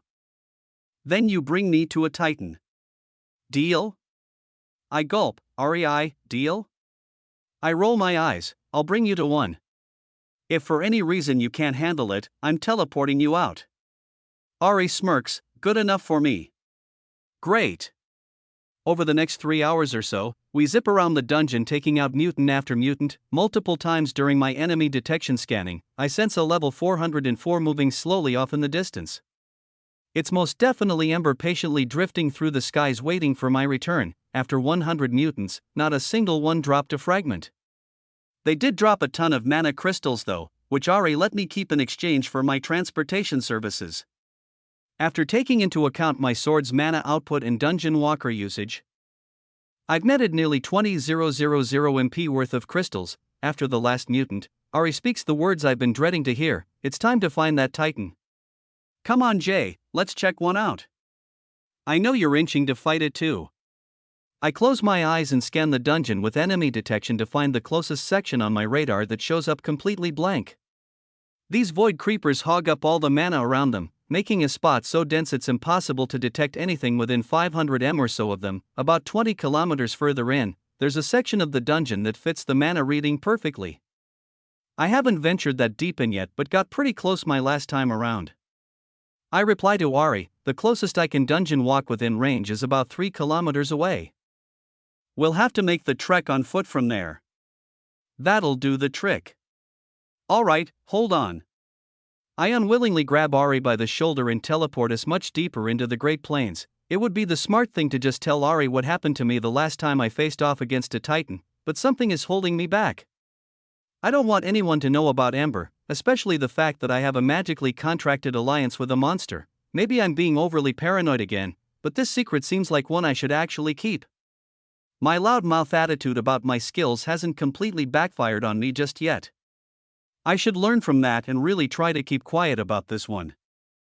Once we blip into existence on the far side of the dungeon, our long trek forward begins. My heart beats and my breathing gets faster and faster. I'm actually pretty scared. Last time I had a lucky break, and I mean a really lucky break. This time, if we're caught in an endless void of mana, I'm not so sure we can make it out alive. I don't even have any food or water to survive the endless abyss. As I keep my enemy detection radar open, I continue to sense the level 404 dragon soaring nearby, less than 5 kilometers nearby in fact. I decide to open a telepathy link from long range. Hello? Ember, can you hear me? Back so soon, Master? It's Jay. Not Master. I apologize, old habits die hard. It's good to know you're doing well, Jay. What are your orders? Shall I collapse this dungeon? Hey. Just hold on a minute. I still have a few things to do here. I'll just be approaching another titan shortly. If you could watch nearby, that would be great. I'm with another human, so don't let yourself be seen. Got it? Understood. I can sense your presence already. I'm on my way. I will watch from a distance and only intervene if your life is in danger. Thank you. I disable the link and continue walking onward with Ari by my side. It only takes another 20 minutes before I can feel and hear the horrible humming sound of my 30-day nightmare return, just over one of the tall hills in front of us. I can sense that awful power. The link to a space between realms. A creature that infects dungeons, slowly absorbing everything in sight, then creeping away to find another dimension with mana-rich prey. I clench my jaw, then reach into my item storage to grab my dagger. Ari notices and speaks up. "Oh, would you look at that? A new dagger? Isn't that, hey? Get serious. It's right over this hill. At any point, if we're on the losing side here, I'm teleporting us out, got it?" Ari straightens his shoulders and readies his bow. "You're really spooked by these things, aren't you? I don't think I've ever seen you like this." He grins as we walk up the hill. I grip my weapons tight and let out a low-toned response. "Just get ready, and keep your guard up. No matter what." I'm completely terrified. My knuckles are turning white from squeezing my blades and sweat is starting to roll down my forehead on both sides. Shivers are starting to creep through my spine as the hum gets louder. I feel the familiar mana seep into my body. I grit my teeth hard as we make it to the top of the hill. Both of us stand atop a valley between high points. I gasp, looking down at the sight below us. It's another one. A 30m tall titan, roughly 400m in front of it. The slow-moving mass of black energy mindlessly makes its way toward us, destroying dirt and rock in its path like it's kicking up sand. Ares' eyes open wide as he creates a thin white glowing arrow. I raise my sword and dagger watching the behemoth move across the wide open plains. It looks identical to the last one I faced. I mumble under my breath, "How? Are we going to defeat this thing?" Ari lets out a chuckle while pulling the white arrow back in his bowstring. It begins to glow brighter than I've ever seen it glow before. He holds it in place for a full 5 seconds. The tan-skinned archer smirks, then releases the arrow soar and lets out a loud grunt while doing so. Let's see if it can handle that. The moment his arrow leaves the bow, it condenses into a thin compact line of white light. Without a sound, I watch it fly toward the titan in a straight line all the way down from over 300m away. The mindless blob of human-shaped black mass continues charging forward in no specific direction as the glimmering white arrow shoots toward it at full speed. Moments later, the attack makes contact with the monster's featureless face. I already have a premature sigh ready, as I know the inevitable outcome of the attack will just be it slipping through the endless void. I begin activating my dungeon walker skill to get us out of here, but pause midway through as I watch in disbelief. The white glowing arrow from Ares' bow flies through the titan's head, but it leaves a wide hole in its place, followed by the eerie metallic screech of a titan being injured and flailing its arms. I do a double take. Looking back and forth at Ari grinning and the 3m wide hole he just blasted through the titan's head with a single bow attack, eyes wide and jaw dropped, I take in the situation in front of me for a few seconds. Then, slowly grin, maybe we can defeat a titan. Chapter 143, Ari really did it. He managed to land an attack on a titan. There is actual physical damage on one of these massive sentient endless voids of mana. I'm not sure exactly how his attack is able to do it, but that doesn't matter right now. Ari smirks looking over to me. "See, they're not that bad. You were scared for nothing." I still stare wide-eyed at the beast but crack a small smile. "I guess you were right," they dash, stopping halfway through my reply. The grin plastered across my face slowly fades away. The 3m wide hole on the front of the titan's featureless face begins to shrink and the humming sound of dense mana in the air begins to grow louder and louder. It's still well over 200m away, but approaching at a steady rate. Ari tightens his bowstring again and readies another arrow. The smart thing to do would be to grab him and dungeon walk out of here before that titan releases its shockwave, like before, casting us off into the endless void within it. My curiosity takes over though. I want to see what kind of attack his new bow shot really is. Activating my all-seeing eye, watching the mana flow through Ares' body as he charges up another arrow. That's right, he charges up his arrow. Highly refined mana flows through his body to form a dense arrow in his quiver. It's similar to my own refined mana. The archer lets the arrow soar again. It flies through the air leaving a light white glow in its wake. I recognize this arrow from the exam, but I didn't have the same understanding of mana control back then. I'm sure Ares' legendary grade skill adds to its power, but the actual strength behind his attack is due to the density and purity of the mana within it. I gave him a lot less credit than he deserved. Ari has been a much more skilled hunter than I first imagined. As his arrow soars, more connections come together in my head. I remember watching my own refined mana attacks splitting through the void like butter, soon to heal up just like Ari's first unsuccessful strike. Maybe my own attack will be strong enough to pierce the void of a titan from the outside now too. I grin as his arrow slices another clean 3M wide hole in the monster's featureless head. Gripping both of my blades, I begin to charge up an attack of my own. Just one. Then I'll portal us out of here. I carefully open the spatial magic portal of my item storage against my back. I've been meaning to try a move like this for a while. Letting the mana crystals fall out, the moment they make contact with my body I activate Plunderer and take in their MP. My attack charges up slowly as the Void Creeper's wound heals. I've rested and regained a lot of my strength since the last time I tried one of these attacks. The mana coursing through my veins feels denser and more stable than ever before. The only problem is the speed of absorption. For this is a trial run, I don't need to go all out, but I want to release something very powerful. After about 30 seconds, I channel over 10,000 MP into my blades and let the crescents of energy soar. Not having an abundance of pure mana around me makes it much harder to plunder and imbue my blades. The efficiency rate has dropped by nearly 1/3 outside the Titan's domain. Even in my slightly weakened state, I still let out a devastating attack. The transparent blade of wind and the deep black blade of fire cut through the air, aiming straight toward the monster's midsection. My perception of time slows down as I watch this attack slowly near its target. The nagging sensation of a voice at the back of my mind becomes louder and louder until I give in and open my telepathy link. Ember's voice rings out, "Run." I swallow hard, shifting my gaze toward Ari as he cheers me on. I'm holding both of my blades, so the only thing I can think of doing is to jump straight at him to make physical contact.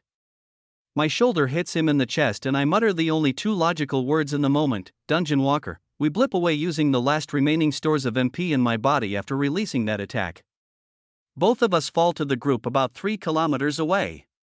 Ari yells out, "Hey, I was just about dash." An earth-shattering crack interrupts him, followed by the loud metallic hum of a Titan's domain being activated from a distance.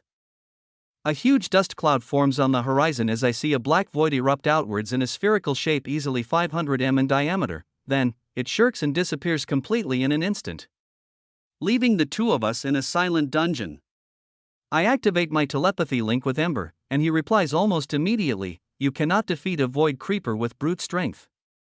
The only way I know of to defeat it is to plunder its entire pocket dimension neatly dry of MP until the link to our realm collapses. I could easily take it out for you. This won't take more than a few hours. You're not going back into its domain, are you? That would be the quickest way, but it's far too risky for you to come along. I'll be able to handle myself in a fight with a mindless low-rank void creeper. Plus, it'll have plenty of mana for me to plunder into EXP. The level up threshold has reached a rather high limit, but we may be able to gain a level or two from this one. What is it? An idea pops into my head that should have come far sooner. I must have been scared out of my mind of these creatures, that I forgot Ember was the one that defeated with ease.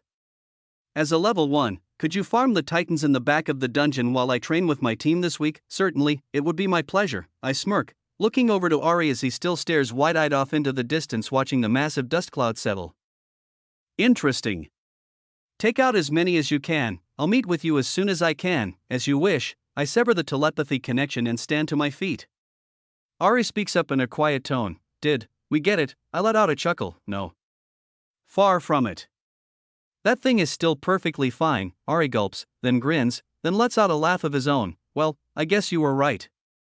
They were a bit too strong for us. I scratch the back of my head while plundering the MP of a fresh mana crystal taken out of my mana storage. Let's head back, I dash. Ari cuts me off. Wait.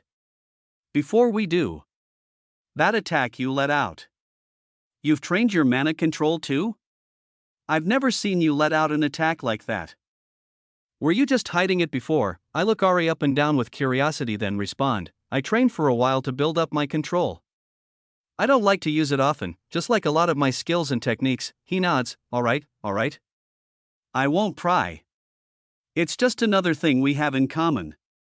I know how long and hard the training can be. I went through hell when I was a kid back in my village. I give him a firm nod and a light smile while putting out my hand. Let's head back. I think we've gotten out fill of Titans for the night. Maybe we'll come back and take one out when we get a bit stronger. How about that? Ari grabs my hand and nods as I teleport us back to the dungeon's start point. We make our way out of the hub and back to our new residence quickly. Overall, I think that was a pretty good night run. I managed to touch base with Ember to get our future plans in order, strengthen my theory about the mutant's non-existent drop rate, and even bonded with Ari over his mysterious ability to also wield condensed mana. We make it back to the Vanguard Heights and call it a night. I take a long hot shower, then walk up the clear staircase at the far side of my living room up to the bedroom loft. After staring out the blue glass window for a few minutes, I drift off to sleep. The next morning, I wake up to the sound of a ringing notification as the sun begins to rise. Level up. I check my status and see that I've grown to level 405 overnight. Thanks to my EXP share, I've gained a level in my sleep. He said the new leveling threshold was low, but this low, hopping out of bed, I get dressed and make my way down to the lobby. My 3 teammates are already waiting for me. We grab a bite to eat on the way to the association's HQ, and the 4 of us arrive with a few minutes to spare. As we walk through the sliding doors, Maria insists that we hand in the strengthening fragment from yesterday's hunt. Abby agrees, and they are already halfway down the first narrow hallways at the back of the lobby before it's too late. Ari and I don't get much input on the situation. So we both follow with a shrug, interested to see where this goes next. A short walk later through the neon shop signs, and we're face to face with the white-haired association merchant named Sophie. She greets us with a smile as Maria hands her the little black gem. Here you go. We got our first strengthening fragment yesterday, only 9 more to go. The short woman blinks at us a few times with her mouth wide open as the coin-sized fragment falls into her hands. There's an awkward silent pause for a few seconds, then she speaks, very well." The merchant woman puts the small stone into a concealment case under the counter, then taps on a small silver tablet a few times before looking up at us. "Your progress has been updated, 9 more to go." She lets out a thin smile, but I'm not buying it. I chime in, "Hey Sophie, I'd like to ask you a few things about these strengthening fragments if you don't mind." "Is that alright with you?" Chapter 144. The short white-haired woman looks at me with a troubled look on her face. "What exactly are you trying to learn about strengthening fragments?" As I prepare to speak, I position my right hand on the counter's edge. "Well, first of all, tell me why these fragments are so valuable. What are they even used for?" A sigh of relief escapes the merchant's lips as she stands up straight again, exuding a newfound sense of confidence. "Well, if that's all, please let me explain. Strengthening fragments are what some in the association call the war drug." I scrunch my eyebrows, looking at her with a confused expression across my face. "A war drug? Why is it called that?" "Or I don't really care why it's called that, just explain it to me in simple terms." "What do they do?" Sure. They got the war drug nickname from hunters that got addicted to these things back in the Great War. They're consumables, boosting your MP output for a few seconds, maybe even close to a minute. I raise an eyebrow. The merchant woman shakes her head and raises both hands in the air. Hey, don't get any funny ideas. If you took one of these right now, you'd end up in the hospital." "No doubt. Their usage is highly restricted and only approved for certain high-ranking hunters for vital missions these days. Elites aren't even allowed unless given special permission. They're also used for certain crafting recipes. Their dormant mana output is a good catalyst for all kinds of item creation spells." She whispers under her breath in a mumbled tone. "I don't know why the director put the 4 of you in charge of collecting fragments. Sure is a crazy week 1 assignment if you ask me." I nod, crossing my arms and thinking about what a fragment would feel like. Or how exactly they work. "They must feel really good." A familiar voice snaps me out of my daydream as I turn to see Trip walking toward us while a wide grin across his face. "I had a feeling I'd find you guys here. Looks like you're all on time today." He looks at me with a smirk while I roll my eyes. Yeah. "I made it." Trip glances towards Sophie, and their eyes meet briefly, exchanging a shared look of concern. Trip turns his gaze back to the 4 of us and puts both of his hands up in the air, ready to get the day of hunting started. With a collective nod of agreement, we all proceed to follow Trip, leaving the back rooms and out onto the busy street. Before we know it, we're in the Great Plains getting ready to fight. The first few kilometers in are the worst. Everyone here but Trip knows about my teleportation skill. It's a bit of a drag to keep it hidden. But I'd rather not have him know about it. He's a nice guy and all, it's just that the association has its claws deep in him. I can tell if it were a choice between my livelihood and making the director happy, he'd choose him without hesitating for a second. "Level up." during our walk, I level up again. I curiously check my status to see the blue text show level 406 without a doubt. I can't help but smile, reassured by the thought of Ember diligently chipping away at the mindless titans at the back of the dungeon. The mobs are easy pickings over the next 2 hours or so until we finally make it into a range of potential mutants. Ari is the first to speak up. Hey Trip, we should split up and track down the mutants individually. Don't you think that'd be a better use of our time? Each of us can definitely handle these monsters by ourselves. The blonde-haired dagger wielder shrugs while scratching his chin. Sure, I don't see why not. None of you are going to get lost in here, will you? Wearing a smirk, he looks over all of my teammates before pausing his gaze on me. I respond with a bored expression, noticing his growing fondness for singling me out lately. I can't say I'm a huge fan of being Trip's verbal punching bag. I'm the least of your worries. We'll see about that. How about we all meet back here in 3 hours? If everything goes well, we can do one more breakout and call it a day. The 4 of us nod in agreement.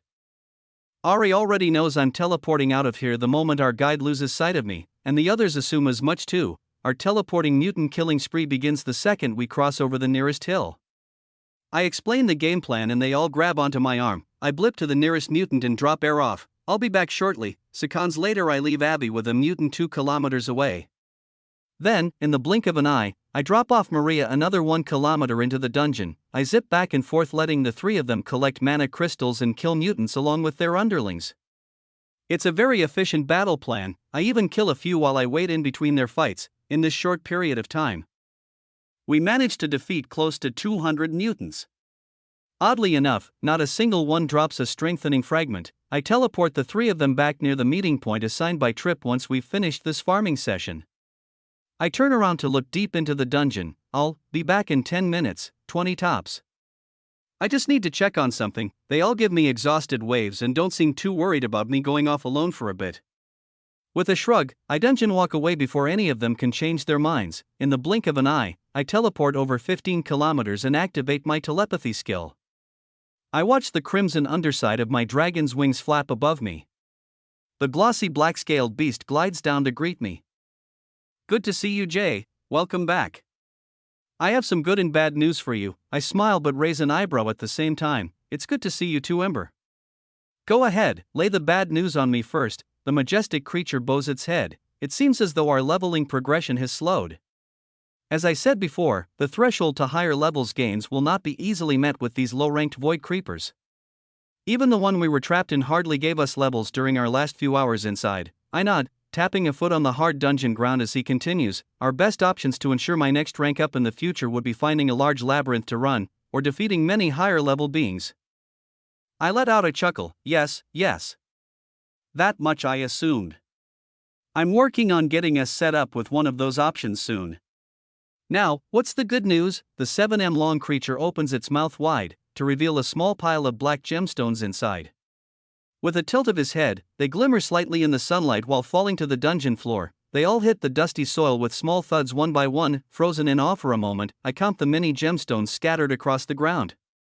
Once they're all mentally accounted for in my head, my body finally moves to respond. You managed to defeat 12 of them. You killed 12 titans overnight. I grin while picking up the stones, then letting them make light clicking sounds as I roll them around together in my open palm. I did. I'll be able to defeat more if you please. After another dozen or so we will gain another level, but I don't think it's worth the time to stay here much longer. I can collapse this dungeon at your dash. I laugh out loud, rudely cutting Ember off. Sorry, but we won't be collapsing this gold mine anytime soon. The dragon turns its head to the side curiously as I hold up one of the black stones up high in the air between us. See these? Humans pay a lot of money for gems like this. I'll be training with my team for another 5 days after today.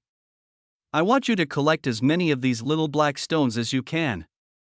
Get your fill on these titans. Once we leave this dungeon, it'll be near impossible to find mana that dense. Trust me, very well. I will gladly plunder the MP from these pests. It's great, glad you enjoy the work. I'll see you soon, Ember. I shut off the telepathic link and watch my black-scaled companion flap his wings and fly up into the sky. I walk through the open-air dungeon for a moment, continuing to roll the dozen black gems around in my hands. I decide to place 11 of them in my item storage and leave one out.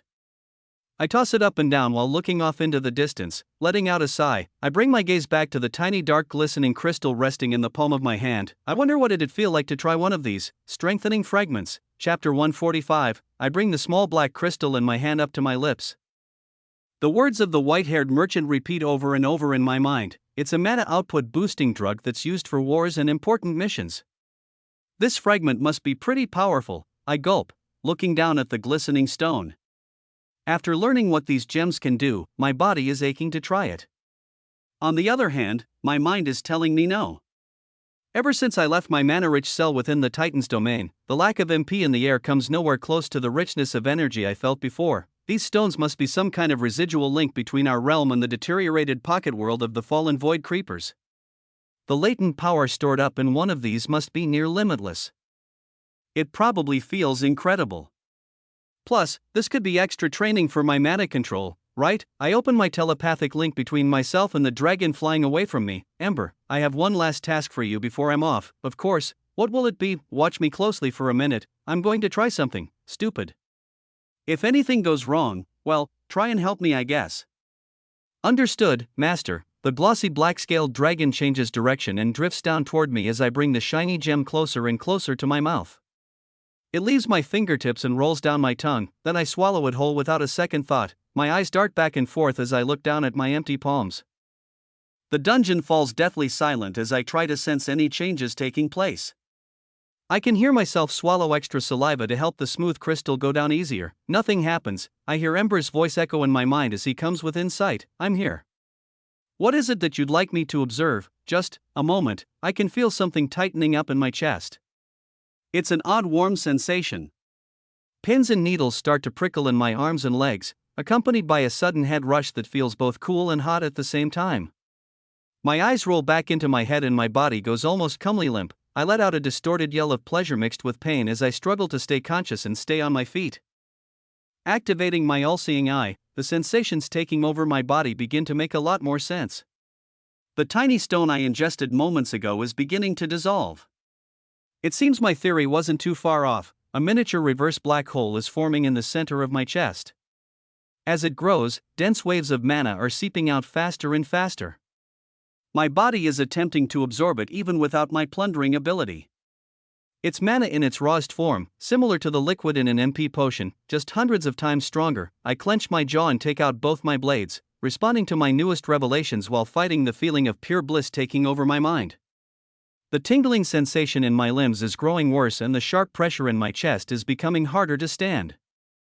My vision is blurry, but I've been in worse situations before. I can handle this, letting out another yell, this one more full of agony than pleasure. I begin transferring the excess mana surging through my veins into my blades.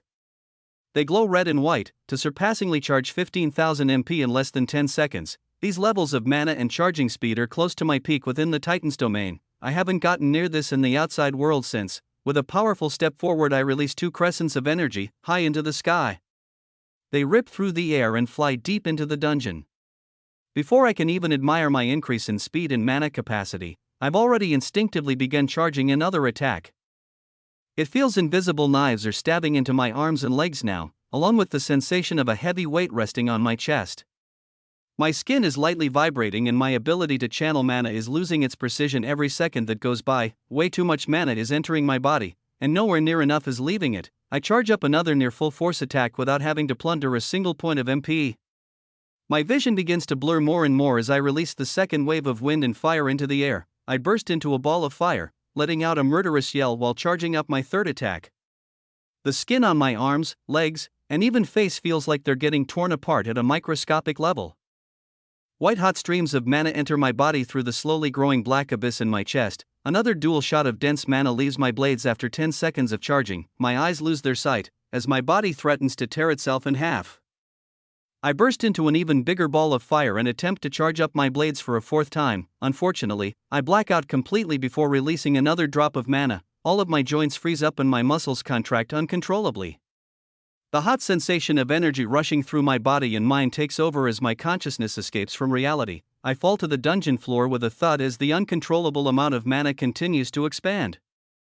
Everything after that is up to chance. Luckily, there's a mana plundering dragon on standby. After a few minutes pass, I slowly open my eyes, accompanied by a long groan. The sensation of sore muscles and frail bones leaves me regretting my decision to try out this flashy strengthening fragment. As I observe Ember's red veil of mana-absorbing light receding from my body, a few words escape my lips. Thanks. I had a feeling it might end up like this. Coughing, I turn to my side and use both fists to push myself back up to my feet. I guess those fragments really are no joke. I use self-regeneration to repair my damaged skin and do the best I can to elevate the soreness. But it won't completely go away, Ember responds, of course. Your mana control is nowhere near fine-tuned enough to safely use that much MP in such a short amount of time. I recommend not doing that again, Master. I let out a chuckle and scratched the back of my head. It's still just Jay. I agree. It's not a good idea to try that again anytime soon, so, would you like me to pause farming the Titans? I grin. No, continue. I'm sure I'll have a use for them in the future. Understood. See you soon. The dragon flies off and I pick up my 2 fallen blades, placing them into my item storage. I use Dungeon Walker to transport myself within a kilometer of my team and begin walking back to the meeting point. My body and mind feel pretty drained, even though I plundered my MP back up to full.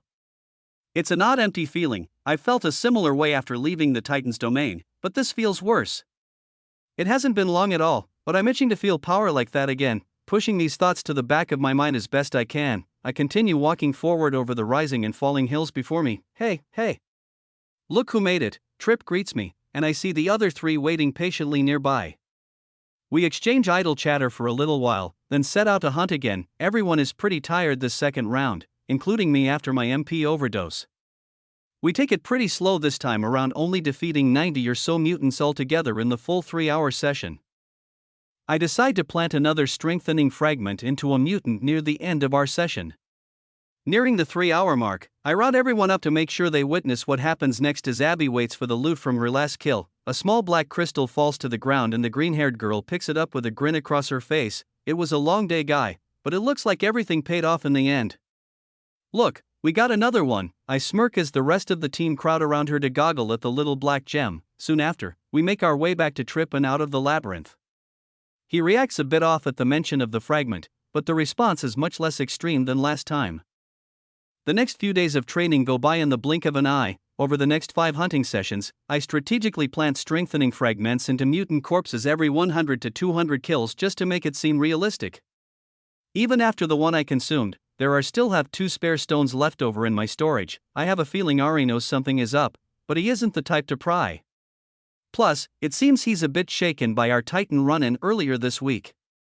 Ever since then he's itching to get stronger. He hunts solo in the C-class dungeons after every one of our team training sessions.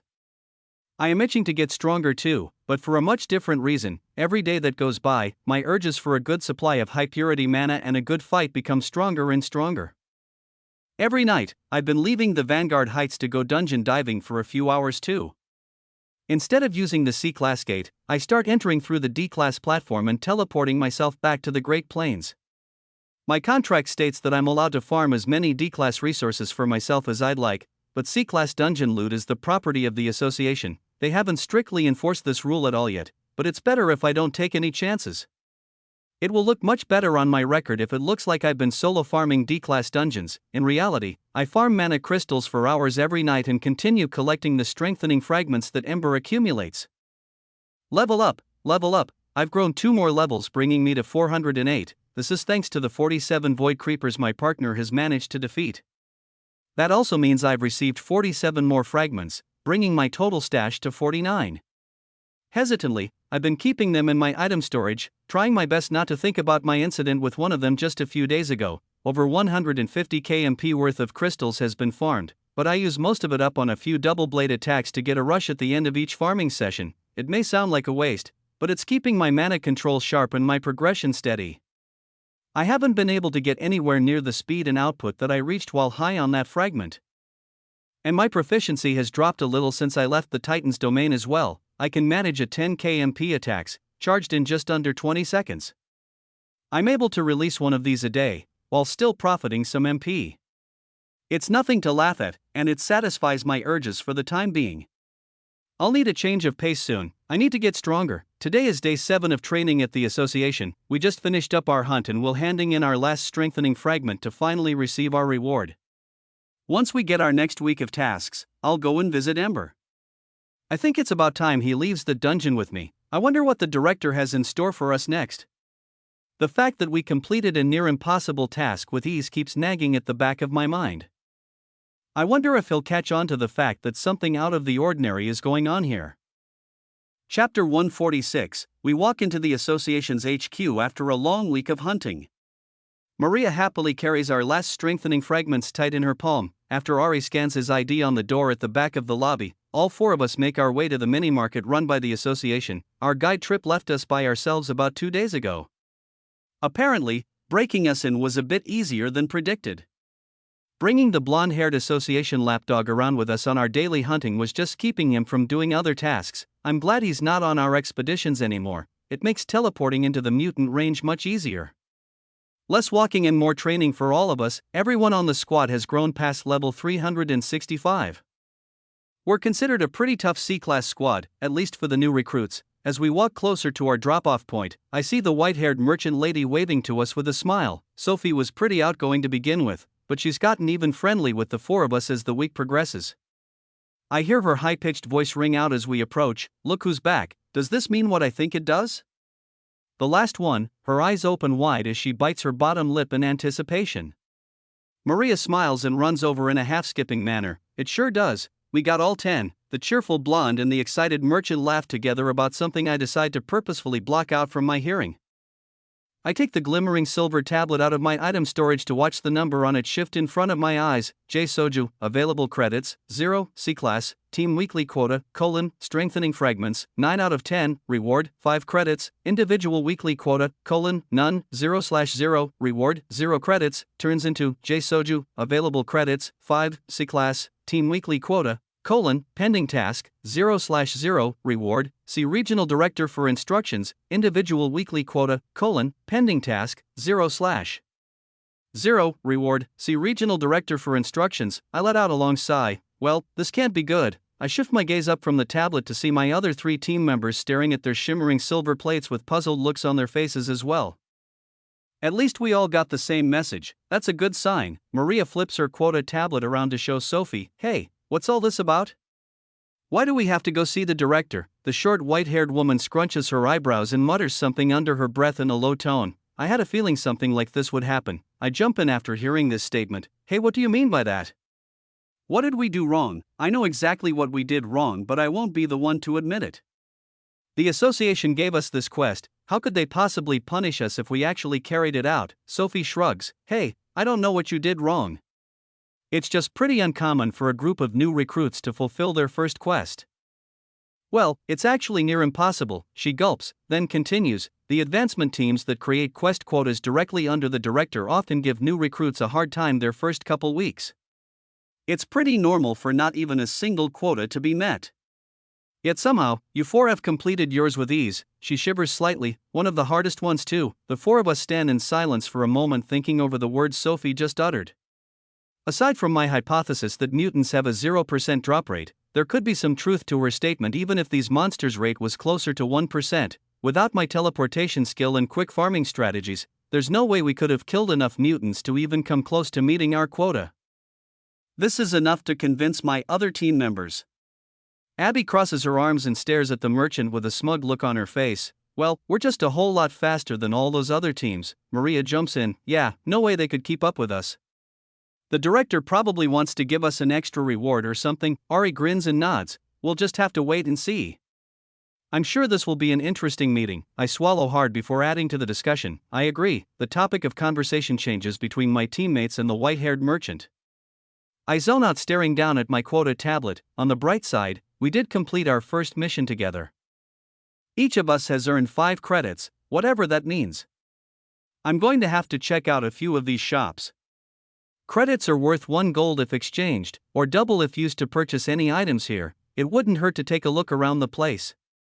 I'm sure there's some pretty decent gear. An upgrade or 2 never hurt anybody. On the off chance nothing strikes my fancy, I can just exchange my credits for gold. I twist my head around, then look back at my teammates. Hey, I'll be back in a minute. I want to check out the shops. Ari smirks. Sure, meet us back here when you're done.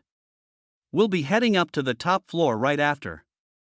Luckily, the director isn't away on business. We can talk to him right now. I gulp, then turn with a wave. Sounds good. I won't be long. Ari turns back to the merchant's stand with Maria and Abby. I'm not sure what they're looking at over on the short woman's counter, but it seems to be something that's keeping them entertained. I shrug and begin walking leisurely through the neon flashing signs. The primarily pink and blue lights reflect off the glossy black floor. It makes focusing on one shop pretty hard. Maybe this is some form of advanced marketing tactic, or maybe I just have a hard time focusing and think everything around me is designed to mess with my mind, when in fact I'm the one doing all the mental manipulation myself. Either way, there's some pretty unique looking gear in this market. I use appraisal on a few interesting looking pieces. There are long silver swords, heavy metal armor and shield sets, huge axes, shiny black daggers, and even a few high percentage stat boosting accessories. Enchanted silver longsword, 400 strength, shield of solitude, 600 defense, armor set of solitude, 800 defense, high ogre's axe set, 600 strength, enchanted dagger set, 400 speed, 400 agility, 200 strength, ring of protection, 35% defense, enchanted silver ring, 40% mental strength, amulet of quickness, 45% speed, Yeti's charm, 50% defense, 50% ice magic resistance. All the shopkeepers seem nice, and their items are definitely high grade.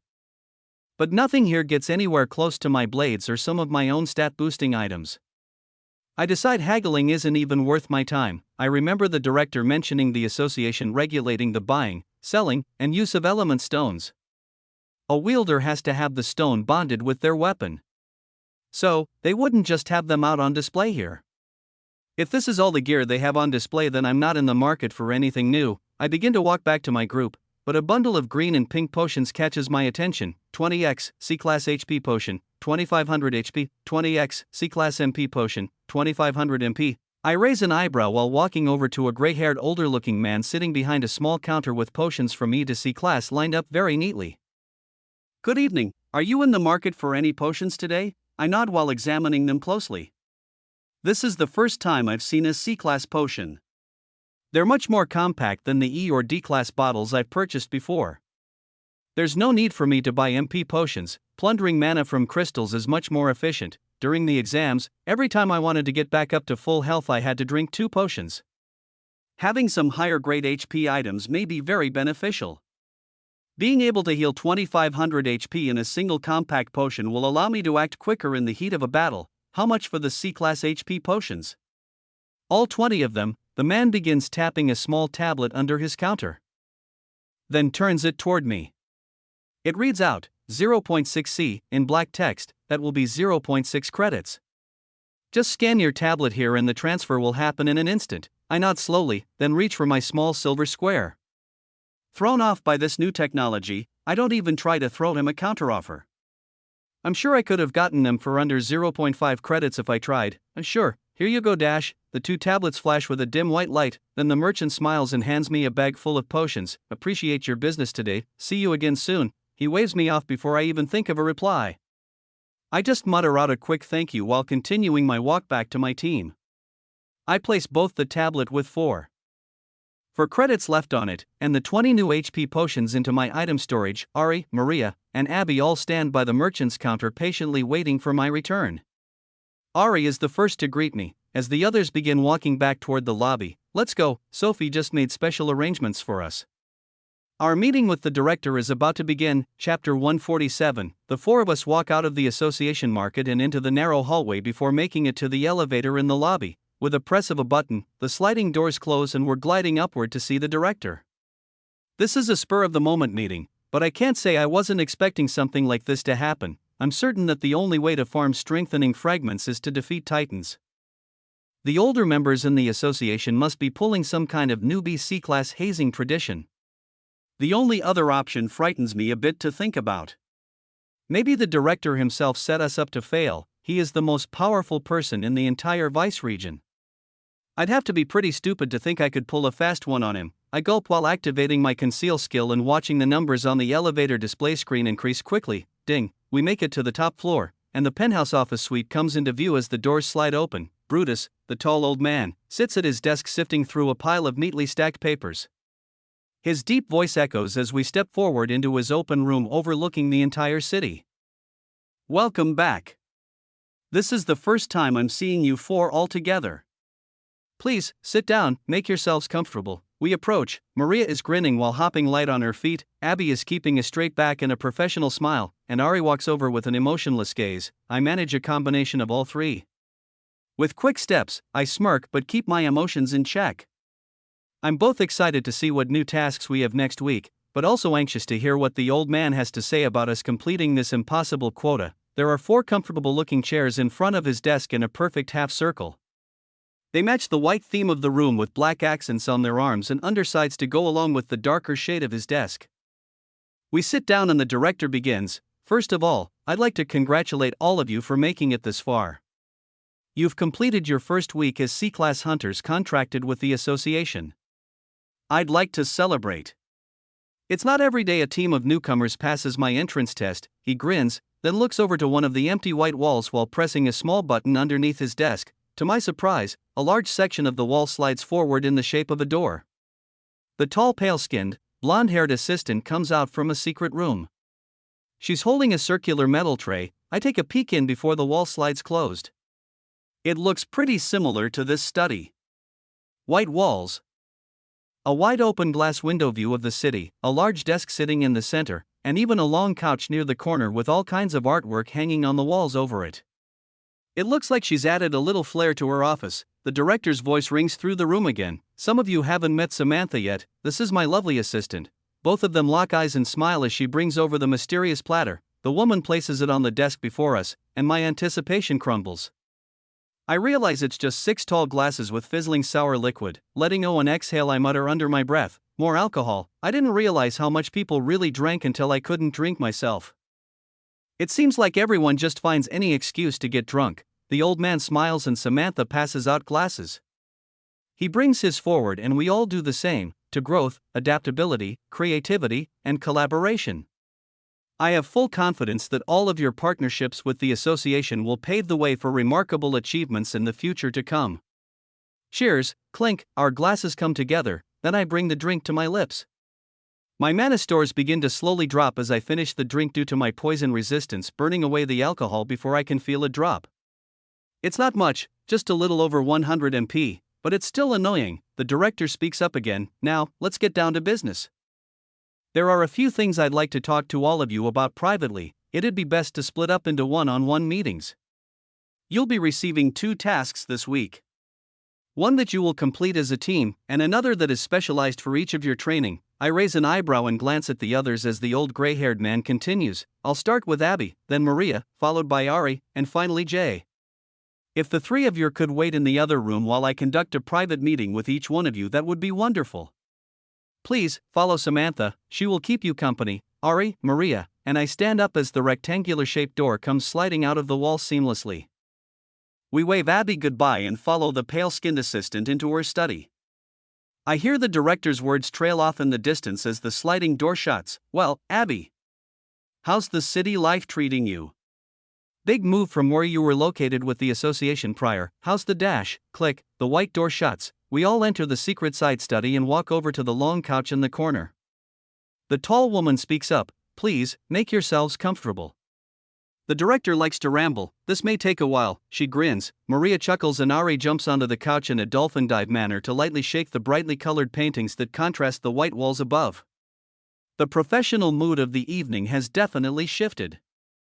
The 3 of them are a bit tipsy. That usually doesn't fail to lighten the atmosphere. After about 10 minutes of cheerful conversation and watching the sunset from the top floor, the wall slides open and Maria steps out for her meeting as Abby comes in. The green-haired girl is grinning ear to ear holding a small white diamond-shaped crystal.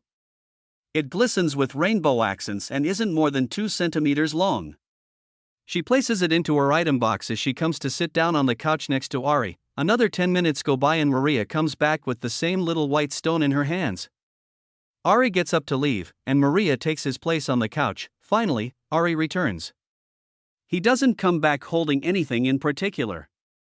but a wide smirk is plastered across his face. It's my turn. I walk through the open wall and make my way over to the large desk in the middle of the empty room and sit down on the chair that one of my previous teammates pulled forward to sit in front of the other three. The old man smiles while placing both of his hands in the center of his wide open desk. Good to see you again, Jay. I sit down and respond, good to see you again too, Director. He leans forward. Let's address the elephant in the room. It seems you have been keeping an important detail from your teammates. Am I correct? The old gray-haired man lifts a small black crystal from under his desk. I designed the first week of tests for new recruits to be nearly impossible. Yet the four of you cleared it with ease. All of your teammates seem to be in the dark on the true nature of these fragments. I gulp as he continues. Based on your expression, I'm going to guess you're not so clueless when it comes to these item drops. There's no harm in telling me. It's not like you did anything wrong. I'm just a curious old man. The director leisurely spins the small obsidian-colored stone on his desk. Mesmerized by its rotations, I become lost in my own thoughts, observing it for a few seconds. I reply in a low, unwavering tone, I'm unsure what you're talking about, don't give me that. He slams his hand down on the table to stop the spinning gem. It breaks me from my concentration. I shake my head, blink a few times, then sit up straight as the old man brings the shiny crystal closer to my face from across the desk. You and I both know these fragments only drop from titans. I don't care how you did it, but I know you defeated at least 10 of those anomalies. Your teammates were clueless to the fact, and Ari was scared straight at the mention of a titan. So, my guess is you went in alone. Feeling a lump in my throat, I swallow nervously and nod as he continues speaking. Good. As I said, there's no need to be on edge today. You were just following orders. How could I punish you for doing exactly what I asked? He pauses, and the two of us are left in a room full of silence for a moment. I take a deep breath before replying with a blank, yet serious expression across my face. You're right. I farmed the titans to fill this week's quota, but Director, I am grateful for your kindness, but I don't appreciate being lied to on my very first day of work in the association. He nods slowly and replies, I like to think of it as an entrance test, not a lie. Please hand me your assignment tablet. I'd like to update the data. The tasks will be much more straightforward this week. I hope that this is more to your liking. I hand him my shimmering silver tablet and he begins to tinker with it. I reply as my quotas are being updated. What do you mean by an entrance test? Entrance to what? He grins. Now you're asking the right questions. Let me explain. Alright, your extraction team passed my first test. I'd like to send all of you off on a very important mission next week. To the Dark Continent. You'll need special training to prepare yourselves. The old man hands me back my tablet and I stare down at the updated tasks. J. Soju, available credits, 4.4, C-Class, Team Weekly Quota, Mana Crystals, 0/200,000 MU, Reward, 5 credits, Individual Weekly Quota, Horn of the Behemoth, 0/1, Reward, 5 credits. Your team's weekly task has been set to a reasonable mana crystal farming goal and I've assigned each of you a special individual task. Yours is to obtain the Horn of the Behemoth. Defeating this monster will be an important step in furthering your training to become an elite of the association. My eyes dart across the silver tablet taking in all this new information. Looking up, I start to reply, but the director continues, the behemoth is found on the 20th floor of the Vice City Labyrinth. I hope you're ready for a new challenge. Chapter 148. A grin starts to creep across my face as the words Vice City Labyrinth come out of the director's mouth. Every time this labyrinth is brought up, everyone always makes it sound so exclusive and impossible to enter. All I need to do is get in one time, then I'll have unlimited access. Forever. Finally, there's a way in, I reply, failing to hide the goofy grin on my face. Oh yeah? The labyrinth, Brutus nods, then sits back in his chair eyeing me up and down curiously. This week, there has been a rise in minor dungeon breaks near our county's northern border. They've begun to drift downward nearing the Vice region. This exact same pattern occurs every single surge. Unfortunately, there has been less and less time between each surge. As I said earlier, we'll be sending a few teams out to the Dark Continent within 10 days to alleviate the excess mana buildup. I'd like for the 4 of you to be part of this expedition. Silence fills the room once again as I think over all of this proposal the director has thrown at me. Then reply with another question. So, let me get all of this straight. You gave all the new recruits near impossible tasks just to see who would be the best fit to join the other elite squads on a Dark Continent raid mission. He nods, confirming the answer as I continue. We passed your test, so this week, the 4 of us have been assigned to special individual training to prepare us for this raid. He nods again. I smirk. Maybe you're not so bad, Mr. Director. Is there anything I need to know about this behemoth before taking it out? I pause, then jump back in for one last question. Oh, also, where is the Vice City Labyrinth? The old man lets out a laugh. I hope I continue to grow on you. Your clearance for the labyrinth has been updated. Ask any of the guards at the dungeon hub to scan your ID and they will show you the way in. The only reason I'm letting in new C-class and unsupervised is because of your ability to handle titans. The behemoth may be at a similar or even greater difficulty level, so you must be entirely prepared before facing it. I nod firmly as the director continues. The behemoth is the 20th floor boss that separates regular hunters from the elite. Less than 5% of hunters ever make it to a C-class rank. Of that 5%, only 1% ever move on to the next stage. How many B-class or higher rated hunters have you seen? Not including me.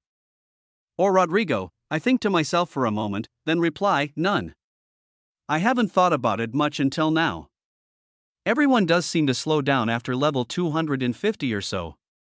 Is it really that difficult to level up past C-class? The old man nods slowly and clicks a small button on the side of his desk. Once you begin to climb the labyrinth, I believe you'll understand. The wall slides open, and my teammates walk out followed by Samantha. The director stands up and puts out his hand. I put out mine to shake it. Ding. The elevator door opens and our meeting abruptly comes to an end as a few men in suits come walking in. Brutus gives me a smile as I turn to go. I'm a busy man. It's unfortunate we couldn't talk longer today. I'll see you soon, Jay. Good luck on your mission this week. With a smile in return, I make my way to the elevator following the archer, ice wielder, and green-haired healer. The sliding door shuts and we glide down to the lobby on the bottom floor. Leaving the association HQ, Maria shows us all her quota card. Look at this. My solo mission is to farm Yetis. It's one of the low-grade C-class dungeons. Apparently, they're ice magic resistant, so I'll have to figure out some new combats methods. I was assigned a C-class elite training partner. She's an ice magic user too. What kind of assignments did you guys get? Abby interjects. I'm in a low-grade C-class dungeon too. The director put me on a team with a C-class elite swordsman and healer to train in the mutant high ogre dungeon. They're earth magic resistant, so I'll have to improve my combat. Plus, I'll learn how to properly utilize my restoration magic. Ari nods slowly, crossing his arms. I'm back in the Great Plains this week. A B-class archer is coming into town to teach me how to improve my shots. My only task this week is to defeat a titan. He grins and turns to me, continuing to speak. Apparently, there's a trick to taking them out. I just need more training. My eyes open wide as I watch the tan-skinned bow wielder fill up with excitement. I reply with a smirk. You'll have to fill me in once you figure it out. I'll be in the Vice City Labyrinth this week. My mission is to clear floor 20. The 4 of us make our way back to the Vanguard Heights. We've all received our assignments and agreed to hand in 50 kmu worth of mana crystals each while we're off on our individual missions. This will be enough to satisfy the 200 kmu quota. The 3 of them have assigned training partners, I do not. Maybe it'd be nice to learn a thing or two from an elite hunter, but at the same time, I'm more excited that I get to dive into the labyrinth alone. We make it back to our residence and take the elevator up to floor 21 without a second of hesitation. We made it through our first week of work and all got paid. It's time to celebrate. The 4 of us dine with good food and strong drinks for a few hours. We check out the casino, blow through a few silver each, take a leisurely stroll through the shopping center, then go back in for more food and drinks. This cycle continues. As the night continues, the smiles on my teammates' faces grow, but I'm getting progressively more bored. Every sip I take gets nullified and the average IQ of my peers drops as the hours go on. I have a good time, but before tomorrow, I have some business I need to take care of with a certain dragon waiting for me at the back of a dungeon. The sun completely sets and we all go back to our apartments. Well, everyone but me. I take the elevator down and head off to the dungeon hub, jump into a random D-class portal. Then teleport deep into the Great Plains. I activate my telepathy link as I near the dragon in the sky. Ember, you'll be leaving this dungeon today. Ready for some action, with a powerful flap of the wings, my newest hunting partner lands on the ground next to me with a light thud. Most definitely. Shall I collapse this dungeon? I let out a much-needed laugh after a long day. but reply quickly as Ember begins to glow light red. Hey. No. No collapsing of any dungeons right now. The red glow of his mystic grade plunderer skill dies down. Understood. I let out a light sigh of relief, then grin. Tomorrow, I'll be heading into a labyrinth. You'll be coming with me. We have some training to do. Ember perks up, then gives me a toothy grin. Over the last week, I've been thinking of a few ways to transport the 7-meter-long dragon. Letting him roam free in unoccupied dungeons is an option, but keeping him by my side would be much more beneficial to both of us. I could use Dungeon Walker to bring him to the labyrinth the moment I step foot in it, but there's been another potential option eating away at the back of my mind: spatial magic. I activate my item storage ability, stretching out the white portal as far out as it can go. Within a matter of seconds, I stretch the entrance to the pocket dimension to around 4 m in diameter. The perfect size to fit the mid-sized dragon. I'd like to test something out. This is my very own pocket dimension. I believe it functions similarly to a Titan's domain. Please, step inside. Let me know what you see in there. Without hesitation, the majestic creature moves forward, disappearing into the swirling white mass. I close my storage and wait in silence, letting the artificial dungeon sun beat down on the back of my neck. I wait around for 10 minutes or so. Next, I open my item storage portal. The white mass of energy expands up to about 4 m again and Ember falls out, gracefully landing on his feet. I could sense his presence in my storage, but there were no movements or signs of life until the moment he popped out in front of me. The dragon speaks through our link. Shall we begin? I smile. We're already done. It seems like my item storage really does bend reality similarly to my past experiences with a pocket dimension, just in the opposite way. Whatever I put in isn't affected by the time moving forward in the outside world. We stand in silence for a few seconds yet again. The Ember responds, "Well, that's convenient." I let out a chuckle. Yeah. I guess it is. Opening up my item storage again, Ember steps in and we leave the Great Plains moments later. With a smirk plastered across my face and the cool night air blowing through my hair, I walk back to the Vanguard Heights to get a good night of sleep. My first day diving into the Vice City Labyrinth will begin bright and early tomorrow morning. Chapter 149. After a long night of rest, I wake up ready to begin a new week of training. Today, I'll be entering the Vice City Labyrinth. I hop out of bed to take in the wide open view of the city below me. I'm 42 stories up. No matter the weather, the view is always incredible. It's early in the morning, so the sun rises up over the horizon casting orange light through the low clouds. Taking the elevator downstairs and walking through the empty lobby, I begin my walk to the dungeon hub before the morning crowd of hunters gets a chance to crowd the square. I walk over to the C-Class gate, show the blonde-haired guard my ID, then ask him for directions. Hey, how do I get to the Vice City Labyrinth? I just got clearance today. He looks at me with a smug, yet impressed nod, then points behind him to the moving staircase about 15 m away. It's guarded by 2 more men from the association. I've seen parties go back there before, but they always wore association uniforms and seem to be in a whole different league than me. It seems it's my turn to ride that escalator upwards. Thanks. Appreciate it. I give the guard a firm nod and head over with my ID in hand. As I approach, I get a better look at the 2 men on duty. They're wearing full armor and have shields ready by their sides. Both of them seem to be tanks. One is middle-aged with tan skin, a black beard, and a bald head, while the other is younger with fair skin and a full head of glossy black hair. I use inspect on both of them. LV 289, LV 314. The older guard, level 314, looks me up and down as I approach. Hey kid, I think you're headed the wrong way. The dungeons are behind you. I flip my hunter's license toward him to show my name and rank. With an eye roll and a look of disgust on the older guard's face, he takes my ID and places it on the small metal scanner. A new C-Class recruit going solo in the labyrinth? Yeah right, they're Dash, LV 314. The older guard, level 314, looks me up and down as I approach. Hey kid, I think you're headed the wrong way. The dungeons are behind you. I flip my hunter's license toward him to show my name and rank. With an eye roll and a look of disgust on the older guard's face, he takes my ID and places it on the small metal scanner. A new C-Class recruit going solo in the labyrinth? Yeah right, they're Dash. Next video, ads by PubFuture. He's cut off by the small green glowing light shown by the sensor. The bearded guard looks at his younger counterpart with his mouth wide open. Both of them shrug, then he hands my ID back to me. I jumped to conclusions. You must be one of the newer recruits.